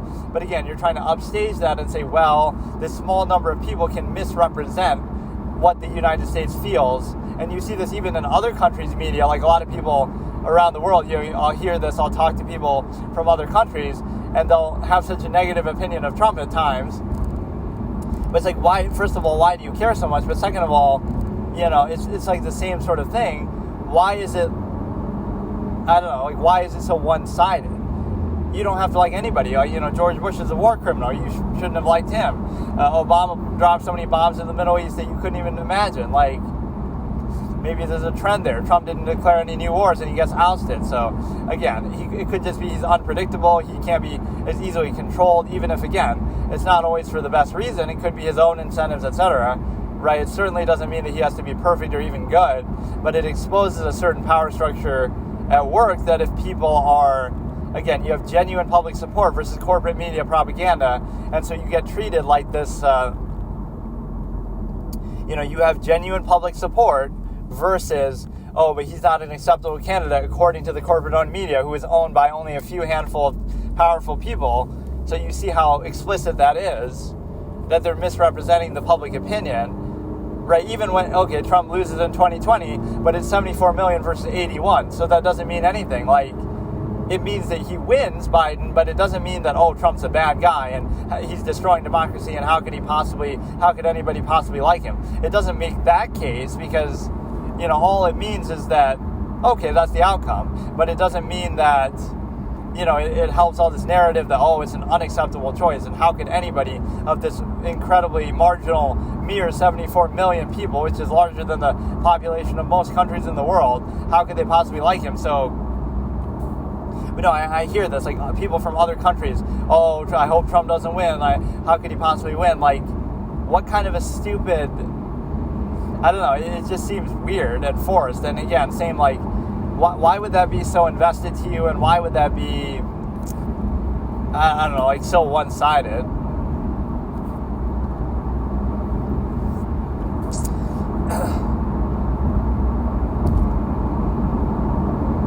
But I like how it took people this long. Oh, Biden's debate performance was bad. Oh my goodness, what a shock. Also, in 2020 it was bad. Like, it's not, I don't get it. He might be slightly worse now, but I saw the same thing in 2020. I don't see why anybody would vote for him there. How could anybody possibly? But this is the same mentality like what the media does, right? It has this weird, like, corporate approved agenda where, again, all it's doing is it's misrepresenting the genuine feelings of the public. If 74 million people vote for the guy, right, who is the media to say, oh, that's the wrong thing to do, and how could anybody possibly do it, and all this kind of stuff? Right, that's not really their place to say that or to do that.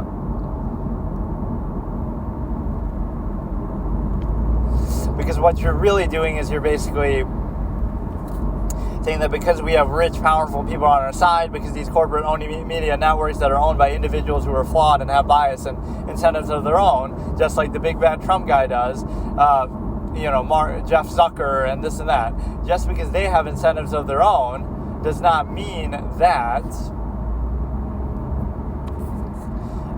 they couldn't be misrepresenting stuff. So it's skewed, right? It makes it seem like, oh, everybody hates Trump and Trump's such a bad guy. Also, he has tremendous public support, so something is not right with that picture, and it's them, again, just deciding we don't like him, meaning the small number of wealthy, powerful people don't like him for whatever reason, maybe even some valid reason, but it doesn't matter.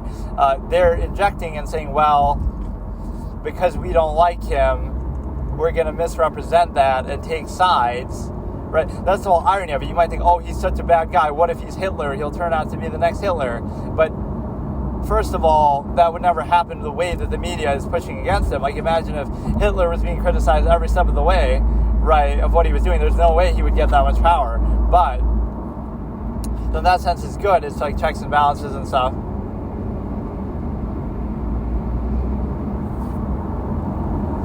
Right, so that shows you at least checks and balances worked. But you have a situation where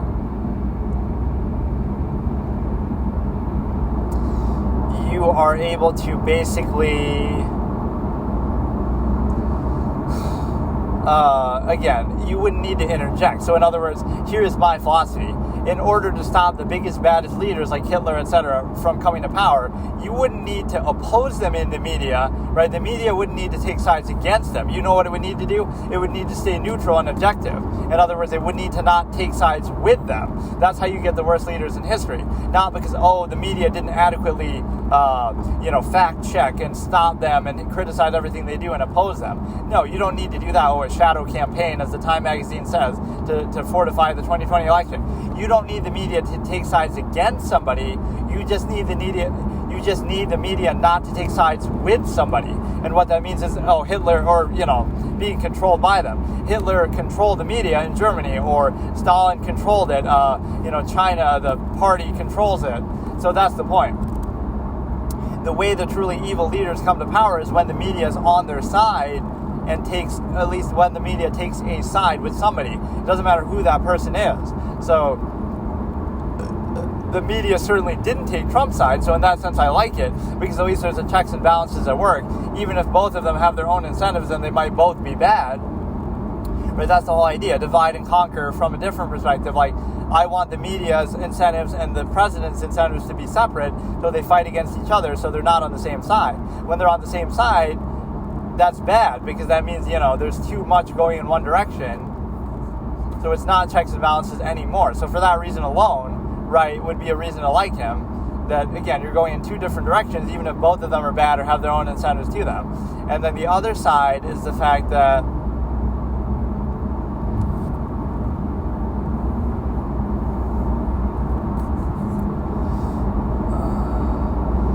you have these incentives to do with whatever. Again, if the media doesn't take a side, that's the point. Doesn't matter what side, doesn't matter why. Just stay neutral, stay objective. There is a big difference, right?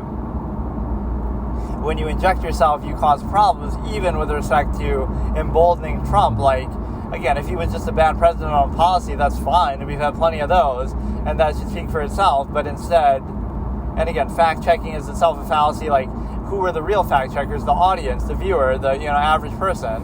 So you don't need the media to do it. That's your job when you report in the first place. Just fact-check yourself. And if what you report is accurate, then why wouldn't people believe it? Or, why would they believe all of these supposed conspiracy theories if you were doing your job well in the first place? So you have to reflect and look inward, like, why do people believe all these crazy things that aren't true? Either they are true, or they're just opinions that you don't accept, or you're not doing your job in the first place, right, such that people could be so easily led astray, or, you're showing that you're biased too, that people don't take you seriously.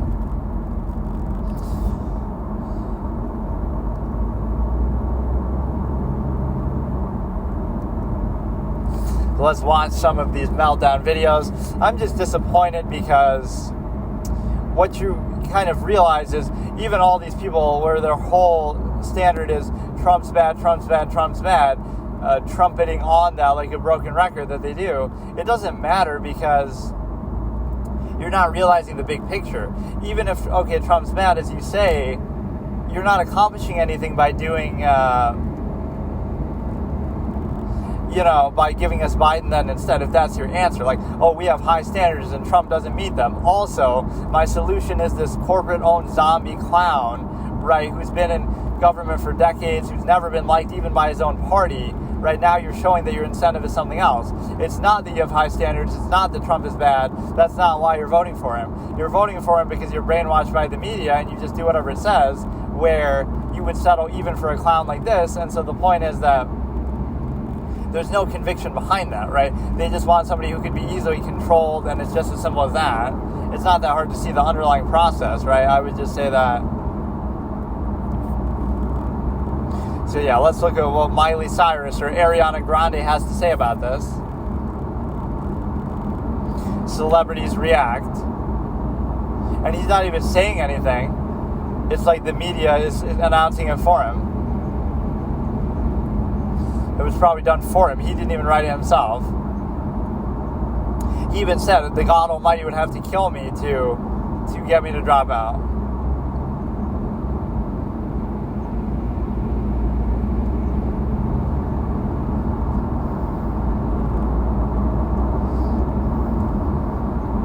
Going to be Kamala Harris, and now we hear a lot of this propaganda. Oh, first female president, first woman president, identity politics, woman of color. You didn't hear that with Tulsi Gabbard. You heard that with Hillary. Ariana Grande. We got to hear this.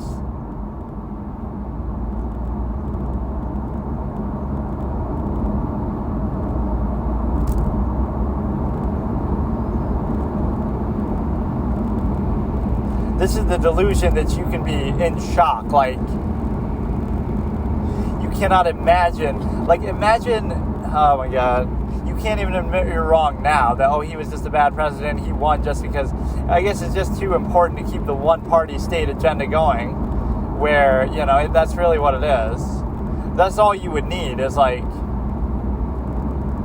Republicans are bad, didn't you know, and Trump is bad, so go ahead, vote for Democrats, and, let them align with the media even more, and just get more power, so we get a one-party state.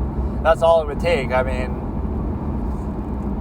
it's just shocking to me that people are that dumb. I always knew people were dumb. I always thought that, and I'm not even saying I'm smart. I wouldn't have to be, but it's just, you would have to be really, like, just something else.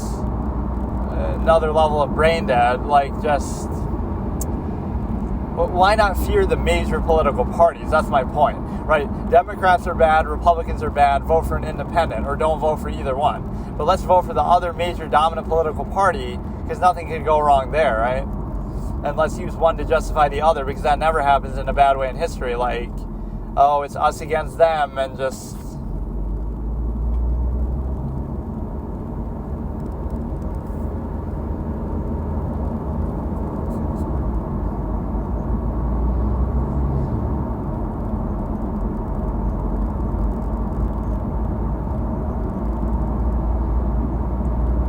Yeah, this is like this sort of cope delusion. Most effective president. If he's so good, then I'd love to hear that. If he's so good, then why does he do a second term? People say, oh, it's because he's old. But, I mean, you already knew that going in. So, again, this will be this cope mentality that we're trying to justify. We made a bad decision. He was a bad president, etc. But we're not going to admit that. We'll just pretend like he was great. Even though if he was great, then he would run again. Like, what do you mean, dude? You just can't admit you're wrong. That's all it is. You just can't admit you're wrong. You were wrong then, you're wrong now.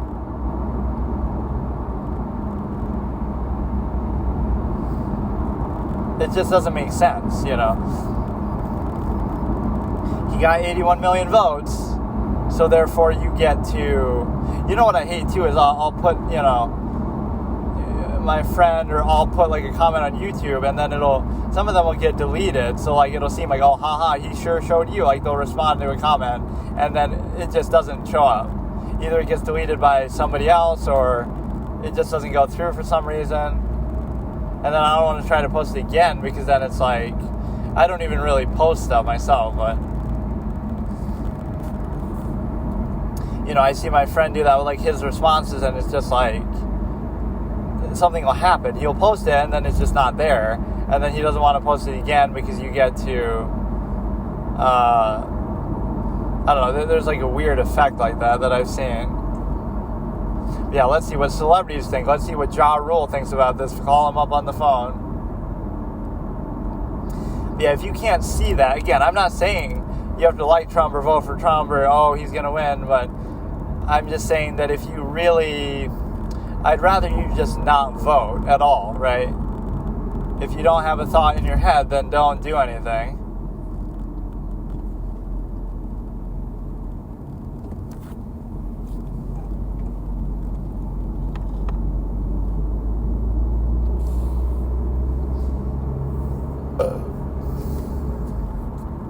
But yeah, that is disappointing. I almost wish he didn't. I almost was gaining a little respect for him, at least to say that he would, I'm not going to drop out no matter what. I'm going to stay.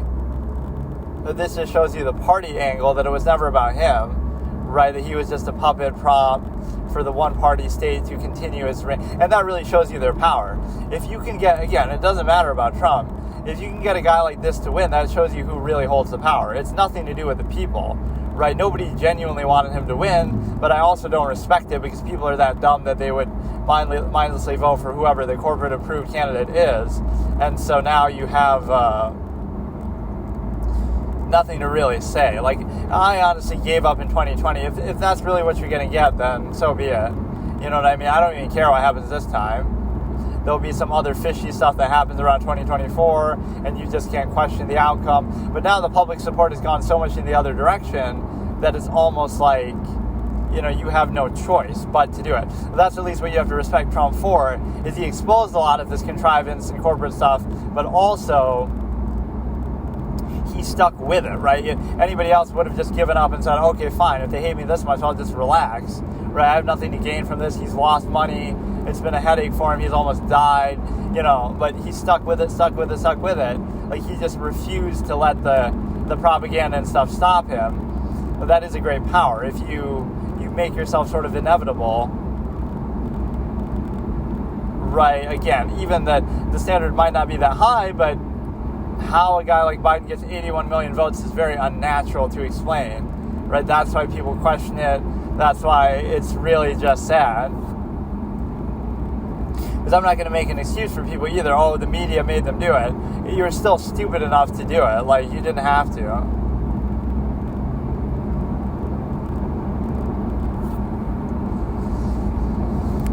Let's see if we can find some other things on that. I don't really care, but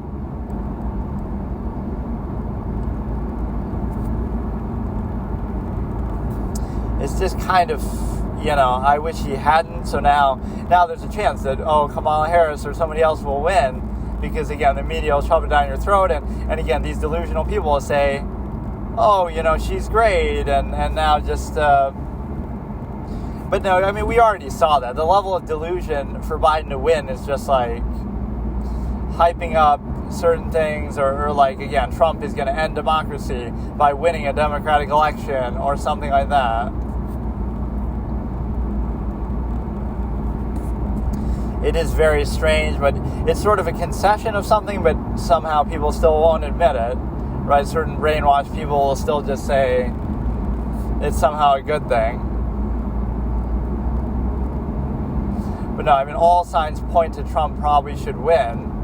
Right now, they'll try to copycat the whole assassination attempt and be like, oh, now Kamala Harris will be attempted to be assassinated, so that'll gain support for her. Right? Like, it's very strange. Or like, so many theories about Trump go out the window, like, oh, Republicans are in bed with big corporations. If they were, don't you think the corporate-owned media would like them a little more and push for them a little more? Like, why would that be, why is that such a thing for Democrats? Like why does the media like Democrats so much? Right? What would their incentive be? Oh, just that it's in your interest and they're on your side and they're just good people, and Republicans are bad. But I would be more cynical. Like, they're both bad in a lot of ways. They both have issues. But, there's a reason why there's an incentive in between and stuff like that.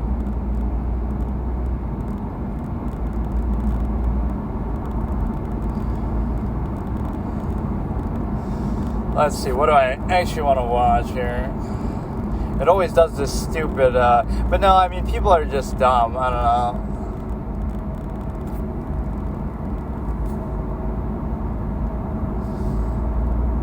And that's what I would have said in 2020. If you don't like Trump, don't vote for him.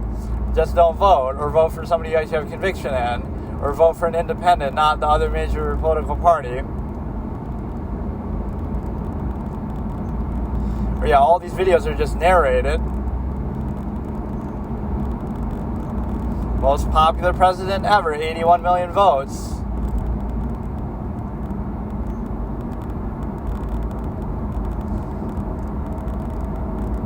Oh, now you're going to blame the assassination attempt. Already fervent base, yeah, 74 plus million people, bigger than...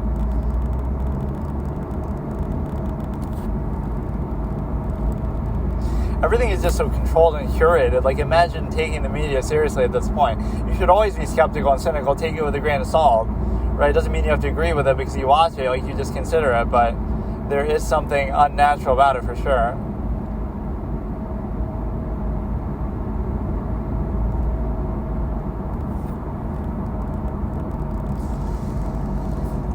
What do we have to see here? I hate this whole fucking screen auto-rotate thing, or it doesn't auto-rotate when I want it to.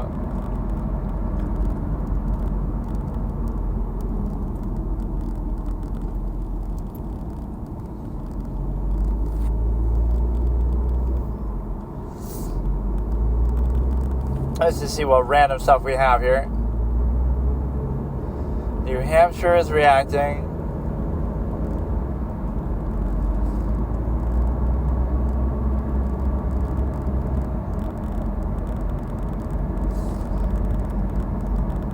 Endorsing vice president, which, yeah, it was kind of insulting to her, regardless of anything, that you would want somebody else. Like, that's the point of being a vice president. This is what happens when somebody's selected and not elected, selected by the corporate-owned media. And then it could just be anybody. Switch it out. Now, Harris will win because, again, it's the same thing. You wouldn't believe that it should happen, but it will because the same thing will happen.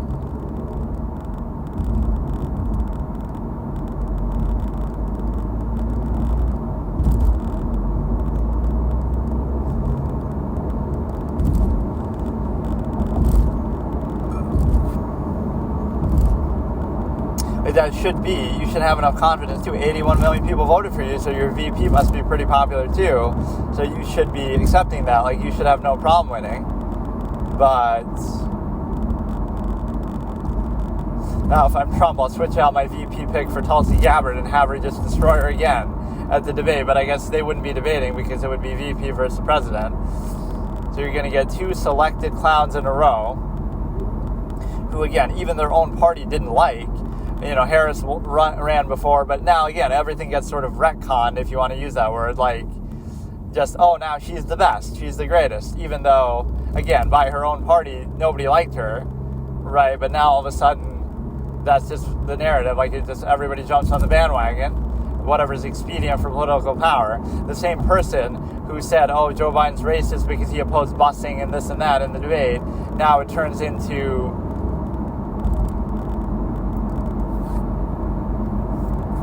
You know, now it turns into something else where,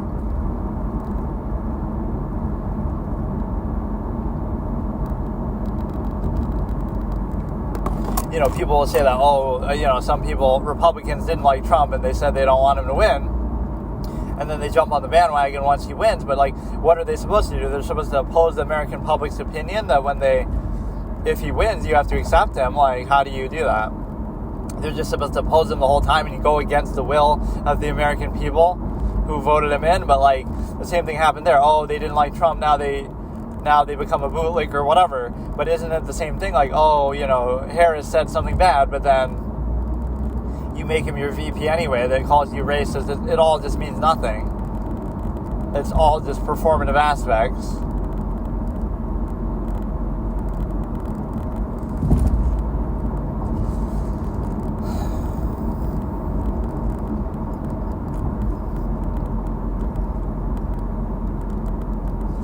what you have now. Let me try to find something else. None of this really interests me, actually.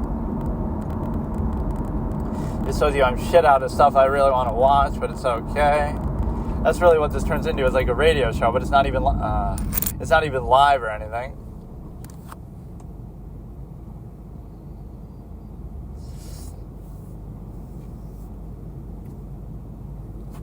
Let's see, I'm trying to find something of interest.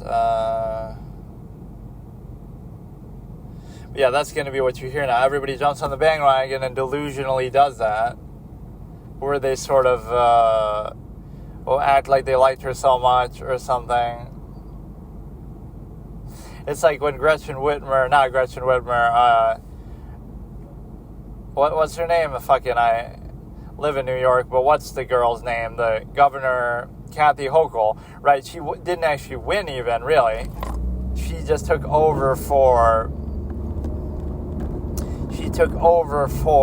Andrew Cuomo. So again, it's like this sort of selected, not elected thing that some sort of other incentive comes along and bypasses and subverts the actual election itself. At least Biden still won outright, supposedly, but with a lot of help from the media, obviously, as you would even have to acknowledge. I guess the way you would say it is, well, they're just being honest because Trump's really that bad and he's really that good or something. But you wouldn't need to do that, is kind of the point, right? You don't need to lead with, oh, he's so bad and here's why. You would just say, here's the information, and then you come to the conclusion yourself that you would say, then people would believe that, but because it doesn't help the case. When you go into it with an incentive like you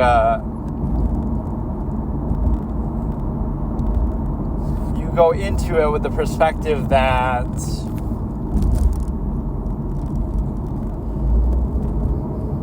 you're trying to make an argument and have like a clear preconceived notion. There's some sort of false framing, like, Fox News is the one with bias the other way, but we don't have bias. We're just all objective. Every other network, CNN, etc. But it doesn't make sense. Like, you're biased one way, they're biased the other way. You're all still biased. Just because like 5 major networks agree generally and all say the same thing, that doesn't make it true, right? That's still biased. There's still, you can look on a case-by-case basis, but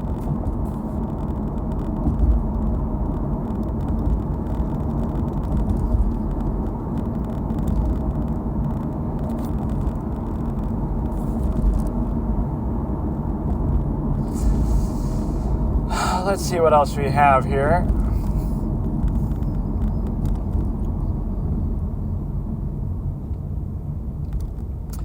You have the simple ability to basically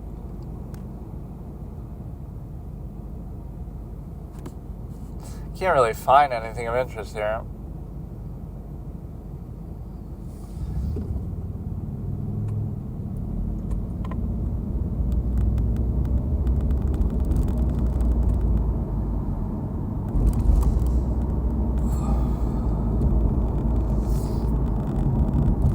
I don't like these long pauses either. I don't know what the hell they even say. Just it's disappointing. Sometimes there is that effect, right? Like, what's the expression? It's easier to fool people than it is to convince them they've been fooled. I'd rather you just admit you're wrong. That's a very powerful skill. And another token of objectivity, like, admit that you're wrong, or like, realize your own flaws and faults. Don't just insist upon them. There is this initial mindedness that we see, like, everything is just reactionary. You insist upon being a certain way because you are that way. Even if it's flawed in some way objectively, you would look at somebody else and have issue with it. But no, you'll just insist upon it because you have... you'll insist upon it because you are that way, so you can't possibly be wrong. Why not just admit you're wrong and try to counteract it? This is the great absolutist tendency that we always talk about. Like, you would have the ability to counteract your negative tendencies. So everybody has flaws, everybody makes mistakes. But if you're aware of that all the time, you'd be like, okay, let me try to counteract my mistake that I might make because I'm a flawed human being with all these limits and stuff. So you can be aware of it, and to be aware of it is not to be above it, and you can counteract it, and you can actively, self-actualize yourself, or you can just insist upon it, ignore it, and act like You can insist upon it, ignore it, and act like it doesn't exist, or act like it's a good thing, even reinforce it. So speaking of the absolutist thing we said in the morning, like with the 7 deadly sins, what you have is the ability to say certain like negative qualities become glorified, like, you know, a species will glorify its weaknesses and then die out because basically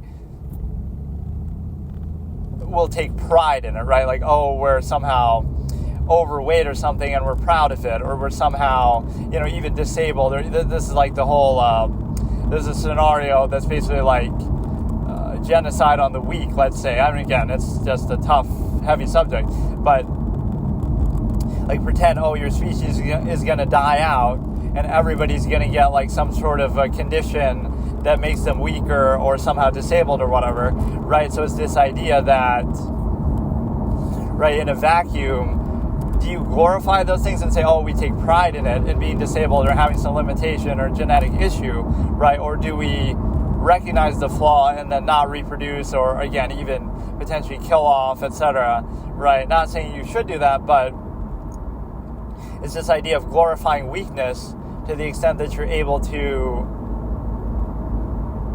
you know, all these things that are objectively inherently flaws that we wouldn't like, we can't just admit that and acknowledge our own flaws and see that and counteract it, etc. No, you have to instead glorify it and act like, oh no, it's a good thing that we have this limitation. It's a good thing that we have this flaw. We're proud of it. We, you know, how dare you say something negative about it, right? That's where the objectivity seeps in. Just because you are a certain way doesn't mean it has to be a good thing. Doesn't mean you have to be stigmatized and shamed, etc. But you can at least recognize the objective reality of something. So you have this ability to be aware of, you know, there's some other better example. Like, we're convinced to somehow glorify weakness, right? All your flaws, oh, it's okay, it's just part of being human, it's just who you are, you know, etc. Normalizing flaws and mistakes and imperfections and laziness and negative behavior and just not thinking about what you're doing. Like, oh, it's normal to just have sex and give into your base tendencies and have kids and then complain about them later, and teen pregnancies, and oh, you're just having fun and you only live once, and all these kind of things that normalize behavior that is questionable, right, and flawed by your own standard. And thus you see how the half-mast state can be easily seduced by such things with this sort of overcompensative and balanced nature. You think you're actually doing something like, oh, look at me self-actualizing by going against the grain of the contrivance response process, never recognizing in this same breath that it is a contrivance response process, but rather treating it as a false inherent absolute, even though you actively see that it isn't in practice. And I always point out those observable standards, like, if your state of being was absolute, then you wouldn't need to act out in those certain ways or overcompensate, or you wouldn't need to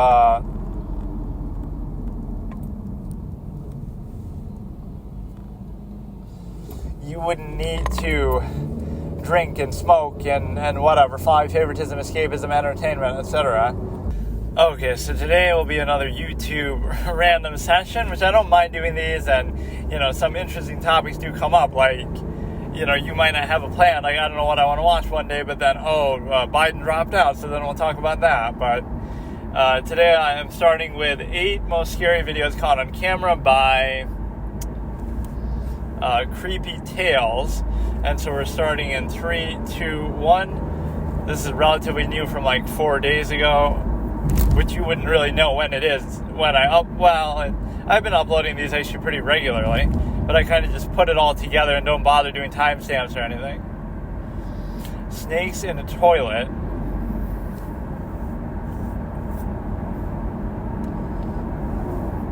I just like it when it's real, even if that's sometimes horrific, or it's often blurred out. That's how you know it's real, because you can't actually even see it. Because like if it was just fiction, then you wouldn't need to censor it, right? That's oftentimes you can't tell the difference though. Which is why I don't get censorship in general. Like, you got to censor this part of a movie that's too violent, but it's not real, so why does it matter? It could be rated appropriately, but I can't really even see this one too clearly. It's like in a fucking TikTok phone filter. I hate this filter where it's like you can see part of the thing on the outside, but it's like blurry, right? I don't get what this is. You see the video in the middle, but then you see little parts of it zoomed in on the left and the right that are just like, wait, but it's not a snake, it's a mountain lion. I'd shit my pants. Good thing I'm in a bathroom.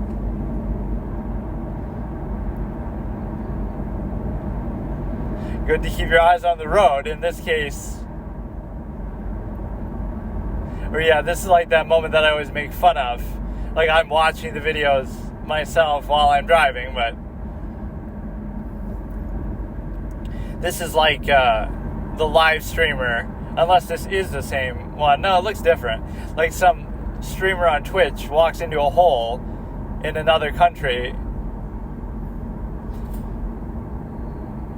and it's like, you know, you're in a foreign country, you don't know where you are, but you're so distracted by your phone.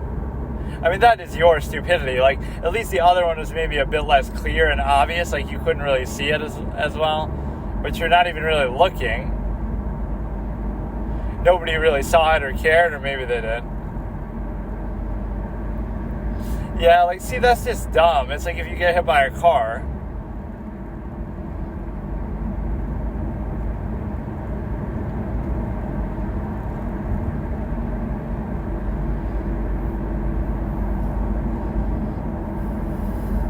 She'll probably do the same fucking thing 5 minutes later.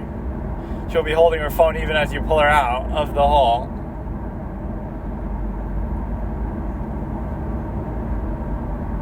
Is this going to be the one where the girl slams the head into the birthday cake?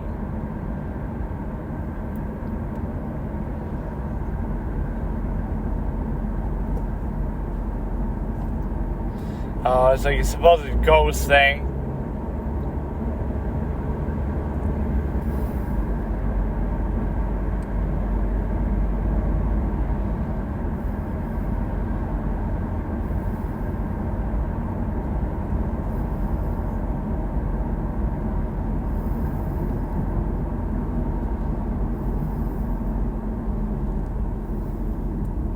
The bear dressed up as their dead dad and is going to evoke the spirit of the thing.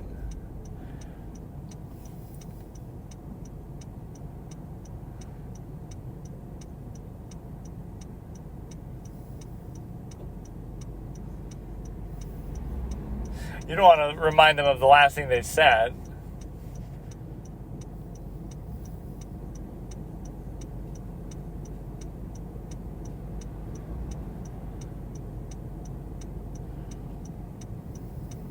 This is more just sad and like sort of dramatic than it is.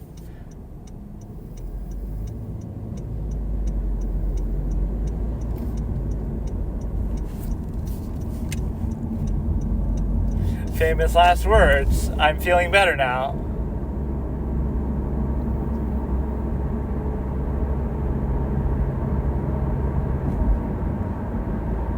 They somehow planned that to happen at that exact time. I don't know how, but you can't really even see it very properly, so it could be anything.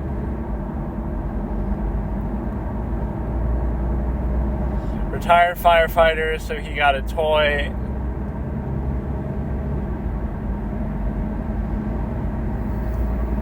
That's fucking loud and annoying, too.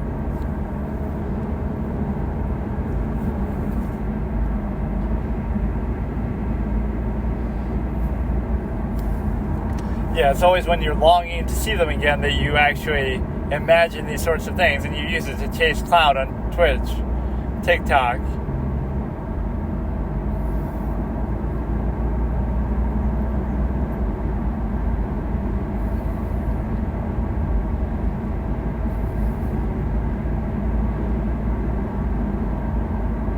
That one's kind of like bullshit. I don't want to see ones like this.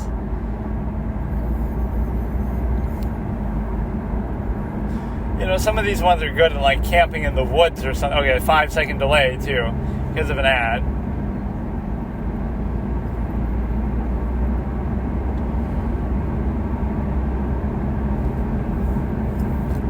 Yeah, see, this could be good.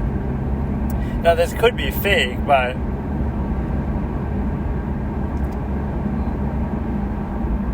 sometimes people do this just to freak you out, though. Like, they know there's a camera, so, like, they'll go on your doorbell camera and just stand there and make faces and be dressed up like a clown. People get, like, a kick out of it, so that's less scary because you know they're doing it just for attention or shits and giggles, but, you know, doesn't mean they don't have negative intent, but there maybe somebody with real malicious intent wouldn't be so obvious or oblivious to the camera. I can't really even see shit.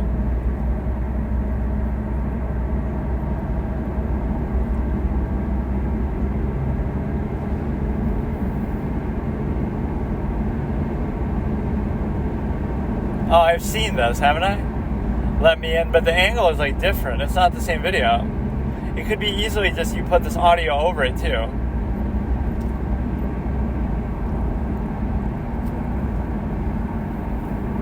Somebody just trolling because they're bored, but it would still obviously bother you.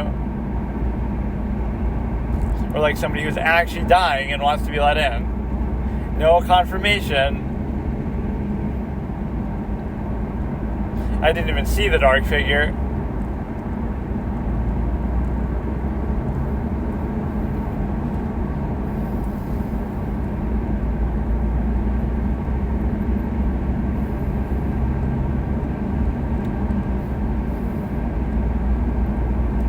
No, it's not a good thing you had a particular camera in that spot.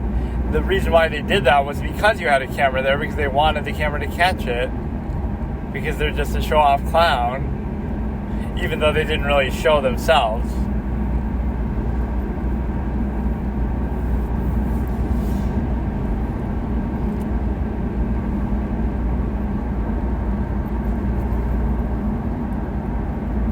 Your window pane has an erection.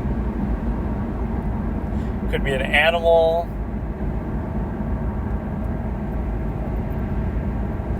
Could be somebody broke into your window.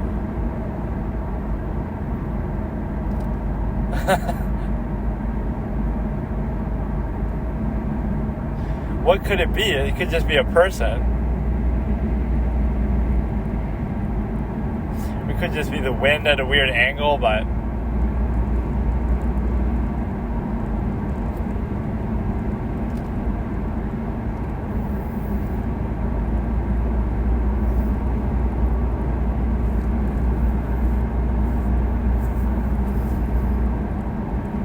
that's how all of these end. The mystery remains unsolved, so let's just speculate and make a video about it. Somebody getting hit by a lightning bolt in a fucking...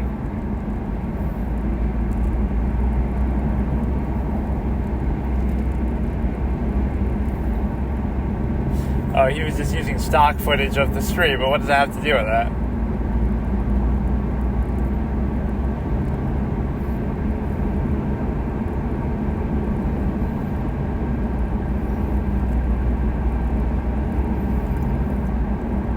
Where the hell is this possibly located? He probably said it, but I didn't hear it. Bro was on his phone. Use a phone, they said. It'll be fun, they said. Now, is he actually like the shopkeeper, or is he just a guy who happened to be there?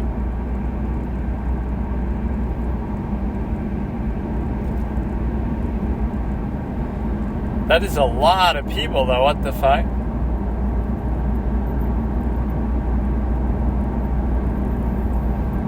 Just say no and leave. Nobody's going to notice you there. Okay, this is actually good because this is...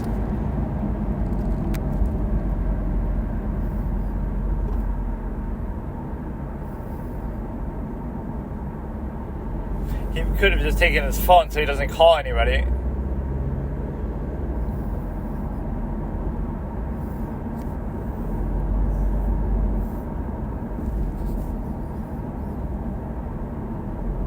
There's a lot of ones at large, so you must have found at least one of them.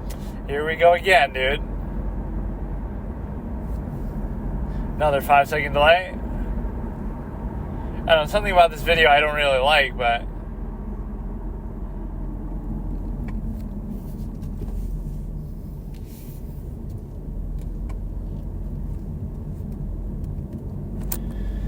This one's pretty recent, 2024. Instead of cannibalizing and recycling the same ones over and over, right? All these videos will have the same clips that we've seen 1,000 times. Like even that "Let Me In" one, we've heard that, but I swear the video is different.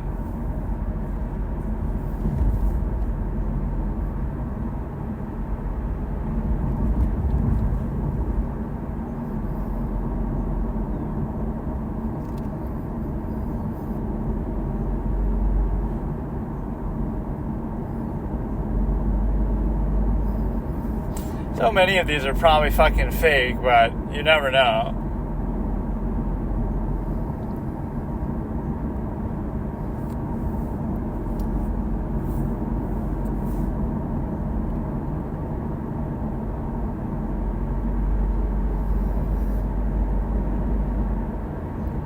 Or it'll be one of those like 2-leg type things. What do people call them? Like the stuff from Among Us, basically. 2-legged creature just walking. That's not what this is really, but it's similar.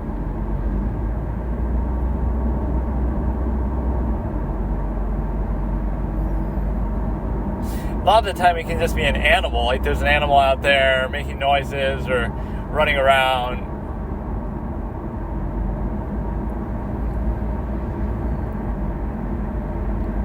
Or yeah, that's one good trope, like in horror movies too. The animals will notice something's wrong right before anybody else does. It'll be startled or become aggressive or be barking. That's how you know something is up.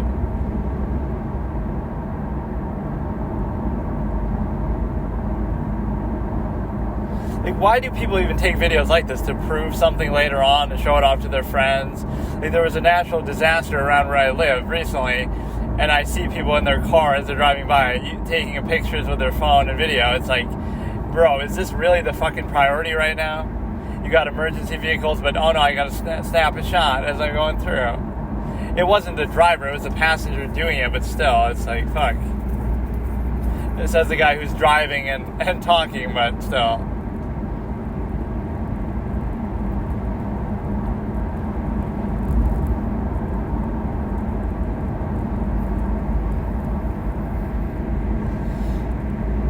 Even if this was fake in some effect, it would be pretty hard to do this, I guess. But in this day and age, there's so many things you can do, so much technology.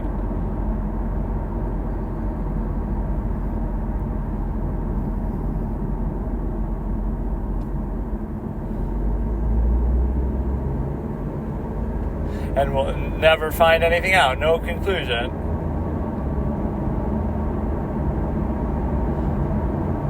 Could be a reflection of something. I couldn't really make it out too well.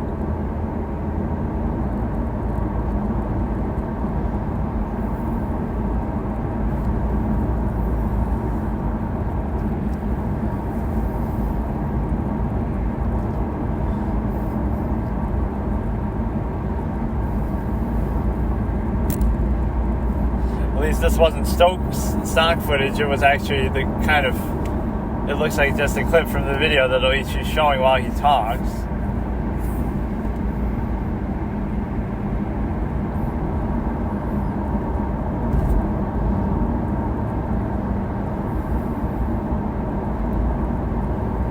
Or like, you should never be scared of anything when you're in a car because you have the advantage. You could easily get away, or you could easily just run them over, right? Even if it was a threat to you. So could just be some junkie drunk high on the highway. That's why they call it the highway. Like, it could just be a person.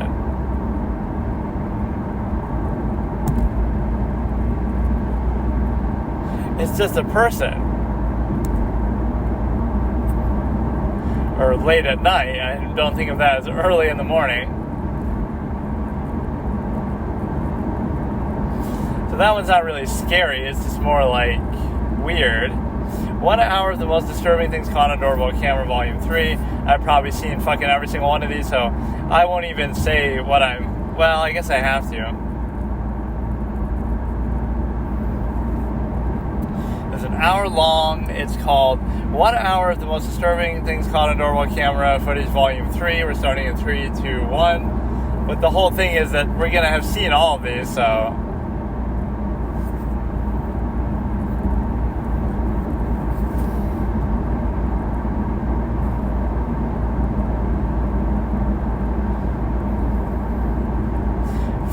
Tales. Is that the channel I'm watching, or is that just where he took the clip from? No, it's actually Fear Tales.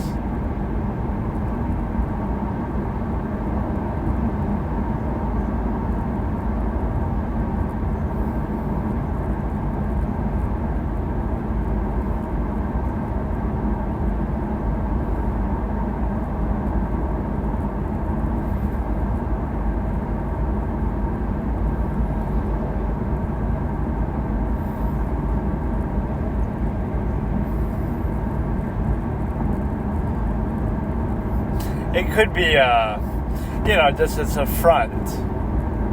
If they were to let you in, then you could do something. And yeah, he was kind of cool about it, but I don't know how, he's not. You know what we're doing? Why would I know what you're doing at 10 at night?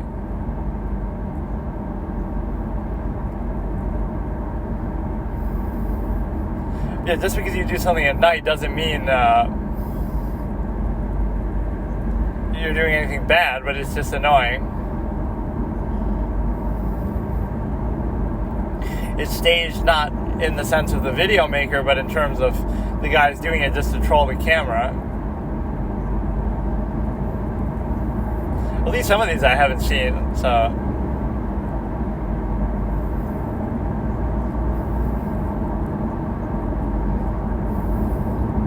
I love these when they're not caught, when you can fucking see their face. Like, how hard is that to find?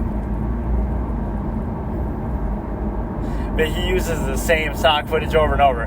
I like this guy's pace because he's showing them so quickly. He's not fucking around with it, at least. Even if we've seen these before. An alligator outside a house. For you, this is the scariest moment of your life. For somebody who lives in Florida, it's Saturday. It's just an average day in Florida. Or Australia or some shit where you have all kind of monstrous creatures. Okay, this one I've seen before.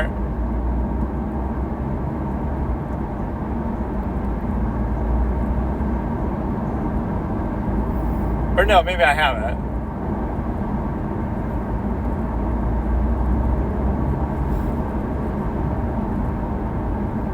Or like the clip that cracked Charles Barkley up so much. Of the guy getting bit by a snake. He goes to open his door and he gets bit in the eye by a snake.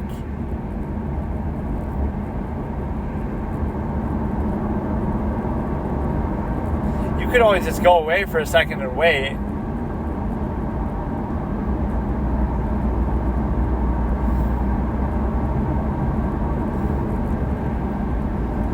The guy is such a badass about it. Sigma male versus beta bitch. The guy's happy and taking pictures. She's scared. This is at least something you deserve to make content out of, because this is just a random thing that can happen to anybody.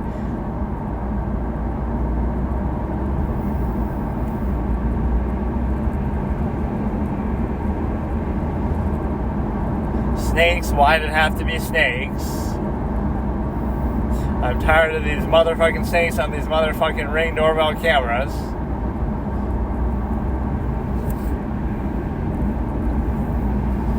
Most of this I like, though. We haven't seen before. I don't know, there's something about real footage that I really like.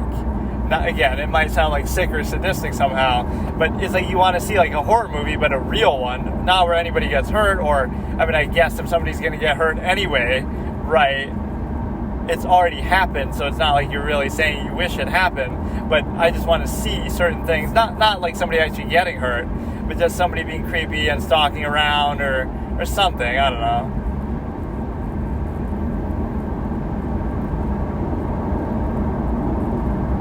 You know, it's nothing malicious, because if it's just out there, it's out there.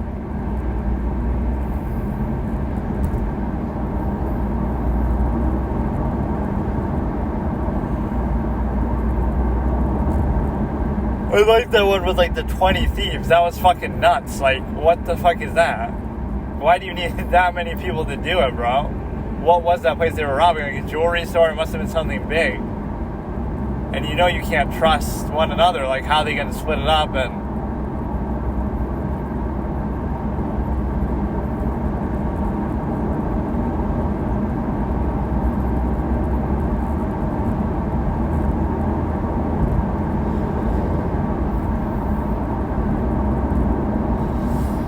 I do like the pace of this video for the most part. If you're going to do an hour, don't drag it out. He's done more shit in this than people doing 50 videos combined. And I guess nobody notices or stopped them.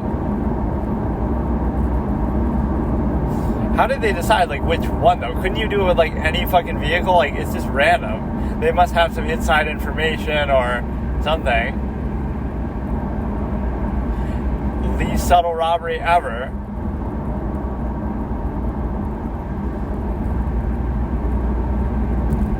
Like, started with what, though? How do you do that shit? I love that, like, in GTA, they just start the car. But how the fuck do you start it? You need, like, some special tool or device that, you know, you have to know what car it is. You have to have the right kind of device to jack it. You just get in a car, right? Like in GTA games, you get in a car and you just drive away. Like, how? How do you just do that?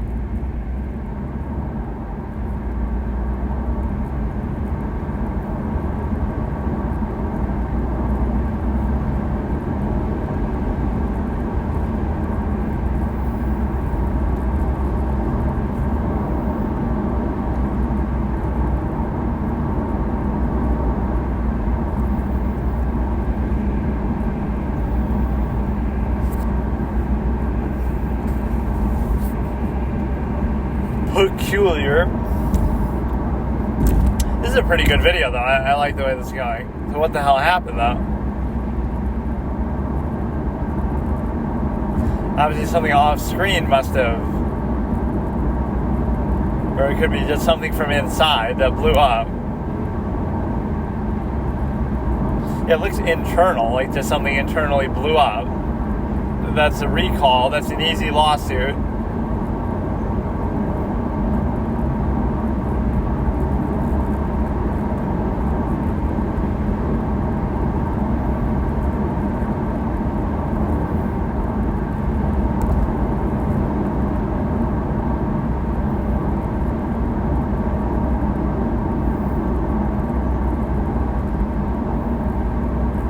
What is he doing? This one's not scary, it's just kind of silly. What are you just randomly moving shit around?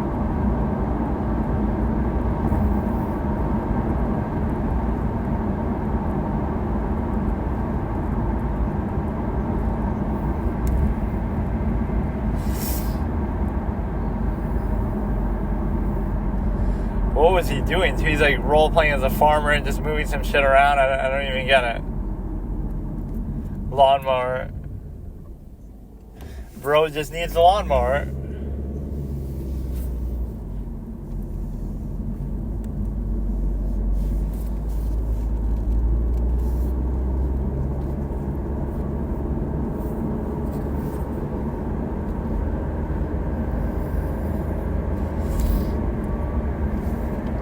Some of these that happen in broad daylight aren't scary, or especially if it's a thief. Like, it's still annoying, but it's not.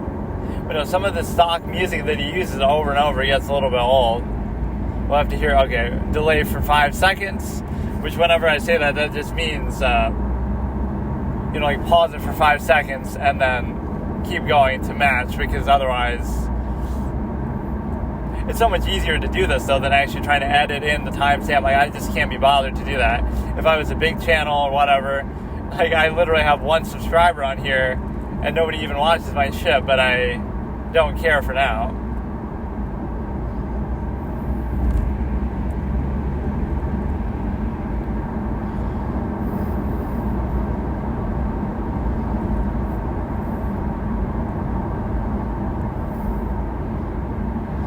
Now, with a lot of these, nobody responds, either because they're not there or maybe they're freaked out. But how do you know? He seems like he's just trolling. A lot of these are probably just pranks.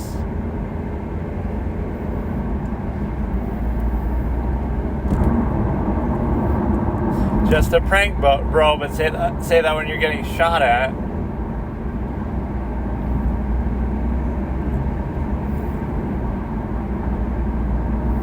Yeah, just try every door in every house in your neighborhood and just say, oh, whoops, I just went to the wrong house. If you...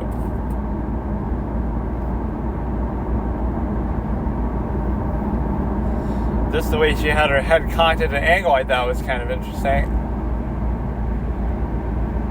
Coquettish turn of the head, they call it. Is she the aggressor here, or just if something's going to happen behind her and she's actually innocent?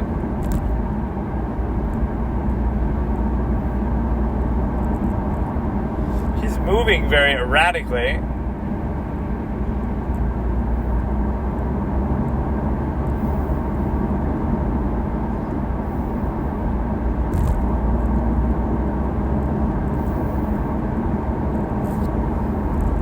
She looks like she's just playing around or on drugs or something.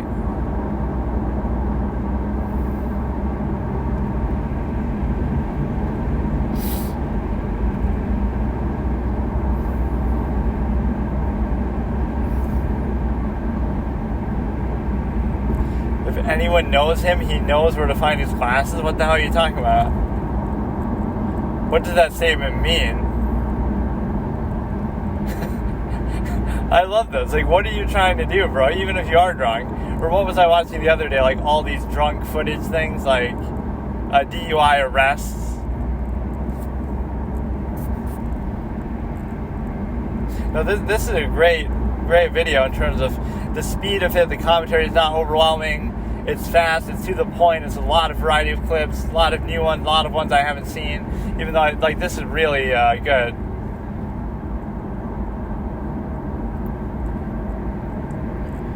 Like, this dude doesn't fuck around. There's still some stock footage in there, but it's okay. Like, this is an editing logistical nightmare. Like, even though you're stealing other people's content, this would take forever to fucking edit. I'm too lazy to even do that, to adequately steal other people's content. Let's watch, like, some DUI thing, so I'll stop there. Maybe I'll watch the rest, maybe I won't. This is the whole nature of YouTube stuff, though. Just watch random stuff. Short attention span until you get bored, and it doesn't matter. It's all just sort of refuse, the kind of stuff you do in your spare time, related suggested algorithm stuff, just one to the next, all kind of just junk food for the brain, and only one step ahead of, like, watching TikToks that way. But the thing with those is they're so short that that's even worse.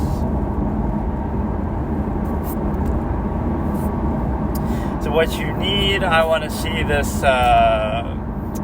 DUI arrest,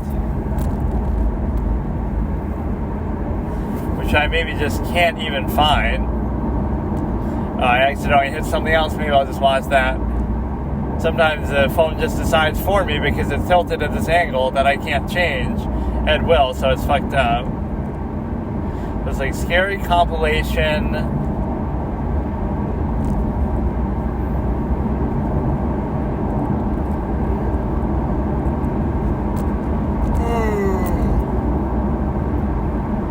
It is like the reality TV sort of effect that you want to see something happen in real life, whether it be drama, like somebody getting upset about getting a DUI, like guy who was friend zoned snitches on his date, something. I love how that's always what people assume, though. A guy and a girl are hanging out and they're not together or whatever. Oh, he's getting friend zoned. It's like, couldn't you just be friends and not be interested in that? Like, that's my girlfriend's best friend and we're just hanging out. Is that not possible to do? Or I'm gay and it's just a friend, or I'm single and it's just a friend. It doesn't always have to be about that. There's literally 4 billion of each gender on the planet. How can you look at every interaction between them as only that? It could be that if you want, but it's a very narrow way to look at it.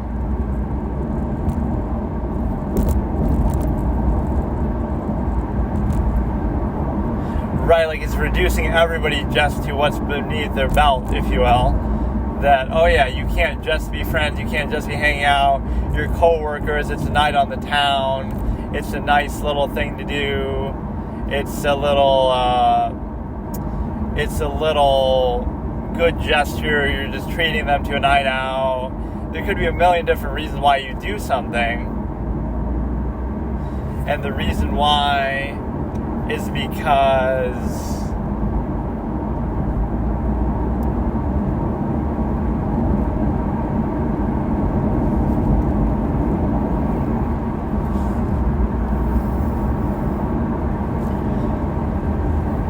that's literally how, especially the internet thinks. Everything is sexual. Everything. You see a female on the screen, it's sexual. It's this. It's that. People are simping. People are down bad. Like a female could appear on the screen. It's just her face, just her talking. Could be about anything. Could be the most innocuous thing ever.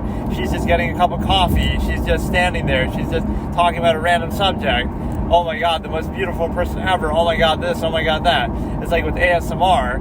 ASMR isn't a bad thing, and it's not sexual inherently necessarily. But a lot of people take it that way, like, oh, you're so beautiful, and like it has nothing to do with anything. It's just people's own obsession with it.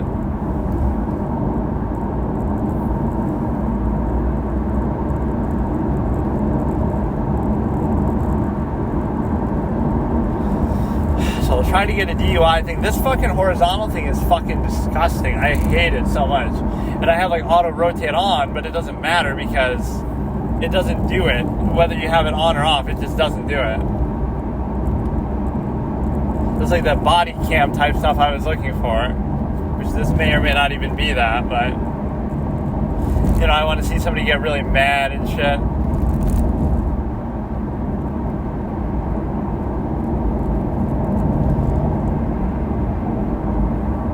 I'm going to end up on one of these myself with my own clown behavior. Sorry, officer, I was just watching your video and reacting to it. Or everybody would just think I'm on the phone. Right, rather than that, or I could be doing something for work, like I'm recording some sort of dissertation or voice notes, which it kind of is like that, but, when does it become validated and turn into work? When I actually make a living from my YouTube channel, which of course isn't going to happen. I have many friends with many YouTube accounts that have, 300 subscribers, 3,000 subscribers, right? So it's like, even at that level, you're still not making a living from it, right? It's a real shot in the dark. But what you feel there is at least it becomes substantially easier to... The hardest part is when you're at zero, because then it's like nobody knows who you are, so why would they watch you? But that's like a self-defeating argument, like nobody's watching you because nobody's already watching you, but then, you know what I mean? Like, why should I watch this person with 1 subscriber and 0 views on his channel? But if everybody thinks that, then you'll never get views, and nobody would ever get views. So, but this person has 1,000 subscribers, so now I'll give it a chance, right? But you'll never let them get to that point because you're always, so you need some big boost at the beginning where you're able to basically,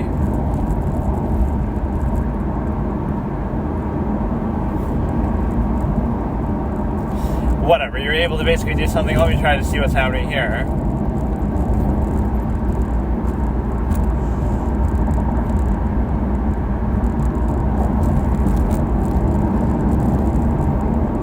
Like, here's just a little, oh, here we go, it's switched now.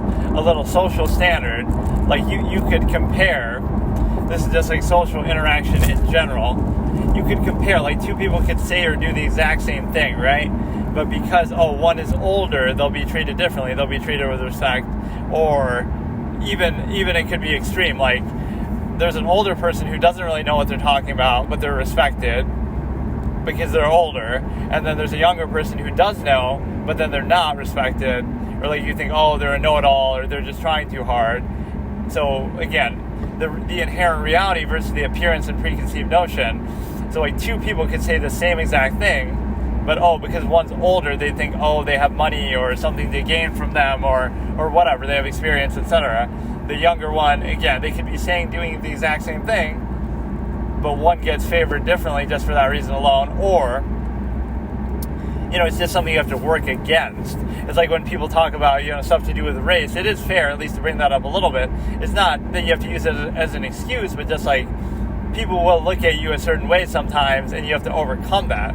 Now, it doesn't mean you can't overcome it. It just means, like, why should you have to overcome it, right, when other people don't? But that is at least fair. But it happens a lot with age. It happens a lot maybe with gender.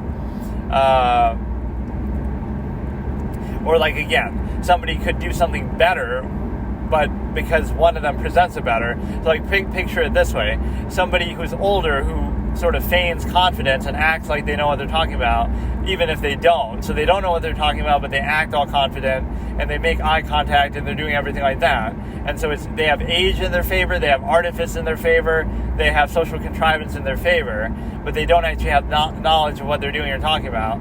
But they'll be treated favorably, whereas the younger person they might know what they're talking about, right? Assume they're an expert, but they don't really put on the artifice. They are younger.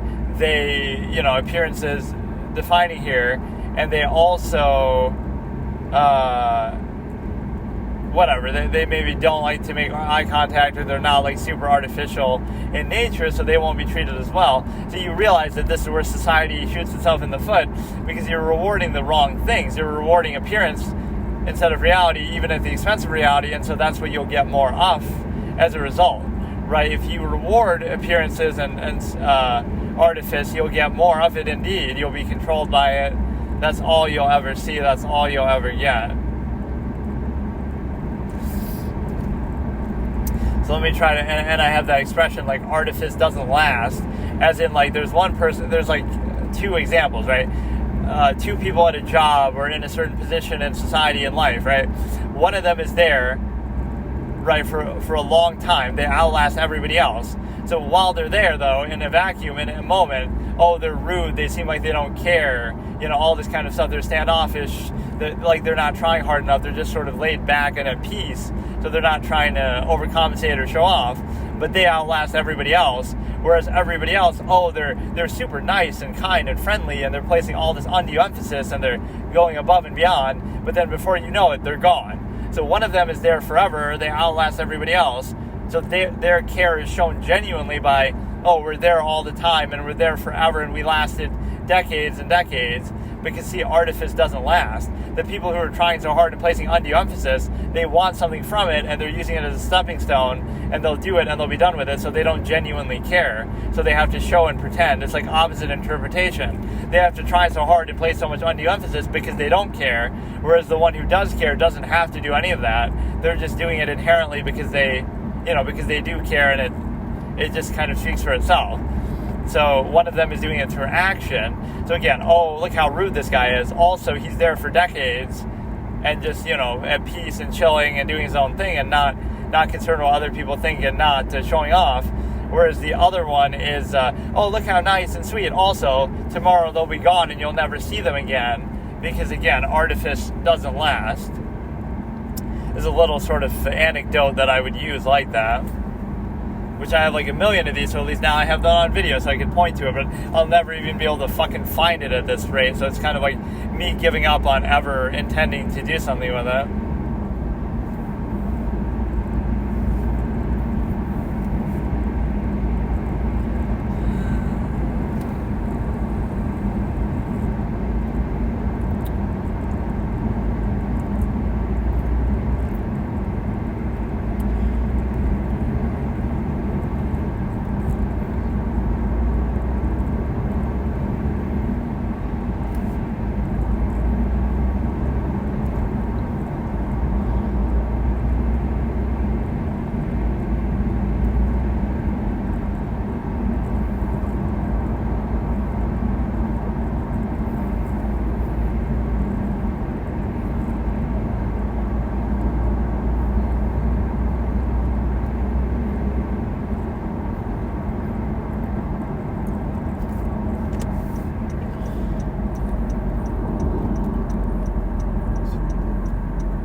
But that's the best way to observe a contrivance state sometimes, is like little superficial things like that, whether you have to do performative aspects that don't actually have any inherent value, they don't actually do anything, they don't actually mean anything, but it's just to keep up appearances, but those appearances are only necessary to keep up, to overcompensate for an imbalanced process in the first place.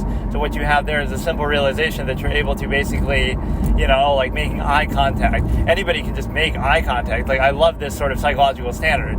It's like one of these false dualities, like, oh, if somebody's nervous, like you have somebody in an interrogation room, right? Like this sort of crackpot psychology. You have somebody in an interrogation room and they're nervous. Oh, that means they must have done it. But wouldn't you be nervous anyway? Like, you don't want to be in the presence of cops. You're not used to it. You've never been before. So you're just nervous about the whole situation, right, that you're being suspected. It doesn't mean you did it. Or, oh, you're too calm. That means you did it. Somebody who's innocent would be more shaken by the situation. They'd be more bothered. But you're not, because you don't care, because you're a callous killer, right? You could use either one. So it just shows you how people think. They'll see what they want to see. Maybe I'm nervous because I just don't like being around cops. Maybe I'm calm because I know I didn't do it, right? You could interpret it either different way. So yeah, like eye contact. Anybody could just look at you and lie, and there you go. Like, what do you mean, dude? Like, this sort of false confidence that is valued in society is very strange. So it's kind of like... it's a case where you're basically able to, again, somebody could just make eye contact but lie, which people do all the time, or they could not make eye contact but tell the truth, right? It doesn't have anything to do with anything, but it's this artificial thing that we place too much emphasis on, and we sort of have these strong preconceived notions that aren't really based in anything. Somebody lies right in your face, and somebody tells the truth in some other manner. It's not tied together necessarily.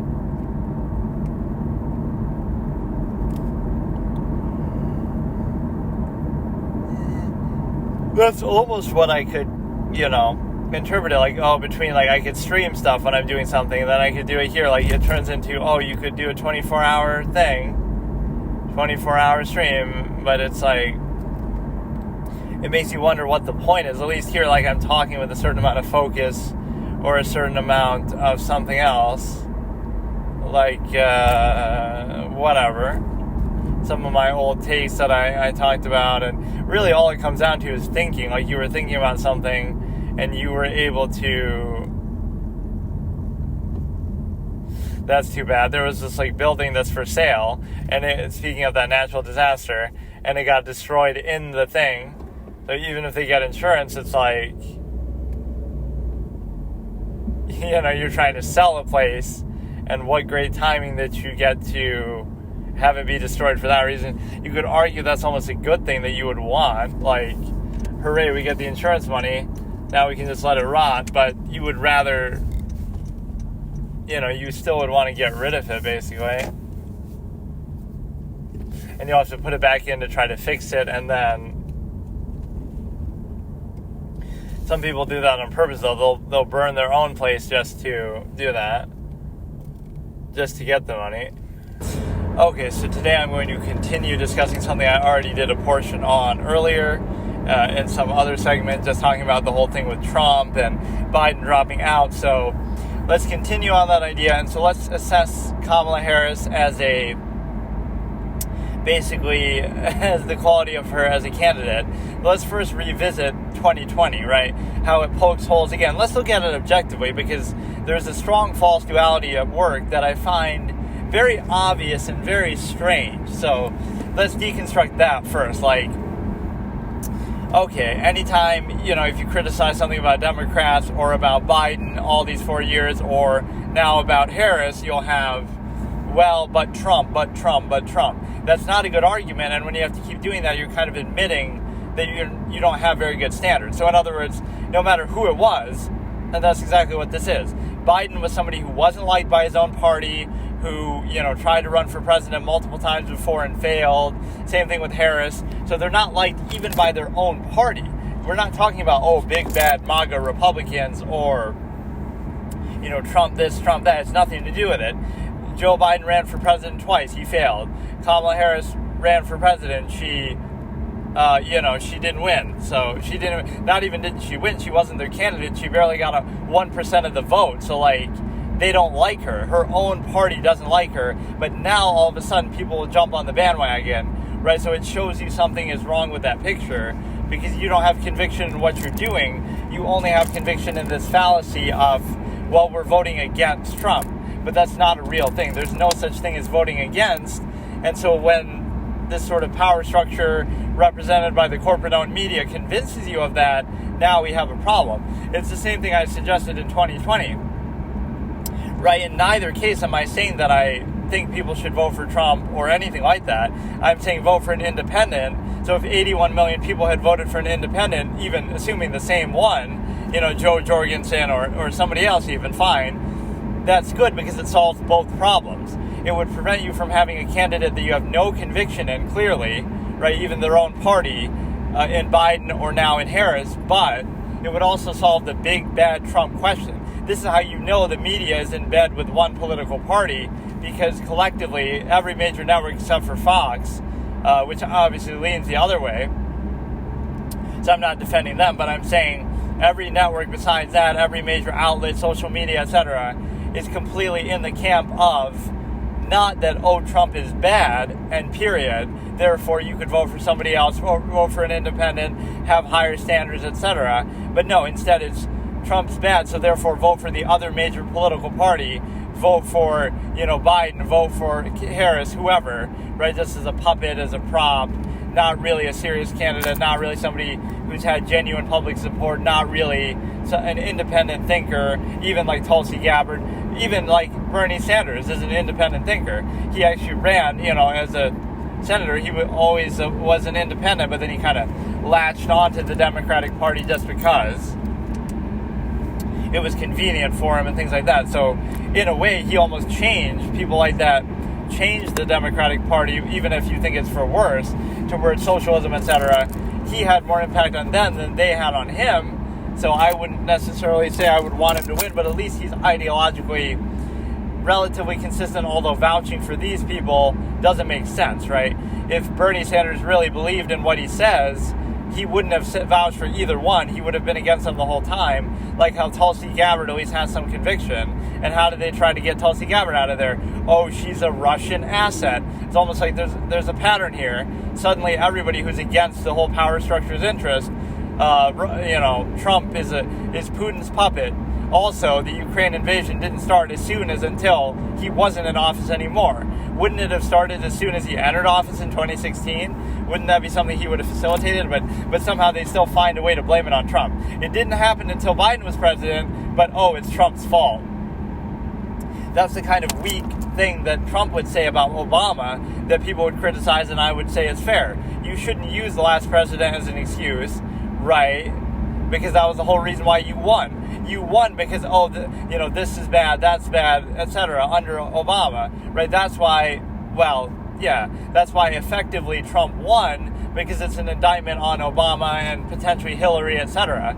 So you can criticize them up until you win, but then when you win, it's on you. Yeah, some of that might be their fault, but you have to own that the same way that they would have owned things like, Obama won because he kept bashing George Bush and how bad Bush was. Even though Bush couldn't run for a third term, it's just like, do you want another Republican who's going to do as bad as Bush? So the point is that you can always criticize them up until you win, but then you got to move on, and it's on you. So it's the same thing here. Biden doesn't get to blame Trump for, COVID this, COVID that. You had the handicap of already having a vaccine, already being through the worst part of it, and Biden still struggled with COVID. That's Trump's best argument, that he could say, the economy was objectively pretty good, right? Not perfect, but pretty good under Trump for most of his presidency until the unprecedented, unusual situation that not every president has to deal with in COVID, which again, even after all that, that Biden still struggled with, Democratic governors still struggled with, Andrew Cuomo, Gretchen Whitmer. So it's not really a party issue. It was just a very bad situation that happened.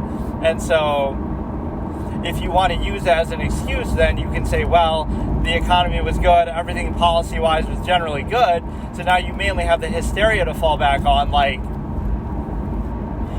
he's just a bad guy, and he's so mean, and he says things I don't like, or, this conspiracy, that conspiracy, but even those haven't been adequately followed up on, like, Russia, but they didn't successfully impeach him, they failed.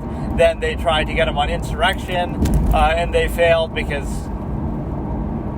he was acquitted in record time, no time at all, using the Democrats' own charged language against them. We have to get up in on them and fight them like Maxine Waters and stuff. So it's just very, very questionable what they've tried to do, because it's totally the boy who cried wolf effect. I'm not saying he's a good guy. I'm not saying he hasn't done anything wrong. I mean, at least now he's finally been convicted of something, finally, but then that doesn't justify all the rhetoric up until now, because that was jumping the gun, right? So, you were right about Russia because he's convicted for the hush money trial that has nothing to do with it, or you were right about the insurrection even though he's been convicted for something different, right? That's not really how it works. So you were wrong about everything. Your credibility is shot. It's the boy who cried wolf. Even if you believe he did those things, guess what we would call that? That's what you call a conspiracy theory. That doesn't mean you're wrong, but that would be the equivalent of saying, you believe strongly something that you can't prove and that has been in a legal setting and failed to be convicted on in a legal setting, right? That's the problem, is that he was acquitted for the impeachment. He was for the insurrection. He wasn't impeached successfully, for Russia. So therefore, you have to stand down and at least accept. At least they took him to trial. I mean, look at it coming from me. I'm still waiting for George Bush to be tried for his war crimes in Iraq, but that's apparently not as much of a priority, even though it's a much more severe crime anyway. I mean, the insurrection would rise to a certain level, but according to the law, right, objectively, unless you're a conspiracy theorist, that's not what actually happened. It wasn't an insurrection. It was a bad event. It shouldn't have happened. It was, you can call it a riot. You can call it something else. Or at the very least, even if you call it an insurrection, it wasn't really, his doing. You got to realize, too, about that situation. People say all these things like, Trump would do this, Trump would do that, Trump would start World War III, even though he didn't start any new wars. So on a policy basis, let's look at Trump and why people like him. Again, I don't like him. I didn't vote for him in 2016. I'm not the reason for any of this, but let's be objective. Why did he get 60-plus million votes the first time? Why did he get 74 million the second time, which is a record, more than Obama both times, most for any incumbent ever? So now Biden won't be able to try to challenge that. 81 million votes, but that's for a challenger, right? For an incumbent, at least, that's a record, 74. But he drops out before you can even see that, so. But no, the economy was good. These are the two main things that I would look at as a president, reflecting on. Not that they control it completely, but the economy is number one, so the economy was good. Again, it's not perfect, but it was good in a lot of ways. And you know how people explain away that at the beginning, it's because of Obama. But okay, this shows you their bias right there. A lot of, media networks would say that. He carried over, he inherited Obama. Guess what? We're all on the same side, except for corporate-owned media with their own special interests. Like, it's okay if he carried it over from Obama. And it's okay if the end result is that the economy's good. Who cares who did it? Or, that's fine. It was good at times under Obama. It was good under Trump. So the end result is we want the economy to be good for all Americans. Why does it have to be, but Trump's doing it, so we have to try to poke a hole in it. It's technically Obama. Give Obama the credit. Like, you realize what you're actually saying is that you're just biased. The end result is we want the economy to be good, and it was generally good. So what's the problem? And then also wars. He's the first president in decades not to start any new wars. Like, for example, obviously, Bill Clinton started some. You have, obviously, Obama. You have George Bush exacerbating all these kind of things. So Trump was the first one in decades to not start a new war. And so, therefore, he succeeded on both counts with flying colors. The economy was good. The war situation was good and not exacerbated. So what's the problem on a policy level? It's very hard to find one. So it's this interesting tactic. Like, let's pose a thought experiment. And the thought experiment could be that, what if in your own country, right, corporate interests and the power structure they represent and other, just powerful people behind the scenes, let's say they didn't want you to vote for someone, but they couldn't come up with a reason. They can't just say, well, it's against our interests and we have our own ulterior motive. You can't say that. So how would they manipulate things unless you believe just that there is no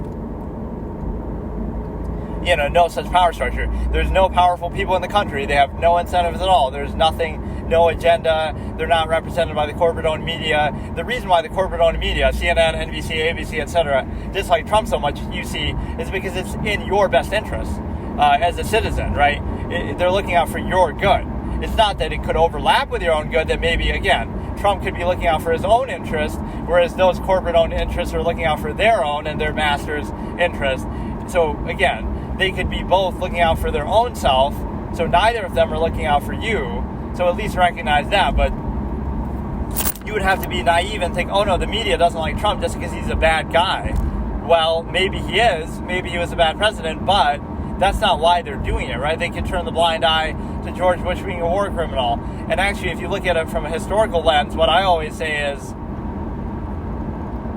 the truly evil ones throughout history have to be enabled by the media because it becomes state-controlled media, like Hitler. People say, oh, Trump is Hitler. But even if he was, imagine Hitler being not only not having control over the media like he did in Germany, but also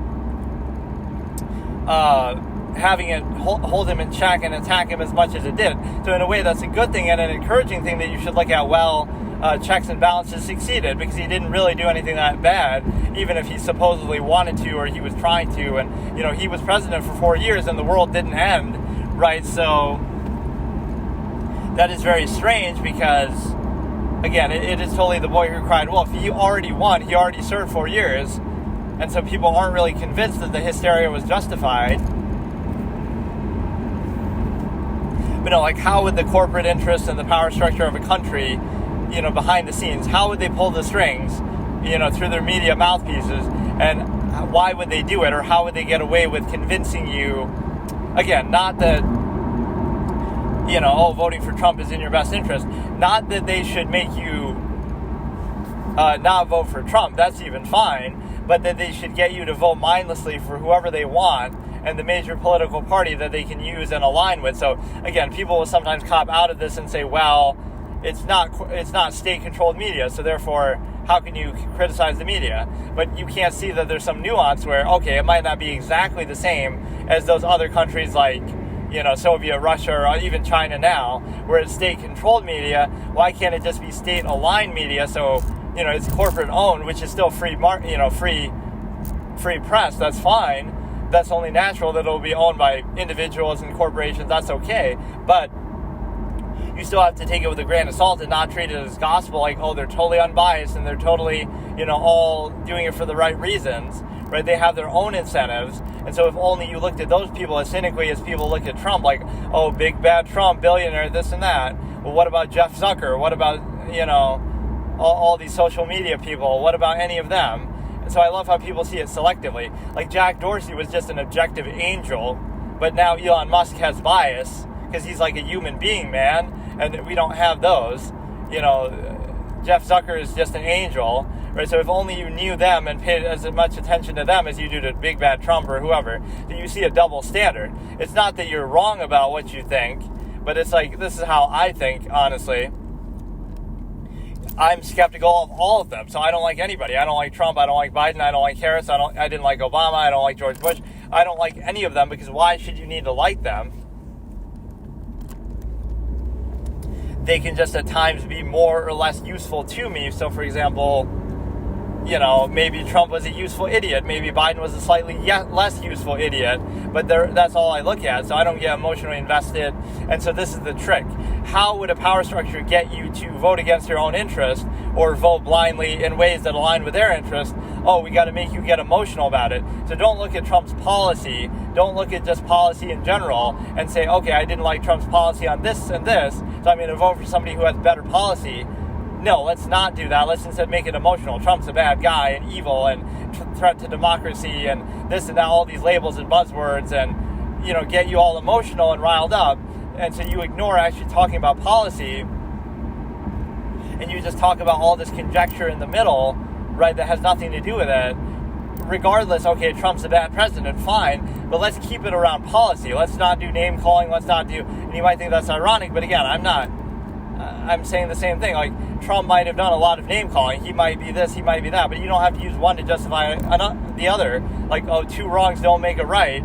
This is the kind of baby logic you have to use because people are so stupid that they don't even operate on that level, you can decide, okay, Trump's bad, you don't like him, period. Okay, that's fine. You don't have to fixate and obsess on that so much, though.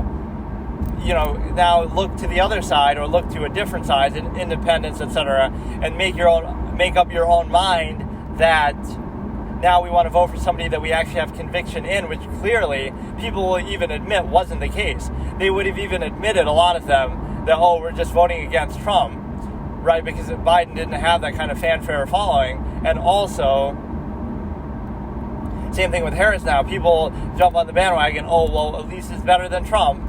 At least, we're voting against Trump, which is a complete fallacy, and I don't respect it. So I'd rather it be organic, like vote for somebody you actually have conviction in.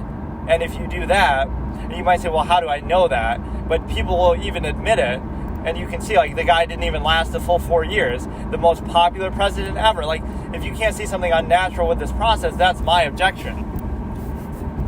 Right? I wouldn't vote for Trump necessarily. I wouldn't say that he should win. But if he does, it would be still based on what exactly? It's not based on corporate propaganda from the media, because only Fox News is doing that. So there's no way you can say, well, Fox News has 74 million dedicated viewers who would, different people who would all vote just based on that. You can't possibly explain it that way. But you could explain it the other way, that this unnatural highest voting total ever was because of all the corporate-owned media propaganda for 4 years, that, Trump's so bad, threat to democracy, etc., whatever, hyperbole. And because of that hyperbole, now, again, it's not that it didn't even work to the intended effect.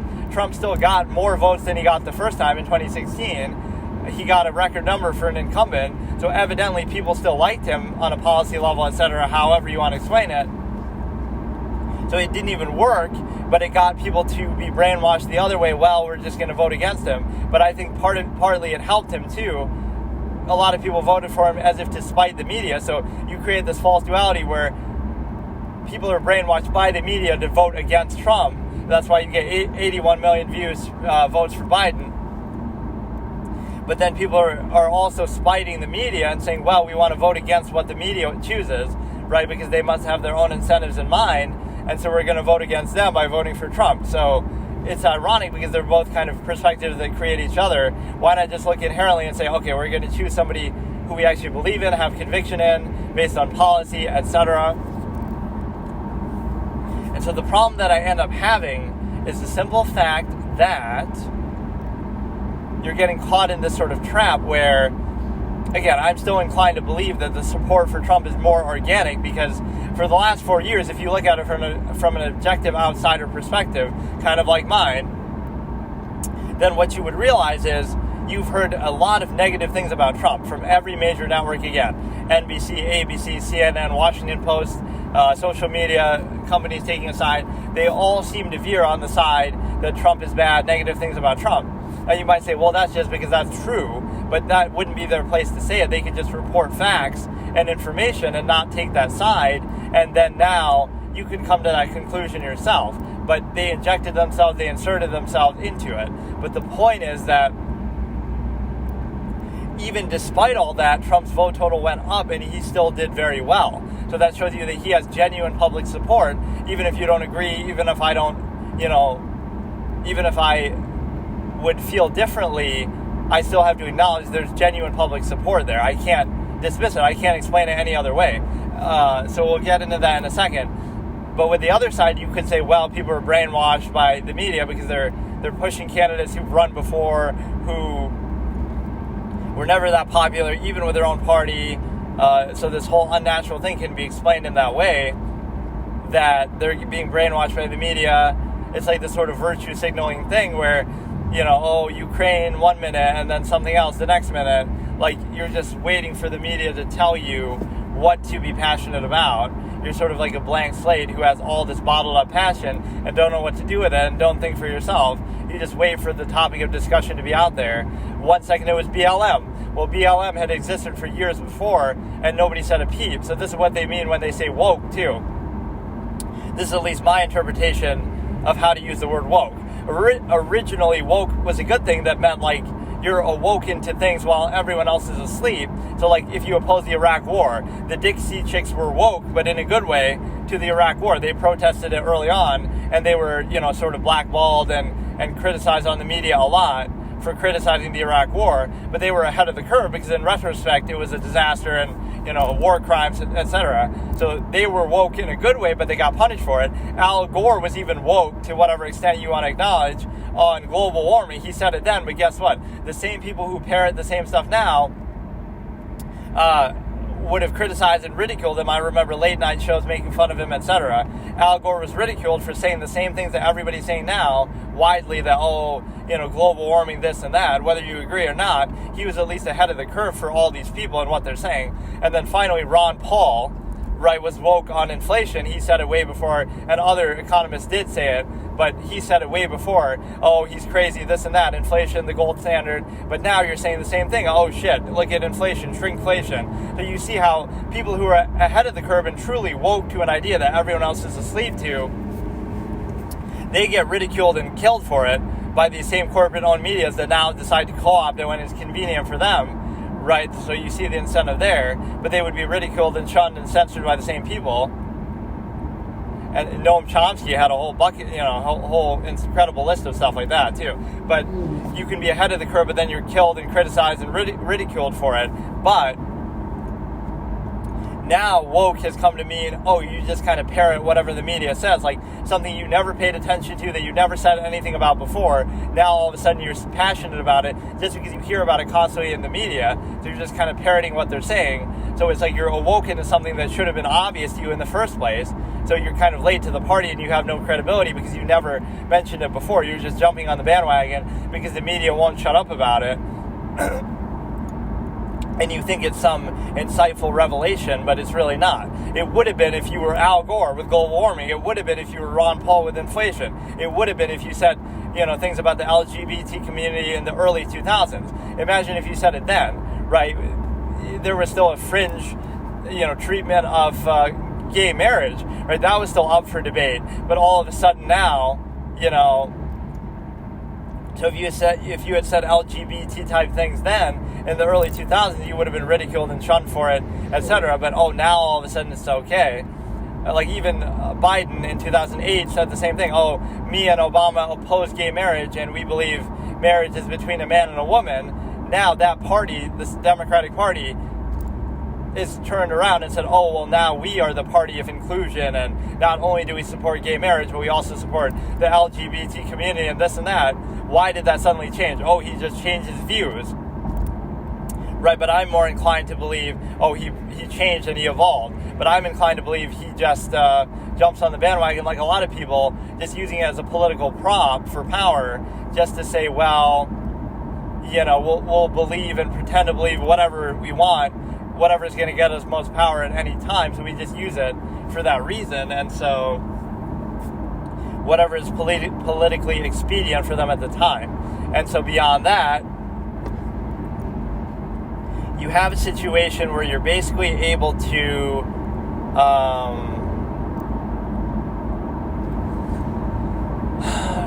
you look at all those dynamics, you look at the kind of contrived nature. So that's one way to look at it, like, okay, the power structure is trying to convince you to get emotional about it, to bypass your critical thinking, instead of just thinking logically in terms of policy. Let's just vote for who we believe has the best policy, right? It changes the conversation, so you kind of stoop to Trump's level even, that he would do a lot of name calling, but it kind of worked for him. So you don't show that you're better than that or that you have higher standards. You go right down to the bottom and you say, we're going to name call too, and we're going to ignore policy and just talk about, Trump's bad, Trump this, Trump that. When you're talking about who you want to vote for president, it doesn't matter who you don't want to vote for, right? To focus on that. So anytime you say something negative about Democrats or Biden or something, you hear this false duality that shows you the real cult is that you're so obsessed with hating Trump. There's no need for that. Like, somebody could just be saying, okay, Biden's bad in this way, that way, the other, but then they'll say, you must be a Trump supporter, but you're not. You just have higher standards than either of them, so why not, adopt that? rather than using one bad thing to justify another, right? You're just keeping yourself perpetually trapped in that. So let's dig a little deeper. China, who owns 10% of every major media company in the United States, etc., worldwide, they have such media influence. Let's say that China and other countries have this incentive to say, well, basically you're in a position where you're able to push propaganda through the United States that is all like hateful and destructive, right? Let's just pose it as a hypothetical.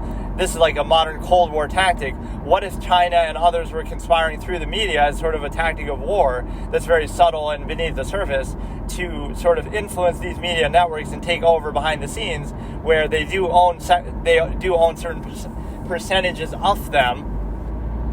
That this would be a very clever way to push all these narratives that are anti-American that end up helping to undermine it from within. Not saying America is perfect, but it sounds kind of weird. Like, why are all these negative things coming about, and why is the media so right to push for them? Right, that, oh, America is all racist and bigoted and white supremacist and this and that, and, you know, tear down the police and the government. Why is all of that there? And the reason why is because it would benefit some external influences, like, again, it could be China, it could be other countries, or it could just be the incentive of the media itself. They have their own corporate interests, etc. But regardless of what the reason is, pose that as a hypothetical, like, that's why, oh, you know, all of a sudden America's racist, bigoted, and this and that, even though compared to most countries in the world that are ethno-states that have like 75+% of the same population, it's like sort of a fallacy where it's like a good problem to have.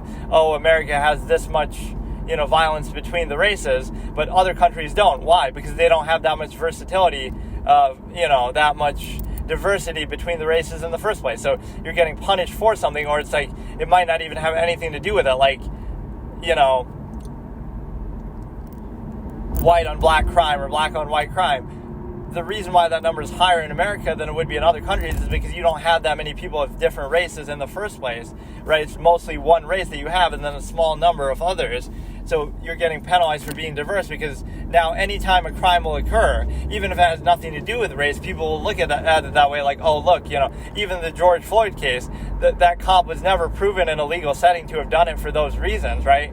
That never came up. The prosecution didn't even touch that. So we just assume it's to do with race, but what if he's just a bad guy and he would have done that to anyone, regardless what race they are? So he's a bad guy and he should have been punished, but the fixation on race is something else entirely. And so it's just a divide and conquer tactic that I'm surprised people fall for, where, oh, it's us against them by some banal, basic quality that we didn't even choose and that we happen to be born a certain way, and we're going to try to divide people based on that. Like, it's too broad to even make sense, right? There's millions of people, billions of people of certain races. Like, how would you be able to, you know, there's good and bad people of every race. There's good and bad people of genders, right? When people say, oh, men are this, women are this, like, that's 4 billion people you're talking about. There's nothing you could say that would be accurate because it's too broad, right? It's not even like, oh, look how I'm trying to make some gratifying claim, like, oh, look at me. No, it's just like, it's too broad to even make sense, where there's 4 billion men, 4 billion women. It's very hard to marginalize them or put them in a category. There's, you know, hundreds of millions of every race, right, that we would talk about. So you can't marginalize them. It's just too broad. There's good people, there's bad people. It's just the same as anything. So it's just on that level of basic logic, it doesn't make sense. It's not even a virtue thing, like, oh, look how accepting I am. It's not about that. People are all mediocre. People are all garbage, right, on average. But it's not to do with any sort of superficial reason. So, but yeah, the point is that another country could have that incentive to push all this hateful propaganda that's trying to, oh, tear the country apart and this and that. Easy way to control people. And so when it comes to the election, the same thing. Like, let's try to get people all emotional and use every reason that we get. Like, again, not even why you shouldn't vote for Trump, but to determine how people are thinking. It's everything besides policy. It's, oh, racist, bigot, this and that, all these sort of buzzwords, all these sort of intangible things. It's gotten you emotional about it in a way that's not actually related to policy. And so that is disturbing, because that's how you show it's easy to control how people think. So we're no longer concerned about policy or high standards. We're just saying, well, at least it's better than the other guy, or at least at least you're in a position where you're basically able to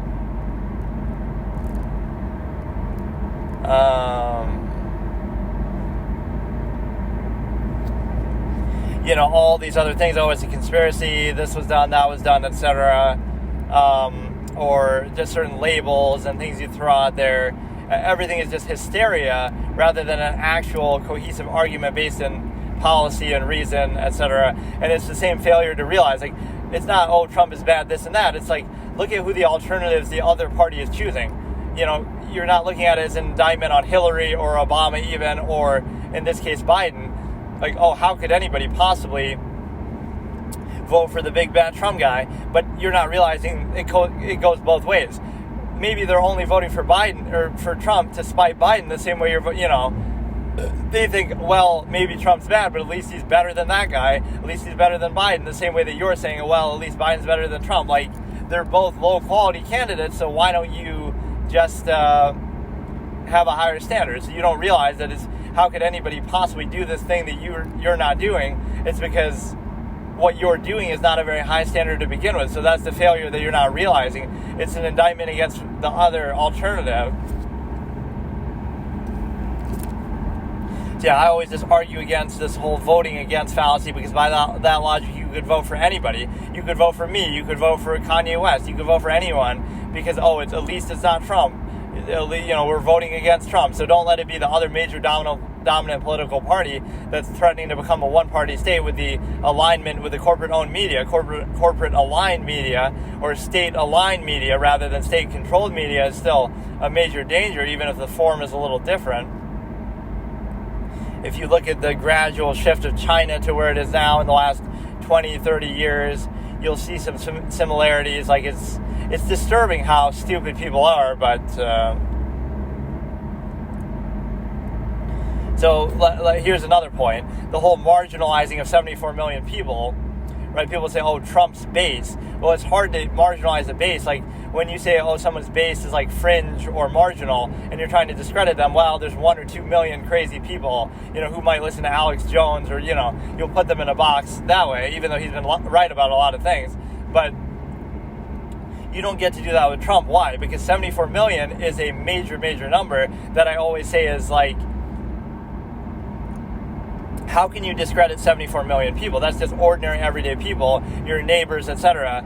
It's too large of a group for me to just completely dismiss. So what would I do? It doesn't mean I have to agree with them or like what their decision is, but I would stop at that and just say, okay, maybe I don't agree with it, and I don't like that you're doing it, but I'm not going to discredit you and call you a racist bigot. Imagine calling 74 million ordinary, everyday people, which is what they would have to be, right? Every other person that you see, every other adult in the country almost, is what we're talking about. Like, half of the voting adult population in the country, 74 million versus 81, these are large numbers. They can't be discredited. So even with the 81, I would just say you made a mistake and it was stupid and you shouldn't have done it. Not that, oh, you're a bad person for doing it. Attacking the voter is always the weakest argument. Like, you don't agree with what they're doing, so you criticize them. Like, you're voting for somebody who's bad and you're bad too. That's not really a good argument, and it's certainly not going to convince them, even if you were somehow right.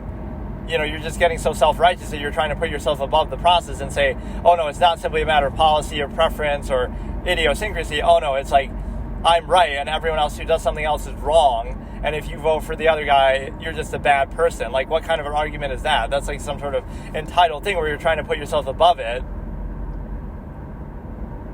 It's like, oh, you're too good and you're too smart, which might work if you actually had higher standards. But guess who you end up with? Biden and Harris, who, again, weren't even liked by their own parties and clearly have major issues.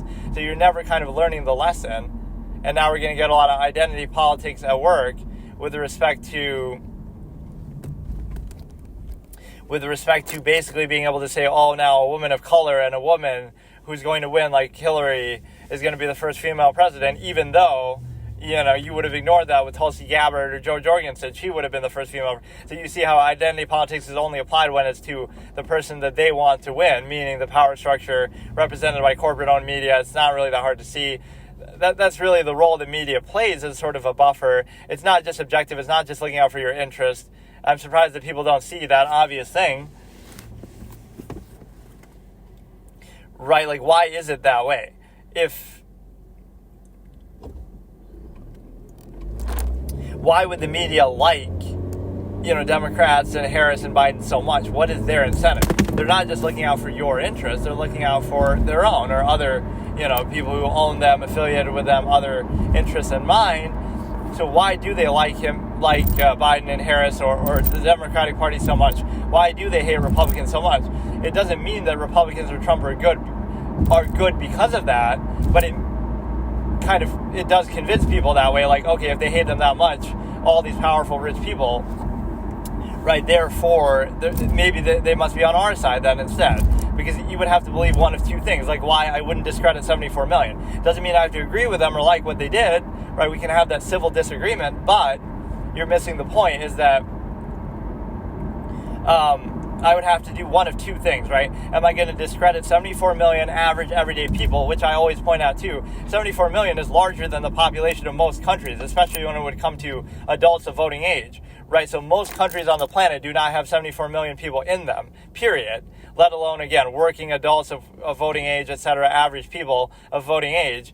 Unless it's Russia, China, or India, virtually no country on the planet has that. So that would be like, oh yeah, let's just discredit every single person in Australia, every single person in Britain, every single person in France, Germany.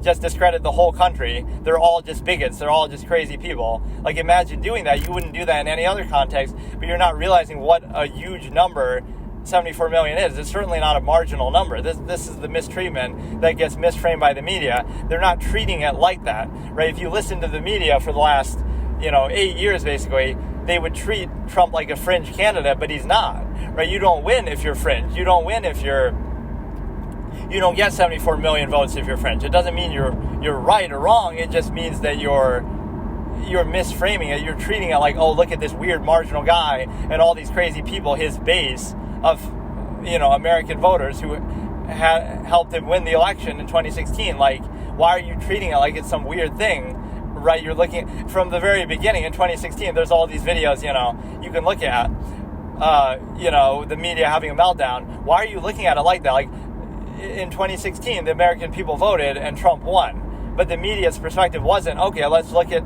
how this presidency is going to be. I'm not saying it has to be a positive perspective, but instead you're like, where do we go from here? Why are you saying that unless you have a horse in the race? The American people spoke, and that's the outcome, so you don't have to like it, but why does that matter? Why does the media's like or dislike for something come into it then?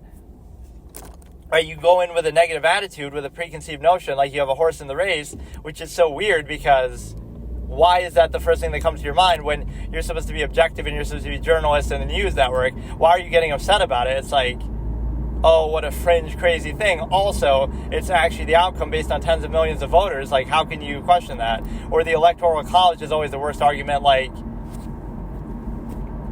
of anybody who's ever run for president, Donald Trump, or at least in the modern day, of any of these candidates, Hillary Clinton, Joe Biden, and Kamala Harris, all these people, right, had more influence over or potential to change the Electoral College. Donald Trump had nothing to do with the Electoral College. He didn't create it. He's not on record being a fan of it, in past decades. All these other people were at least in government. So did Clinton ever say that, oh, the Electoral College is bad and I want to change it? Biden, Harris, and Clinton all could have, worked together or at least set things on record that, oh, I don't like the Electoral College. But it's actually an insular system that benefits career politicians. So he comes in and beats them at their own game with a process that he didn't create the college. He didn't choose it. He didn't support it. He just happened to run and, he beat them at their own game that always benefited them and that always prevented independents from winning in the first place, right? That's what that system was always known for doing. But then all of a sudden now when it works to the favor of an outsider, now you say, oh, well, he won because of the Electoral College. You know how much he was going against, like how much was stacked against him? The media is against him. Even the Republican Party was against him. Democrats were against him. So much was against him. And now you win and you overcome all those odds and you say, oh, well, it's because of the Electoral College that you didn't create and you had no ability to try to change, right, your whole career, whereas all these politicians at least could have brought that up. If Clinton didn't like the Electoral College, she could have tried to change it earlier in her career, or Biden, instead of doing the crime bill, focus on that. So if you really thought there was something wrong with it, you could have tried to change it, right? Donald Trump is the one guy who had no influence or input on it whatsoever and had no possibility of changing it. So he comes in and beats them at their own game, and now you complain like, oh, well, he only won because of that. Well, it wasn't up to him. He didn't make it that way. Right, and everyone's known how the system has worked, and it's worked that way for every other election, but only now, I'm not even saying it's a good system, but only now when he wins, oh, now you call it into question. Now it's a bad system. You know, everyone was perfectly content with it before that, or politicians at least were. Again, because it was an insular system that always allowed career politicians and insiders to win and hurt independents, etc., or at least clearly by evidence, independents weren't favorably winning because of that. So now an outsider wins, and oh, I beat you at your own game, and now you want to say, oh, the game is rigged and it's not fair. In the other way, like, that's such a salty thing where you're being kind of like, Trump is accused of being like, where he's kind of a sore loser, it seems like. So now you're saying, oh, it's because of the Electoral College, but that's not his fault, right? He didn't have anything to do with it.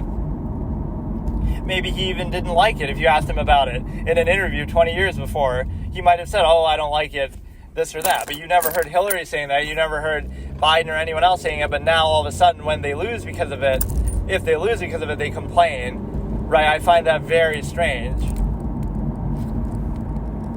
And so the other point is, again, I have a choice to make. Do I discredit 74 million people, 74 million ordinary everyday Americans of adult voting age, which is larger than the population of most countries on the planet? Do I discredit that group, or do I discredit a few dozen people, talking heads in the media, right, that are on the same few corporate-owned media networks? Do I discredit those people, like 50 people, talking heads, or however many, on different networks?